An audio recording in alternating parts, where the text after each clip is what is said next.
Chapter 1. Strategy Task in the East Wilderness. Snow falls heavily, and 10 miles lie frozen in ice. A blanket of pure white snow envelopes CF family village, extending as far as the eye can see. Ningxi was awakened by the chill, and upon opening her eyes, she tightened the thin, tattered quilt around her frail body. Yet the cold persisted. The quilt, patched numerous times, offered little warmth, and her teeth chattered uncontrollably. Even the breath she exhaled felt frigid. Grinding her teeth in frustration, her voice trembled as she uttered, "Dog system, send me back." The air hung heavy with silence for a considerable time before the system's small, innocent voice responded, "That is not possible, host. You have already transmigrated and must complete the task." Ningxi laughed in anger. "Complete what task? I'm not dead yet. I was just an ordinary second-generation rich kid, and after a single nap, you brought me here. This is human trafficking." Ningxi was born into a family embroiled in power struggles, where her parents had arranged marriages while each maintained their own lovers. Even before her birth, they had already produced numerous illegitimate siblings. Her once carefree life as a rich second generation was abruptly interrupted when the illegitimate children fought fiercely for inheritance, leading to assassination attempts and brutal conflicts. In the end, the unremarkable Ningxi, who had gone largely unnoticed, reaped the benefits and inherited the entire family fortune. Yet, just as she began to enjoy her newfound wealth, the system whisked her away to this place. Is it not infuriating? She felt an overwhelming urge to slay the system. The system, feeling somewhat guilty, replied, "But host, if you cannot complete the task, you truly cannot return. I speak the truth.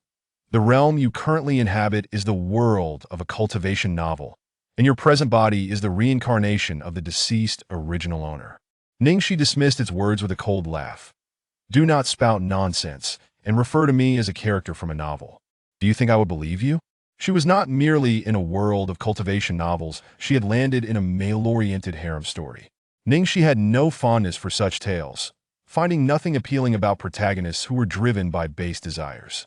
As for how she knew she had entered a novel, aside from the system's claims, she had indeed read this particular book. She had a lackluster childhood friend, also a second-generation rich kid, who was quite fond of reading various cultivation novels. Coincidentally, he stumbled upon a harem story featuring a female character whose name was identical to hers and was the tragic wife of the story's main antagonist. Intrigued, Ningxi decided to take a look. The opening chapters depicted the male lead as a failure, humiliated by his fiancée and abandoned by his family, among other cliches about the ebb and flow of fortunes. She skimmed through the beginning and quickly flipped to the part where the antagonist made his entrance, focusing on the character sharing her name. After reading, Ningxi exclaimed, "What a masterpiece!" It was truly absurd. The original character cuckolded the antagonist, colluded with her lover to poison him, and endured torment in the Demon Suppression Division for decades, while she and her lover reveled in their happiness. Eventually, the antagonist emerged from the Demon Suppression Division and, within a mere century, became a notorious demon lord feared by all in the region. The original character and her lover, basking in their joy, were suddenly confronted by the resurrected antagonist, whose wrath turned their faces pale with terror. Before they could react, the antagonist crushed them into dust.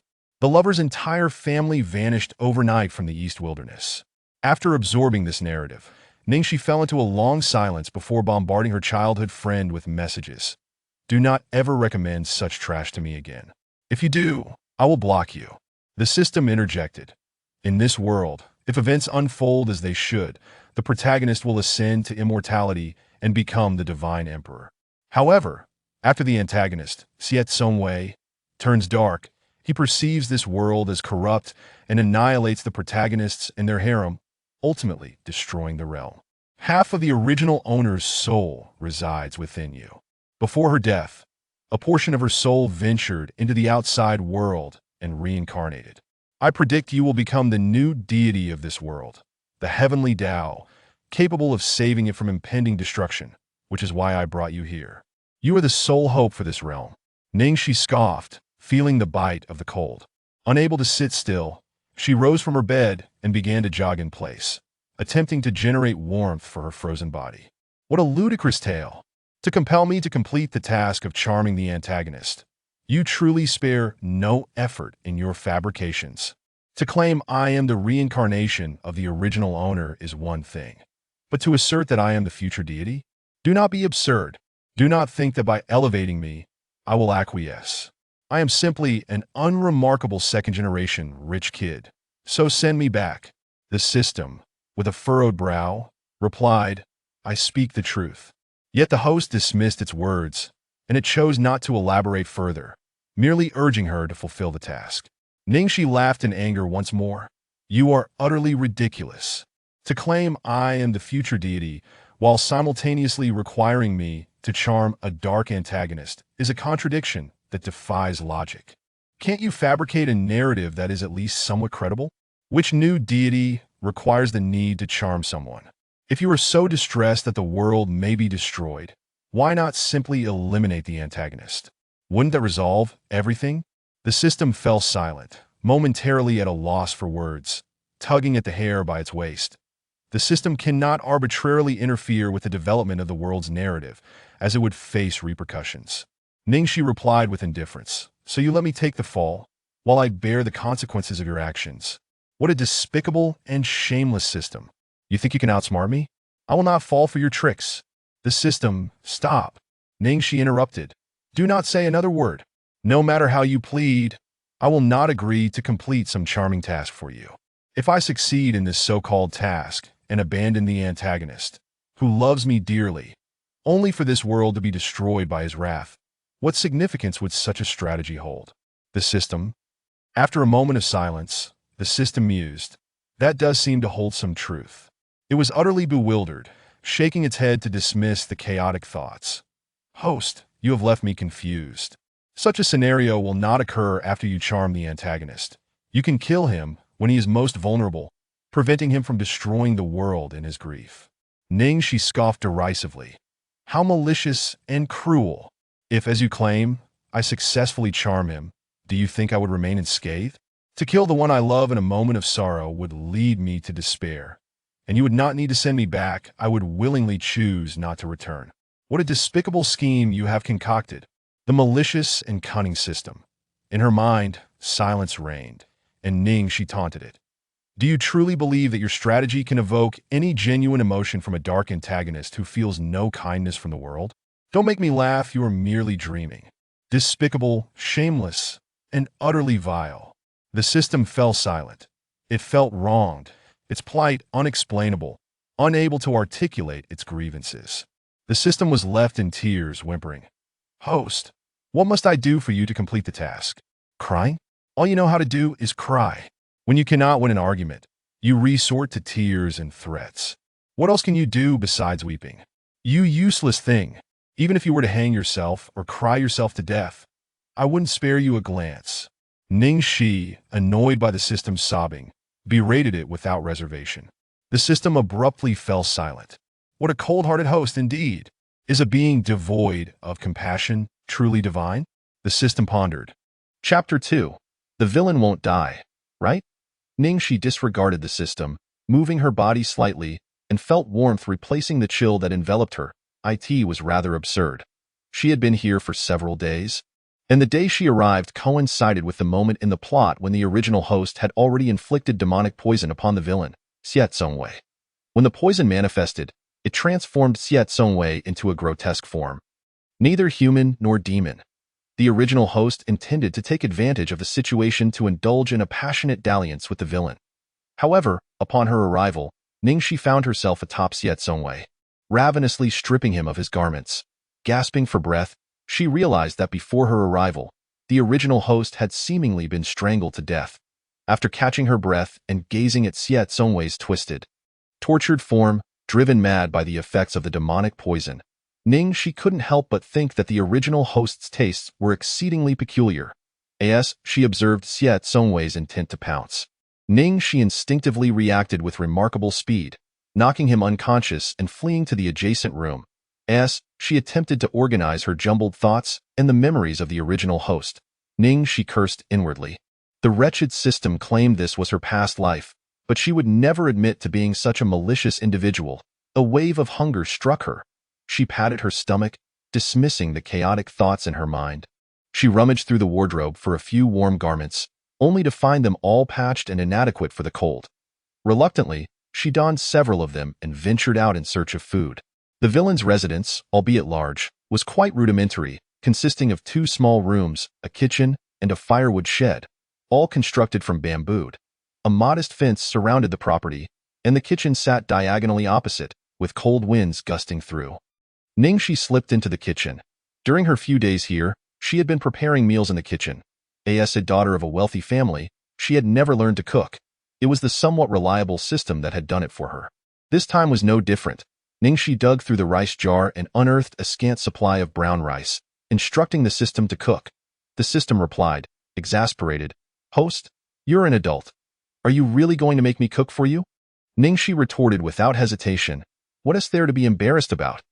If you don't want to feed me, I'll end up as a dead host, and then you can forget about completing any mission." The system grumbled, "The mission is the main focus. The primary task is to prevent this world from perishing."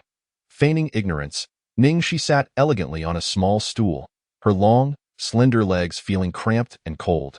She could only curl them up, draping her long skirt over her legs. Even in trousers, she would still feel the chill, as the fabric was too thin. Merely summer attire in the quiet kitchen.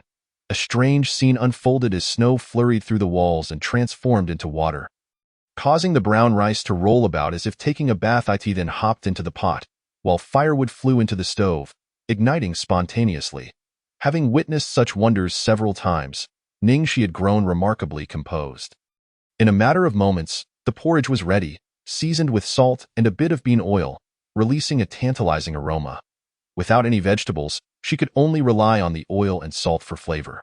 Rather than waiting for the system to serve her, Ningxi took the initiative to ladle the porridge into a bowl and began to eat, praising, "You're amazing, system. You truly excel. Even your porridge is delicious. Having you as my system is a blessing." The system blushed slightly at the compliments, responding with a hint of pride, "Humph, of course.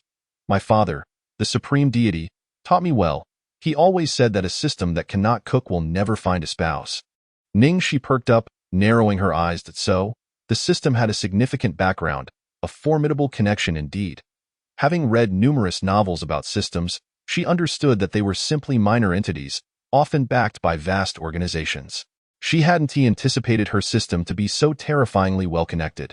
Feigning admiration, she exclaimed, "Incredible! With your culinary skills, finding a dozen or so system spouses should be a breeze." The system, flattered and somewhat dazed, stammered, "Where? I'm still young. Other systems are merely data. It's impossible for me to find a system spouse. There's reproductive isolation. It wouldn't be appropriate." Ningxi rolled her eyes at the system's naive tone, suspecting it was still fresh from its creation, already pondering the matter of finding a spouse. As for the rest, she paid little heed, firmly believing there was no such reproductive isolation among systems. As they were not biological entities, if someone were to recreate them, a child could easily be produced. Taking her time, she finished her meal, her icy body now warmed.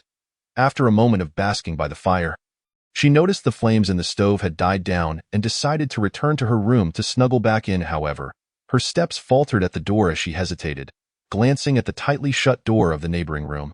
Ever since she had knocked the villain unconscious, her hand had been swollen and painful for several days, and there had been no commotion from next door. Surely, she hadn't killed him, had she? After a moment's hesitation, she returned to her room. That evening, she had the system prepare dinner again, and after eating, she lay down, drifting into slumber until the following day. Upon noticing the continued silence from the adjacent room, a sense of unease crept into her mind. Surely, hadn't he truly perished? After knocking a few times on the door with no response, Ningxi pushed it open, instantly flooding the dim interior with light. The room was stark, featuring a bamboo bed by the window tightly shut, a small tea table on the opposite side, and 2 stools. Ningxi's gaze fell upon the beautiful sleeping figure on the bed, and she couldn't help but gasp. The villain, who had appeared grotesque days prior, now lay there in his normal form, possessing a stunningly enchanting visage, skin as pale as snow, and raven-black hair cascading over the bed. His high nose adorned a pair of closed, long-lashed eyes, and his lips were a luscious crimson, seemingly drenched in vitality. His rough, dark fabric clothing lay torn open, revealing a chest that appeared to have been violently shredded. With tattered fragments scattered on the floor, staring in awe for several seconds, her eyes sparkling, Ningxi declared, "System, I accept your proposed mission." How could she resist such a captivating sleeping beauty? Comparing herself to him, she found no fault. He was equally stunning, beautiful to the point of androgyny, and certainly worth pursuing. The system, elated, asked, "Really?" Ningxi nodded vigorously, stepping closer. Upon closer inspection, she was struck by the villainess' jaw-dropping beauty. Inhaling deeply as her gaze fixated on his exposed chest, where she could distinctly see the definition of his eight-pack abs, she assured herself that her desire to pursue him was not merely due to his physique or face. "Hey!" Ningxi gently prodded his arm. Her gaze suddenly caught on those long, pale fingers. She poked his palm, whispering, "Wake up." In the next moment, feeling the chill of his skin, Ningxi's eyes widened in shock. "System?" he asked cold. "Huh?" The system replied, glancing at the villain's specific area in confusion. "No, he isn't." Ningxi exclaimed.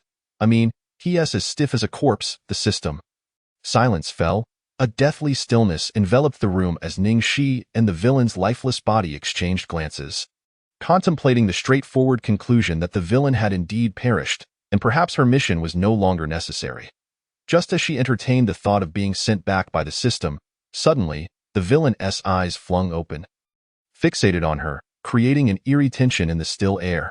His eyes, resembling phoenix eyes, were elongated and captivating, glinting with a deadly, bloodthirsty aura.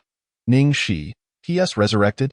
Before she could utter a scream, the young man bolted upright, his long legs curling beneath him as his hand shot out with blinding speed, grasping Ningxi's neck with a vice-like grip. "You." His voice, raspy and low from lying down for so long, was laced with suspicion, surprise, and revulsion, but the overwhelming aura of murderous intent soon enveloped him. Chapter 3. Sensory connection. How can you be alive? Xiet Songwei narrowed his eyes dangerously, staring at the woman he loathed before him. He had emerged from the Demon Suppression Division after a century, transforming himself into a feared and reviled demon in the wasteland, annihilating the division and crushing her to dust, even eliminating the illegitimate child he despised even more. For 100 years, none in the wasteland could rival him. This world was too filthy, and he aimed to obliterate it, embracing oblivion. Yet, having clearly perished, he now found her standing before him. Why had she not died? Staring at the resurrected villain, Ningxi struggled to breathe under his grip and inwardly pleaded with the system. "I retract my intention to pursue him." She preferred obedient little puppies, not a madman with a penchant for murdering his wife. Detecting the host in peril and on the brink of death, the system urgently offered a life-saving golden finger. Does the host consent? The system, sensing Ningxi's danger, overlooked her previous statement, filled with anticipation. "Ningxi, accept." "Yes." "Hurry. For heaven's sake, what time is it?" Why is it still asking for her consent? Was it waiting for her corpse to go cold before proceeding? The system gleefully responded, "Ding.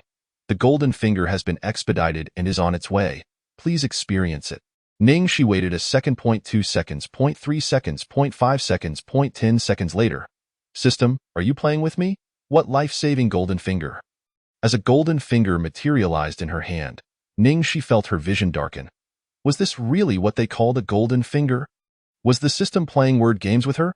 The system, puzzled, quickly retracted. "Sorry, host. I sent the wrong golden finger. My apologies." Ningxi, having waited so long without a response, she was on the verge of suffocation and could no longer muster any curses. The system rummaged through its pockets and promptly tossed out the life-saving golden finger. "The golden finger has urgently arrived. Host is in no danger." A faint ray of light descended, enveloping the two individuals, unnoticed by anyone. After a few moments of waiting, Ningxi rolled her eyes, still sensing no change. However, at that moment, she was unaware that Xiet Songwei, opposite her, was exuding a chilling aura of danger. Suddenly, an oppressive sensation gripped his throat, followed by the sound of the woman conversing with the air. His complexion turned ashen, breath constricted. "What have you done?" Xiet Songwei did not release his grip, tightening his hold on her neck as if he were about to snap it in the next instant. Yet, as he exerted pressure, he felt an invisible force constricting his own throat. Realizing something was amiss, he instinctively loosened his grip, and the force around his neck dissipated. In the next moment, he seized her neck again, only to find that his own throat was once more ensnared by that same invisible force. In an instant, Xie Zongwei's expression darkened like ice, his heterochromatic eyes glinting with a menacing intensity. Ningxi, completely bewildered by the unfolding events, she felt that the villain was truly deranged. He released her neck only for her to catch her breath before tightening his grip once more. As though it were a game, the subsequent pressure didn't seem painful, and her breathing was no longer labored. Ningxi blinked, wondering if the golden finger provided by the system had already taken effect. But she couldn't discern what it was. Did you cast a love binding on me? At that moment, Xie Zongwei's expression darkened, and he grasped her delicate neck firmly. Release it, or else. Death. Gazing intently at her, he pulled her closer. Should she dare to resist, he would immediately break her neck. Ningxi, caught off guard, bumped her knee against the edge of the bed, winced in pain, and failed to notice that the man, despite the distance, felt the same pain, doubling the sensation. Her legs trembled slightly, her brows furrowed, and her lips pressed tightly together. What love binding are you talking about? Ningxi felt utterly perplexed, having had her throat constricted 2 or 3 times. The rebellious spirit within her flared up, and she retaliated by grasping his neck in return. Whoever would strangle the other first was yet to be determined. She had to reclaim her dignity, for to lose would mean a swifter demise. Though her legs might tremble, her face revealed no change. I let you strangle me. Go ahead, harder. What is happening? My neck hurts a bit. Ningxi exerted herself to grip the villain's neck, and oddly enough, her own neck began to ache, not painfully, but enough to notice. Inquisitively, she tried again, and the pain returned. Changing positions, she gripped the flesh of the villain's thigh, and the pain surged, confirming multiple times that this was not an illusion. Ningxi stared in astonishment, her eyes wide. Gritting my teeth. System, don't tell me this is the golden finger you mentioned, that our pain is interconnected? Are you playing with me? Are you protecting my life? Or his? The system's voice sounded a bit frail. Indeed, the golden finger granted to the host binds both your lives together, allowing for some sensory connection. This is a side effect. Ningxi felt her breath catch. I feel like you're toying with me. Even a golden finger comes with side effects. What exactly are you useful for? The system, seemingly robust, appeared quite unreliable. The system, feeling wronged, pointed out with its chubby little finger. Rest assured, although your lives are intertwined, the villain won't harm you. If he wishes to kill you, you both perish. If he dies, you won't die. But if you feel pain, he will feel it twice as much, while he feels pain. You will only sense a fraction. Ningxi fell silent, realizing that in the end, this golden finger wasn't all that impressive, but it could indeed preserve her life. The two exchanged thoughts through their minds, and merely a few dozen seconds passed. Ningxi regained her senses, only to meet the villain's sinister gaze. With a grin, she presented an innocuous smile. Just now, you intended to kill me, did you? Xie Zongwei, instead of becoming angry, smiled back. A smile that was eerie, his voice hoarse, creating an illusion of innocence mixed with a hint of tenderness. You truly have meddled with me, having cast a love binding on him. This was the only method that could forge a connection between their senses, intertwining their lives, sharing longevity. Should one perish, so would the other. He scrutinized her with a chilling gaze for a moment. In his memory, this woman was foolish and greedy. Had it not been for her schemes to force him into marriage, they would not have become husband and wife at the age of 5.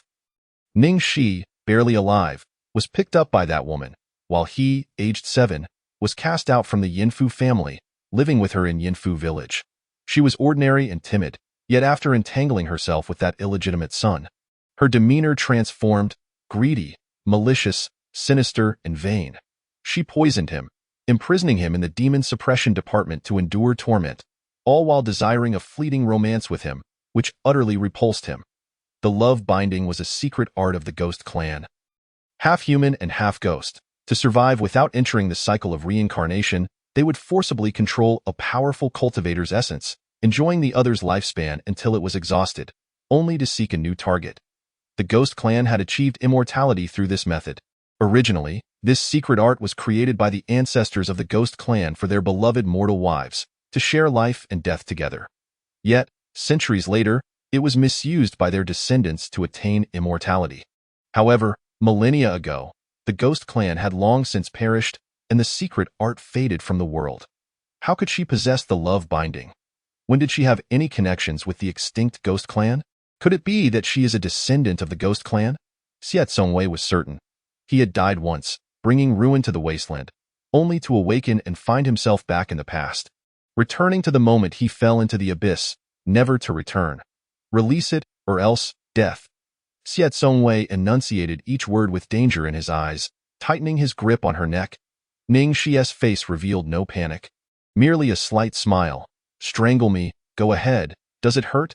Is it hard to breathe? For a moment, Xiao Zongwei's expression faltered, and after gazing at her for 2 breaths, he loosened his grip, revealing a sinister smile as he grasped his own neck. Ning Shi?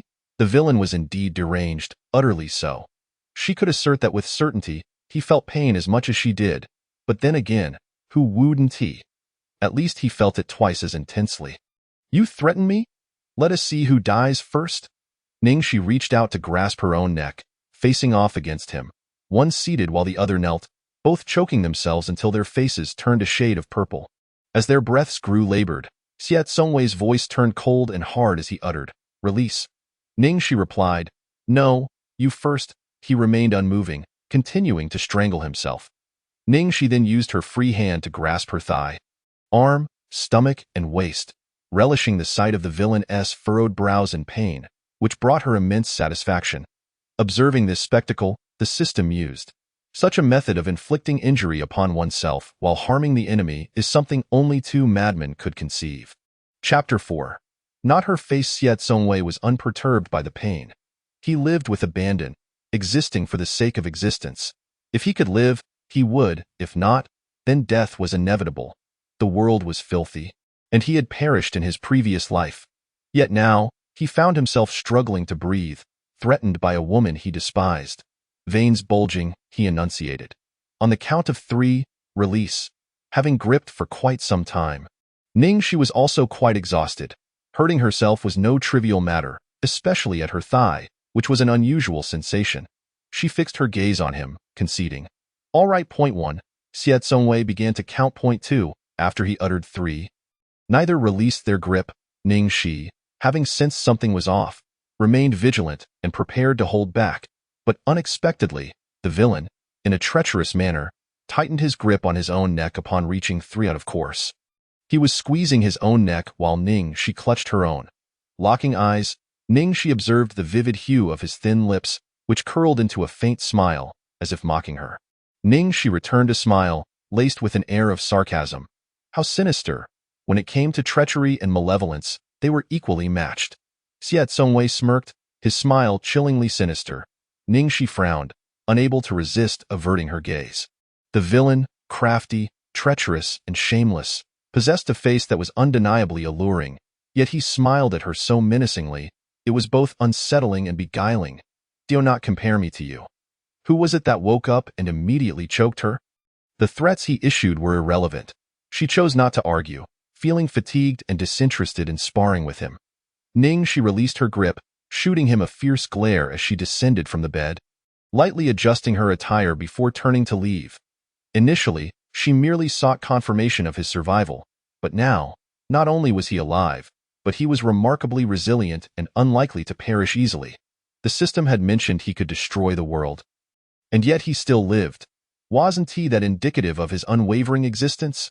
A chill breeze swept in through the door, causing goosebumps to rise on his exposed skin, and he rubbed his neck, feeling the pain register only after the fact, prompting Xiao Zongwei to grimace.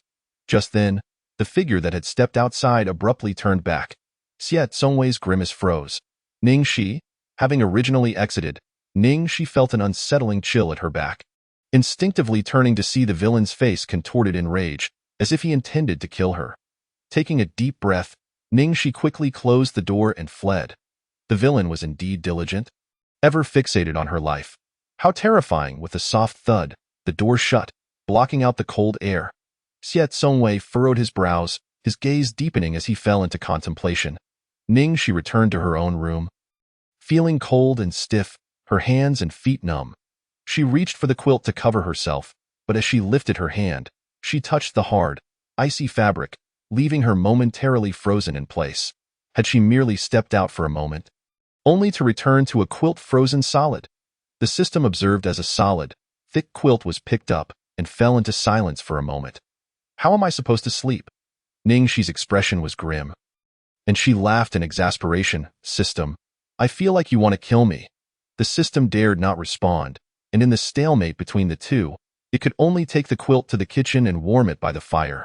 If at that moment, Xiao Songwei had stepped out of his room, he would have witnessed a bizarre scene. The quilt in the kitchen, while she sat warming herself by the fire. When she covered herself with the warm quilt, she felt a sense of satisfaction. Although the system was unreliable, it proved dependable in certain domestic matters. She inhaled sharply, praising it several times, causing the system to chuckle, visibly flustered. With the doors and windows tightly shut, the cold wind howled outside, and the ground was blanketed in snow. The girl on the bed tossed and turned, unable to sleep, her brow furrowed. Shortly after, she suddenly opened her eyes. Why do I feel so hungry? Didn't I just eat? She had awakened from hunger, glancing outside to see that it was still light. She had merely taken a nap. The system quietly reminded her, Host, perhaps the main antagonist is hungry. Upon hearing this, the air fell silent. She scoffed, lying still, wrapping herself up like a pupa. I just had 3 bowls of brown rice porridge. How could I be hungry so soon? If it's not me who's hungry, then it's not my concern. Time to sleep. Their sensations were interconnected. Though she sensed the antagonist's hunger, she herself was not genuinely starving. She ceased her worrying, lay back down, and promptly fell asleep. When she awoke again, night had fallen, marking dinner time. She made her way to the kitchen, prompting the system to prepare a meal. I want to take a hot bath. Just heat some water. As she warmed herself by the fire, she directed the system to boil water, while the beleaguered system felt like a caretaker. Host, can't you do this yourself? She replied, You must understand. I am merely an ordinary, unremarkable rich second generation, with assets in the billions, enough to last a lifetime. I have never cooked. I only know how to eat. Boiling water is beneath my dignity. The system retorted, You could simply say you don't know how instead of talking about dignity. To save this world, the system felt it had endured much hardship, swallowing its grievances, believing that to achieve greatness, one must first endure hunger and hardship. Seeing the system so obedient made she feel a bit guilty. She touched her nose and followed its lead in tending the fire. After being stuck in this world for a while, she realized that if the system were to malfunction one day, she would be helpless and risk starving. Witnessing her diligence, the system was moved to tears, its small voice choked with emotion. Host, you are so wonderful, she smiled. After dinner was prepared and she finished eating, she wanted to soak in a hot bath. It was too cold outside, and she didn't want to carry hot water to the outer clean room. Instead, she had the system bring the bathtub into the kitchen, shutting the door tightly to enjoy her soak. The kitchen was dimly lit, and the system thoughtfully lit a candle, casting shadows on the bathtub. Ningxi's smile faltered as she gazed into the water's reflection, her beautiful eyes widening in shock as she touched her face, confirming it was real. System, is this my face? What's wrong? What's the matter? Within the system's space, a 2.5-year-old child, clad in a long robe of gold and silver that brushed the floor, was so startled that he fell to the ground, scrambling to his feet and tugging at his little hair. He appeared like a delicate, charming child of ancient style, staring at the image reflected on the large screen before him. Ningxi tugged at her own face, her eyes filled with astonishment. Is this really my face? The system observed the fair and beautiful visage, sweet in appearance with large, lively eyes. Host, you look lovely. This is not my face. Ningxi leaned in closer, borrowing a small mirror from the system. In the dim light, the clarity was enhanced, and she realized her original beauty was strikingly alluring. Every gesture exuded an enchanting aura. Her peach blossom eyes, naturally affectionate, were cold as a mountain snow lotus when unsmiling, yet captivatingly charming when she did. Though she was not fond of her parents, they had gifted her with a perfect visage. However, the face she saw now, while still beautiful, paled in comparison to her previous one. The peach blossom eyes had vanished, replaced by a pair of almond-shaped eyes, complementing this sweet, lively face. The skin remained fair, with a delicate nose and petal-like lips, but her features were fundamentally altered. Ningxi gazed in horror. You said this is my past life? The difference is so vast. I knew you were deceiving me. Give me back my face. The system scratched its head, having specifically adjusted to show Ningxi's modern appearance, looking at her with confusion. It shouldn't be this way. It is indeed your past life. Logically, the difference shouldn't be so pronounced. Half of your soul from your past life reincarnated into this world. The differences should not be so significant. Ningxi felt disheartened, losing interest in her bath. Chapter 5. Face-switching spell. Wait. The system suddenly realized something, exclaiming, while Ningxi lethargically blinked her eyes, mourning the loss of her stunning visage. Host, I know what happened. Ningxi leaned over the edge of the bathtub. Unresponsive. The system continued, you have been subjected to a face-switching spell. Ningxi's eyelids flickered. What does that mean? It means someone has swapped your face with theirs, and the face-switching spell is a secret technique of the Illusion Clan in this world. Capable of removing a person's face, a flicker of interest sparked within her, and her despondence faded. Who took my face? As far as I know, the original owner was just an ordinary person. Could there be a hidden backstory? The system scratched its head. I don't know. The plot doesn't elaborate on that. Ningxi glanced at the unfamiliar face in the mirror, its strangeness sending chills down her spine. This face likely belonged to the one who had cast the spell on her. Can you break it? I really don't want to wear someone else's face. After spending several days focusing on feasting and fasting, she had not noticed that her current face was not her own, as there had been no mirrors around, not even a bronze one. Only after taking a hot bath did she realize. Casting the mirror aside, she could not bear to look, fearing what she might see. But I cannot directly interfere in this world's affairs.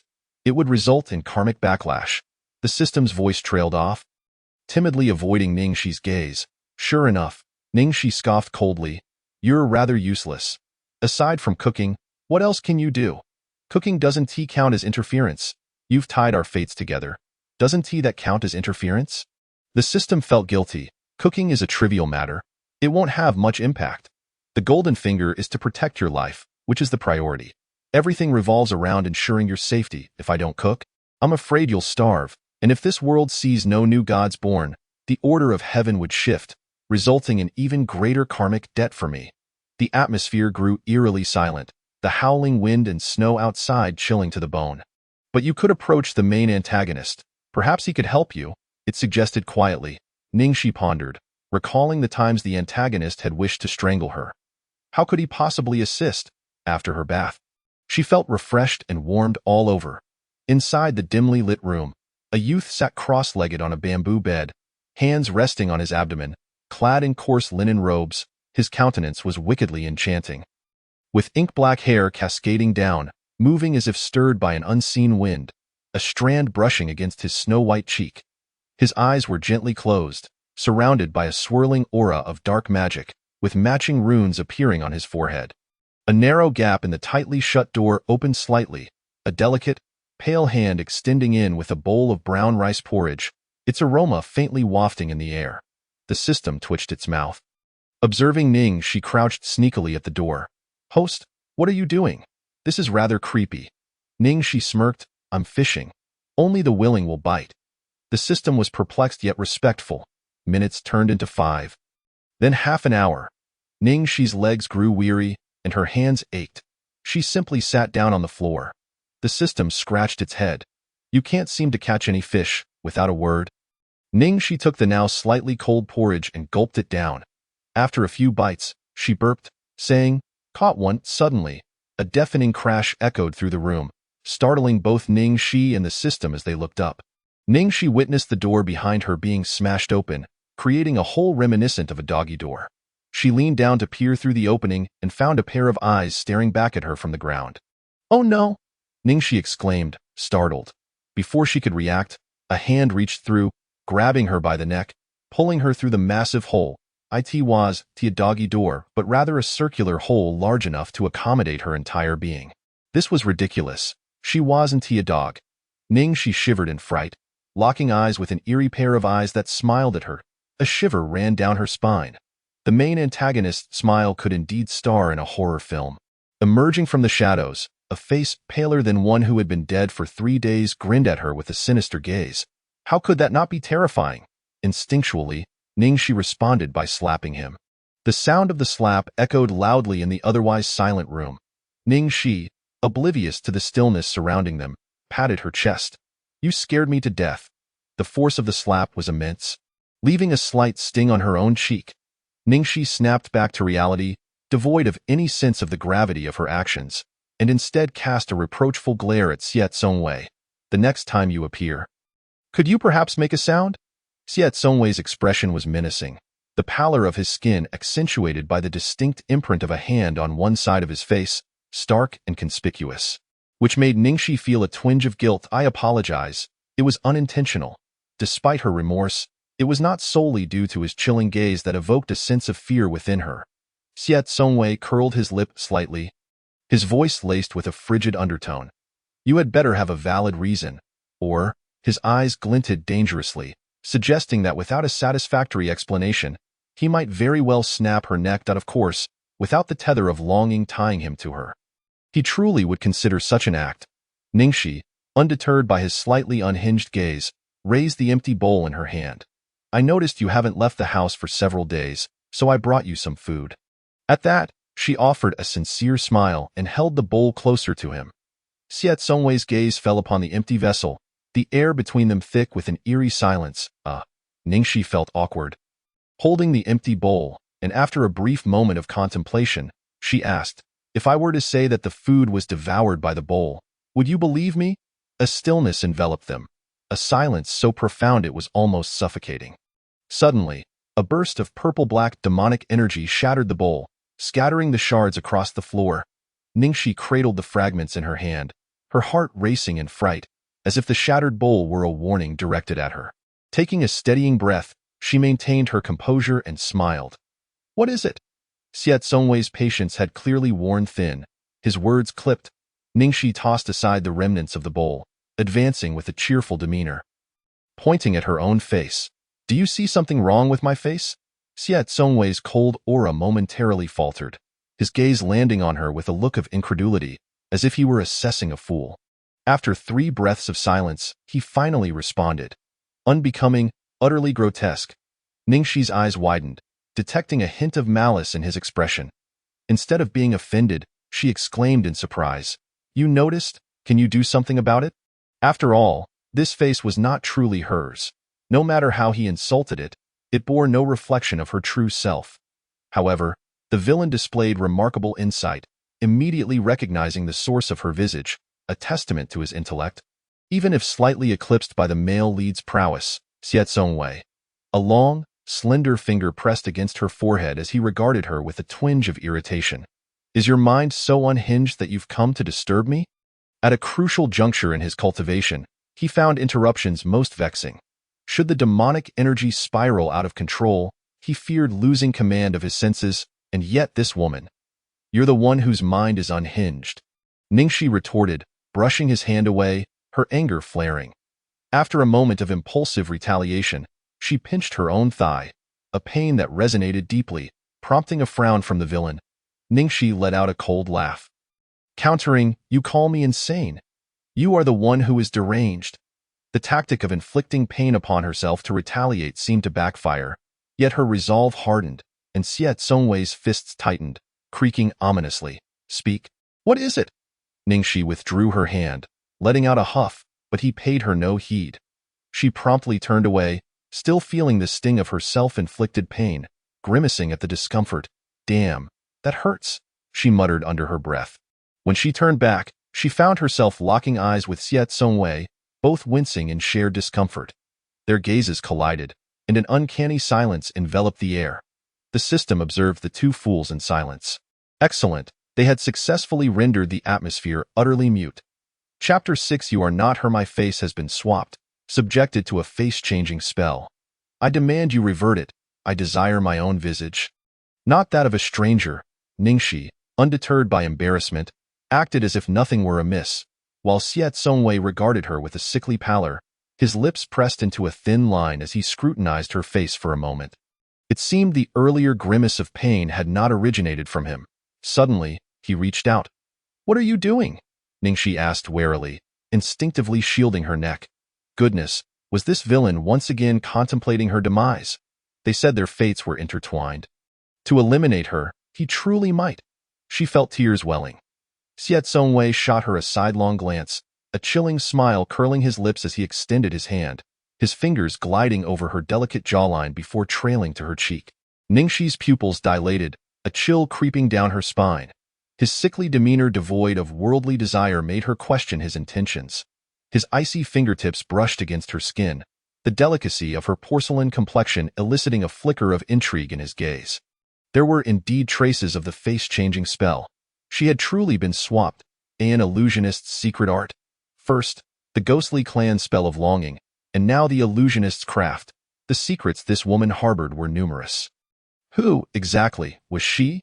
Can it be undone? Ningxi inquired, her anticipation palpable. Yes, he replied, his crimson-black eyes holding a weighty significance. Just as Ningxi's lips began to curl into a smile, she heard him continue. But why would I engage in a thankless task? You poisoned me, nearly costing me my life. Why should I assist you? This face is somewhat unappealing, barely passable. If you don't look in a mirror, how would you notice? Why change it? Ningxi's smile faltered. Instinctively responding, it's not my doing.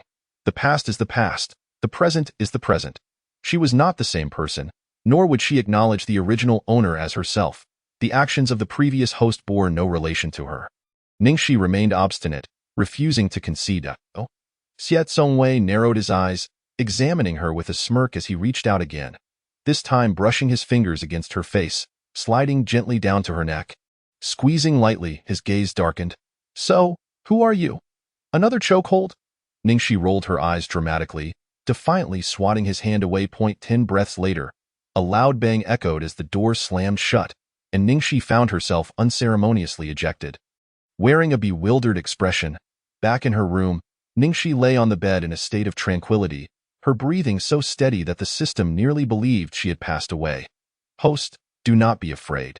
At worst, you can simply endure this face, the system attempted to reassure her, only to witness Ningxi spring back to life, abruptly silencing it. The system assumed she was preparing a rebuttal, gearing up to persuade the villain to assist her once more. However, she merely rose and began to pace around the bamboo hut, exuding an air of defiance. The system, perplexed yet respectful, observed her. After a couple of laps, Ningxi returned to her bed, tucked herself under the covers, and closed her eyes, radiating serenity.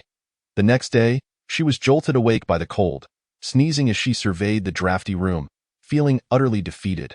System, can't you provide me with a blanket? It's freezing to death here. If nothing else, at least give me some clothes, she pleaded. The system, feeling guilty, replied, Host, I possess none of those items. Ningxi shot a look of disdain. What good are you if you have nothing? The system timidly suggested, how about borrowing from the villain? Silence enveloped the air, a suffocating stillness. Ningxi envisioned the villain's coarse, unattractive garments, even less warm than her own, and shuddered at the thought of donning them. That would be hideously unflattering. I refuse to wear his clothes, her stomach growled in protest, and Ningxi sighed. Let's address the matter of food first. Having gone days without sustenance, the villain's hunger was palpable to her. She felt a gnawing emptiness despite having eaten. In frustration, Ningxi consumed 3 large bowls of brown rice porridge. After breakfast, she warmed herself by the fire before once again lying down in a state of tranquility. After a brief repose, she sat up, dashed to the kitchen, filled a bowl with porridge, and knocked on Xie Zongwei's door. Standing outside, she observed the door, now marred by a gaping hole, snow having infiltrated the interior. Knock, knock. After a considerable wait, the door swung open, propelled by an unseen force, nearly striking Ningxi as she dodged out of the way. Xie Zongwei sat cross-legged on the bamboo bed, his gaze dark and brooding as he fixed his attention on the woman before him. Holding a bowl of porridge. What do you want? He asked, his words clipped. Ningxi rubbed her nose and extended the bowl. You must be hungry. Please eat. Xiao Songwei did not move, staring at her in silence. You're so kind-hearted. You wouldn't be trying to poison me again, would you? Do you think I'm a fool to fall for it twice? Meeting his chilling gaze, Ningxi took a spoonful of the porridge and tasted it. No poison. Just eat already. You haven't eaten in days, and since we share some sensory connection, I feel your hunger too. I've had enough, but I still wake up starving every day. Xiao Songwei remained unmoved. Barely glancing at the bowl, simply uttering, "Get lost," Ningxi's temper flared. She was incensed. You think you can just dismiss me after I bring you food? Are you going to eat or not? No, eat it. If you refuse to eat, I'll gorge myself until I burst. After all, our lives are intertwined, and if I die, you will too. Ningxi glared fiercely at him. Xiao Songwei fell silent for a moment before finally accepting the bowl. He consumed it in a few bites, and as he finished, Ningxi broke into an eerie smile. Making his brow twitch, she reclaimed the bowl, laughing. You've eaten my porridge, now quickly undo the face-changing spell. Or you'd better spit it back out. The abacus struck here, and Xiao Songwei cast a cold glance at her. Disregarding her presence, he closed his eyes and resumed his cultivation. After a brief 10 breaths, a wave of pain surged through him, prompting the youth to suddenly open his eyes. Before him stood the girl, pinching her arm and thigh, wincing in agony. His brow furrowed slightly as Xiao Songwei articulated. Do you truly wish to die? If so, you may as well leave. Ningxi remained unmoved, continuing her relentless pinching. Her attitude was unmistakable. If she was not granted relief, she would persist in her torment, subsequently shifting her grip to the flesh of his buttocks. Although Xiao Songwei initially ignored her, the sporadic, piercing pain radiating from that area was excruciating, akin to sitting on needles. With a resounding crash, the empty bowl shattered. The room fell into an eerie silence. Is that enough? Xiao Songwei's voice, laced with an icy tone, snapped Ningxi back to reality. One word. Will you relieve me? Xiao Songwei remained silent. Moments later, the system, wide-eyed and slack-jawed, observed the two grappling in a manner that disregarded all decorum. This is excessive, truly excessive. You madman, apply a little more force while pinching. The venomous woman, ruthless in her actions, was indeed fierce. After all, they were both suffering. The system, feeling fatigued after an indeterminate amount of time, stifled a yawn. At last, the two ceased their struggle. Xiao Songwei, grasping Ningxi's neck, met her gaze with a heavy stare. You are not her. Who exactly are you? Chapter 7. The emergence of the divine mark. She was malicious, avaricious, vain, self-deprecating, and hypocritical, yet would never possess the kindness to offer me food as you do. Xiao Songwei recalled the image of Ningxi that he loathed from his memories. Feeling a wave of nausea wash over him. In the past, she would have coveted all the food, hoarding it away, refusing to part with a single morsel even if it meant he would starve. During that time, he was weak, powerless to resist her bullying, beatings, and humiliation. It was only after being afflicted with demonic poison that his life was turned upside down. Everything changed. Through these days of observation, he had become certain that the person before him was not the same as before. Even the essence was different, despite sharing the same visage. Do you wish to know? Ningxi looked down upon him, one foot planted on Xiao Songwei's chest. He was grasping her neck, and she reciprocated in kind. Very well, since you have sincerely inquired, I shall enlighten you. I am the ancestor of this body. Having perished eons ago, by a twist of fate, I have borrowed this corpse to return to life, and now I have become her. Since you have discovered me, I shall no longer conceal it. Xiao Songwei, pinned to the ground and in a most disheveled state, did not lose his imposing aura. He gazed at the girl before him for a moment, then revealed a chilling smile. Do you expect me to believe that? Believe it or not, it matters not, Ningxi replied, her eyes flickering. The absurdity of it all had never been intended to convince the villain. Fine, I was merely jesting. In truth, I truly am her ancestor. A deity who fell to protect the world. Hence, I have reincarnated into her. I fell from grace to atone for my own mercy and compassion. Silence enveloped the room, a silence akin to death. Their gazes locked, one calm, the other indifferent. The system, unable to bear the tension any longer, interjected, Host, You truly possess a flair for the dramatic. Shouldn't you simply declare that you are the reincarnation of the original host? Ningxi rebutted internally. What nonsense! He loathes the original host so deeply that if I claimed to be her reincarnation, he would likely strangle me on the spot. He might even be willing to perish alongside me. Would you believe that? The system pondered in silence, considering the villain's dark and jaded nature, and concluded that it was indeed a possibility. After a prolonged silence, Xiao Zongwei spoke. So? Ningxi faltered, struggling to continue. Meeting the villain's mocking gaze, she quietly released her grip. So, since you have taken possession of this body, as a deity, you must obey me and lift the transformation curse. Xiao Zongwei scoffed. What a useless deity you are. Requiring someone as lowly as myself to lift your curse. His expression conveyed disdain for her incompetence, nearly driving Ningxi to the brink of madness. What absurd excuse had she concocted? As her foot quietly withdrew, the system's astonished voice echoed in her mind. Host, you are remarkable. I just borrowed the Book of Life and Death from the underworld to examine the original host's past and present, and discovered that your tall tale is half true. Ningxi widened her eyes, listening intently. The Book of Life and Death recorded that the heavens birthed a deity during a chaotic era. This deity cleaved the heavens and the earth, forming a barren land, and later created humanity. The deity coexisted harmoniously with humankind, imparting the ways of survival, procreation, and divine arts. Yet, as time passed, humanity grew increasingly discontent, coveting the deity's position, ultimately slaughtering their divine creator. The deity perished, reduced to dust, their blood spilled, leading to a rebirth as a human, seeking atonement for their compassion and mercy. Ningxi frowned deeply. How cruel. So I am the reincarnation of that deity? The system clarified. Not quite. You are but a drop of their blood, which gained sentience and fell into the cycle of reincarnation to atone for the deity. Ningxi sighed. What a letdown. Such a tragic deity.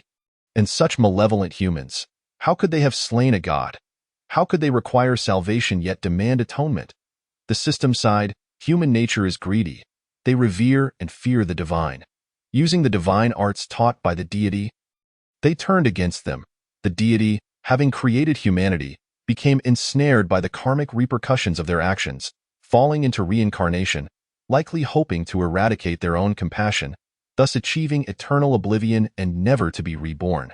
This was the original celestial decree. Ningxi furrowed her brows. Then what does that make me? The system quipped. You are akin to a mosquito's blood. After a moment of humor, the system coughed lightly, just a jest. Logically, as a drop of divine blood that gained sentience and entered the cycle of reincarnation, you should be considered an independent entity. Your unique origins suggest that you may become the new deity of this world, succeeding the celestial order, which is why your arrival is significant. Ningxi dismissed the system's convoluted explanations as mere storytelling. Lowering her gaze, she observed the villain's hand still gripping her neck with an unyielding force. I was merely jesting, dear brother. What must I do to earn your release? Feeling utterly defeated, she slumped to the side, kicking her foot in frustration. Let go of me. You cling to my life as if it were your own. Xiao Zongwei released his grip, folding his long legs to sit upright, oblivious to the dust clinging to him, his disheveled hair cascading behind him. Just as he attempted to move, he felt a weight on his leg. Looking down, he saw Ningxi clutching his leg tightly, her eyes glistening with unshed tears, her gaze resolute, his brow furrowed. Release me. Ningxi replied defiantly. I will not. Not unless you grant me my release. She felt that in her lifetime, her thick skin had been honed for this very moment. Sacrificing a bit of pride was a small price to pay for her dignity. Xiao Zongwei shifted his leg, dragging her along to the bed. Aware that Ningxi was not the original, he gazed at the familiar face, yet still felt a visceral aversion. It was absurd. She should not have borrowed this wretched body to return. Casting aside his chaotic thoughts, Xiao Zongwei continued his cultivation, only to be interrupted by waves of pain crashing over him. Upon opening his eyes, he found Ningxi gnawing on her hand, pinching her legs, and vigorously scratching her feet. Xiao Zongwei's fists clenched as he snapped. Enough! As Ningxi paused mid-bite on her foot, she glanced at the villain's darkening expression and resolutely decided to continue. In an instant, Xiao Zongwei's hand shot out, covering her mouth. I will grant you release. Ningxi fell silent, her face instantly brightening with a smile. Why didn't you say so earlier? You are quite perceptive. There was no need for all this fuss. In truth, I genuinely wanted to bite my own foot. With a sudden flick of his long fingers, he touched her forehead. Confused, she looked at him, but the villain withdrew his hand in annoyance. All done. Huh? Ningxi was bewildered. I have lifted the curse, he declared. Ningxi paused for 2 seconds, then touched her forehead in disbelief. Yes, it really lifted. Xie Zongwei offered no response, his gaze fixated on her face, where a silver divine mark began to materialize on her forehead. His eyes momentarily froze, and in an instant, her sweet and lively visage transformed back into her original countenance. Stunningly beautiful, with exquisitely crafted features, captivating fox-like eyes, a delicate nose akin to jade, skin fairer than snow, and lips that required no paint to appear rosy. Before him lay a face so strange yet eerily familiar that Xie Zongwei momentarily struggled to recall where he had seen it before.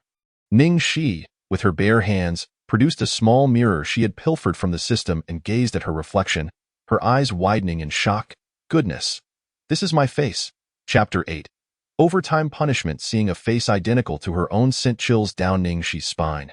She had begun to believe the system's claims. Could it be that she truly was the reincarnation of the original host? It was uncanny how alike they appeared. Stunned, she stared at the newly formed mark on her forehead. Perplexed, what is this? Reaching out to touch it, she found it devoid of sensation. Not merely paint, but something that seemed to have manifested naturally. Ningxi was bewildered. The system interjected, it appears to be a divine mark. A mark of the deity. Is it truly that absurd? Am I genuinely a deity, with a divine mark to prove it? Ningxi pondered, still struggling to accept the surreal nature of her situation. The room fell silent once more as Xie Zongwei surveyed the now empty space, the door lying discarded on the ground. Ignoring the remnants of the raucous pestering, he resumed his cultivation in peace. Enough, host. You needn't keep staring. The system could no longer endure, watching Ningxi return to her chamber, preening herself in front of the mirror. Utterly powerless to speak, Ningxi paid it no mind, reveling in the exquisite beauty of her own visage. Meanwhile, in a celestial palace suspended in the heavens, within a luxurious chamber, a woman adorned in a flowing water-blue gown of ethereal feathers, embellished with resplendent pearls, shimmered under the light, radiating a kaleidoscope of colors. Her countenance was breathtakingly beautiful, akin to that of a celestial being, surrounded by an aura of divinity. Strikingly, her face bore an uncanny resemblance to Ningxi's, as she sat cross-legged in meditation. Suddenly, a wave of pain surged through her. The woman let out a piercing scream, her eyes flying open, her hand instinctively covering her face, panic gripping her heart. Raising her hand, a water mirror materialized before her, revealing her visage had altered, her gaze transforming into one of terror. My face, to be precise. The face before her now was her true form. The thought of losing her original face was too dreadful to contemplate. Imperial Princess, did I hear a sound? Are you unwell? A concerned voice floated in from beyond a screen embroidered with 9 phoenixes. The woman addressed as the Imperial Princess coughed up blood, her complexion ghastly, yet she spoke with a calm and gentle demeanor. I am fine. I've encountered a slight bottleneck in my cultivation. I cannot be disturbed at this critical juncture. Close the door. No one is to enter without my command. Understood. The chamber fell silent once more. The woman fixated on the face reflected in the water mirror, her expression shifting to one of dark rage. Damn it, she is still alive, and she has shattered my face-changing technique with a resounding crash. The water mirror shattered. Hachu. A chilling gust of wind swept through the room, causing Ningxi to sneeze.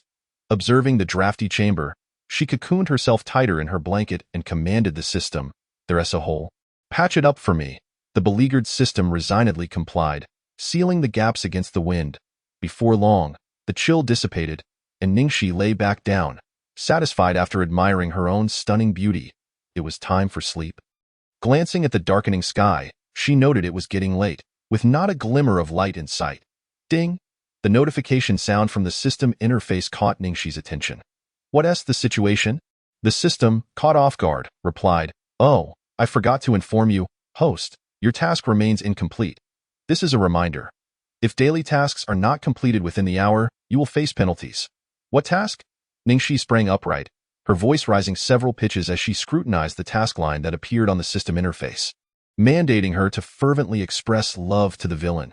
Her expression soured instantly. When did I agree to this? I specifically rejected the idea of pursuing the villain. Noting her distress, the system bluntly stated. But host, upon accepting the golden finger, you consented to undertake tasks. It silently pulled up the scene of Ningxi accepting the golden finger, where beneath the options of acceptance and rejection lay a line of explanation. Accepting the golden finger equates to agreeing to the task of pursuit. Ningxi took several deep breaths, forcing a smile that did not quite reach her eyes. You unscrupulous merchant. The system, feeling guilty, remained silent. If I simply refuse to complete it, what can you do? Ningxi resolutely reclined once more. Disregarding the task as the countdown for the overdue reminder commenced, as Ningxi slumbered peacefully, she vaguely heard the system's soft voice. Host, the time is running out. If you do not complete the task, you will indeed face punishment. Ningxi rolled over, ignoring it. Then, as the countdown hit 0, Ningxi, deep in her sweet dreams, suddenly jolted awake, a tingling sensation coursing through her body. What the hell, system, what are you doing? It hurts like hell. Are you electrocuting me? A visible current danced across her skin's surface. The system, in a subdued tone, explained, this is the penalty for failing to complete the daily main tasks on time. It is a mechanism inherent to the system. And I am merely the operator. Feeling the electric sensation mingled with pain, Ningxi gritted her teeth. If you have the guts, go ahead and electrocute me to death. What a ridiculous task. I refuse to express love to the villain, especially someone so unhinged. Meanwhile, in the adjacent chamber, Xiet Songwei, deeply engrossed in his cultivation, suddenly felt a wave of pain. He furrowed his brows but chose to dismiss it. However, the sensation lingered for an hour before dissipating. Upon opening his eyes, he glanced towards the door. What is that foolish woman up to now? The sensations were interlinked. If not for this, he could not fathom the source of the inexplicable pain, attributing it solely to Ningxi's antics. But the following day, the same pain returned, even more intense, lasting for 2 consecutive hours. Xiet Songwei could no longer tolerate it. He stormed out, seizing Ningxi and seething, "What on earth are you doing?" Just as Ningxi had finished enduring the system's punishment, she found herself face to face with a charcoal black visage and a comically disheveled hairstyle. "Who the hell are you?" she exclaimed, realizing she was being lifted off the ground by her feet. In surrender to the situation, Xiet Songwei regarded her with an odd expression, his dark red eyes glinting with a chilling intensity. "Speak. What have you done? Why does my entire body ache? If you continue your antics, I will make your death swift and painless." Recognizing the familiar voice, Ningxi examined Xiet Songwei with astonishment. He grinned sinisterly, his teeth gleaming white, yet his tone was eerily gentle. "Your eyes are quite lovely. I would very much like to gouge them out and feed them to the dogs."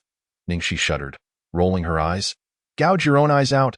I know you're going insane, but for now, keep your madness in check." With that, she produced a small mirror and held it up to the villain's face. Xiet Songwei's smile froze as he beheld his reflection, his other hand clenching into a fist. The sound of cracking knuckles echoing ominously. Very well, that moment, Ningxi, who had been stifling her laughter, burst into a fit of giggles. "Your new hairstyle is incredibly fashionable. I can't help it. It's too funny." Ningxi could hardly comprehend how such a stunning beauty could be reduced to a face obscured by shadows, save for a grin of white teeth and a wild mane. Xiet Songwei glared at her, his expression dangerously focused, before abruptly turning the mirror away from her. Ningxi's laughter faltered as she caught sight of her own chaotic hairdo in the reflection. "Ha ha ha!" It was now his turn to laugh mercilessly, as he tugged at a strand of her hair. "Your new hairstyle is quite unique, very eye-catching. Though it suits you well, maintain it. I quite enjoy seeing it." Ningxi could no longer muster a smile, her thoughts cursing the system's ancestry. The system, feeling guilty, dared not utter a word. Ningxi forcefully swatted his hand away, kicked off the ground, and landed steadily, rolling her eyes as she turned to return to her chamber. In the next instant, she was abruptly lifted again, a warm sensation pressing against her back, a whisper akin to a devil's murmur brushing against her ear. I have come to realize that not only are you beautiful, but your bone structure is exquisite. Therefore, I shall sever one of your leg bones to fashion a chew toy. You have no objections, do you? Ningxi's eyes widened in terror. Are you insane? Take a look in the mirror at yourself. You're even more attractive than I am. You can't just chop off your own legs. No, I want yours, Xie Zongwei replied, his voice dripping with a chilling softness that sent shivers down Ningxi's spine. As she watched him, his hands moved downwards, as if measuring the dimensions of her leg bones, causing her to break into a cold sweat. She swatted his hand away and jumped back. What exactly are you trying to do? Ningxi realized he was merely toying with her fears, relishing in the malevolence of the situation. Xie Zongwei retracted his hand, his eyes narrowing as he raised an eyebrow, and after a moment of silence, pointed at his own unsightly hair. What have you done? If you do not clarify the reason, I will break your leg right now. In essence, he would feel the pain too, but he could no longer tolerate the disruption of his cultivation. His patience was wearing thin. Ningxi's gaze drifted, her eyes subtly flitting to his wild hair while her attention shifted to the white ceiling above. I have a system that issued a task for me to complete, but since I did not finish it, I faced punishment, which is why you are in this predicament. Do you believe me? When she felt the electric shock, it had been painful for her, but for the villain, it must have been doubly so, leading to his current state. The thought alone was enough to make her shudder, as she felt a lingering pain throughout her being. Suddenly, the system, which had been implicated, felt betrayed and fell from its comfortable perch with a thud. Rising, it wore a look of incredulity. Host, you sold me out just like that? Ningxi coldly retorted. I didn't lie. It was the truth all along. The system fell silent, nervously glancing at the villain, who regarded Ningxi with a peculiar expression, as if assessing her intelligence. Seeing this, the system felt relieved. Thankfully, the villain did not believe her. A scoff escaped Xie Zongwei. Ningxi snapped back to reality, meeting his derisive gaze. Do you think I'm foolish? Xie Zongwei snapped his fingers, and in an instant, his disheveled, grimy face transformed into one of pristine whiteness.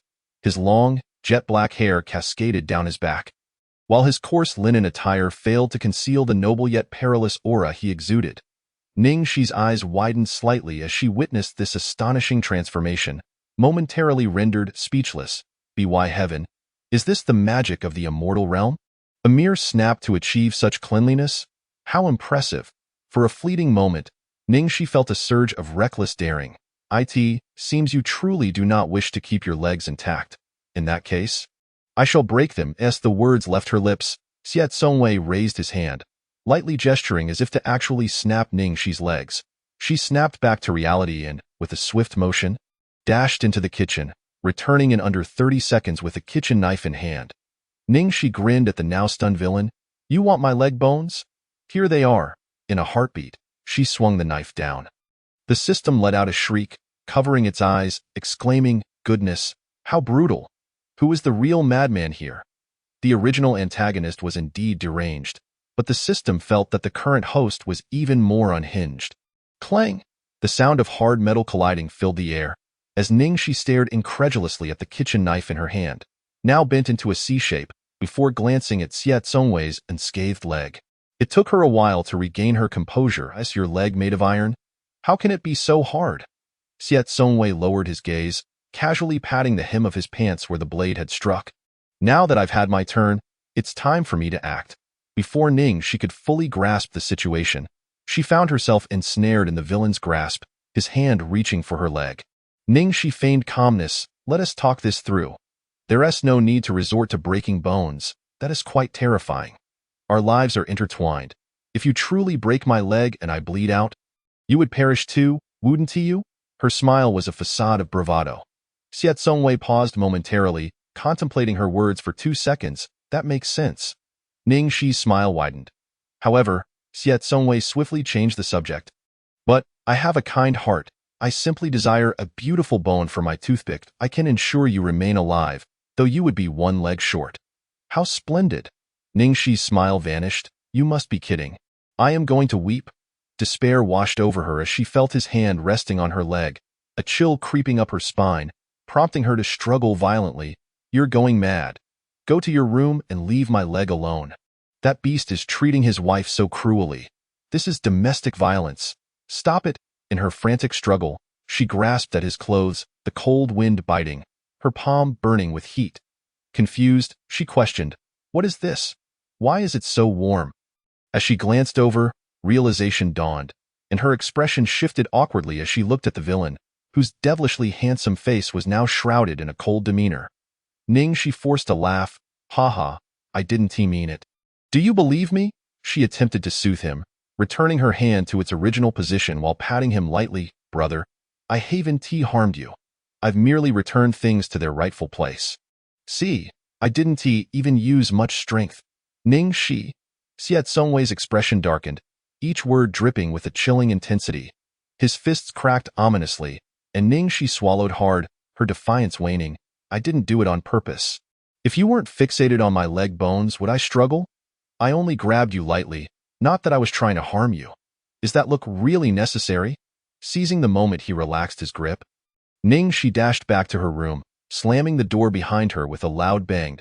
A tremendous noise erupted outside as something collapsed, causing her heart to race. She pressed her hand against her pounding heart, relief washing over her. Outside, Xiao Songwei surveyed the snow-covered ground, now marred by a massive crater. Despite his grim expression, the tips of his ears betrayed a hint of embarrassment, hidden beneath his dark locks. He muttered repeatedly to himself that she could not die. Slowly, he opened his eyes and turned back into the house. Were it not for the bond of longing, he would have long since throttled this woman. Once he untied that bond, he would snap her neck for her audacity. Breathing heavily, his chest heaved as he sat on the bamboo bed, struggling to regain his composure. "Host, it's still you. You've provoked the villain. You quite impressive," the system remarked, giving a thumbs up, appearing as innocent as a naive child. Ning, she cleared her throat awkwardly, lying on the bed and wrapping herself in the blanket like a chrysalis. After a moment, the system's voice chimed in again. "Host, are you really not going to complete the task?" Ning, she ignored it, prompting a resigned sigh from the system. "Very well, then you shall continue to endure the shocks." The next day, Xiao Songwei believed he could finally meditate in peace, thinking Ning she would cease her antics. However, he was awakened by pain once more, this time feeling as if he were undergoing a heavenly tribulation. Struck by lightning, he took several deep breaths, remaining still, and after a few jolts, he grew accustomed to the torment, perceiving it as mere physical refinement. Yet, when he awoke the following day, he found himself sporting a wild, disheveled hairstyle and a fearsome pallor. He endured. 5 days later, his patience wore thin. Ning Shi. When Ning Shi was once more dragged out, she was bewildered, shivering as the cold wind hit her, yawning and blinking sleepily at Xiao Songwei's furious visage. "What have you done?" Xiao Songwei could barely contain his urge to snap her neck, his voice low and chilling. Ning Shi gazed at his wild hair and soot-covered face, very fashionable. "I told you. It was the system's doing. It shocked me. Look at my hair. It's curly and stylish, a natural free perm. We look alike. Why are you so angry?" "I'm not upset," the system chimed in. The cold wind howled, their gazes locked. Xiao Songwei forced a smirk. "Indeed, I'm not angry. What is the point? Perhaps I should just kill you. That might alleviate my frustration." With a cold, mocking smile, he switched hands to grip her neck. Ning, she rolled her eyes, unceremoniously slapping him across the face. Smack! The air fell silent. The system feigned death. Ning, she winced at the pain in her hand from hitting him too hard, glaring at the stunned Xiao Songwei. "Are you insane? I've told you countless times. It's the system's fault. Can't you hear me?" The sting in her cheek lingered, and after a long moment, Xiao Songwei regained his senses, his breathing momentarily stifled. He had been struck twice. His gaze bore into her, causing Ning Shi to feel a chill. "Why are you staring at me?" In the next instant, as he leaned in with his dark expression, their foreheads nearly touching, Ning Shi froze, her mind racing before she felt a sharp pain. Something invaded her consciousness, and she soon saw Xiao Songwei grasping something, yanking the system from her mind. The system, which had been minding its own business, now found itself in the villain's grip, looking utterly bewildered. "What the heck?" Ning Shi gasped, uncertain as she stared at the 3-year-old version of the system. The system, regaining its composure, began to cry, "What are you doing? Why did you pull me out?" I'm still a baby. I need my sleep to grow taller. The familiar childish voice confirmed its identity, but Ningxi was in disbelief as she approached, reaching out to pinch the system's chubby, delicate cheek. Wow, such a cute and adorable system. How can you be so adorable? Xie Songwei's temple throbbed, his eyes warning as he glared at Ningxi. She remained unfazed. And in response, he tightened his grip, causing the little one to cry out in pain. Ningxi fumed, swatting his hand. Why are you being so cruel? He is just a child. Be gentler. Xie Songwei retorted. System, you're so cute. I didn't realize you looked like this, so lifelike. Ningxi's maternal instinct surged, unable to resist, for who could withstand such cuteness? Everyone, save for the villain. The system, nestled pitifully in Ningxi's arms, lamented, Why did you pull me out? You scared me to death. Host, I'm not truly the system. I'm just a caretaker. This is my true form, and I have a name. Ningxi was skeptical, poking the adorable face, her expression gleeful. Minutes later, the two were suspended in midair, exchanging bewildered glances. Xie Songwei held one in each hand, coldly smirking. You're the reason I'm in this predicament? What do you call yourself? System? What task did you assign her? Withdraw it immediately, or I shall crush you right now. I'm not called System. My name is Dixie. The tasks are accepted by the host.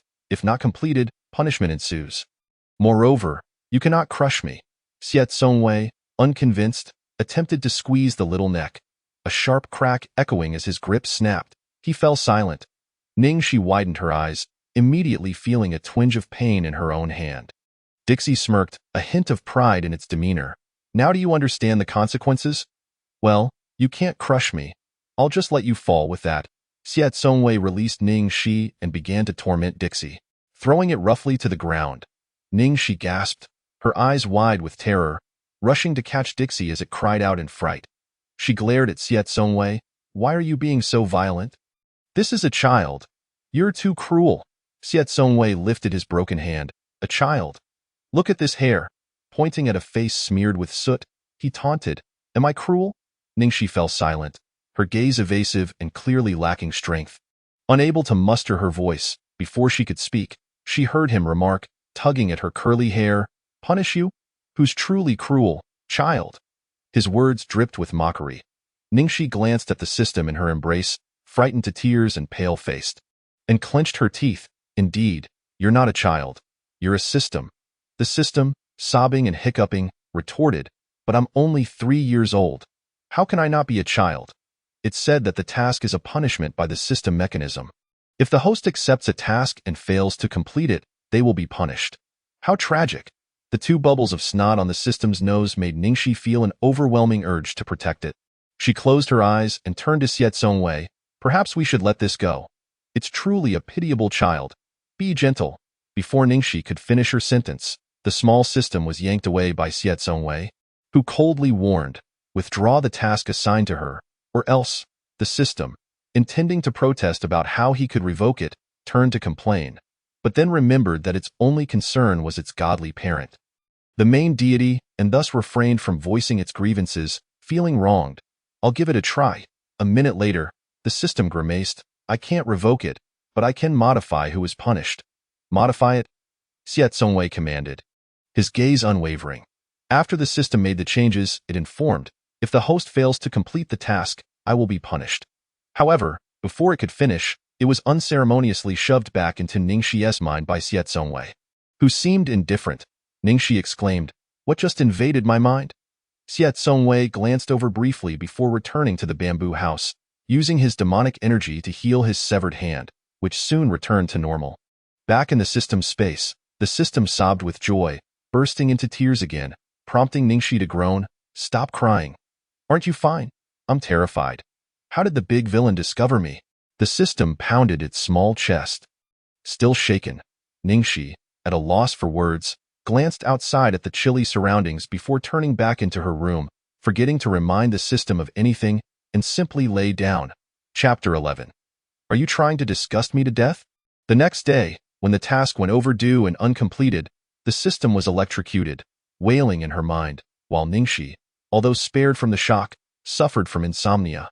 Painfully, she opened her eyes, bloodshot and weary. staring at her slightly darkened circles.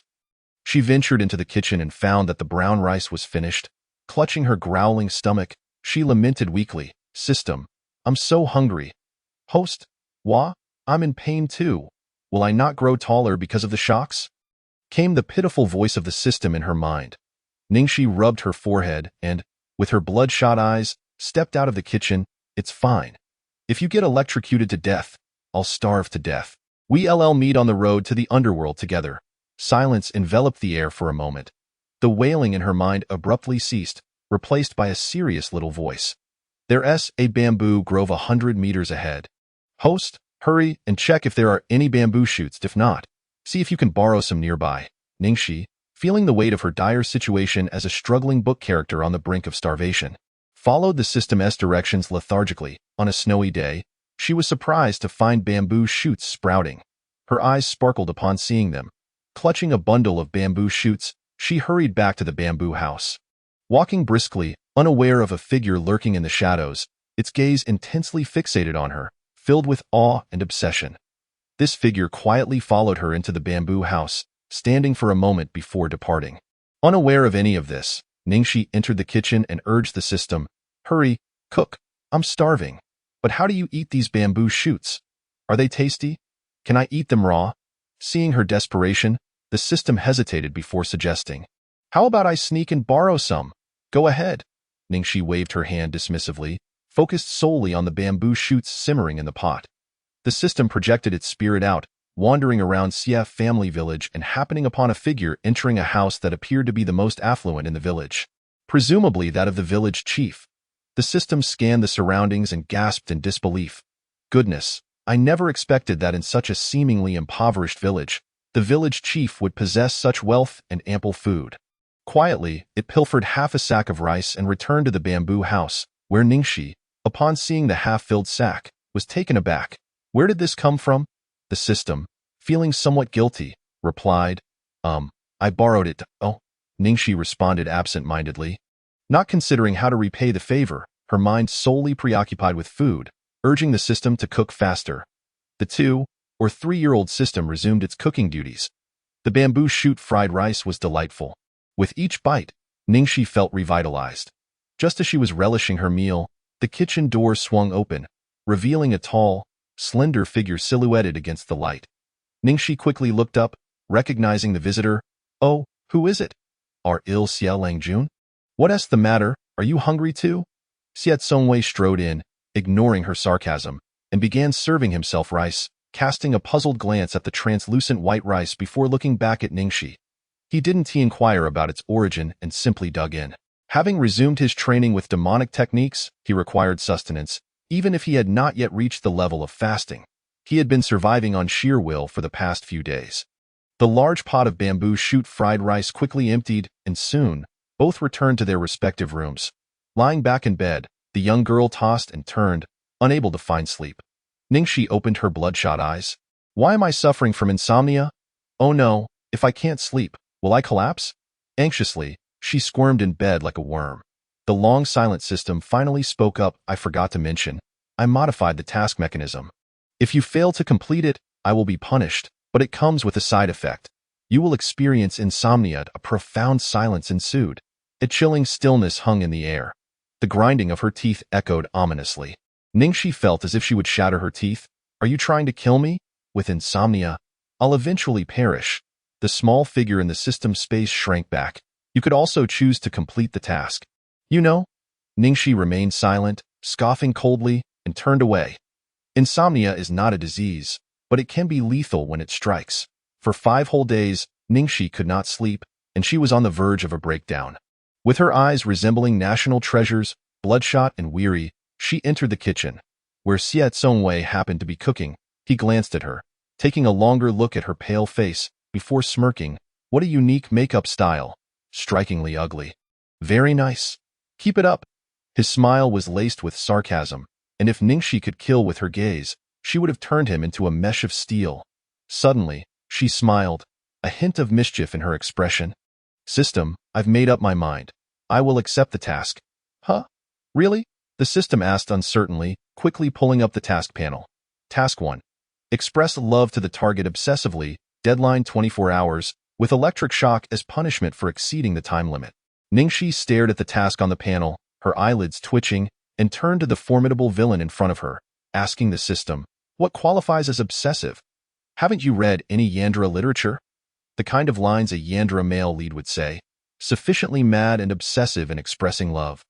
The system explained. Ningxi pondered for a moment, then smiled wickedly and approached Xie Tsongwei, locking her gaze onto him. "Man, you are mine, and only mine. If you dare to look at anyone else, I will gouge out your eyes and break your legs. If you dare to escape, I will make your life worse than death." Xie Tsongwei? Xie Tsongwei? Xie Tsongwei? His pupils constricted, staring at Ningxi as if questioning her sanity. "Have you lost your mind?" Ningxi smirked. "Man, don't think that by playing hard to get, you'll catch my attention. And no matter what tricks you use, I want to look at you twice." An eerie silence enveloped the two. Xie Tsongwei felt a chill run down his spine, lifting his hand to press against her approaching head, yanking her closer with a sinister smile. "What are you trying to convey? Is the system forcing you to do this? Are you trying to disgust me to death with all this chatter?" Ningxi, unable to suppress a roll of her eyes. She did indeed wish to disgust him to death, but little did she know. The words were quite a mouthful, and she had burned herself in the process. Ding! Host has completed the daily task, earning 10 points and unlocking the system store. Ningxi paused, swatting away the hand resting on her forehead, and glared. "Focus on your cooking, or I'll starve. Oh, and there are points. What's in the store? What can I buy?" Curious, she opened the store upon hearing the notification and was greeted by a myriad of items. After a moment of surprise, she clicked into the food section, her eyes lighting up. Wow, it's all food. The food page featured a dazzling array of items, from buns to rice, vegetables to meats. Ningxi fixated on a roasted chicken that only cost 20 points. Nearly drooling at the thought. Chapter 12. Puppet Material System. You're so inconsiderate. Why didn't you tell me there was food? 10 points cannot be exchanged for anything substantial. Instead, Ningxi regrettably opted for meat buns. 2 points each, meaning her 10 points could only procure 5 buns. A rather disappointing deal. The host did not inquire, and moreover, resisted completing the task, unaware that the store refreshes items based on the host's needs. Di Su languidly reclined on a small hammock, swinging his little feet with a nonchalant air. Ningxi's eyes sparkled as she fixated on the meat buns in her hands, directly exchanging them in front of the archvillain, who was already aware of the system's existence and thus indifferent to any pretense. She took a bite, inadvertently locking eyes with Xie Tsongwei, who had cast a glance her way, hesitating before offering 2 buns. "Would you like to eat?" Ningxi mused that Xie Tsongwei would likely not wish to consume what she offered. She would soon satiate her own hunger. Yet, before she could bask in her little triumph, Xie Tsongwei had already taken the buns from her hand. Ningxi was mildly astonished. "Aren't you afraid it might be poisoned?" Xie Tsongwei revealed a chilling smile. "Poison? No worries. Before I meet my end, I will certainly ensure your demise first. Such a journey to the underworld cannot be undertaken alone." Ningxi couldn't help but roll her eyes and turn to exit the kitchen, oblivious to the dangerous glint that flickered in Xie Tsongwei's eyes behind her as he devoured the buns in mere moments. That night, satiated and content, Ningxi fell into a peaceful slumber the moment she lay down in the eastern wilderness. The Xie household was alive with the sounds of stringed instruments, their melodious tones wafting through the air. A stunning dancer performed gracefully, while a young man reclined in a bold posture at the front, his features handsome. He was the current head of the Xie family's youngest son, Xieqi. He reached out and pulled the dancer into his embrace, gripping her delicate chin, the scent of wine intoxicating, breaths mingling chaotically in no time. The previously bashful dancer's expression morphed into one of excruciating pleasure, as the young man ravaged her to death. Once the performance concluded, her lifeless body was carted away. Displeased, the young man clapped his hands, straightened his attire, and several cloaked cultivators knelt before him. Xieqi lifted a wine jug and drank deeply, the liquid spilling from the corners of his mouth to stain his garments, before pausing to inquire, "How many days has it been?" One responded, "Young master, it has been nearly 10 days. 10 days, indeed." Excitement lit up Xieqi's face. "Do you think that wretch has transformed into something neither human nor ghost? Given the effects of the demon poison, it should be about time. One among them remarked, "Excellent. Xie clapped his hands in delight. Discarding the wine jug onto the ground, his bare feet pressing against the earth, his attire disheveled, revealing part of his chest, go and ensure that creature, neither human nor ghost, is delivered to the Demon Suppression Bureau. Treat it well. As the men prepared to leave, Xie called out once more. They turned to hear him add, bring that wretch's charming lady along as well. Such beauty, I must have a taste. Xie licked his lips in excitement, his expression bordering on madness, and the men vanished in an instant. Once they departed, Xie began humming a tune, dancing in place, in the dead of night. At the Xie village, several figures stealthily appeared. Xie Songwei, sitting cross-legged in meditation, sensed an approaching presence and suddenly opened his unusual eyes. This must be the place. The figures landed on the roof, surveying the surroundings before descending into a room. Scanning with spiritual awareness, only to find the silhouette of a girl, with no other signs of life. Frowning, they muttered, strange. Where is the wretched spawn? Looking for me? A melodious yet somewhat eerie voice, belonging to a refined young man, echoed from behind them, startling the figures. They turned to see Xie Songwei standing beneath the eaves, tilting his head innocently, his expression both charming and unnerving. The figures, cultivated by the Xie family, possessed abilities above the abandoned sea level, while Xie Songwei, deemed a waste, had no cultivation at all. How had he approached so quietly that they hadn't sensed him? Their minds were filled with uncertainty and wariness, though they did not regard him highly, thinking him merely a discarded remnant of the family. Yet when they realized Xie Songwei's behavior was akin to that of a normal person, they couldn't help but question. Aren't you afflicted by demon poison? How are you unscathed? Xie Songwei scoffed, a chilling gaze directed at the cultivators. A fine batch indeed. Just what I need for puppet material. How fortuitous that you delivered yourselves to my doorstep. In disbelief, the three lowered their heads, preparing to act, when suddenly, sharp pain surged through them as the slender figure of the young man appeared before them, silent as death. Stunned, they gazed at the gaping wound left in one of their bodies. Unable to comprehend how a mere waste could crush the hearts of cultivators above the abandoned sea level, they collapsed lifelessly to the ground, their eyes wide open in disbelief. Disgusted, Xie Songwei returned to the ground, observing his bloodied hands with distaste before turning his gaze to the corpses, his unusual eyes gleaming with excitement. Ningxi, having slept soundly until dawn, remained blissfully unaware of the events that transpired in the bamboo house the previous night. She awoke to find the task panel reappeared, her lips twitching. Once a day, is it, system? You're rather excessive. Receiving no response, Ningxi swung her legs over the side of the bed in the chill of winter. Washing up became a challenge, and she could only manage to heat water using Snowed. A search for Xie Songwei yielded no results, so she summoned the system. Disu, yawning, grumbled as he prepared breakfast for her. Host, the other party is still asleep. Must you rise so early? Ningxi ignored him, eagerly awaiting her meal. During this time, she browsed the shop and found clothing and bedding she desired, her fingers itching to purchase. Yet lacking the points, daily tasks had not introduced her to the archvillain, leaving her unable to complete them. Restraining her urges, she waited. As night fell, Xie Songwei remained absent. Ningxi made a special trip to his room, only to find it empty. Scouring the surroundings yielded no clues, leaving her frustrated. Where is he? If he doesn't return and I can't complete my tasks, I might not sleep again. Feeling exasperated, Ningxi lay on the bed, devoid of entertainment in this ancient time, struggling to endure the stillness, staring at the ceiling until she could close her eyes and drift off. However, in the dead of night, she found herself restless, gasping for breath, awakening abruptly to a foul stench. What is that horrid smell? Ningxi sat up, sniffing herself for any unusual odors, but found none. Yet, an acrid scent lingered in the air. System, why does it smell so awful? Is my nose broken? Host, could it be possible that the archvillain is up to something? Ningxi snapped to attention, recalling their shared sensory connection, her brows furrowing. What could he possibly be doing? Disu adjusted the archvillain's location, approximately 5 kilometers away from the host. Ningxi, speak plainly, cursed burial ground. Ningxi, what nonsense is this? Doubting her hearing, she pondered what Xie Songwei could be doing there.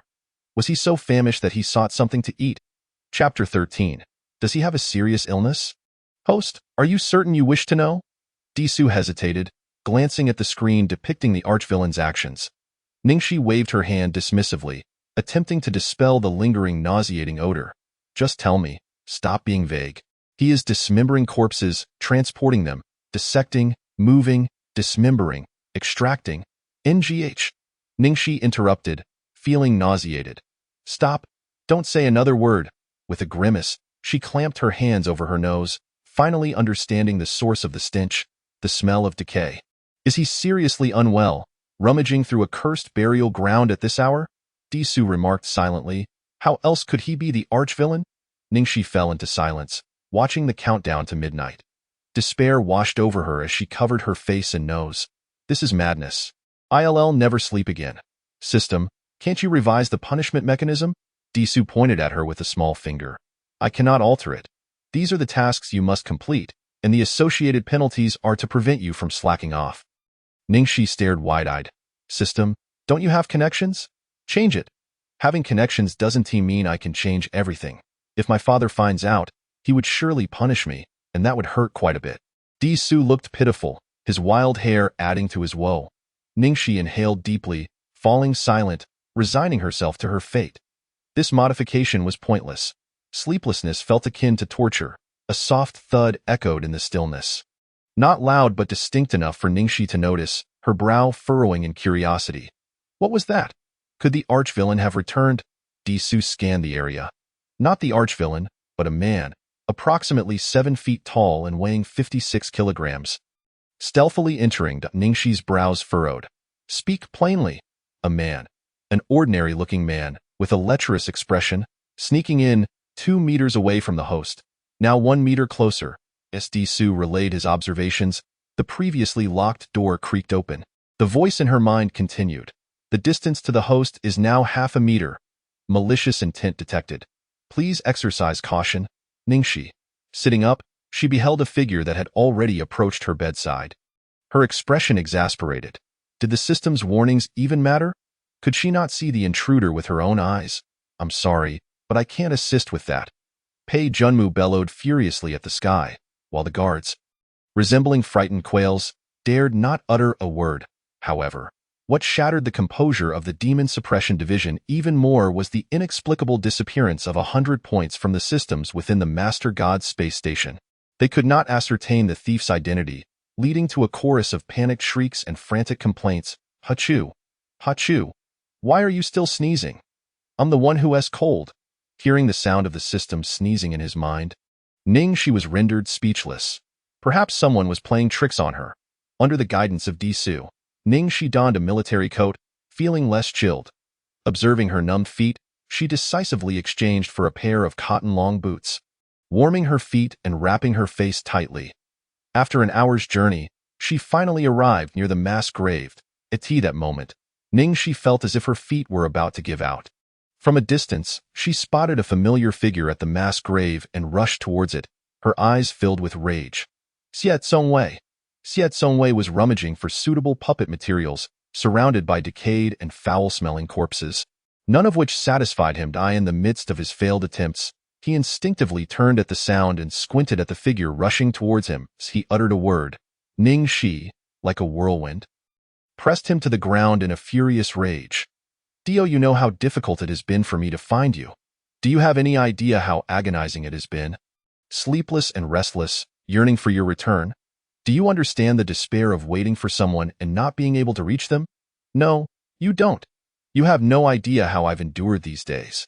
I truly want to lock you up, confine you, so that you can only see me and not a single moment can escape my gaze.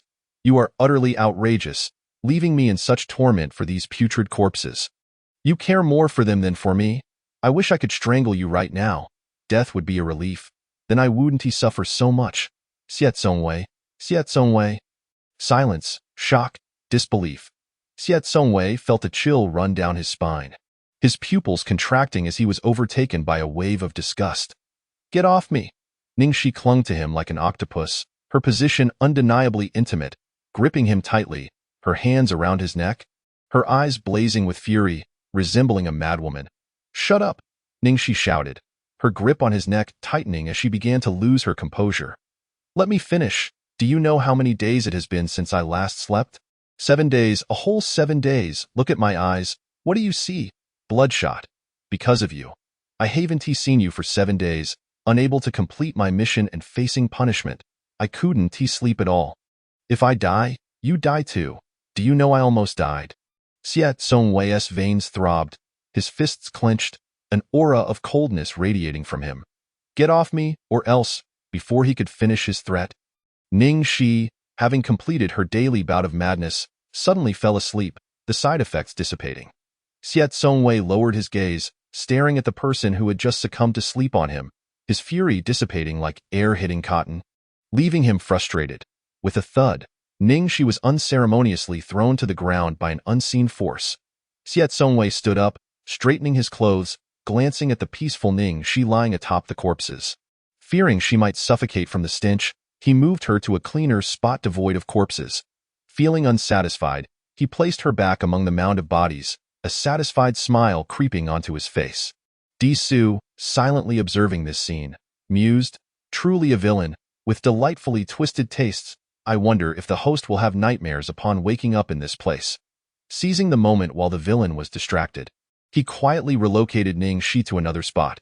Siat Songwei, with his keen senses, immediately noticed the movement and, seeing Ning Shi in a different position, raised an eyebrow, returning her to her original spot. Moments later, she was moved again. Siat Songwei frowned, shifting her back once more. After several such exchanges, his patience wore thin, and a surge of dark magic erupted around the corpses, resulting in an explosive sound. Noticing he was being warned, Di Su obediently withdrew. Host, my apologies, I'm inept. You've suffered. 3 days later, Di Su gazed at Ning Shi, nearly buried beneath a blanket of snow, lost in thought. The host had slept for a full 3 days, while the villain beside her had gone several days without food or drink, to the point of nausea. He was unsure of Siat Songwei's activities, sometimes dismembering, sometimes stitching together, and then setting up intricate formations, placing the assembled corpses within. Once the formations vanished, the corpses suddenly began to move. Di Su, stunned, his pupils shaking. What the hell? A resurrection spell? The thought crossed his mind, but he quickly dismissed it. The villain's dark and cynical nature made it unlikely he would dabble in forbidden arts like resurrection.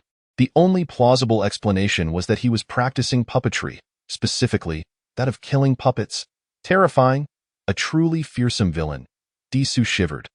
When Ning Shi awoke, she felt disoriented, especially as she dug herself out of the snow, inadvertently brushing against several corpses, nearly screaming in horror. Upon standing, she noticed her elevated perspective and, upon realizing she had been sleeping atop a pile of bodies, her teeth chattered, her eyes flashing with murderous intent. Siat Songwei, descending from the pile, Ning Shi rushed forward like the wind, seizing Siat Songwei by the collar, gritting her teeth. Why did you have to put me in a pile of corpses? You're truly a pervert. Are you trying to suffocate me? If I hadn't fallen asleep, I would have had nightmares about this. Siat Songwei's complexion was pale, his coarse linen clothing making him appear frail, his hair disheveled. If it weren't for the faint warmth he exuded, one might mistake him for a ghost. He lowered his gaze slightly, his expression unreadable. Let go, Ning Shi, violently tugging at his collar, exposed half of his neck to the frigid air, sending a chill through Siat Songwei, who felt the icy bite of the wind. Ning Shi refused to release him, her glare unwavering. Siat Songwei smirked, extending his bloodied hand towards her.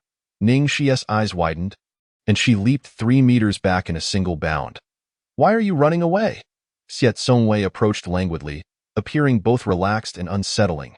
Just a moment ago, you were clinging to me. Now you keep your distance. I am not a monster out to eat you.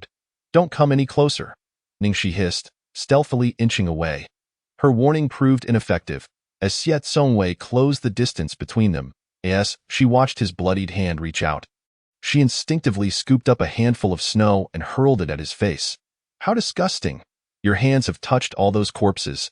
Don't you dare touch me, there's blood on them. Siat Songwei, with snow smeared across his face, momentarily darkened in expression, snapping his fingers, instantly cleaning his hands and face. He approached Ning Shi, grabbing a handful of snow and tossing it atop her head. Ning Shi, A blatant act of revenge, unmistakably retaliatory. In the midst of the swirling snowstorm, a bizarre scene unfolded at the eerie mass grave. Two figures engaged in a frenzied snowball fight, the atmosphere charged with intensity. Nearby, a corpse transporter arrived with several bodies that had been mauled by beasts. Just as he was about to drop them, he caught sight of the strange scene, his legs trembling in fear as he screamed and abandoned the corpses. Observing this, Di-Su sighed softly, feeling that this was enough. Why did it seem that both were acting out of place? Moreover, he thought the villain might be a bit unhinged. Was this childish method of revenge truly appropriate? Di-Su attributed it to the fact that the current villain had yet to endure harsher trials. Being merely an 18-year-old youth, he was somewhat naive. Covered in snow and thoroughly disheveled, Ningxi continued to hurl snowballs. "Xiet Songwei, can't you stop? Why are you throwing them so hard? It hurts me more, and you too. Don't you care about your own life?" Xiet Songwei scoffed. "Afraid?" Ningxi rolled her eyes. What began as a playful retaliation escalated uncontrollably into another scuffle. Ningxi yanked at Xiet Songwei's hair. "You put me in a pile of corpses? You're ruthless." Xiet Songwei tugged back, gritting his teeth. "You should be grateful I didn't snap your neck," Ningxi retorted. "Grateful for what? It's not like you were the one missing for 7 days with you gone so long. You might as well have died outside. Do you know how terrified I was? A creepy man almost attacked me in the dead of night." Xiet Songwei's deep, unique eyes flickered, his grip on her hair momentarily loosening as he squinted. "Oh? So nothing happened? How could nothing happen? It was a close call." Ningxi's voice rose, echoing in his ears, causing a dull thrum in his head. Taking a deep breath, he forced a smile, saying, "What I meant was, the other party didn't cause any harm, did they? They weren't killed by you, were they?" Ningxi thought for a moment that the villain was showing some concern for her, but in the next instant, she felt as though cold water had been poured over her head, making her feel utterly chilled. "Don't pull my hair. If you break it, I won't let you off," having lost 10 strands of hair. The situation became a flashpoint, instantly heightening the tension and intensifying the atmosphere. Di-Su could scarcely bear to watch, shutting his eyes to shield himself from the scene. On the way back, Ningxi had no desire to walk. Instead, she leaped onto Xiet Songwei's back, clinging tightly to his neck with both arms. In that moment, Xiet Songwei felt as though his breath was being choked, his veins bulging as he nearly spat out the words, "Get down." "I won't." Ningxi pouted stubbornly. "I nearly ruined my legs just to find you. Who knows what you were doing in this place? I refuse to walk back. You must carry me." Xiet Songwei let out a laugh tinged with exasperation. "What do you and I have to do with each other?" Ningxi, without batting an eyelash, retorted. "We are husband and wife to as my husband. It is only right for you to carry your wife." Xiet Songwei's gaze sharpened with a hint of danger. "Are you her?" The implication was clear. Should Ningxi dare to confirm, he would undoubtedly snap her neck without hesitation, unafraid even of the bonds of longing. "I am her ancestor, my body belongs to your wife. Bear it, and you shall reap the rewards." Ningxi was simply unwilling to walk back, feeling cold, tired, and hungry, with a stench of decay clinging to her.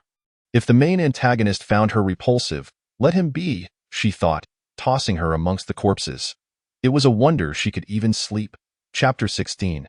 "You actually kissed me," Xiet Songwei scoffed at her mention of benefits. Dismissing it entirely, shaking off the notion of dropping her, his heterochromatic eyes flickering with a hint of anger. "Get down, I won't say it again." Ningxi blinked innocently. "If I recall correctly, that was your second time saying it, wasn't it?" Xiet Songwei's expression darkened for a fleeting moment. The cold wind brushed against him, and he felt the chill in front while warmth lingered behind. He took several deep breaths as Ningxi's voice echoed in his ears. "In this desolate wilderness, it is quite frightening. I don't know the way, and what if I were to die out here, fading away without a sound? Our lives are intertwined. If I die, you die too. Is that not tragic?" Such sophistry. Xiet Songwei maintained a stoic expression, his voice cold and hard, as he gathered a surge of demonic energy, poised to toss Ningxi aside. Suddenly, a fragrant scent wafted towards him, and within his view, a hand as white as snow appeared, offering 2 meat buns. "Benefits, meat buns. Will you eat them?" Xiet Songwei averted his gaze. "Your hands are dirty. You've touched corpses." Ningxi found this amusing. "Are you done? You've touched far more and far filthier things." Haven't you? If you're so disgusted by me, don't eat." Mid-sentence, she suddenly felt her hands lighten. The snow that had clung to them vanished in an instant. Ningxi widened her eyes in surprise. "You didn't even wash your hands." "They were filthy." Xie Zongwei, showing his disdain, used demonic energy to cleanse her hands several times, erasing all traces of the foul odor from both of them. Ningxi looked at her now pristine hands and immediately exclaimed, "That's enough. Truly, it's sufficient and it's clean enough. Will you eat or not?" These were exchanged with points borrowed from the system. If you don't eat, you'll starve. You've been hanging around a mass grave. What have you been eating these past few days? You wouldn't have eaten Ningxi, would you? She suddenly shivered at the thought of that image. Xie Zongwei seemed to grasp her unfinished sentence, his eyelids twitching slightly as he interrupted her chaotic thoughts. "Shut your mind. Do not think of me in such a revolting manner. I have no interest in the flesh of the dead. I would rather starve than eat that." Ultimately, Xie Zongwei accepted the meat buns and began to eat. 2 were insufficient, so he devoured a total of 20, leaving Ningxi dumbfounded as she gazed at the now diminished points. She couldn't help but lament internally, "Pig, you eat so much." She had only managed to eat 21 herself. As the fine snowflakes fell upon their heads, Ningxi lifted a hand to tidy her hair, only to find it quickly accumulating once more, and she grew too lazy to clean it. "Hey, you still haven't told me what you've been eating these past few days." Xie Zongwei remained silent, quickening his pace, while her incessant chatter filled the air, annoying him with its noise, his long lashes dusted with frost. Ningxi leaned forward, glancing sideways at him, and noticed the snow clinging to his lashes. She gently blew on them, causing the snow to fall away.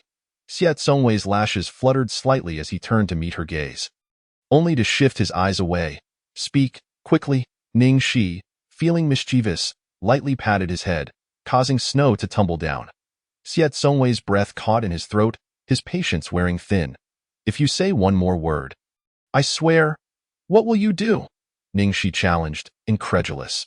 She was taken aback as a cold sensation brushed against her lips. By the time she regained her composure, she had bitten down hard, blood filled her mouth. And Ningxi gritted her teeth. "You kissed me. You actually kissed me." Ningxi was stunned, unable to believe that the main antagonist had dared to kiss her. How absurd! Xie Zongwei licked the blood from the corner of his mouth, his expression both enchanting and dangerous. "If you continue to make noise, I will be even more ruthless." Ningxi's eyes widened slightly, instinctively covering her mouth with her hand, then glaring at him, falling silent as she settled quietly on his back like a dead weight. That kiss was devoid of any emotional nuance, his gaze as clear as a monk's in a temple. Were it not for that, Ningxi might have doubted whether he harbored any feelings for her. As they traversed the snow-laden path, unnoticed by anyone, the demonic energy coalescing in the young man's palm gradually dissipated. The pristine white ground bore their footprints, while the young man's figure seemed to vanish into the swirling snow. Stepping into the snowy thicket, the cold wind stinging his eyes in his field of vision, a pair of sharp, cold, bloodthirsty green eyes emerged, their white beastly forms nearly blending into the snow. The young man halted his steps, slowly lifting his gaze to behold a pack of snow wolves, their path obstructed, encircled from all sides. Xie Zongwei let out a derisive snort. The thunderous howl of the wolves erupted, abruptly waking Ningxi from her slumber on his back. She opened her eyes in a panic and, upon seeing the scene before her, her eyes widened in shock. "Why are there so many wolves? Where did they come from? I didn't see them when I arrived." The predatory wolves surrounded them, leaving no escape. Ningxi stood up, goosebumps rising on her skin, her hair standing on end. "What should we do?" Her trembling voice carried an urgency that reached Xie Zongwei's ears. He tilted his head, feeling quite uncomfortable, his eyes glinting with malice. "It's simple. We shall be buried in the bellies of the snow wolves. In that case, you shall be within me, and I within you.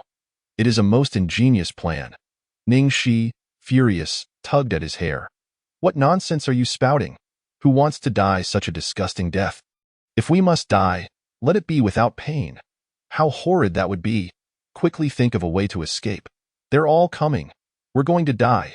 As a frail girl, she had narrowly avoided death at the hands of the main antagonist, only to now face being devoured by a pack of wolves. Xie Zongwei, dissatisfied, ducked his head. "Try hitting me again, and I will toss you straight into the snow wolves. Ning, she swiftly wrapped her arms around his neck. Clinging tightly, the suffocating sensation returning. Xiet Songwei bared his teeth. Are you trying to strangle me? Ning, she loosened her grip slightly. Although she too felt a bit breathless, this discomfort was nothing compared to the prospect of death. She could endure it. Suddenly, she was thrown off by Xiet Songwei, and with a shriek, she quickly leaped back onto him, clinging to him like an octopus, refusing to let go. Xiet Songwei clenched his fists. Get off me. Their face-to-face embrace was exceedingly intimate. However, Xiet Songwei, devoid of any worldly desires, found it merely cumbersome, an object clinging to him, obstructing his view and weighing him down. I won't. Ning, she was resolute in her refusal to let go. For the moment, she had no choice but to rely on the main antagonist. Surely, given his impressive demeanor, he could handle these wolves, right? If you don't let go, we'll die together. Xiet Songwei tugged at her.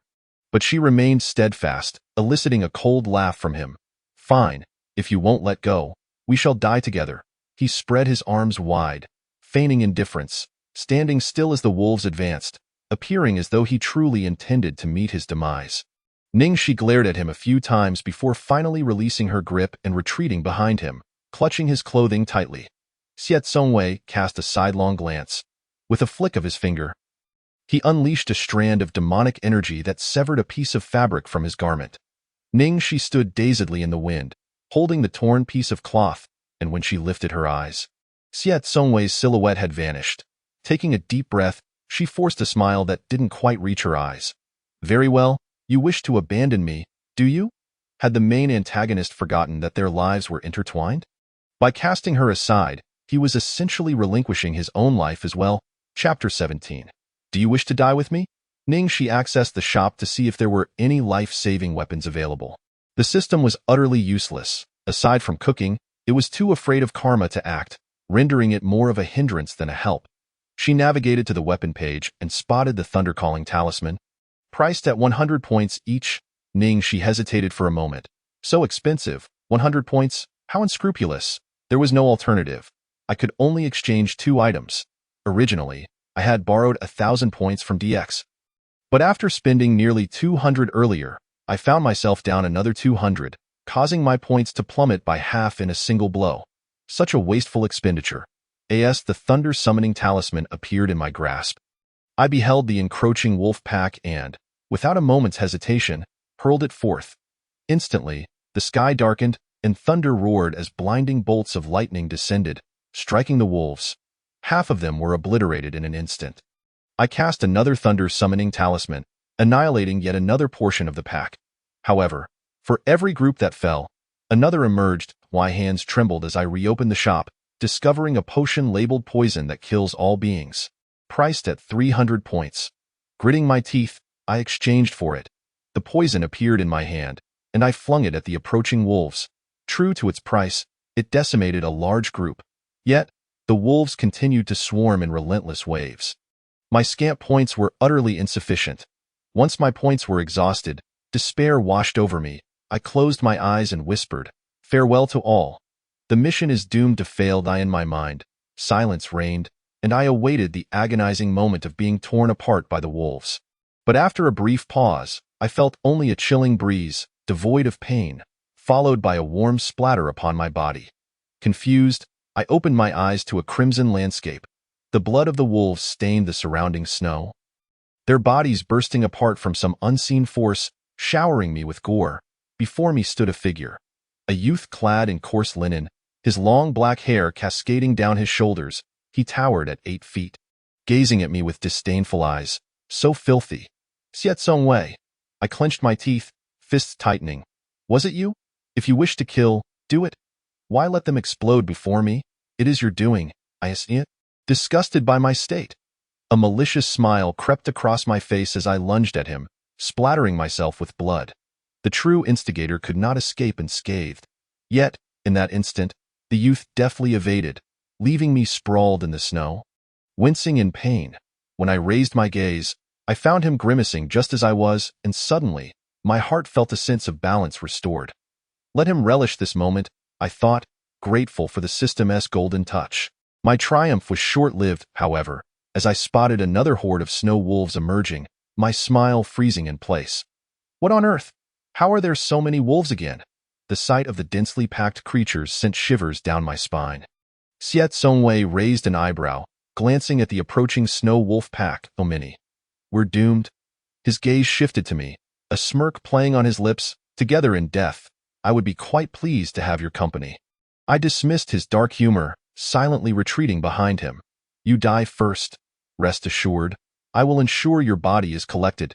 As I drew near, he recoiled from my bloodied appearance, stepping aside, but I clung to his hand stubbornly. Our fingers intertwined, a firm grip. Xiet Songwei struggled to break free, casting me a quizzical look. Why hold on so tightly? Do you wish to accompany me into death? I responded with a smile. Given your skills, I know you can handle this. If I let go, I fear for my life. So don't think of shaking me off. I was utterly serious about surviving. If I could endure, I would not. If all else failed, I could always try again in 18 years. Release me, Xiet Songwei said, his expression darkening as he raised our clasped hands, a flicker of something inscrutable in his gaze. Or perhaps you wish for me to sever your hand? With that, he lifted his other hand menacingly, his intent clear. I knew he meant it. I was not one to back down easily, and I struck his hand with enough force to leave my own tingling. Sever? What nonsense, given the current situation. If only you would direct such thoughts toward these wolves instead of me. Would we be trapped here? Xiet Songwei scoffed. I see your so-called system quite powerful. Let it take action. Or you could do it yourself. Weren't you just formidable enough to dispatch the snow wolves? These snow wolves were mostly above the third stage, possessing some intelligence, their cultivation only a few decades old. Not yet capable of transformation. Thus, they were considered beasts rather than true demons. Xiet Songwei regarded them with little concern. His current cultivation rendered him more than capable of dealing with the mere pack of snow beasts. Yet, with each group he dispatched, another appeared, testing his patience. Moreover, he was keen to observe what Ning Shi and her so-called system could truly achieve. To him, I appear to be nothing more than an utterly ordinary person. And the allure of the thoughts of longing could not be attributed to anyone other than the system's meddling. I shot Xiet Songwei an exasperated glare. If the system could act, would I be clinging to you so desperately? I just spent all my points on the Thunder's summoning talismans and poison. I see, he mused, stroking his chin thoughtfully. In that case, I suggest you prepare for the worst. As his words left his lips, I found myself frozen in place, helplessly watching as he pried my fingers apart one by one. Oh, my utter disbelief. He then leaped backwards, soaring into the trees. Stunned, it took me a moment to react. And I hissed through clenched teeth, Xiet Songwei, you bastard system, if you don't come to my aid, I shall perish. As the wolf pack closed in with predatory intent, tears of frustration welled in my eyes. My limbs growing weak. Why are there so many wolves? At that moment, DX, summoned by my desperate pleas, arrived on the scene, his vision clouding over as he hastily adjusted the system panel. Host, do not panic. Stay calm. Let me see if there is anything to counter these wolves. Do not fear.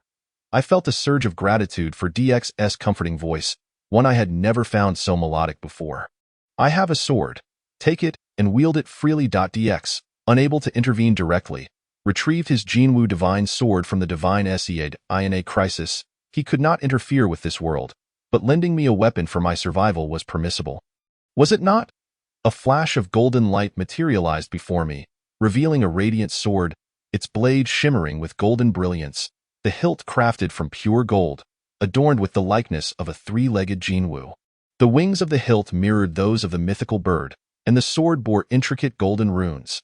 The appearance of the divine sword caused the very heavens to tremble, attracting the attention of hidden masters from the four great wilderness regions, who emerged from their secluded abodes. From his perch on the tree, Xiet Songwei was momentarily blinded by the brilliance, but as his eyes adjusted, he caught sight of a blade that rivaled his former life's dark glory. His gaze sharpening with intrigue.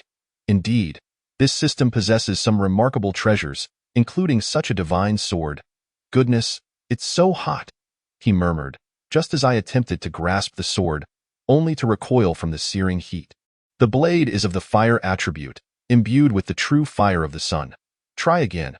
I assure you, it won't burn you, DX urged. his voice tinged with urgency as the wolves closed in menacingly. Taking a deep breath, I shut my eyes, grasped the scorching sword, and swung it towards the advancing wolves. Though I had no knowledge of swordsmanship, the moment my fingers wrapped around the hilt, an array of techniques flooded my mind, compelling me to move instinctively as I struck. An invisible wave of sword energy erupted forth, tearing the wolf pack apart. Impressive. I couldn't help but marvel at the sword's prowess. With each swing, I cleaved through the advancing wolves, effortlessly dispatching them with minimal exertion. Host, you must flee quickly. I sense multiple powerful presences approaching this location, likely drawn by the emergence of my sword. The relentless waves of wolves are converging for an unknown reason. You will not be able to kill them all and may expose yourself to these formidable beings. DX's anxious voice echoed in my mind. I straightened, ignoring Xie Tsongwei, who remained perched in the tree, and commanded DX to retract the sword. Following his guidance, I hurriedly fled. The ground was soaked in blood, littered with the bodies of countless snow wolves. Xie Tsongwei, watching the scene from above, felt the oppressive aura of approaching figures and, with a flicker, descended, speeding towards my direction. In a matter of breaths, 7 or 8 figures materialized in the clearing. The oppressive aura and presence sent the nearby snow wolves trembling in fear, retreating in haste. The celestial phenomenon caused by the divine artifact's emergence had drawn near. What treasure could be responsible? One of the figures, clad in white, remarked, "What could invoke such a heavenly phenomenon? It must be a divine artifact or a mythical beast." Another, dressed in purple, added, "Given the multitude of snow wolf corpses, it appears someone has been honing their skills here. I wonder which clan's disciple has obtained such a divine weapon." A third figure, in blue, suggested, "There is a village nearby. We should investigate." The aura of the divine artifact has become imperceptible, vanishing in an instant. A few Taoists express their disappointment, and as their words fade, everyone turns towards Xie family village.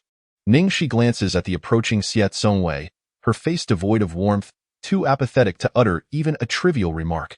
The two walk like ordinary people through the snowy landscape, yet Xie Tsongwei can distinctly sense those several auras heading towards Xie family village. Noticing the soiled bloodstains on Ningxi's attire, he snaps his fingers, and she immediately appears immaculate. A few passing auras casually glance over, only to see a bickering pair of common mortals, and they pay them little heed. Merely casting a fleeting glance, Ningxi stares in astonishment at her suddenly pristine appearance, glaring at the approaching Xie Tsongwei. Before she can speak, he reaches out, causing her to step back in alarm. Her eyes filled with wariness. "What do you intend to do?" Xie Tsongwei remains silent, his hand brushing across her forehead, concealing the silver-white divine markings, and then he covers her mouth, uttering a baffling phrase, "Do not be angry." "I was wrong, Ningxi. Ningxi." A wave of terror washes over her, sending chills down her spine. However, Xie Tsongwei's expression betrays no emotion. Sensing the departure of several divine auras, his demeanor relaxes as he releases Ningxi. With a light scoff, he strides ahead. Ningxi, after a brief pause, she can't help but voice her thoughts to the system. Is he ill?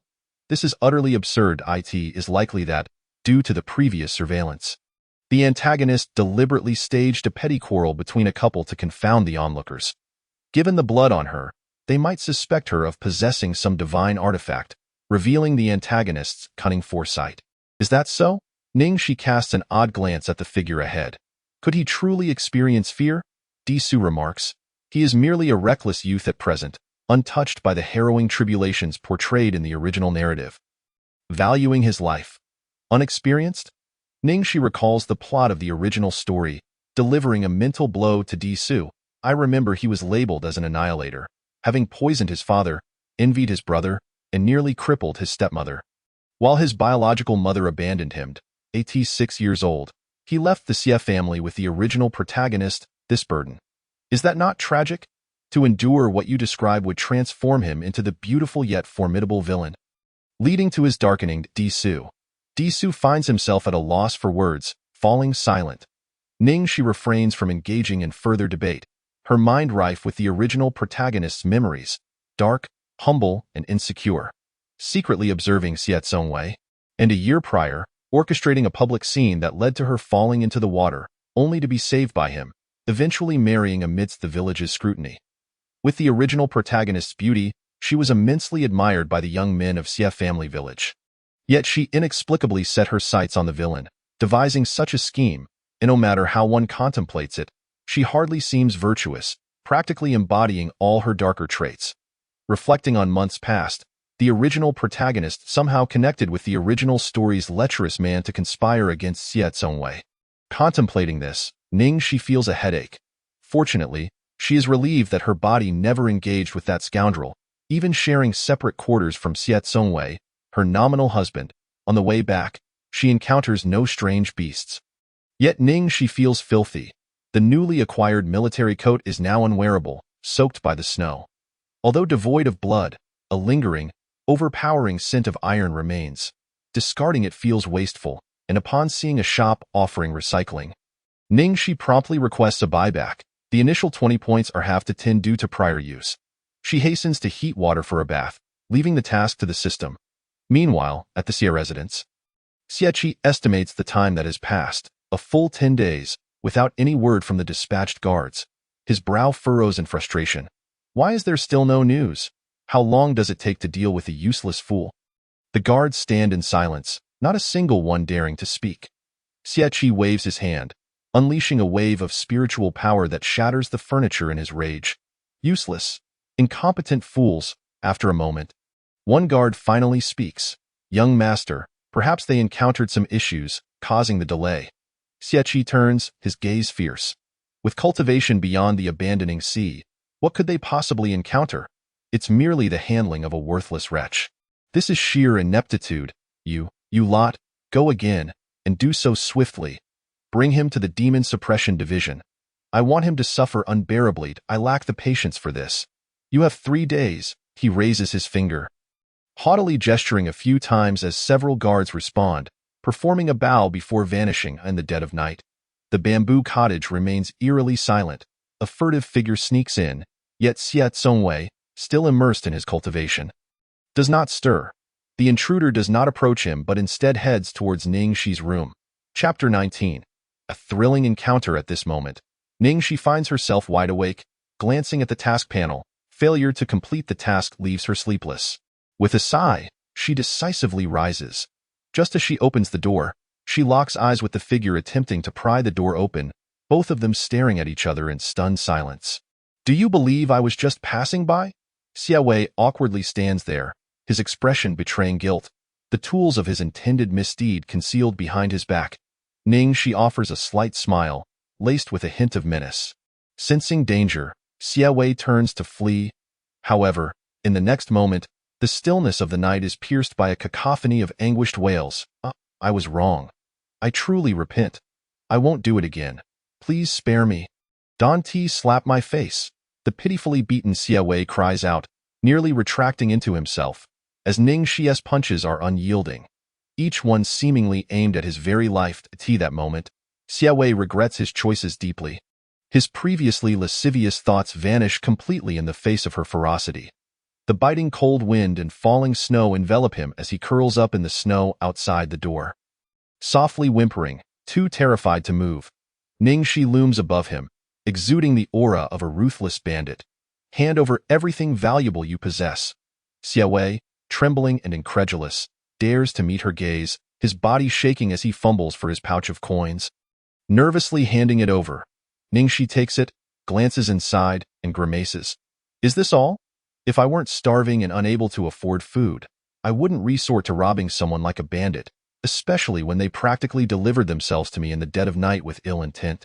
It is only fair that I demand some compensation for emotional distress. I have more at home. Xie Wei stammers, his hand trembling as he pleads, if you spare me, I'll return with more money. I swear, if I lie, may lightning strike me. Thunder rumbles ominously as if in response to his words, illuminating the darkened earth. Xie Wei freezes, tears streaming down his face as he gazes up at the sky. Lamenting inwardly, why does the heavens conspire against me? Ningxi glances at the snowy sky, unable to fathom the prospect of rain, and certainly not hail. However, such thoughts are secondary to her current predicament. She finds a length of hemp rope, binds Xie Wei, and tosses him into the firewood shed. Don't even think about escaping. I want to hold back my punches. Ningxi gestures with her fist, causing Xie Wei to shrink back further, nodding fervently, his face a mask of obsequiousness. Rest assured, my lady, I wouldn't dare to flee. Ningxi pays him no further mind, turning to exit the shed, shutting the door behind her to cut off all sounds. Host, why are you binding him? Disu can't help but inquire, intrigued. Didn't you say he is the village chief's son? You mentioned his family possesses a fortune. And given his lecherous nature and his father's greed, it's clear that money acquired this way is dubious. Ningxi adopts a righteous expression. So? She replies without missing a beat.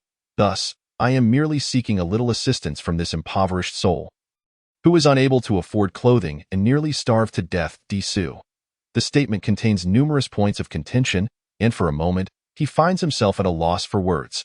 Xie Zongwei's door, having been shattered, remains unrepaired. As Ningxi stands at the threshold, she watches the cold wind continually invade the space within. She cannot comprehend how one can sleep in such conditions without even a door to keep out potential intruders. Upon opening his eyes, Xie Zongwei is met with Ningxi's imposing figure, his expression unchanging. What is it? Ningxi rests her chin on her hand, scrutinizing him for a moment before suddenly leaning in, pinning him to the bed in a wall slam, causing his pupils to dilate. Don't move. Ningxi presses her hands down on Xie Zongwei, locking eyes with him, grinning broadly. What are you hiding from? This is precisely what you desired. You've gone to great lengths to capture my attention, and now you have succeeded. You've provoked me, so do not think to escape. Your mind and body must belong solely to me. Should I discover another woman appearing in your dreams, I shall gouge out your eyes, invade your dreams, and slay that woman, feeding you to the system. Xie Zongwei, Disu, why feed him to the system? He lacks this particular hobby. The criticisms have multiplied, and for a moment, Disu finds himself at a loss for words, gazing at the daily tasks he has ostensibly completed. He exhales slowly, relieved to no longer be subjected to electric shocks. Indifferent to whatever the host may utter, the air is thick with an eerie silence. After finishing her words, Ningxi greases herself up, uncertain if it's sufficiently wild, yet satisfied upon seeing the tasks deemed complete. Just as she is about to straighten up and leave, she discovers her hand has been seized, and she looks over in confusion. Oh? Xie Zongwei tightens his grip on her hand, pulling her closer, instantly switching their positions. His long, elegant fingers gently caress the delicate cheek of the young girl. I never knew you were so infatuated with me, so fervent. It excites me greatly, since we are both so pleased. Shall I remove your skin to fashion a doll? I would be delighted to preserve this moment and transform your skeletal frame into a pendant, so you can never be apart from me. Are you satisfied, Ningxi? Her pupils tremble. Ningxi's breath hitches as she slaps him across the face with a resounding crack. You've gone mad again. I am merely fulfilling the tasks set by the system. If I fail to complete them, I suffer from insomnia. Do you understand? Have you ever experienced the torment of being unable to sleep for 7 consecutive days and nights? Xie Zongwei's gaze darkens perilously. After that slap, he tilts his head slightly, gritting his teeth. That's 3 times now. His eyes shift, casting a chilling glare upon the girl. Ningxi feels a shiver run down her spine, her gaze faltering. Don't blame me. Who told you to act out? It's not my fault.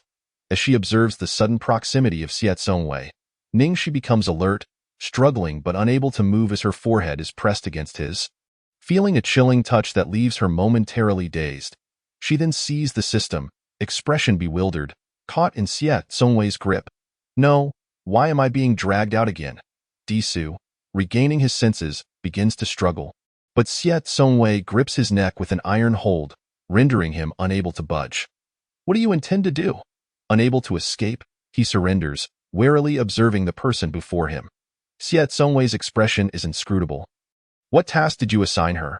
Withdraw it. Disu, looking helpless, responds, Is this something I can simply withdraw? This is a modified task mechanism. If not completed, I receive the shocks, and the side effect is the host suffers from insomnia. What can I do?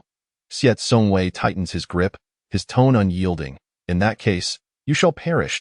Disu spreads his hands in a gesture of helplessness. Moments later, hearing a sickening crack, the sound of bones fracturing. He feels as if he is plummeting from the sky. Yet instead of hitting the ground, he hangs suspended in the air, gazing at the now limp hand of the villain. Why must you be so impulsive? Look at you, your hand is broken again. Chapter 20. The Spirit Stone Disu swiftly transforms into a beam of light, piercing into Ningxi's brow, returning to the system space, releasing a deep breath. You scared me to death. How terrifying. Ningxi can hear his mumbling, her lips twitching as she sits up, casting a sidelong glance. Your hand has been broken before. How did you heal it? Ningxi recalls that this is an era where one can cultivate immortality, and suddenly understands, but then realizes something is amiss. See the villain just an ordinary person now? Where would he have acquired the skills to mend his own hand? According to the original plot, he was tortured in the Demon Suppression Division, driven to despair, and only then did he embark on the path of cultivation. Ningxi rises, patting his shoulder. Calm down. Completing the task earns points, which can be exchanged for food. Xie Tsongwei, with a shadowy expression, suddenly lifts his gaze, his eyes deep. Ningxi, sensing danger, steps back. What do you want? He raises his hand slightly, a surge of demonic energy swirling around his severed hand, restoring it to its former state. Xie Tsongwei reaches out. Food, bring it here. Ningxi glances at her points, only 30. Completing daily tasks earns merely 10 points, the remaining 20 borrowed from the system. She exchanges for 2 and hands them over. This is all I have. I want food too. I can't give it all to you. The daily task only yields 10 points, and a meat bun costs 2 points. As she speaks, she notices his gaze fixed on her. And Ningxi, feeling wary, steps back. Xie Tsongwei accepts the meat bun, devouring it in a few bites, showing no further interest in her. Just as he prepares to dismiss her, he senses several presences approaching. Sneering disdainfully, materials. Ningxi, puzzled, inquires, what materials? Without receiving an answer, the young man strides outside, and Ningxi, confused, follows, her eyes widening in surprise at the sight of several figures that have appeared, seemingly with ill intentions. Who are they? Ningxi hides behind Xie Tsongwei, cautiously peeking out. Xie Tsongwei remains silent, his gaze shadowy as it falls upon the group of cultivators. Compared to the last encounter, these individuals possess significantly higher cultivation levels. Yuri still alive?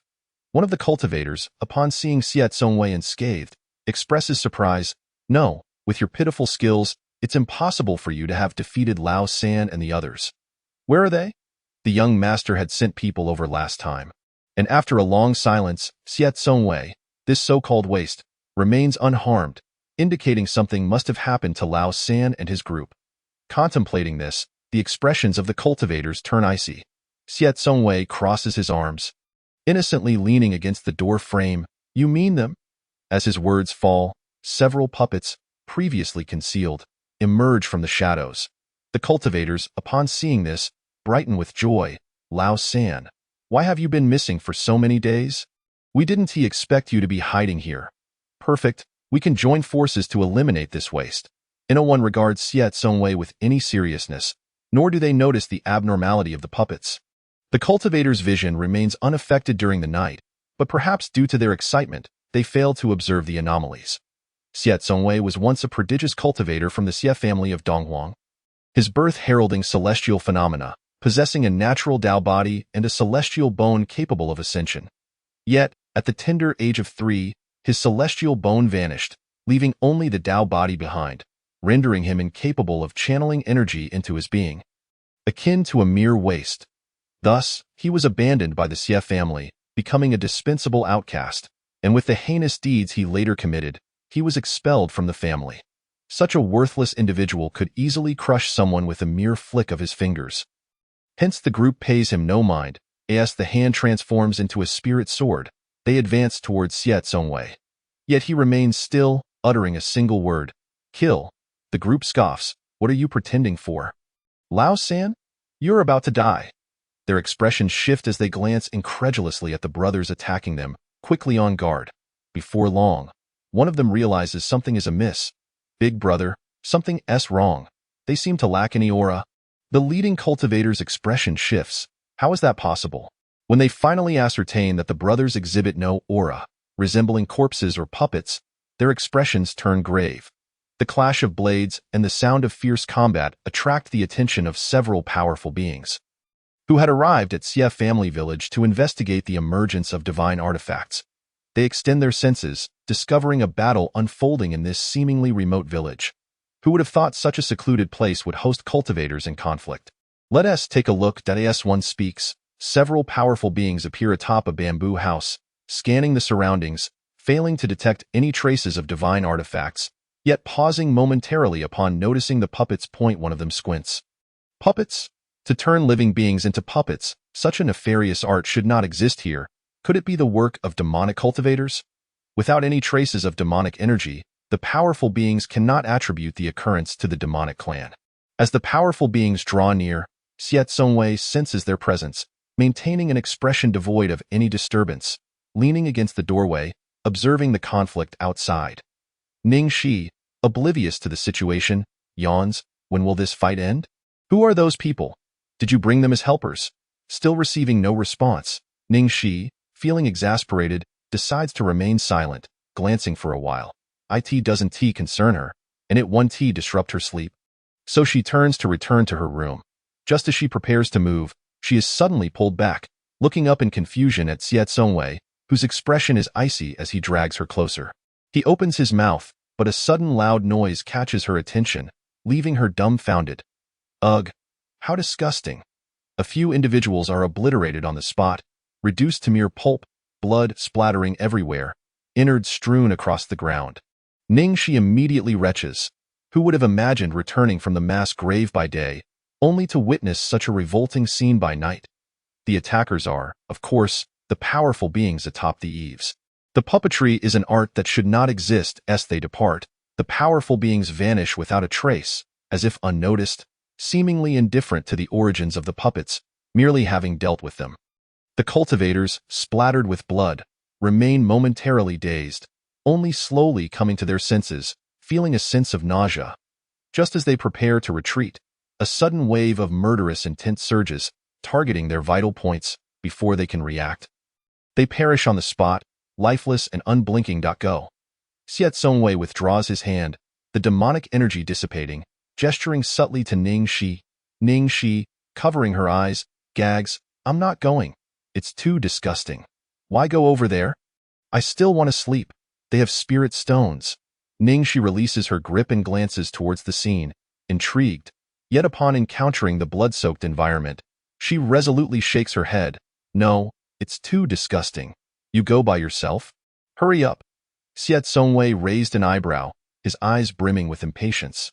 Ning Shi, agitated, released her grip and, with a swift kick, exclaimed, How dare you threaten me? How could a delicate and feeble woman like myself be entrusted with such a task as extracting money from the deceased? You've been rummaging through corpses at the mass grave for days. Why not tend to these few living ones instead? Xie Zongwei was unceremoniously sent stumbling outside, his expression darkening with clouds of displeasure as he turned away coldly. After kicking him, Ning Shi felt a twinge of guilt and averted her gaze. Chapter 21. Unknowing and unaware, Xie Zongwei adjusted his coarse linen garment, his raven hair cascading about him, snowflakes gathering on his form. At the tightly shut door of the woodshed, a pale and terrified face suddenly appeared through a crack. Xie Xiu trembled uncontrollably, frothing at the mouth, especially after witnessing several living individuals being violently dispatched, which left him in a state of shock, collapsing in fright. Once Xie Zongwei had cleared the courtyard, obliterating all evidence and burying the bodies, the night had deepened significantly. Around the witching hour, he weighed the contents of the bags he had salvaged, scrutinizing them closely, his gaze sharpening. Truly, as expected of the Xie family's lackey, the spiritual stones amounted to nearly 10,000, predominantly of medium quality, with over 100 superior-grade stones. Upon entering his room, he discarded the bags onto the floor, sat on the bed, and settled into a meditative posture to continue his cultivation. His current abilities were but a fraction, less than 1/10, of his past life's prowess. And should he encounter a few individuals of significant cultivation, they could easily reduce him to mere dust. Meanwhile, Ning Shi, having returned to her room earlier, was soundly asleep, dreaming of the Duke of Zhou. Entirely oblivious to the presence of an unconscious individual confined in the woodshed. The following day, as dawn broke, Ning Shi awoke to the sun high in the sky, roused by her growling stomach. Clutching her belly, She glanced outside, then hastily dressed, washing up with hot water. With a subconscious glance at the courtyard, she was relieved to find it devoid of any gruesome innards, now entirely clean. With a sigh of relief, she rushed into Xiet Songwei's room. "Xiet Songwei, how many spiritual stones do you have?" Without a door to knock on, Ningxi bypassed the formalities and stepped inside, her gaze sweeping the room until it landed on Xiet Songwei, who was seated in meditation. "Hey!" She gently poked the boy's shoulder with her alabaster fingers. His strikingly handsome features contorted into a frown, and as he opened his eyes to meet Ningxi's gaze, his brow twitched slightly. "What do you want this time?" Ningxi flashed a smile. "How many spiritual stones did you take from those people last night?" Xiet Songwei regarded her coolly, his eyes shifting to a particular spot. Following his gaze, Ningxi noticed a few solitary bags lying on the ground, her eyes brightening. "They look quite plump. How many are there?" Curiosity piqued. Ningxi picked one up and opened it, only to find it empty. Puzzled, she reached inside and felt the hard texture of spiritual stones. "There's quite a lot. This is wonderful. Now I won't have to starve. Come on, let us go buy something to eat." Hiding the remaining 2 bags, she grabbed one and tugged at Xiet Songwei, eager to head out. After taking a few steps, she halted and turned back to see him standing motionless. "What are you waiting for? Let us go." Xiet Songwei remained still, outright refusing. "I'm not going." Ningxi clicked her tongue, glancing at his coarse linen attire in the doorless room. "Are you sure you don't want to go? To the nearest city, to buy food? Aren't you in need of clothes, a blanket? Don't you feel impoverished? Even if life is tough, you shouldn't deprive yourself. One must seize joy and relish life.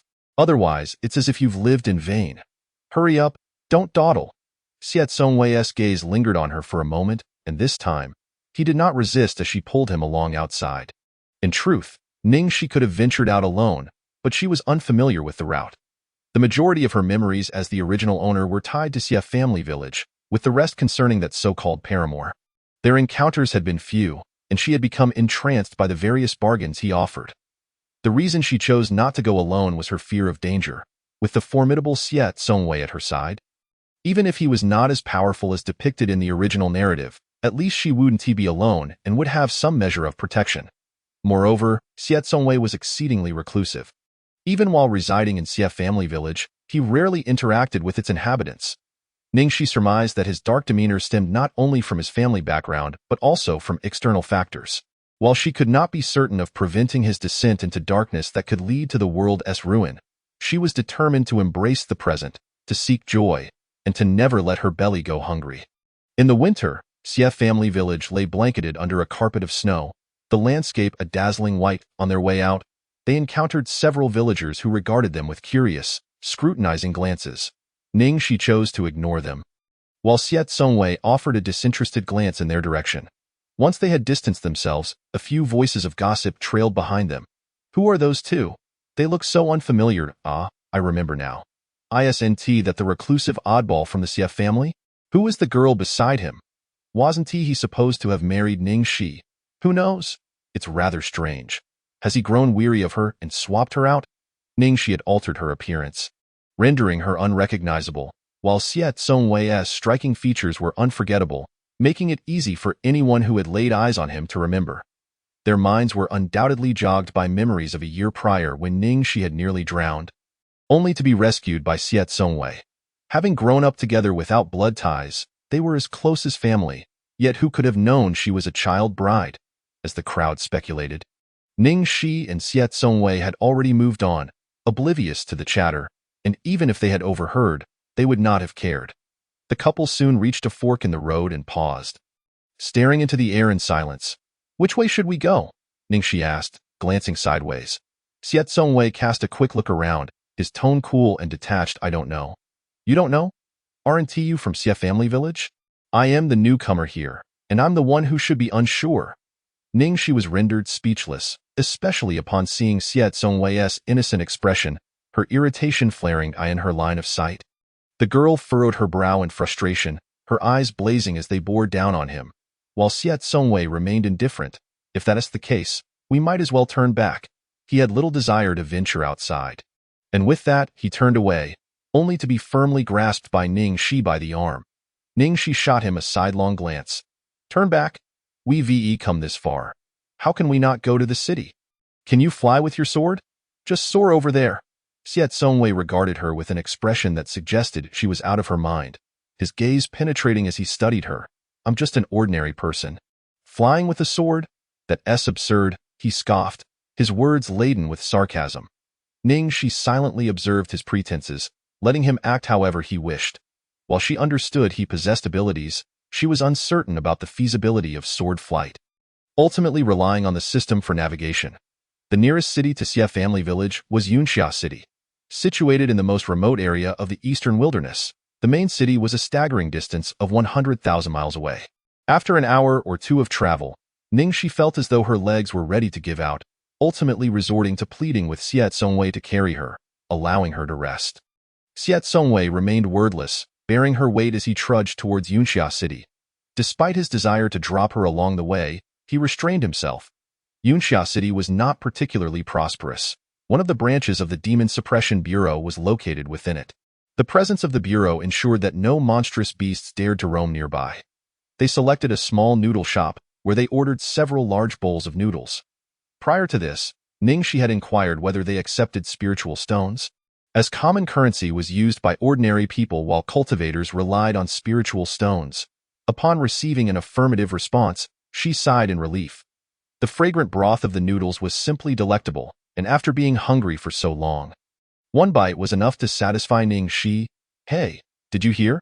I heard recently that corpses have been mysteriously appearing at the Demon Suppression Bureau. Chapter 22. A couple of people thinking of her for over 10 consecutive days. The captain of the bureau had been so enraged he howled at the heavens, unable to determine who was discarding corpses at their doorstep. Indeed, it's utterly unfathomable. Fortunately, there haven't been any new appearances in recent days, allowing the captain's anger to subside. Surrounding the noodle stall, voices of discussion rose, but Ningxi was too engrossed in her meal to pay attention. Xiet Songwei, however, observed with a keen eye, momentarily lowering his gaze before returning to his calm demeanor. The topic of conversation soon shifted again, and one individual's countenance shifted slightly as they remarked, "Have you heard? There's been a scourge of monsters recently, targeting young men to drain their essence." Upon hearing this, the onlookers gasped in shock. Where did these monsters come from? How can they be so brazen? With the bureau stationed in Yunxia City, surely they wouldn't dare to cause trouble here. It's hard to say. With this monster issue, who would still dare to leave the city? What if the monsters disguise themselves as ordinary people and infiltrate the city without anyone knowing? Let us finish our meals and head back quickly. Hearing you say that sends chills down my spine. Before long, the customers at the noodle stall hastily finished their meals and departed, leaving the place half empty. Ningxi had consumed 2 bowls and, upon glancing at the towering stack of empty bowls before Xiet Songwei, her lips twitched in disbelief. Are you a pig? You've eaten so much. I'm full after just 2 bowls. And when did you manage to finish 10?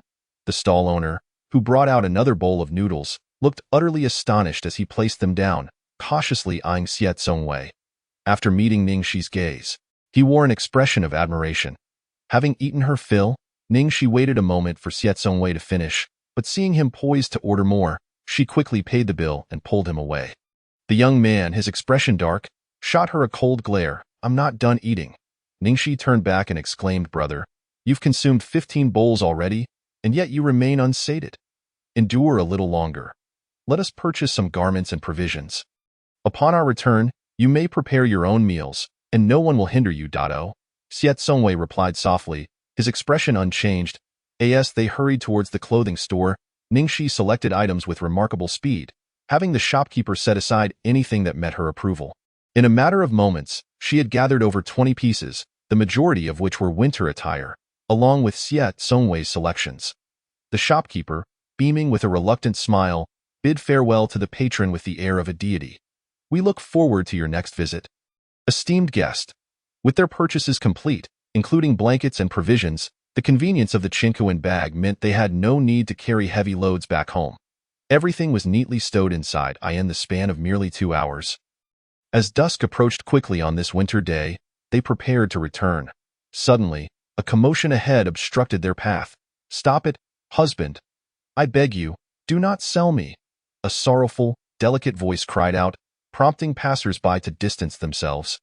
While some gathered to witness the unfolding drama, Ningxi glanced a few times, discerning the situation. A couple in which the husband, a gambler, had squandered everything, leaving them destitute and now intending to sell his beautiful wife to settle his debts. The woman pleaded desperately, and thus the scene transpired. Such a beast is utterly shameless. To part with such a stunning wife is a fate worse than that of a mere animal, a bystander remarked indignantly. Though no one dared intervene, Ningxi observed for a moment longer before pulling a stoic Xiaozongwei away. Yet after traversing a short distance, they encountered a similar situation, causing her brows to furrow. "Host, it is a fox demon," Disu reminded her. It was the same couple as before. Upon hearing this, Ningxi was taken aback. "Am I being targeted?" Disu coughed lightly. "Perhaps they are not after you." No sooner had he spoken than both turned in unison to gaze at the now stylishly coiled hair of Xiaozongwei, adorned with a jade hairpin, his appearance captivating in that instant. An understanding passed between them. "A calamity," Ningxi whispered to Xiaozongwei, as they sidestepped the fox demon masquerading as a commoner, performing a theatrical scene.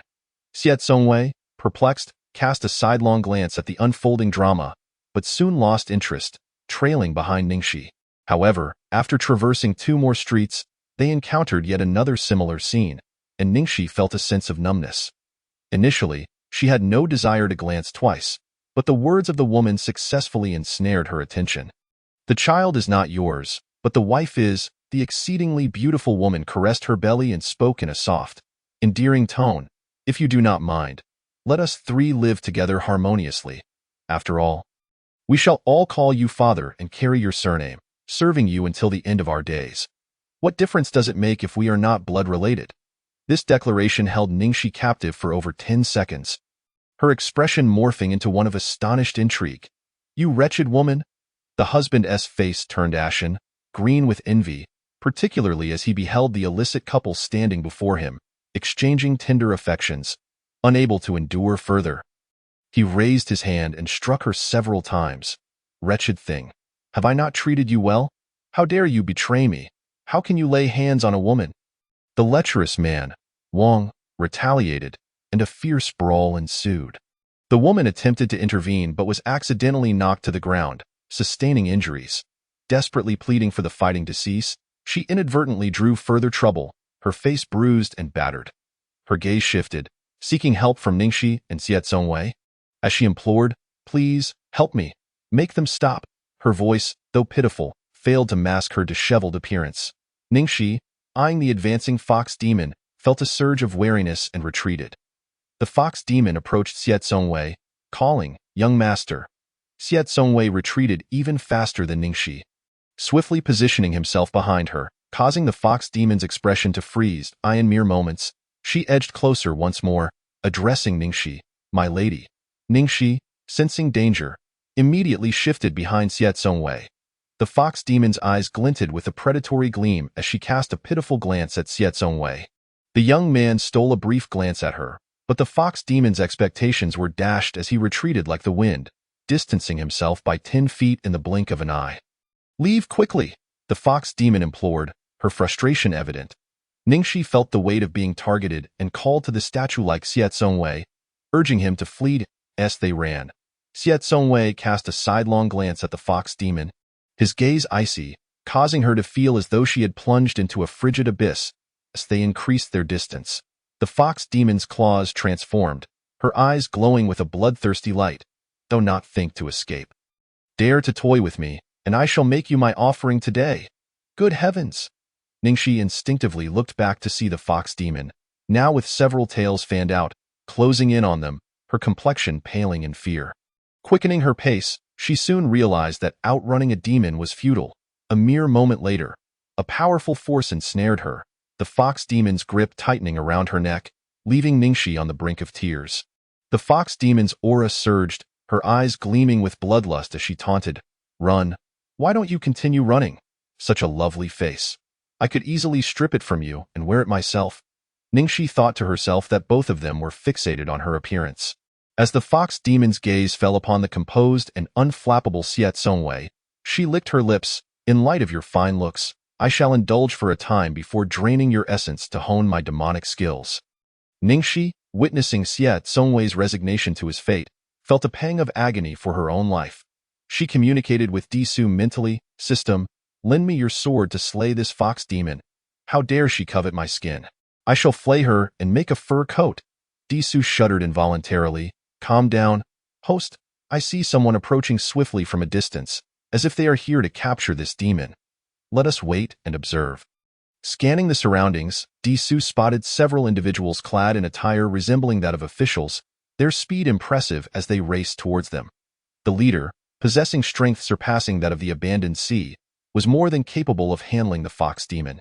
A bell hung from the man's waist, gleaming and ringing as it guided the group to their location. Hearing this, Ningxi regained her composure, no longer feeling fear but rather hope for salvation. Just as the fox demon prepared to strike, Ningxi called out, "Wait." The fox demon's gaze shifted toward her. "Little beauty, do you still wish to escape? Is that even possible?" Ningxi raised a finger, gesturing toward Xie Songwei. "Do you know who he is?" The fox demon snickered. "A man, a handsome man." Ningxi was at a loss for words. "Is that truly your only concern?" She hurriedly redirected the conversation. "You must not know his identity." "Correct? The Xie family of the Eastern Wilderness. Ever heard of them? He is the son of the Xie family's patriarch. If the patriarch learns that you have captured his son, what do you think will happen?" Xie Songwei, with a calm demeanor, had begun to gather a dark energy at his fingertips, but upon hearing Ningxi's words, a glimmer of cold light flashed in his eyes as he turned to stare intently at her. "Oh." The fox demon glanced at Xie Songwei, then back at Ningxi, dismissing her words. "What of the Xie family? As long as I flee swiftly and deny any wrongdoing, who would know it was I who acted? I have lived 100 years. I am not easily frightened. If you prattle on, I shall peel your skin right now." Ningxi, undeterred, suddenly smiled. "It will be too late." The fox demon hesitated, and at that moment, a blade of intent sliced through the air above. She quickly released her grip on Ningxi to evade the strike. Bold fox demon, daring to harm others. The Demon Suppression Division, accompanied by a group of patrol officers, arrived on the scene, drawing their swords to confront the fox demon. "Again, it's you lot." The fox demon's eyes narrowed in fury upon seeing the bothersome patrol officers. How utterly tiresome. They truly do not know when to quit. The clash of blades and the swirling snow sent fear through the nearby residents, who hurried to secure their doors and windows. Ningxi and Xie Songwei had already taken refuge around a corner. Peering out cautiously at the fierce battle unfolding, Ningxi sighed. "What a fright! I thought we were doomed, but the Demon Suppression Division arrived just in time." Unexpectedly, she locked eyes with an individual possessing chilling, eerie gaze that sent shivers down her spine.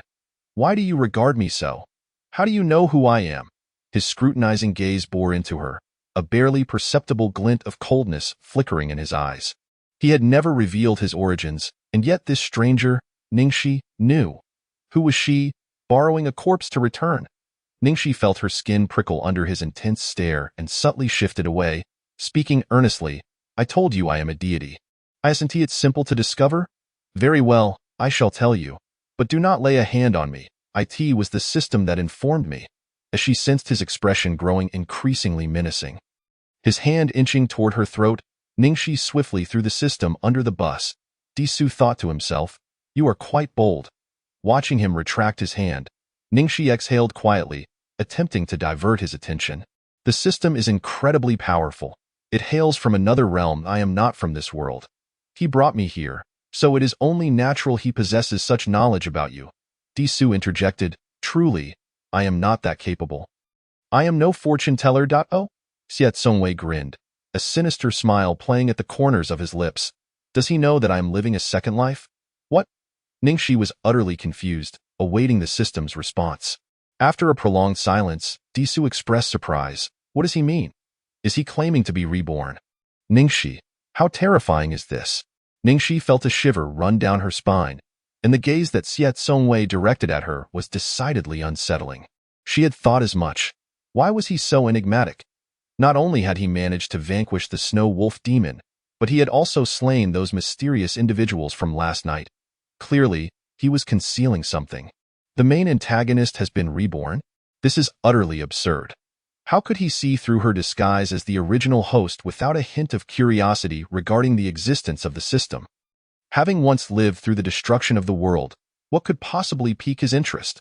Cursing the system in her mind, she lamented the futility of this task and the absurdity of trying to win him over. The Emperor, who could sense her thoughts, felt speechless. Stop cursing. I can hear you. I don't know either. Who could have anticipated this madness? Host, don't be so stunned. Did you not see his expression? He looks ready to kill and silence anyone who knows too much. Quick, manage your expression. Feeling an oppressive chill that raised the hairs on her neck, Ningxi took a deep breath, forced to smile. And feigned ignorance. What do you mean? Xiet Songwei smirked slightly. You don't understand. Aren't you all-powerful? Ningxi replied. You believe my boast? I'm all-powerful too. Do you believe that? The chilling aura dissipated, and Ningxi lowered her head, scratching her arm, genuinely frightened as goosebumps prickled her skin. Not merely due to the cold. With that small episode behind them, Xiet Songwei no longer dwelled on the matter. His gaze swept over to the group from the Demon Suppression Bureau, who were locked in fierce combat with the Fox Demon. In a short while, the Fox Demon found itself at a disadvantage. The Demon Suppression Bureau was not to be trifled with, quickly subduing the Fox Demon and imprisoning it within the Demon Binding Bell. Upon witnessing this, Ningxi approached to assess the situation. The two men previously controlled by the Fox Demon had regained their senses and fled in haste. The members of the Demon Suppression Bureau turned their attention to her, with Captain Pei Junmu sheathing his sword and addressing the two men. The Fox Demon has been subdued. Were you frightened? Are you injured? No, we are fine. Thank you very much.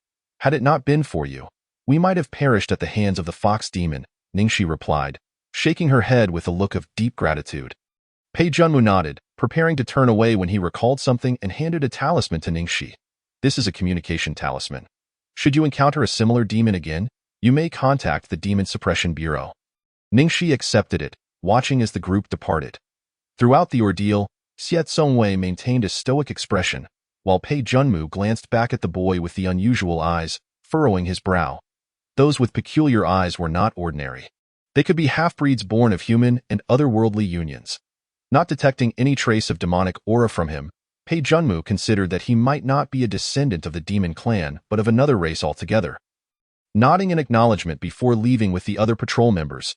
Curious, Ningxi examined the communication talisman. How does this work? Xiet Songwei ignored her, glancing at the night sky as darkness enveloped them, then turned and walked toward the outskirts of the city. Ningxi stored the talisman away and pulled him back. Xiet Songwei turned back, visibly irritated that it's quite late. Returning now could be dangerous. We should find somewhere to stay the night and head back tomorrow. Ningxi insisted with a firm demeanor, resolutely leading him to an inn. After locating a nearby inn, she generously booked 2 rooms, paid for hot water to be brought up, and enjoyed a long, comforting bath. After satisfying her hunger, she made her way next door, where, under the indifferent gaze of the young man, she exuberantly expressed her affections in a flurry of words, fulfilling her task before returning to her room, where she promptly fell into a deep slumber. Xiet Songwei stared at the empty room before him, his eyelids fluttering. He rubbed his arms, which had been left with goosebumps from Ningxi's earlier comments. He felt an overwhelming urge to crush that system in his sleep. The Emperor sneezed several times, inexplicably curling up. The next day, Ningxi awoke late, carrying a plate of buns as she knocked on Xiet Songwei's door. Moments later, the door opened to reveal his strikingly pale and expressionless face. Care for some? Xiet Songwei glanced down, remaining silent. Ningxi suddenly paused, noticing that one of the plump buns had been bitten into. Casually retracting it, she said, I just came to tell you to hurry and eat. These are mine. As she turned away, she berated herself inwardly. How far she had fallen. Once accustomed to a life of ease, she now found herself biting into food out of instinct, as if claiming it for herself. The notion of hunger was indeed terrifying, capable of transforming a person in an instant. Once, she had scorned such sustenance. Now, she could barely afford it. This was the consequence of her gluttony, and Ningxi felt no guilt in deflecting responsibility. The buns were filling and inexpensive, and when she saw Xiet Songwei consume over 10 baskets, she was left dumbfounded. System, is he a reincarnated ghost of gluttony? How can he eat so much? The Emperor, munching on watermelon, spat out several seeds. Could it be that in his past life, he was imprisoned in the Demon Suppression Bureau for a century and starved? So now, upon seeing food, he instinctively craves more. Even now that he has been reborn, that ingrained fear of hunger remains. Upon hearing this, Ningxi cast a sympathetic glance at Xie Zongwei. Truly a tragic figure of beauty and strength. Before returning, she purchased some snacks for the journey and successfully made her way back to Xie's village. "What's wrong?" Ningxi asked, noticing Xie Zongwei halt suddenly, his expression inscrutable as he gazed at the village. Ningxi followed his gaze, spotting an ominous blanket of dark clouds overhead, accompanied by swirling winds and snow, a sight that felt eerily foreboding. Xie Zongwei furrowed his brow but did not respond to Ningxi. As they entered the village, she sensed an unsettling atmosphere. Where there had been people before, now all doors and windows were tightly shut. Upon reaching the bamboo house, they suddenly saw a crowd gathered at the doorway, pointing and whispering, and she immediately sensed something was amiss. Someone gasped, "Look, the eccentric from the Xie family has returned. What a heartless monster! How could he commit such a heinous act? Surely, the village chief's only child had no deep-seated enmity with him. So why such malice to kill him? I said from the start that he was no good. He should have been driven out of Xie family village long ago. And look now, trouble has come." Voices of disdain filled the air, their malicious expressions chilling Ningxi to the bone. "What murder? Who has been killed?" Ningxi coldly addressed the crowd gathered at her doorstep. "What are you doing here with such venomous tongues? Have you all taken to eating excrement? If you want to eat, do so far away from my doorstep." The crowd's faces soured, and they shot her disdainful glances. "Who do you think you are? What is it to you? Yes, what concern is it of a little girl like you? Are you protecting this murderer? Could it be that you are in cahoots?" Someone chimed in.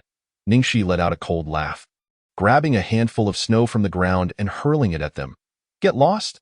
This provocation enraged the crowd, and they retaliated by scooping up snow to throw back at her. It was absurd, a whole crowd against her alone. "Xie Zongwei, throw them," she urged, making it seem as if she had no one to back her up. Xie Zongwei's icy gaze swept over the formerly aggressive crowd, and they immediately wilted like frost-bitten eggplants, retreating in fear. His unusual eyes, devoid of emotion, cast a chilling glance that instilled terror in their hearts. Cursing under their breath, they edged away. Out of the blue, someone shouted, and the village chief, a weary middle-aged man, emerged, his eyes filled with venomous rage as he glared at Xie Zongwei. "You? Why did you kill my son?" The village chief's finger trembled as if he wanted to peel the skin from Xie Zongwei's body. "I will kill you to avenge my son." In a frenzy, he charged at Xie Zongwei, brandishing a kitchen knife. Ningxi gasped, hiding behind Xie Zongwei. Has he lost his mind? Who killed his son? This is madness. Xie Zongwei observed the frenzied village chief rushing toward him with murder in his eyes, his expression cold and detached. He lifted his foot and kicked, sending the chief flying. The crowd gasped, panic spreading like wildfire. "See, he did it. Look at that stance. The village chief's son must have been killed by him." As the crowd dispersed, Ningxi finally caught sight of a corpse lying a short distance behind the door, bloodied and gruesome. A sight that was truly shocking. It was Xie Su, the village chief's son. Ningxi was baffled. How had he died in her house? Hadn't she tied him up in the woodshed? She hadn't even thought about it after leaving the next day. Now he was dead in her home, his death a tragic spectacle, his eyes wide open in terror as if he had seen something horrifying before he died. His body bore multiple peculiar wounds, indescribable, as if he had been gnawed on by some beast. Yet not quite. "Chief, why do you believe it was Xie Zongwei who did this?" Ningxi questioned, glancing at the village chief, who was now sitting on the ground. A picture of pain and hatred. With resentment, he looked up. "He killed my son in his own home. Who else could it be?" Ningxi scoffed lightly. "You should look closely. We left yesterday and only returned today. And yet a person has died in my home. Do you have any evidence to prove otherwise? May I assume that you are the one responsible, attempting to frame him?" The village chief, filled with indignation, retorted, "It is you who killed him and fled out of guilt, returning today only to establish an alibi, thinking me a fool? Since reason fails us, I shall summon the Demon Suppression Bureau to examine the matter. The manner of his death indicates a beastly attack. Surely, they will take charge."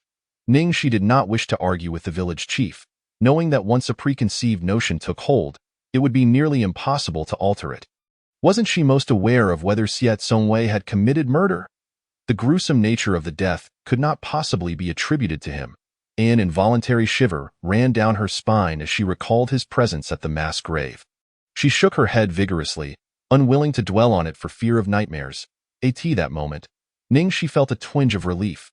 The previous day, the Demon Suppression Bureau had provided her with a communication talisman, which she retrieved from her bag and handed to Xiet Songwei for him to contact them. Unbeknownst to her, Xiet Songwei's complex gaze lingered on her for quite some time. The Demon Suppression Bureau? The village chief scoffed with derision. Do you believe the Bureau is a place that can be summoned by ordinary folk like you? You harm my son and still seek to defend yourself. My son's spirit will not rest until justice is served. His eyes burned with fury, barely containing his rage. He was resolute in believing that Xiet Songwei was responsible, and for good reason. Chapter 25. The original's paramour the night before. His son had stealthily left the house, only to be caught by the village chief, who followed him all the way to this secluded bamboo cottage. Immediately discerning his intentions, the village chief had been indulgently aware of his son's infatuation with Xiet Songwei's young wife, who was indeed quite lovely. His son's desires were merely a natural inclination.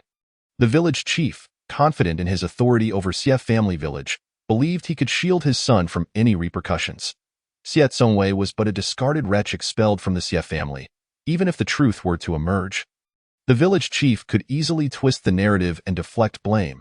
If his son were to be confronted, the village chief would retaliate, casting this worthless individual out of Xiet family village.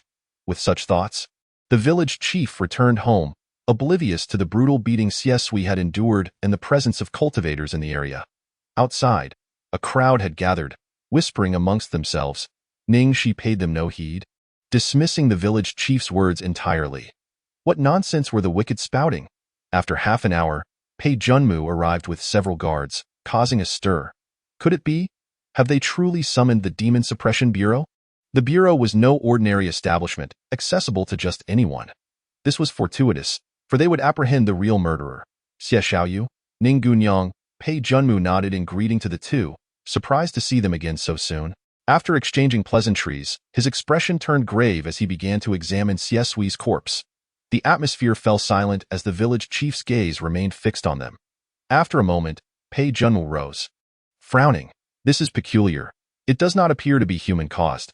Instead, it seems he was bitten by something. There is an odd aura surrounding him, one that I cannot presently identify. But I can assert he was indeed killed by some creature. And the bite marks are quite unusual. The village chief could not accept this conclusion, erupting in a fit of hysteria. You're speaking nonsense. It was he who murdered my son. What are you prattling on about? Some beast biting him? You're all in league with him. I will kill you. The village chief sprang up, charging at Xiet Songwei, brandishing the kitchen knife he had discarded earlier. Two guards intercepted him, but the village chief shouted furiously, throwing the knife at Xiet Songwei. Xiet Songwei remained motionless, watching the knife soar toward him. Just as he prepared to react, Pei Junmu swiftly deflected the knife with his sword, his expression unyielding. Your son has indeed died, and not by human hands. We are still ascertaining what caused I to not lose your wits. The Demon Suppression Bureau will uncover the truth. He exchanged glances with the guards, who promptly carried away Xie Sui's body. The village chief continued to scream in anger, but the guards remained indifferent, assuring him that they would investigate the cause of death and return the body later. Thus, the matter was left unresolved as the Bureau departed, and the onlookers dispersed. Watching the Bureau leave, Ningxi turned to Disu and inquired, what exactly has happened to him? I'm not entirely sure. But it does seem that he died in a rather peculiar manner. I suspect it may have been some entity that resembled a ghost, but wasn't he quite. After all, he had a rather lascivious disposition. And with a life on his conscience, we shall see how the Bureau investigates. Ningxi interjected, what are you eating? Can't you finish your food before speaking? Disu replied, his mouth full of watermelon. I am eating melon. Ningxi glared at him. You're eating all by yourself and not sharing with me? Disu glanced at the piece of melon in his hand and generously offered her a slice. Is it sweet? Ningxi silently examined the small piece of watermelon, which was barely larger than her fingernail. Is this what you call a melon? So tiny? Try it. Ningxi hesitated, finally taking a bite, only to discover that it was not a melon at all, but rather a chewy candy that required relentless gnawing to break apart, causing her cheeks to ache. Xiet Songwei inspected the surroundings of the bamboo cottage, finding no signs of unusual energy, and furrowed his brow in contemplation. How had he died? Who was responsible? This was a riddle that eluded immediate resolution. Noticing the day was waning, Xiet Songwei resigned himself to prepare dinner while Ning Shi sat by the fire, eagerly anticipating their meal. Meanwhile, at the Xie family estate, Xie Qi, who had been waiting 3 days for news, wore a dark expression as he crushed a handmaiden to death, exclaiming, "Useless. To deal with a mere waste. UV lost me 7 or 8 cultivators. I shall see how this worthless fool manages to survive. How resilient his life truly is." Discarding the lifeless body of the handmaiden, he took out a handkerchief and leisurely wiped his fingers. Several guards, all above the threshold of the abandoned sea realm, stood at a distance as Xie Qi surveyed them. "Follow me to Xie family village." Xie Qi had little patience left. He wished to witness the worthless fool in agony. And he was equally curious about the bland beauty that was Xiet Songwei's wife. Xie Qi licked his lips, stepping onto the back of a golden-winged bird. With a single call, the bird took flight, followed closely by his 6 guards. Hachu. While preparing dinner in the kitchen, Ning Shi unexpectedly sneezed several times, rubbing her nose and glancing at the darkening sky outside. Xiet Songwei had just finished devouring an entire pot of rice when he returned to his room. Ning Shi boiled hot water, intending to take a bath. During the frigid winter, not bathing was unbearable. Lying in bed without washing felt uncomfortable, but thankfully, she had purchased clothes and blankets to stave off the cold. Suddenly, a loud bird call echoed through the air, startling Ning Shi. What was that? What sound could be so terrifying? As she prepared to bathe, the sudden scream of the bird sent her scrambling to tighten her clothes and open the kitchen door, only to be met with the sight of a massive bird hovering in the sky, leaving her momentarily stunned, her eyes filled with longing. What a large bird! I wonder if it would taste good roasted? Di Su, ready to warn her, said, "Host, are you really thinking about food right now? That large bird is a flying mount. There's a cultivator on its back, and they do not come with good intentions. Be cautious." Ning Shi inhaled sharply, her dissatisfaction evident. More visitors? Is this never-ending? Is this place a magnet for disaster? Why do people keep coming here? She muttered as a tremendous crash resounded, and the kitchen door collapsed outward. Ning Shi appeared in a rather disheveled state, utterly despairing. "A little beauty." A mocking youthful voice echoed as a handsome young man descended gracefully from the back of the enormous bird, dressed in splendid attire, exuding the air of a nobleman with a smile playing at the corners of his mouth. Ning Shi raised an eyebrow, glancing at him, and upon recognizing his face, alarm bells rang in her mind. Goodness, system, isn't that the original's paramour? Why has he come knocking? Her mind fell into silence, devoid of any sound. Xie Qi, noticing Ning Shi's frozen demeanor, narrowed his eyes. "You are Ning Shi, are you not?" Xie Qi was somewhat surprised. The plain and unremarkable beauty was not present, yet this exquisite creature stood before him. Regardless of who she was, her beauty surpassed any woman he had previously encountered, igniting his excitement. Ning Shi, initially panicked by his words, quickly regained her composure. After all, she had almost forgotten that her current appearance was not the same as the original's false facade. She was a stranger to Xie Qi. This individual was no good. His cultivation was profound, his character twisted, and he was notorious for his lascivious ways, reveling in the torment of women. Chapter 26. Truly the body of the Tao. She could not confront him directly, or she would be left with nothing but ashes. Her fear stemmed not from any connection to the original, but rather from the realization of her own vulnerability against such a ruthless and inhumane individual. In comparison to Xiet Songwei, he was a far more repulsive monster. In the original narrative, he was far more merciless, while Xiet Songwei merely killed without blinking in light of this comparison. She found herself thinking that Xiet Songwei was preferable in more ways than one. "Who are you?" Ning Shi feigned panic while warily eyeing the approaching figure, hastily grabbing a stick from the side to hold defensively before her. "Don't come any closer." Di Su could not help but speak. "Host, your acting could afford to be a tad worse." Ning Shi suppressed the impulse to roll her eyes and replied in thought, "I am not a professional actor." Di Su, perplexed, inquired, "Then why do you wear such a fearful expression?" Ning Shi retorted. "Am I supposed to just go up there without any pretense?" Di Su remarked. but your demeanor seems to excite him even more. Ning Shi glanced over and noticed the gleam of excitement in the other's eyes, falling silent. The young girl possessed an exquisite countenance, her skin as fair as snow, and her panicked expression resembled that of a startled little rabbit. Xie Qi, intrigued, felt a surge of brutal impulses wishing to destroy. However, he restrained himself. Though his heart raced, his face remained calm, his voice gentle. "Do not be afraid. Have I frightened you? Tell me, who are you?" Ning Shi remained silent, still on guard, unable to refrain from mentally mocking Disu. He is quite the performer. Why the facade of gentleness? It's rather nauseating. Don't come any closer. What does it matter who I am to you? As she observed the perverse individual drawing nearer, she hastily called out to stop him from advancing. "Host, you seem to be quite the actor yourself. It's evident to anyone with half a brain that your acting is abysmal." Yet this pervert remains oblivious, wearing a look of excitement, Disu silently critiqued. Xie Qi halted his steps, curling his lips into a smirk. "Fear not, lovely one. I am a member of the Xie family from Dongwang, and I share the same father as those who reside here. Why are you here? If my brother has done something outrageous or has taken you captive, I shall advocate for you." "Brother? Is that true?" Ning Shi looked up in surprise, averting her gaze as she twitched a few times. She realized this man had taken a liking to her and was now playing the hero's role. Ning Shi dared not engage in his trivial charade. Taking advantage of his approach, she struck at him with a stick in a panic, then fled back to her room. She naturally ran to Xie Tsongwei's room, which lacked a door. She did not need to open it, sliding in effortlessly, having forgotten to install a door during the day. But now, it was quite convenient for her to retreat there. She thought to herself, should the villain prove incapable of defeating this creature, she could borrow the system's sword and strike him down a few times, rendering him incapacitated. Xie Qi was caught off guard, receiving a dull thwack from the stick, causing him to gasp in pain. He had intended to feign great suffering to elicit pity and guilt from the lovely girl, but when he looked up and saw nothing before him, his expression darkened momentarily.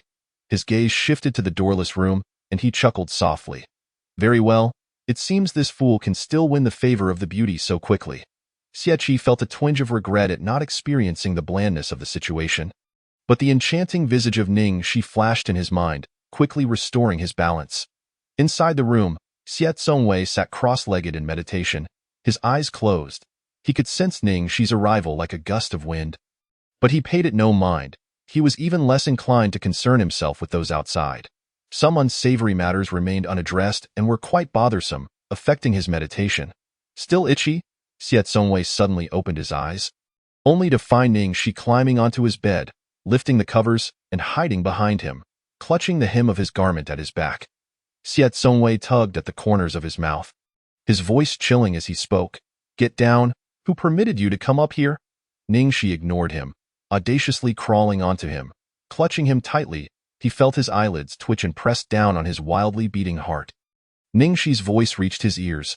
"There's a pervert outside. I can't handle him. It's all up to you now, big brother." Let us be honest, she hadn't even attempted to fight back. If it came to blows, she would surely perish. When her life was entwined with the villains, she had nearly met her end, and now, with their fates linked, she felt a bit invincible. "Be careful." Ning Shi lifted the covers, peeking out with her eyes, before burying herself back under. Xie Tsongwei remained silent. Outside, Xie Qi brushed the snow that had settled on his robe. "You all go and drag that fool out for me. But be gentle. Don't frighten the lovely girl." After issuing his instructions, a presence materialized, and Xie Qi paused, looking up to see a figure standing at the door of the room, a smirk playing at the corners of his mouth, his eyes gleaming with malice. "Dear brother, knowing I have arrived, are you here to welcome me? Look at you, quite destitute." Xie Qi relished in berating Xie Tsongwei, glancing around the meager surroundings, noting his shabby attire and living conditions. Mocking. "In such a wretched place, you seem quite comfortable.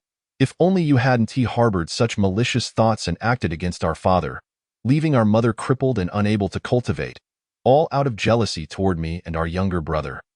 How could you have fallen so low?" Xie Tsongwei's expression remained unchanged.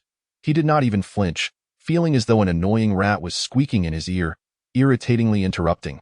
"Are you finished?" Xie Qi paused, his face darkening. I abhor being interrupted while speaking, brother. Even if you are my brother, crossing my bottom line warrants punishment. With that, without needing to give further orders, the guards behind him sprang into action, swiftly approaching to seize Xie Tsongwei, intending to force him to kneel before Xie Qi and beg for mercy. However, as they reached Xie Tsongwei, a sickening crack echoed, followed by a scream. The guard's face turned pale with disbelief, his eyes widening as he clutched his bloodied hand, fear flashing in his gaze as he looked at the youth before him. In an instant, he had no idea how the boy had managed to break his hand. Half of his arm lay in his grasp, and the youth, seemingly disdainful, tossed the severed limb into the air, causing the guard to leap forward in an attempt to grab it. Suddenly, the severed arm disintegrated into a mist of blood before his eyes, showering him in crimson droplets. My hand.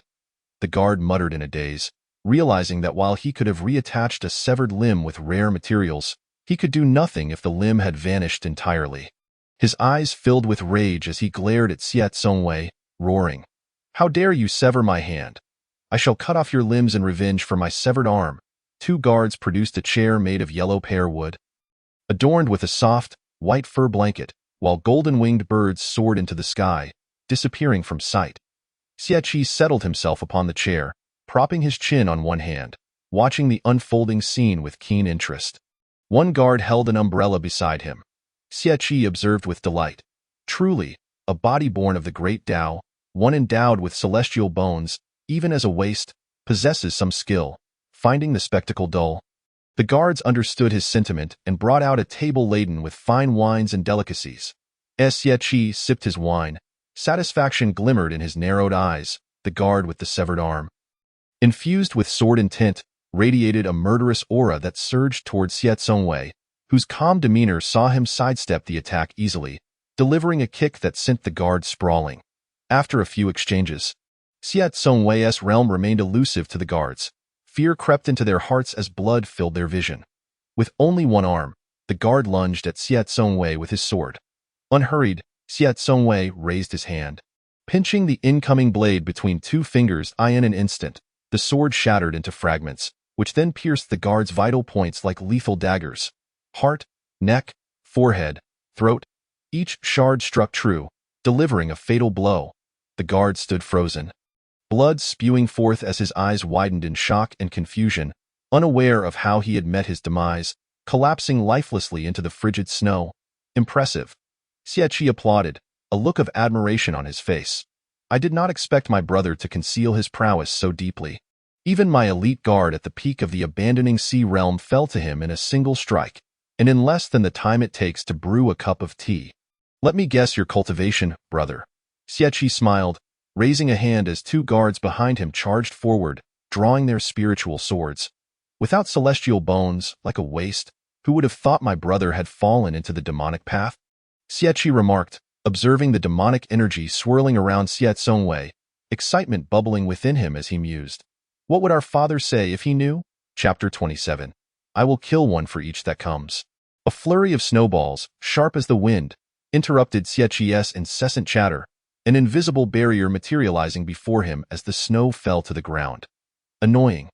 Xie Tsongwei's cold voice, laced with a murderous intent, cut through the air. Xie Qi, unfazed, adjusted his clothing, nonchalantly dispersing the murderous aura. Truly impatient. You won't even let me finish my words. It makes you even more detestable. What's the point of 2 against 1? His eyes glinted with malice as he raised a hand toward the 3 guards beside him, who understood the cue and advanced to attack Xie Tsongwei. Hiding under the covers, Ningxi listened to the commotion outside, slowly lifting the blanket and asking Disu, "System, do you think he can win?" 5 cultivators were above the abandoning sea realm, while the one seated was at the 5th level of the deep space realm, a formidable opponent. Given the current cultivation of the villain, which was lower than that of his adversary, it would pose a challenge. Disu thoughtfully analyzed and provided the most accurate answer. Ningxi sat up, peering outside. If he can't win, isn't that the end for us? If it comes to that, can I use your sword to strike him down? After a moment of silence, the emperor spoke with a knowing tone. Host? You are merely an ordinary person with no cultivation. Wielding my sword, you can only cut down low-tier monsters. That peculiar being from the deep void realm is considered a mid-level expert. if you confront him. It will surely be your end. Covered entirely by a blanket, Ningxi furrowed her brow. Xiao Zongwei is, after all, a formidable antagonist. He shouldn't meet his demise so easily. I suspect that the intent of that entity's arrival, aside from its ulterior motives, is to torment Xiao Zongwei or imprison him within the Demon Suppression Division. The Demon Suppression Division was established by generations of celestial masters, with its headquarters located in Tiandu, or Sky City, which also served as the residence of the human emperor. The celestial masters are beholden to the will of the human emperor. Given Xieqi's twisted sense of vengeance, it is likely he would not confine him to a branch of the Demon Suppression Division, but would send him directly to the headquarters. An ordinary person could never be imprisoned there. Akin to the original narrative, he would be poisoned by demon venom, transforming him into something neither human nor ghost, thus providing justification for his confinement. The emperor nodded. That is a possibility. However, host, while I can lend you the sword, your constitution is of the Yin nature, which is antagonistic to my solar true fire. It would be wise to avoid contact, lest it adversely affect you. Ningxi, feeling dissatisfied, raised an eyebrow. Are you implying that as a woman I should refrain from touching it? The emperor, rendered speechless, replied. What I refer to is your constitution. It has been detected as an extreme Yin constitution, which indeed conflicts with pure fire. Ningxi rubbed her nose. Surely it can't be that severe. This is outrageous. I have been burdened with a furnace constitution. What a pitiful fate for a mere cannon fodder. The two engaged in their mental dialogue. A fierce battle raged outside, with 5 guards all perishing at the hands of Xiao Zongwei. Clap, clap. Xieqi cast a glance at the now lifeless guards, and once again applauded, his gaze icy yet his expression beaming with a smile. Truly impressive, brother. You have managed to eliminate 6 of my guards. I assume the previous ones also fell to your prowess. I eagerly await to see if you can surpass me. As he spoke, Xieqi suddenly rose, his chair and table turning to ashes in an instant. Stepping forward like a flame lotus, he approached Xiao Zongwei, raising a hand. With every step, a lotus blooms, a flower unfolds. With his words, spiritual energy transformed into clusters of crimson fire lotuses, encircling him and swiftly launching at Xiao Zongwei. Xiao Zongwei remained unperturbed, his peculiar eyes reflecting the fire lotuses, his thin lips uttering a single word, dispersing the incoming attack with a surge of magical energy. The technique he employed was not the only move in Xieqi's arsenal. A colossal crimson lotus materialized behind him, transforming the surroundings into a sea of flames. The fiery glow illuminated the darkened sky. Witnessing the scene outside, Ningxi's expression shifted in fear. System, the place is ablaze. This is going to end me. The emperor glanced over and explained. Host, it is not an actual fire. This is a spiritual domain. This phenomenon is crafted to ensnare the formidable antagonist and inflict torment upon him. Upon hearing that it was not genuine fire, Ningxi felt a wave of relief wash over her. Embarrassed by her naivety, she steadied her breath and focused on the unfolding spectacle. Come on, brother. Suspended in the air, Xieqi cast a condescending gaze upon the seemingly insignificant Xiao Zongwei, raising his hand once more as a massive golden palm materialized, descending upon him. I in my 9 fire lotus domain. Let's see how you can escape. The immense pressure and palm bore down, the cold wind ruffling the youth's hair. He retaliated with a punch, dispersing the giant palm. Following that, countless colossal palms and oppressive force descended, seemingly intent on overwhelming Xiao Zongwei. Your cultivation is inferior to mine. Do not struggle, brother. Xieqi regarded the defiant youth with a serene smile, as myriad fiery lotuses fell like rain. The scorching flames melted the snowflakes that fell around them. Truly, this is insufferably noisy. Xiao Zongwei's irritation grew, the purple-black demonic energy swirling around him, and demonic patterns manifested on his forehead. The demonic energy manifested as blades, striking at the advancing fire lotuses, surging towards Xieqi. An invisible crimson barrier formed, blocking the incoming onslaught. Xieqi scoffed derisively. Is this all you have? Truly, a display unworthy of the grand stage. Inside the chamber, Ningxi, feeling utterly fatigued, shifted positions, contemplating the silence for a moment before finally voicing her thoughts. Is he truly unwell? Why so much unnecessary chatter? Doesn't he know that villains often meet their demise through excessive dialogue? The emperor replied. Amidst Xie mockery of Xie Tsongwei, a blood-red domain suddenly emerged behind him. Floating amidst a sea of blood was a blood-colored purple lotus, surrounded by demonic energy, malice, and murderous intent.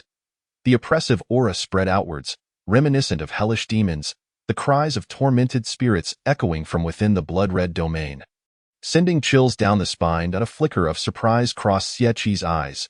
You have also cultivated a demonic domain, the Shura demonic domain. It seems I have underestimated you. The astonishment in his eyes faded. Replaced by anticipation for the ensuing battle, he yearned to trample upon the once-renowned prodigy, his brother, relishing the thrill. Xie Tsongwei's expression remained stoic as he traced a path in front of his eyes. Coldly uttering, "With no chance of survival, death leads to no escape. The claws of the wraiths arise." Suddenly, several skeletal hands emerged from the sea of blood, lunging towards Xie with unrelenting force, the oppressive death energy staining the fire sea crimson. As ghostly claws erupted from the depths, seeking to drag him into the blood, Xie's gaze shifted, and he hastily formed a seal. 9 Fire Crimson Lotus Technique, by my command, break through. The blood-colored claws were engulfed in flames. Xie Tsongwei's one red eye glimmered with bloodlust as a massive blood-colored lotus surged towards Xie. Xie quickly raised his hand to defend but was seriously injured, coughing up blood as his spiritual domain dissipated. Collapsing to the ground, clutching his chest in disbelief. "You have actually fused the Xie family's secret arts and mastered the dark arts.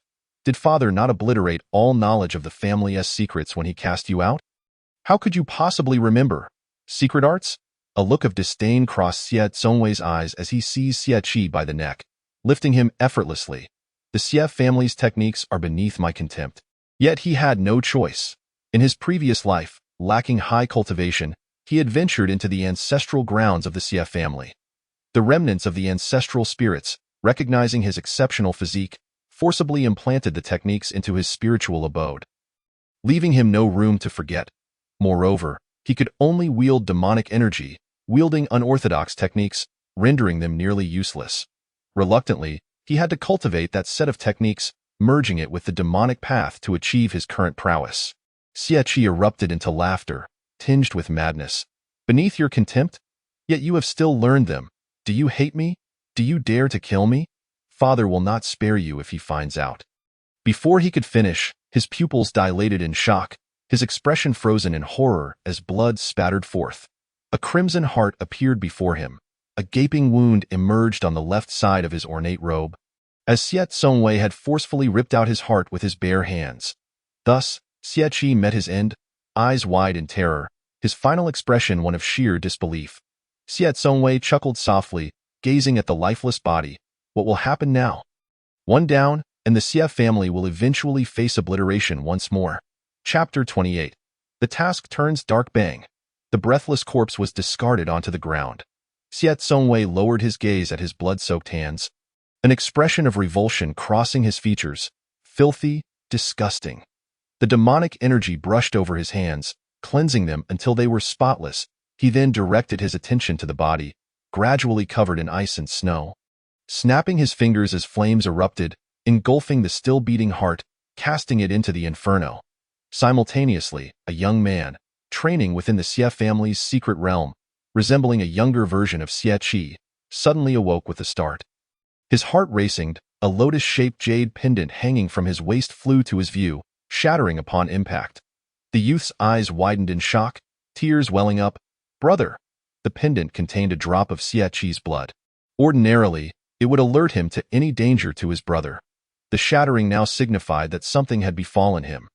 The youth forced himself out of his meditation, coughing up blood, disregarding the ancestral spirit's attempts to obstruct him as he staggered out of the secret realm. In the Xie village, within the bamboo house, he discarded his heart, still beating with life, blood dripping profusely. He callously abandoned the corpse, setting it ablaze to erase all traces, casting the heart into the flames. All the while declaring it revolting. Ningxi felt utterly drained, truly at her wit's end.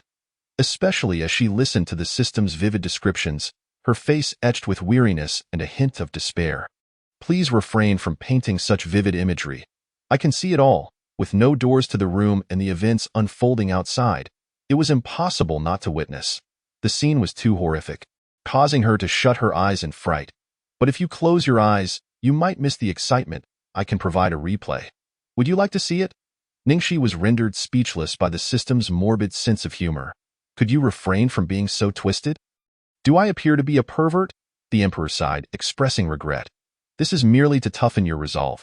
Being twisted isn't entirely unwelcome, as long as we are more twisted than the antagonist. We have nothing to fear, Ningxi replied with exasperation. Go away. Disu swiftly rolled away. Ningxi recalled the tragic fate of Xie Qi, who had been heartlessly killed by Xie Zongwei. The original plot had already diverged significantly, and it seemed unlikely that she would enter the demon suppression department. Perhaps this was for the best. The primary reason for the transformation of the villain into a dark figure was his confinement in the demon suppression department for a century, and that plotline had vanished. Ningxi felt a mixture of joy and unease as she recalled the harrowing scene from earlier, goosebumps prickling her skin. Had she not been bound by fate to Xie Zongwei, she would have suffered a similar fate long ago.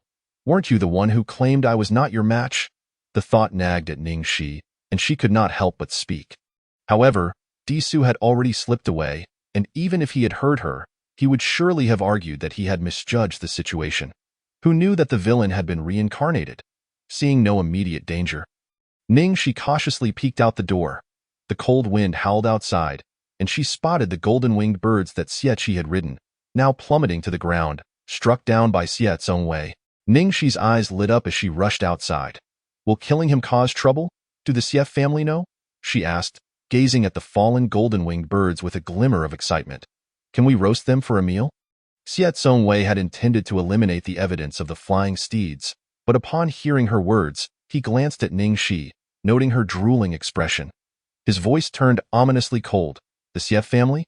I scoff at the thought. Bring one to me, and I shall slay them all. His expression grew increasingly sinister as he met her gaze. Anything consumed will only bring you harm. Before he could finish his sentence, he witnessed Ningxi emerging from the kitchen with a newly purchased knife in hand. Xie Zongwei remarked, the girl gazes at me with such eager eyes, her expression pleading to know if it is indeed edible.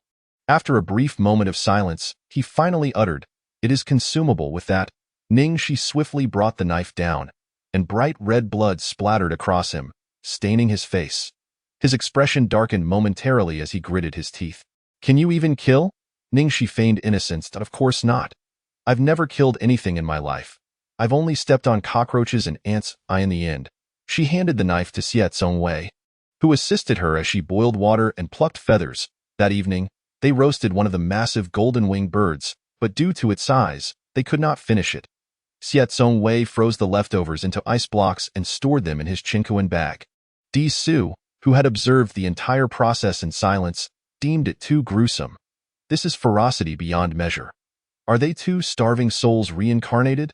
Ningxi was oblivious to the system's mockery in her mind. And as she lay in bed, sleep overtook her, clouding her thoughts. It was not until the next day that she sat up in bed, ruffling her hair in confusion. System, did I fail to complete the task?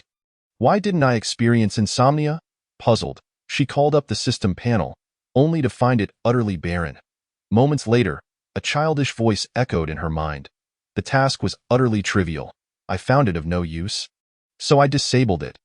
Ningxi was taken aback. What do you mean? Disu cleared his throat, adopting a serious tone. I have disabled the task mechanism. This worthless task has caused me endless torment. Why keep a task that serves no purpose? Ningxi fell silent for a moment before shouting into the air. If you could disable the task, why didn't you do it sooner? You've made me perform foolish acts for days. Her outburst startled the delicate little figure, who tumbled from the hammock and rubbed his backside, climbing back up. Please don't be so angry. I had no idea at first, and I just learned how to disable the task mechanism. I've endured all this torment for days without complaint. Ningxi rubbed her temples. What about the daily tasks? What about other tasks? Side quests? Disu swung his little feet. Upon reflection, I believe you're correct. The task of subduing the villain is beyond your capabilities. Perhaps it's best to avoid such a deranged man who could kill his wife at any moment. The only task that remains is to prevent the world's destruction. If you could resolve it from the root, that would be ideal. With no tasks left to burden her, Ningxi felt a sense of relief. Sure, She would miss the points that could be exchanged for food. But she wasn't in immediate need. Resolve it from the root? Ning, she clenched her teeth, enunciating each word. Are you suggesting that I kill the villain? Have you lost your mind? Or have I? How could I possibly defeat him? An eerie silence enveloped the air. Disu spoke softly. I have a bold idea. Don't. Shut your ideas. I don't want to hear them. Ningxi quickly interrupted, covering her ears, though it was a futile gesture. She understood the system's intent. It was suggesting that since her fate was intertwined with Xie Zongwei, if she died, the villain would perish as well. Was she mad? Or was the system? It wanted her to commit suicide. To take another's life. She was not that noble, nor did she feel a sense of belonging to this world. She would not embark on a path of self-destruction. All she wanted was to live, truly live.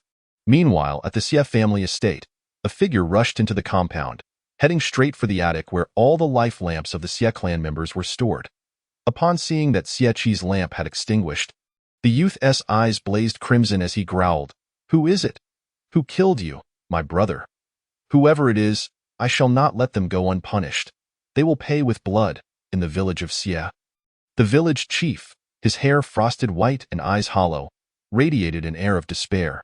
After learning of his son's demise, his wife had succumbed to grief and followed him into the afterlife. Leaving him utterly alone, he glared with a vengeful gaze in one direction. I shall not let the fiend who harmed my son go unpunished. Xie heir, rest assured, your father will soon make the culprit pay for their sins. He murmured as he stepped into the underground granary, his eyes glimmering with madness as he surveyed the treasures scattered across the floor. Before long, the village chief emerged, burdened with a package against the biting wind. He encountered villagers but remained expressionless, offering no response as he strode purposefully in one direction. The remaining villagers were left bewildered, whispering among themselves. What is going on? Why is the village chief ignoring everyone? Perhaps he is grieving for his son and his wife, both lost. How heartless! Is it true that a reclusive monster is behind this? The whispers reached the village chief's ears, twisting his expression into a grimace. In a bamboo house, a young man sat cross-legged on a bamboo bed, demonic energy swirling around him. He soon opened his eyes, excitement flashing in his unusual gaze. I've broken through. The Ghost Clan's secret technique? The heartstring binding had previously been beyond his abilities, but now, it was a trivial matter. Having unraveled the heartstring binding, he could now pursue the mysterious woman. Chapter 29. He had no choice from the beginning regardless of her identity. The one who occupied that filthy body deserved to perish alongside it. Achoo! In the kitchen, Ningxi inexplicably felt a chill creeping up her spine, sneezing several times in succession. What is going on? Why do I feel so cold? This is eerie. Murmuring to herself, she continued to enjoy the fragrant bird meat porridge in her bowl. Of course, the porridge was made by the system, as she still had not learned to cook. The best she could do was start a fire without burning down the kitchen. As she savored her meal, a loud bang echoed as the door swung open, startling her. Instinctively, she turned to see a figure entering. You're up, just in time for breakfast. The system made bird meat porridge. It's delicious. Come and try it. The light in front of her dimmed as a tall figure stood before her. Ningxi looked up to find the young man staring at her with cold eyes. After a moment of scrutiny, he raised his long, delicate fingers and began to gesture as if casting a spell. Ningxi was baffled. What is he doing? Unbeknownst to her, the villain was performing a ritual. The purple-black demonic energy coiled around his fingers as he enunciated. With a single stroke, I sever the bonds of longing, cut the threads of affection, and release. His fingertip pressed against Ningxi's fair forehead. Mysterious runes materializing as they sensed the connection that bound them. With a low laugh, Xie Zongwei declared, It's undone. His smile bore a hint of madness, and in an instant, he grasped Ningxi by the neck. Lifting her off the ground, caught off guard, Ningxi, with a bowl in hand, was bewildered. What are you doing? Are you having another episode? Ningxi was at a loss for words. The villain had chosen the most inappropriate moment to spiral into madness. Shattering the pleasant breakfast atmosphere, with one hand clutching her bowl, her other hand dropped the spoon, which clattered to the floor in a swift motion. She attempted to strike him, only to have her hand seized. Xie Zongwei exuded a dangerous aura, his voice menacing as he hissed, Do you think you can still do as you please? You dared to scheme against me and struck me thrice. Today, I shall send you to hell."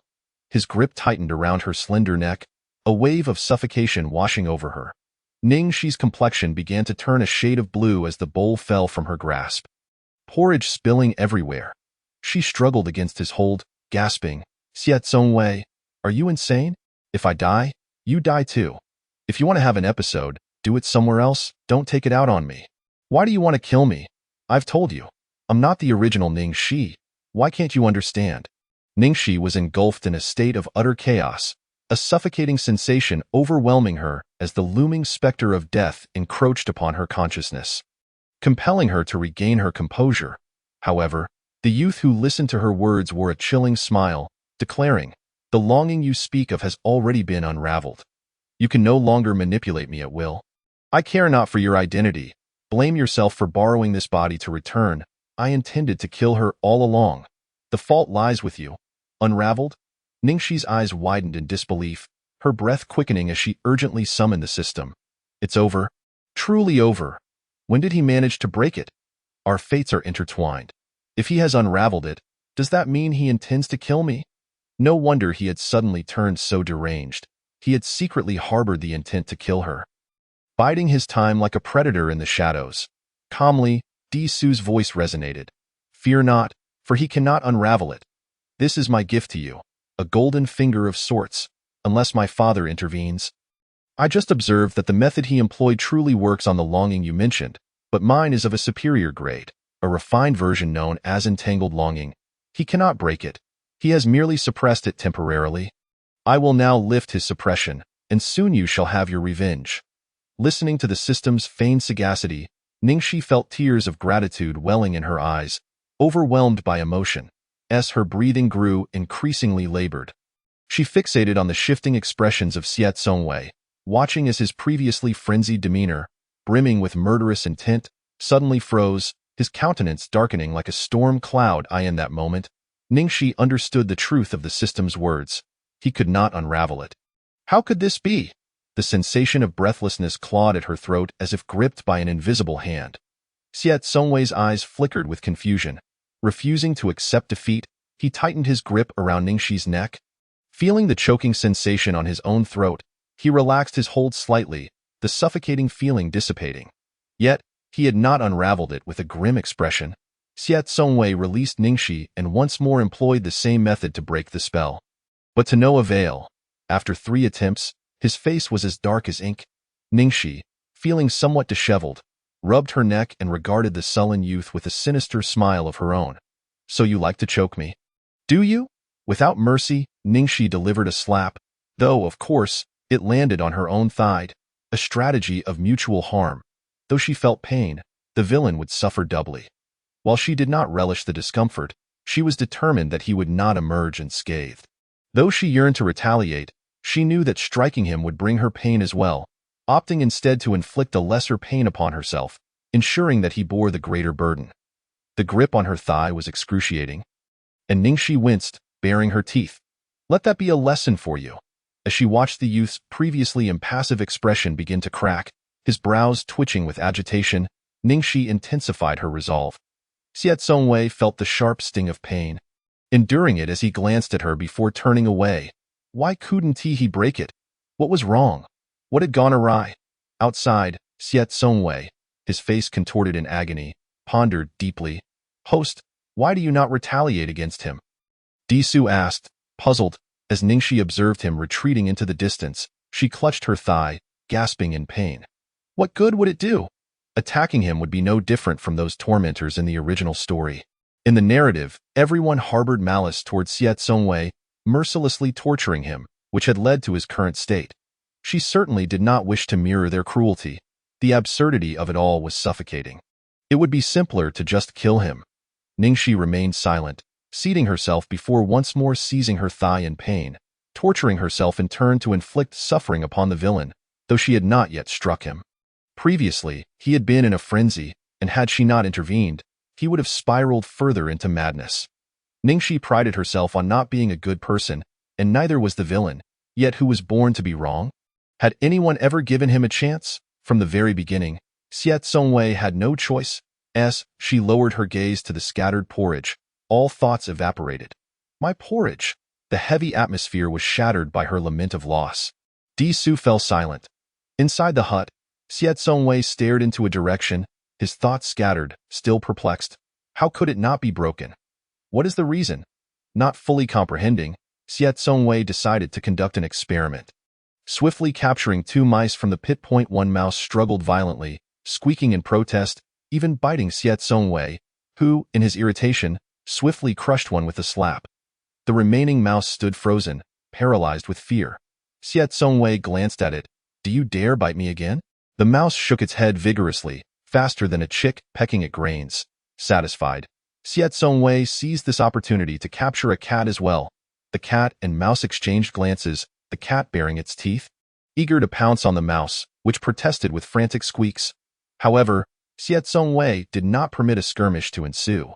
Instead, he invoked a secret technique he had once witnessed in the remnants of the Ghost Clan.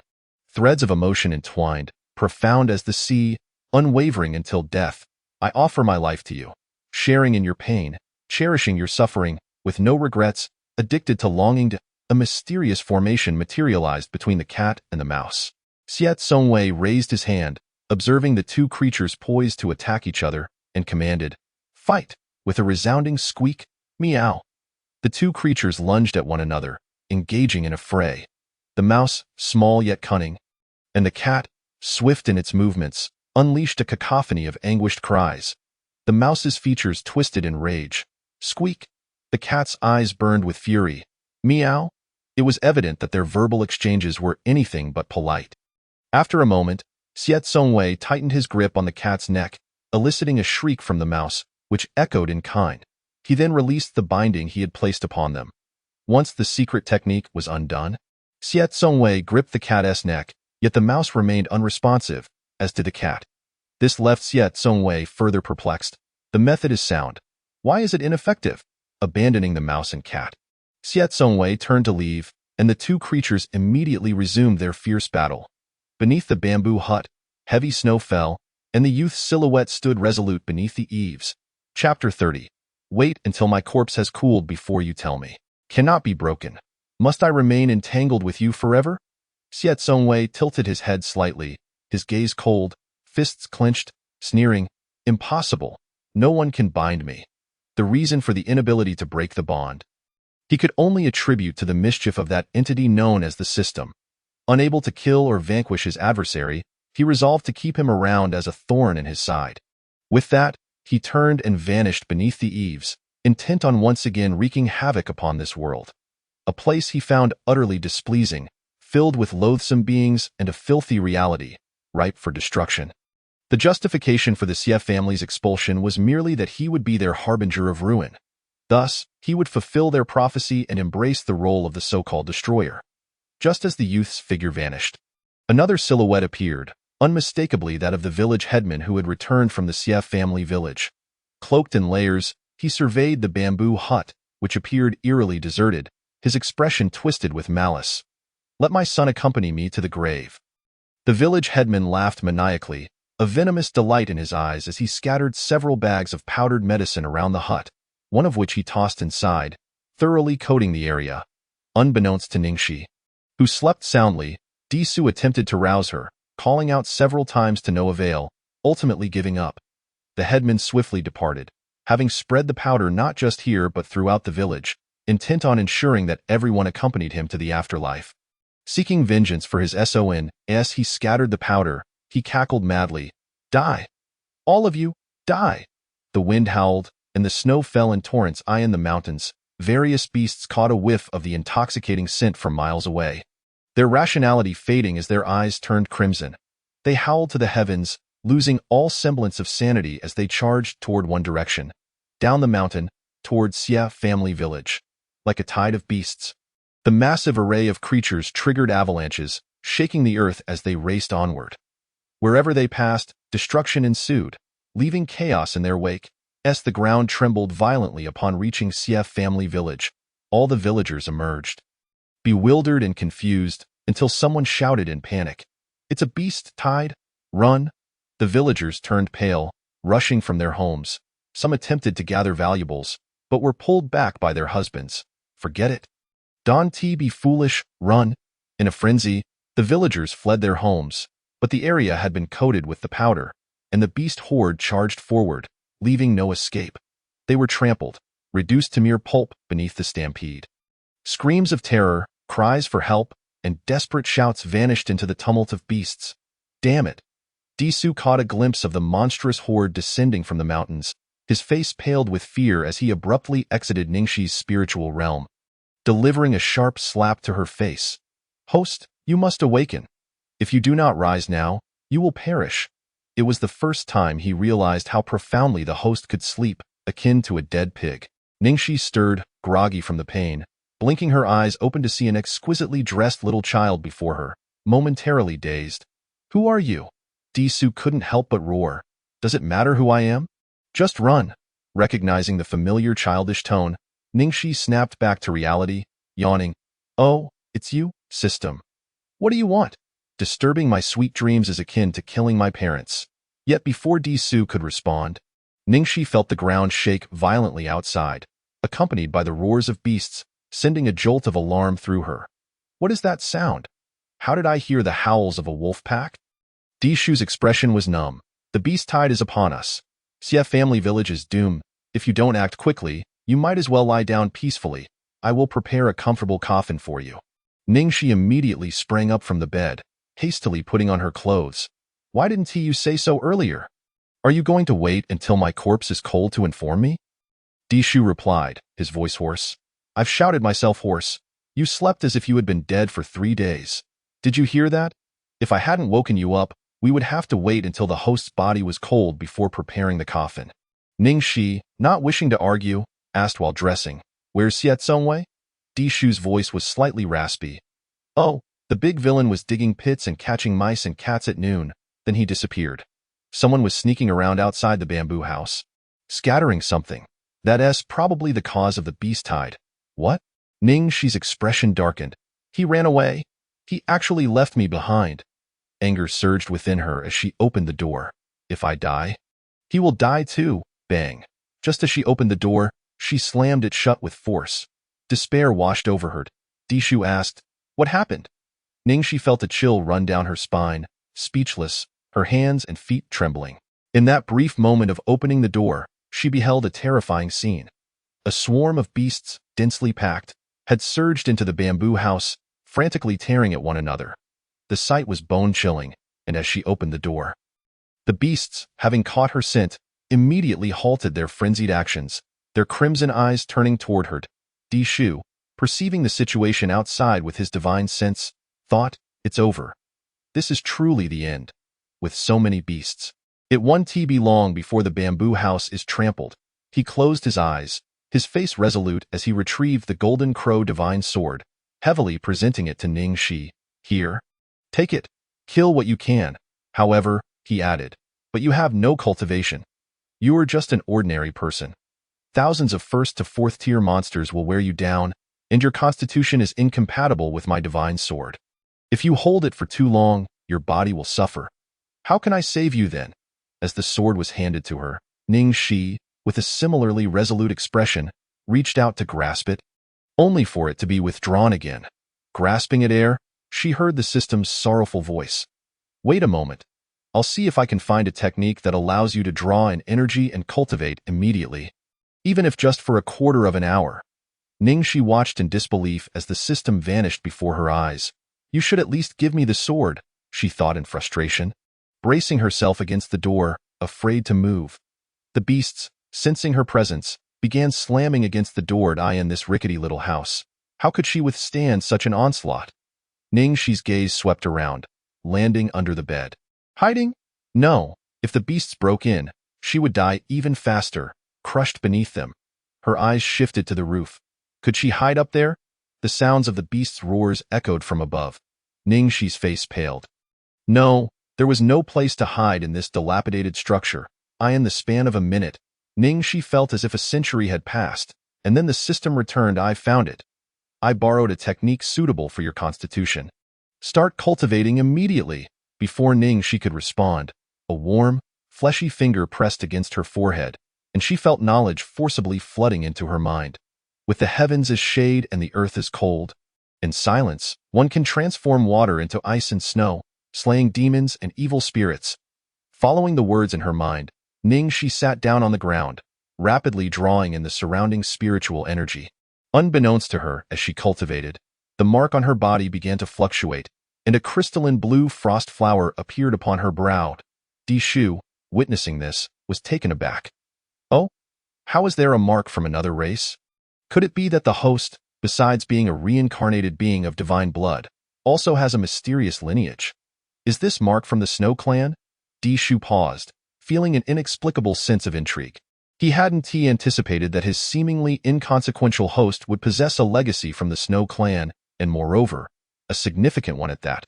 How fortuitous that the technique he borrowed was a perfect match.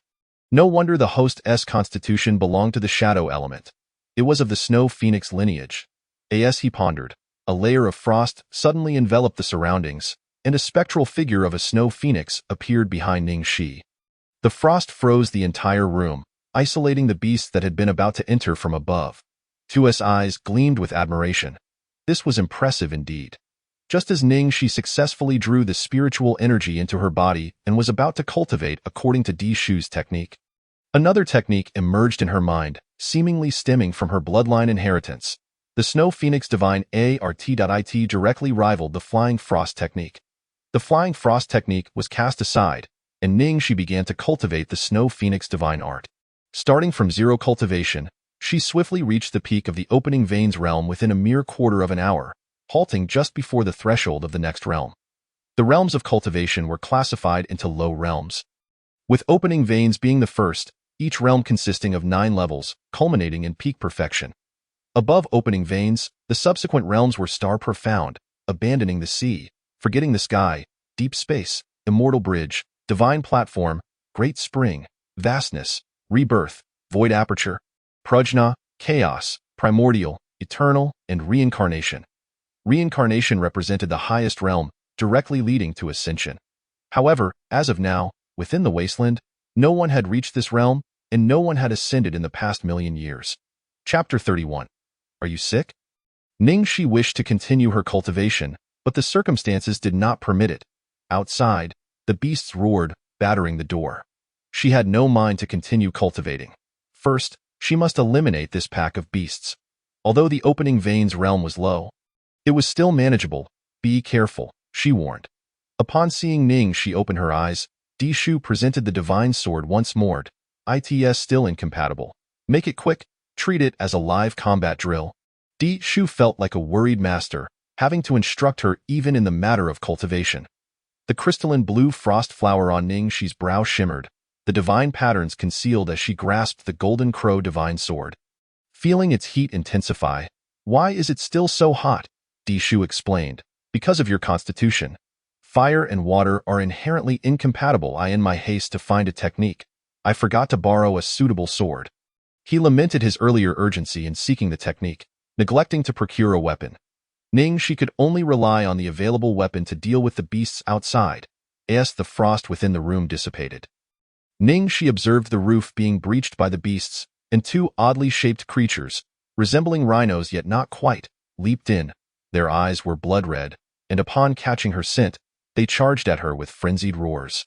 Ningxi raised her sword and thrust forward, channeling spiritual power to repel the advancing beasts. Perhaps due to the sword's intense heat and the pressure it exerted, the 2 beasts hesitated. But upon recognizing Ningxi's low realm, they scornfully launched another attack. Ningxi tightened her grip on the sword and swung it, the overwhelming sword intent instantaneously annihilating the souls of the 2 beasts, causing them to collapse to the ground. Ningxi glanced at the roof. The door had been breached, and all the beasts were now leaping down. Her scalp prickled as she felt like a piece of meat surrounded by predators. With no choice but to fight her way out, bang! With a tremendous crash, the door burst open. Ningxi turned to see the incoming beasts, her eyelids twitching. All the beasts surged forward. "Host, get out of the way." Di Shu, having returned to the system space, felt his heart leap to his throat at the sight. The dark mass of beasts completely engulfed Ningxi. Di Shu covered his face in despair. "It's over. The host is finished." Suddenly, a A sound erupted, and Di Shu opened his eyes to behold a phoenix cry soaring to the heavens. Amidst the throng of beasts, a spectral figure of a snow phoenix emerged. Its body entirely snow-white, releasing a powerful wave of spiritual pressure that sent the beasts flying. The slender figure of a girl appeared, wielding the divine sword aglow with golden light, cutting through the encirclement. Di Shu was left dumbfounded. Damn. The host is incredible. This scene is phenomenal. It was as if a dramatic score began to play in the background. You want to bite me? Ningxi regarded the beasts that had been sent flying by her surging spiritual power. Her expression cold.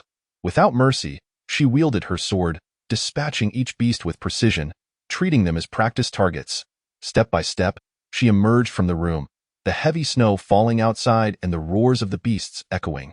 Surrounded by countless creatures, Ningxi felt a surge of bloodlust, her garments stained crimson with blood, her hair disheveled. Time slipped away, and eventually, exhaustion began to overtake her. Gazing at the remaining beasts, her breath became erratic. System. I can barely hold on. There are too many beasts. They will wear me down to nothing.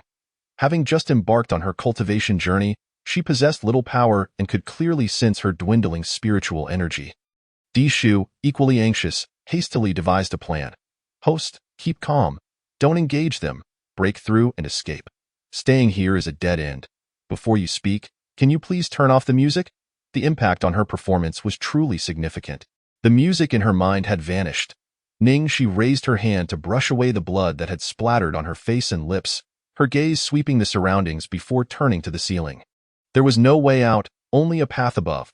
With this thought, Ningxi hesitated not a moment longer, swiftly slashing the throat of a beast that lunged at her, and prepared to leap towards the roof. It was at this moment that a shadow descended from above, crashing directly towards her. Ningxi's pupils contracted as she quickly sidestepped, but the shadow veered and struck her nonetheless. Ningxi thought, what kind of thing can turn mid-flight and hit me? Did it come equipped with a tracking device? She gasped, attempting to push the creature off her, but the shadow stood up first, revealing a familiar figure. Unable to suppress a cold laugh, Ningxi remarked, Xiet Songwei, are you out of your mind? Why do you have to crash down on me? The young man donned a deep purple robe, a jade hairpin securing his inky locks, snowflakes adorning his hair as he gazed around with a hint of bewilderment. He raised his hand and crushed an approaching beast with bare hands, blood splattering everywhere, before turning to her. What trick did you use to drag me back? His pallor was somewhat unsettling. His skin pale, and his mismatched eyes fixed on her, sending chills down her spine. Ningxi met his gaze, a sardonic smile escaping her lips. You crashed into me, abandoned me mid-fight, and now you come to hold me accountable? In the brief exchange, another beast lunged at them, revealing its sharp fangs. Ningxi thrust her sword forward, dispatching one.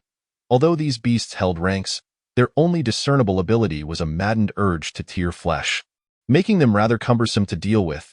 Yet with Xiet Songwei back, she felt significantly relieved. He regarded her for a few moments, then diverted his gaze to the multitude of beasts surrounding them. His expression unflinching. You certainly have a knack for attracting such a crowd. Though they regarded each other with disdain, they nonetheless joined forces to vanquish the beasts.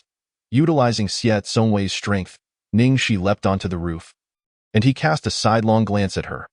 Ningxi waved her hand dismissively. I'm taking a breather, you carry on. Just to clarify, these beasts are not my doing. I had nothing to do with it.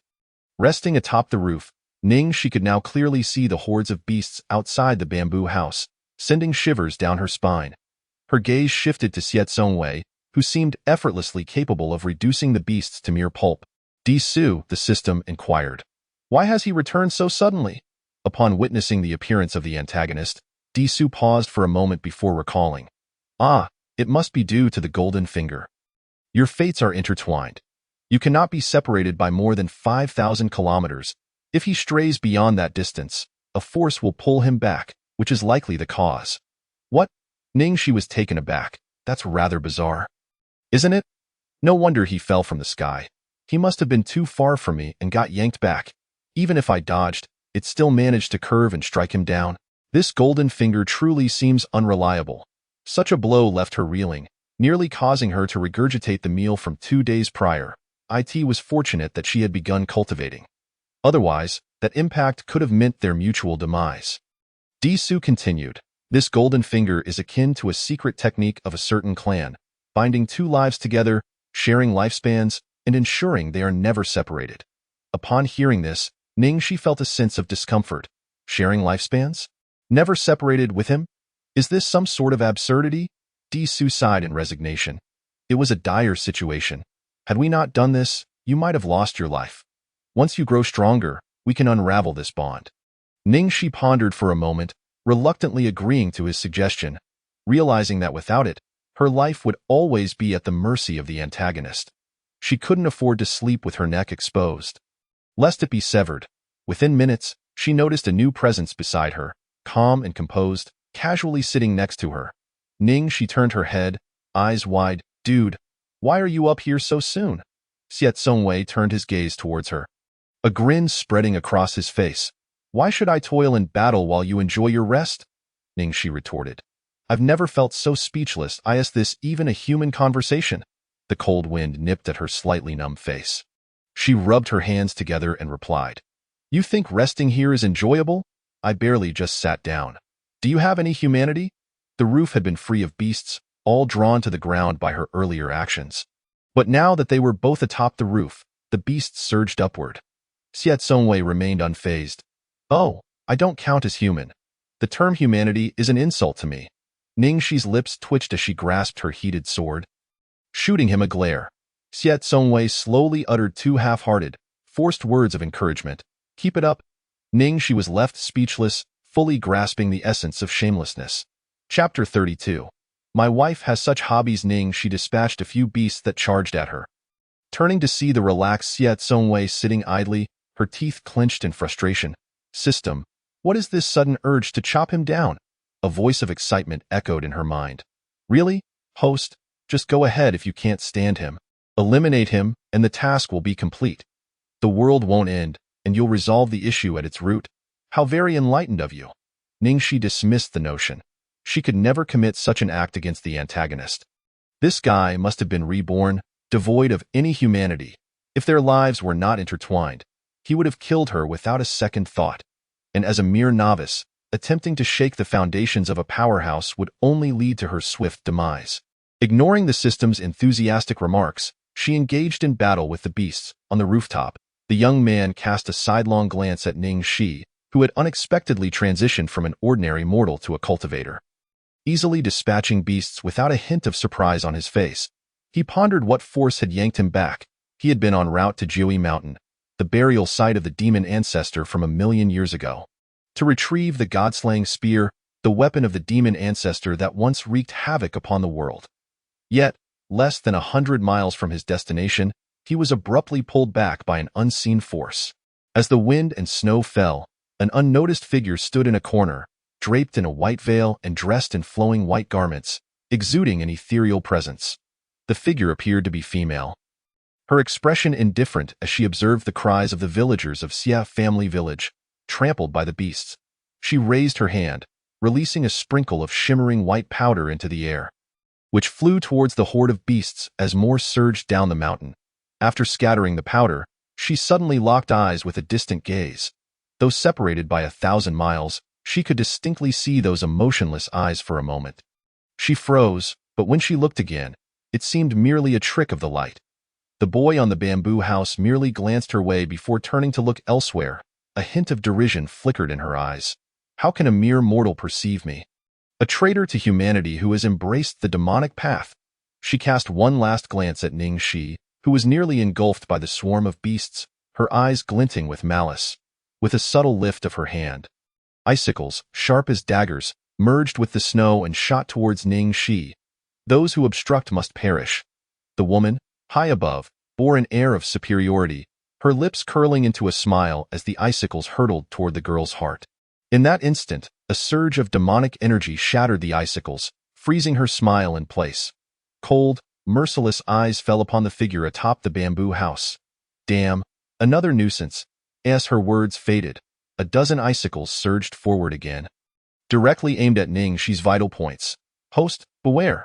Someone is launching a surprise attack." In a moment of crisis, Disu sensed something amiss and urgently warned Ningxi, who was preoccupied with the beasts and couldn't spare a hand to defend herself. She felt a chill creeping in, but it dissipated just as quickly. Confused, she heard Di Su's relieved voice. Thankfully, it was the antagonist who intervened. Just as she was about to grumble about the lack of humanity of the antagonist being so benevolent, another shout rang out, "Damn! Here they come again. Host, be careful. Someone is scheming against you." What a despicable little rat. As Ningxi watched the dozen icicles approaching her in an instant, she too was furious. Who was so shameless? Her memories of the original owner were largely confined to Xie family village, and aside from knowing the scoundrel, she couldn't recall having enmities with anyone. Who harbored such hatred for her, wishing for her demise? Ningxi pierced through a beast, instinctively dodging the incoming icicles. Yet, the icicles abruptly curved mid-flight, igniting a blaze of fury within her. She was utterly fed up with things that could bend and twist. If they were going to curve, why target her specifically? In a fit of rage, she shattered the incoming icicles in an instant. Ningxi glanced at the ever-growing swarm of beasts. Looking up at the roof, she noticed that Xie Zongwei had vanished, leaving her uncertain of his whereabouts. She decided to leap onto the roof. Just as she planned to make her escape, a familiar voice called out to her. "Ning girl." As she prepared to slip away, a number of figures descended gracefully from the sky on swords, the combined might of their sword energy piercing through the beasts present. Ningxi recognized them as the head of the Demon Suppression Division. Pei Junmu. He, along with the patrol from the division, engaged the beasts while casually inquiring, "Ning girl, do you have any business here?" Pei Junmu, upon sensing the faint aura of a lowly cultivator emanating from Ningxi, was momentarily taken aback. He had never anticipated that, merely a day later, Ningxi would embark upon the path of cultivation, much to his astonishment. Following the assault on Xie family village by demonic beasts, the Demon Suppression Division received word of the incident and hastened to the scene. Albeit too late, as he beheld the village nearly engulfed by the beasts, Pei Junmu felt a heavy heart. Estimating that no survivors remained, "I'm fine. You arrived just in time. There are far too many of these beasts for me to handle alone," Ningxi said, her movements halting as she sat down to rest. Relieved by the arrival of reinforcements, the woman concealing her presence, upon spotting the members of the Demon Suppression Division, experienced a fleeting change in demeanor. More meddlesome individuals have come. How utterly tiresome. Just as she prepared to strike, a wave of murderous intent surged from behind her, startling her into raising a hand to defend herself. "Who dares attack me? You insignificant wretch, hiding and lurking, yet still bold enough to ambush me? You seek death." The haughty and piercing voice resonated as she unleashed a flurry of ice blades, transforming snow into lethal weapons aimed at her assailant. However, just as the myriad ice blades were about to pierce the youth concealed within the snowstorm, the tempest ceased, and with a thunderous roar, all the ice blades were reduced to dust. At last, the figure emerged. The woman regarded him with disdain. Xie Zongwei cast a sidelong glance, his eyes brimming with bloodlust. Enveloped in a shroud of purplish-black demonic energy, the demonic markings on his forehead flickered as he tilted his head slightly, his expression one of annoyance. How exasperating. Why must you prattle on so much before killing? The former great demon found this incomprehensible, yet the truth is, such individuals often perish due to their verbosity. So it was you who thwarted my plans, a traitor to humanity. I cannot let you go unpunished. The woman recognized Xie Zongwei at once. He had ruined her schemes atop the bamboo hut, and those who hinder her endeavors deserved death. With a flicker of her spirit, she unleashed a powerful attack.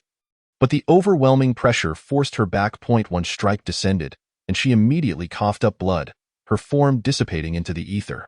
Simultaneously, within a lavish palace, a woman bearing an uncanny resemblance to Ningxi spat out blood. Her complexion turning ashen, her eyes gleaming with a fierce light. "Damn it, my spirit was destroyed. She actually survived," she muttered under her breath, her eyes brimming with resentment. Amidst the swirling snow and the roars of demonic beasts, Xie Zongwei glanced at the spot where the figure had vanished, a derisive scoff escaping his lips before he returned to the bamboo hut. Ningxi, resting, anxiously observed Pei Junmu and the others combat the beasts. Absently glancing to the side, she was startled to find another person beside her. "Wait, don't you walk without making a sound." The youth crouched down, shifting his gaze, a wicked grin playing on his lips. Did I ever claim to be human? Ningxi retorted, if you are not human, then what are you? The boy's inky hair fluttered in the wind as he allowed the falling snow to settle among his locks, replying provocatively, oh, perhaps half a person. Ningxi, you are pushing it, aren't you? Rolling her eyes in exasperation, she chose silence, unwilling to engage in a dispute with this deranged antagonist, knowing it would only frustrate her further. The youth's deep voice broke the silence again, this time languidly. So, how does a half-person walk without making a sound? Does it sound like a head rolling on the ground? Or perhaps like an internal organ dragging along the floor? He frowned, hissing softly as he regarded Ningxi with an expression akin to observing a peculiar creature. I did not expect, my wife, to harbor such peculiar interests. Ningxi thought, who is the true pervert here? Meanwhile, in her mind, the voice of Di Su screamed. What did he say? He called you my wife, host? He is taking advantage of you. You Haven't even subdued him, and he has already claimed you as his wife. How shameless! Ningxi could not help but twitch her lips, responding to Di Su. Have you forgotten? My current identity means we are essentially husband and wife. Does his claim not create a slightly ambiguous atmosphere? Talking about internal organs rolling on the ground, do you think that creates any ambience? He is merely trying to frighten me. Chapter 33. Who wants me dead? Fortunately, Ningxi was not new to such frightful encounters. Through their interactions over the past days, she had come to fully understand the villain's exceedingly vile temperament, devoid of any humanity. Yet she found herself unable to retaliate, resorting to such methods instead. Di Su interjected. I find him rather displeasing, however, considering he just eliminated the hidden threat. I shall forgive him. Ningxi raised an eyebrow, regarding Xiet Songwei with mild astonishment. He still bore that sickly visage, his expression eternally unsettling. Yet having grown accustomed to it, she felt immune, though she was somewhat surprised that he would come to her aid. Would he not abandon her midway? Di Su aptly shattered her thoughts. Host? You ought to remember, if you die, he too perishes. His rescue of you is ultimately self-serving. He possesses no altruism. I should never have allowed you to pursue him. Thankfully, I have blackened the mission. We need only prevent the world's destruction. Ningxi listened to his carefree tone, unable to suppress her thoughts.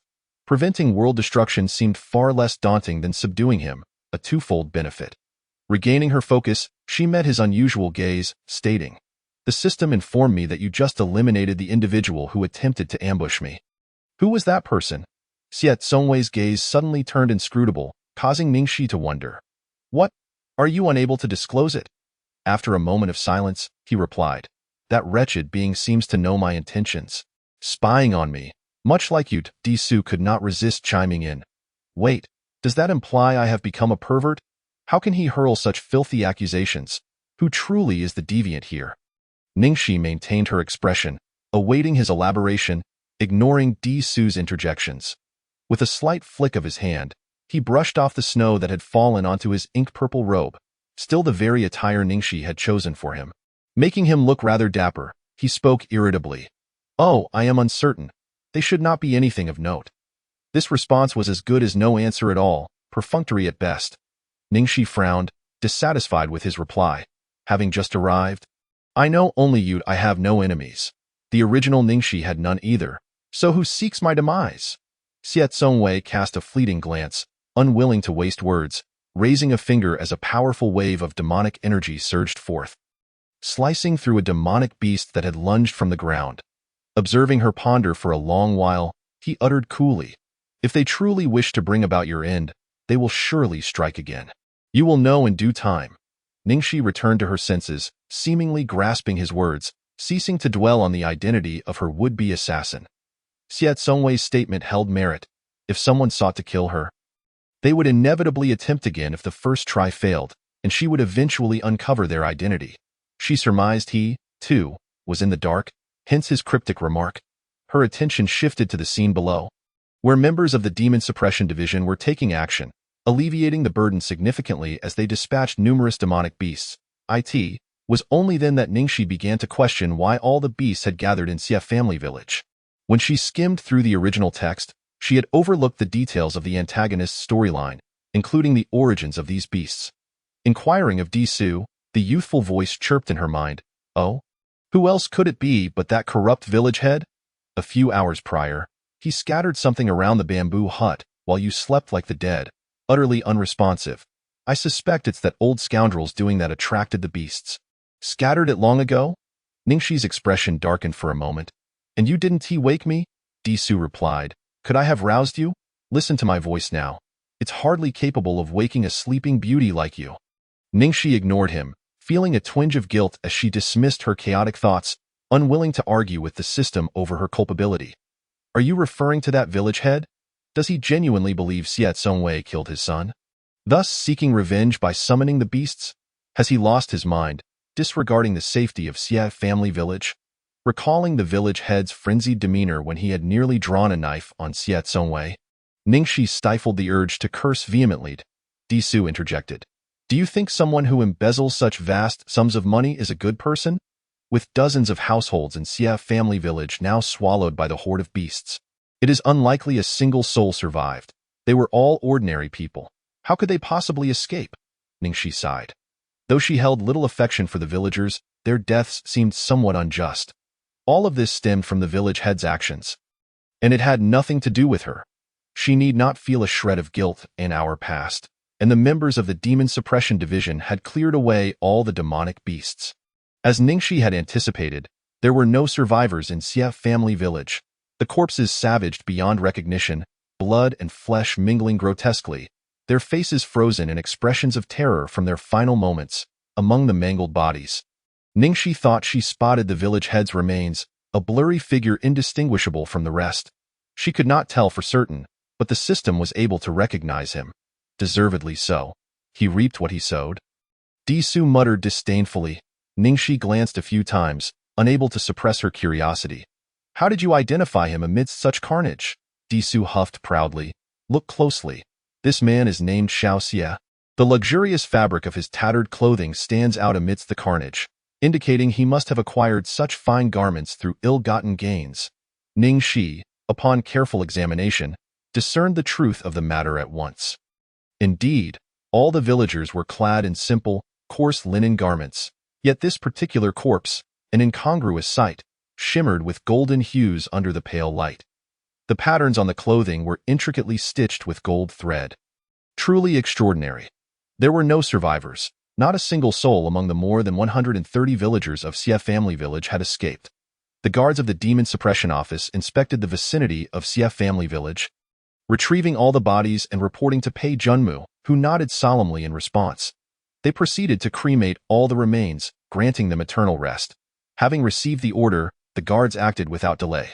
Pei Junmu turned his gaze towards Ningxi, approaching her with a few strides and inquiring, Miss Ning, do you happen to know why Xie family village was besieged by a horde of monstrous beasts? His eyes bore an evaluative glint.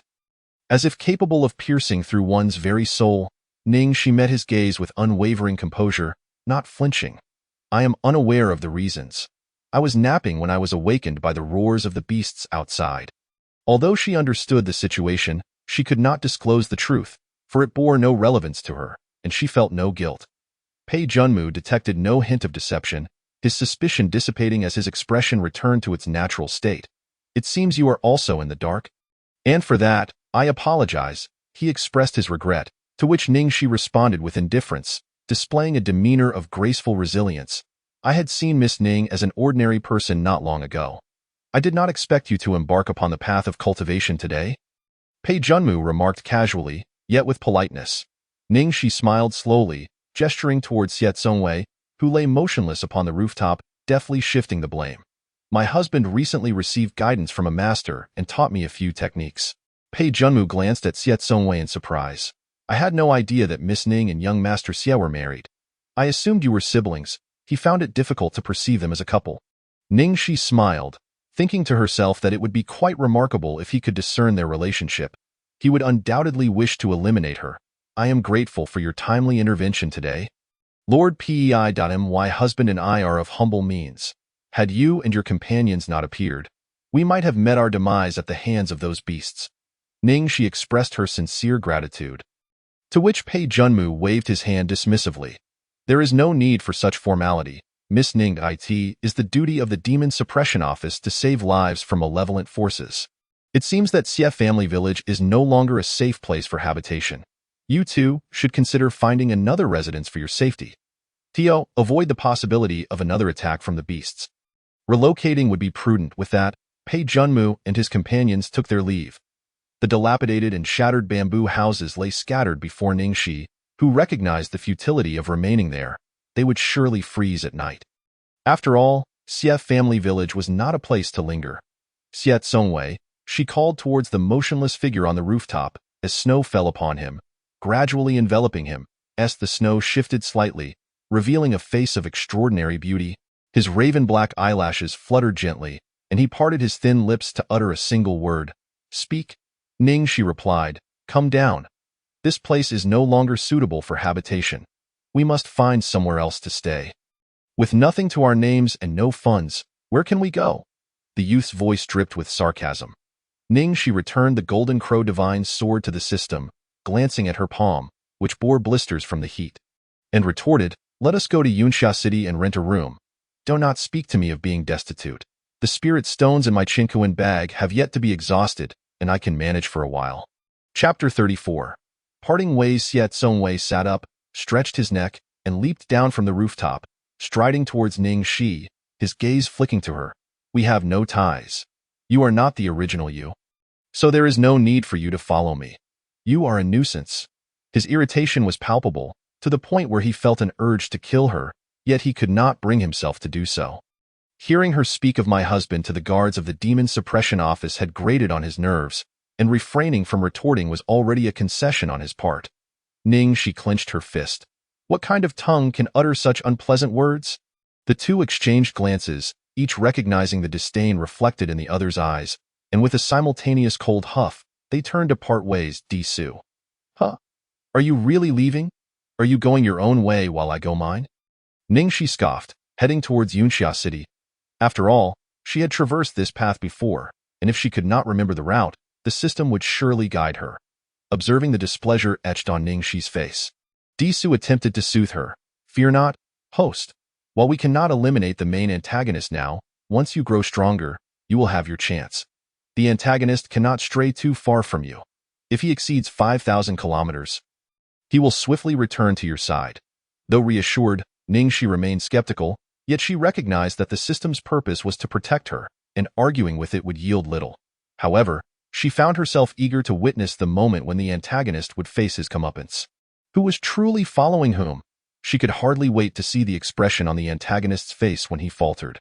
Before long, a figure materialized from the void, appearing amidst the desolate, snow-covered surroundings.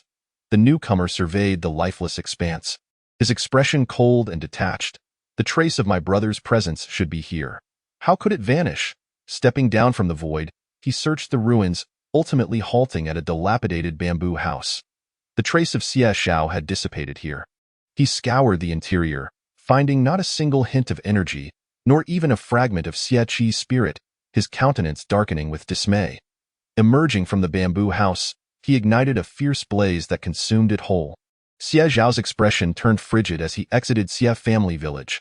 Upon reaching the entrance, he beheld the sign bearing the name Xie, and his spiritual energy surged, a tempest of wrath overtaking him. You dare to kill my brother?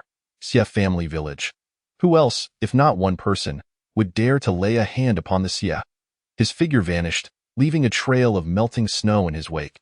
Unbeknownst to Ning Shi and Xie Tsongwei, as they distanced themselves from the nearly ruined Xie Family Village, a dark aura suddenly surged from the ground, consuming the souls that were destined for reincarnation. Leading to the complete obliteration of Xie Family Village, it was as if Xie Family Village had never existed, leaving behind only the expanse of pristine white snow. That night, within a tavern in Yunxia City, Ning Shi, having dined well, sat cross-legged on her bed in meditation, eager to seize the moment for cultivation. She found her path surprisingly smooth, encountering no hindrances as her cultivation rapidly progressed. Feeling a sense of unease, she queried the system, Is my rate of cultivation unusually fast? Am I truly advancing a realm each hour? From the initial opening of meridians to now having reached the pinnacle of the abandoning sea realm, the speed was almost unbelievable, and she felt a growing apprehension. Fast? Disu cast a dismissive glance, his tone laced with condescension. I was a deity from birth, hardly needing to cultivate. I spent a millennium in the womb, only to emerge struck by the nine heavens' thunder. You, at least, are a reincarnated spirit born from the bloodline of a divine being, endowed with the Snow Clan's legacy. To advance a realm each hour is not fast. It would be an insult to call it slow. Ningxi thought to herself, is this what they mean when they say comparison breeds envy? A line of black frustration crossed her forehead. Hearing the system's derision eased her worries.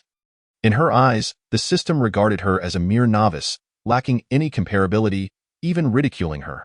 Faced with a system of such formidable background, Ningxi chose to remain silent, as she closed her eyes to continue her cultivation. A sudden crash from the rooftop startled her. Ningxi's eyes flew open, and upon recognizing the falling object, she swiftly dodged aside. The object careened around the corner, and unable to contain herself, Ningxi retaliated with a punch. Bang! The object collided with the wall, creating a dent shaped like a person, sending a cloud of dust billowing. As the dust settled, Ningxi gazed at the figure pinned against the wall, smirking. Well? What a coincidence, we meet again, my husband. Why are you so still? Are you preoccupied with something? Or do you have a fondness for this wall, planning to stick around? She remarked with a playful tone. Your peculiar hobby makes you quite unsightly. You know I was comfortably residing in the tavern, yet you chose to crash down from the rooftop and damage the establishment. You owe them for the repairs. Xiet Songwei, stuck against the wall and wishing for death, thought to himself that he had been dragged back once more. Just then, there was a hurried knock at the door. Ningxi opened it to find the tavern's attendant. Upon seeing the gaping hole in the roof, the attendant's expression shifted, and when his gaze landed on the figure wedged in the wall, his eyes widened in disbelief. Ningxi, perplexed yet polite, said, Good sir. This was not my doing. It was his fault. You should seek compensation from him. The attendant's complexion paled, and he promptly turned to flee, as though pursued by some monstrous entity. Ningxi could still hear his muttering. Are cultivators really this fierce? They can pin someone to the wall. Ningxi, caught in the crossfire, exclaimed, Wait, why am I being blamed for this? Did I instigate the fight?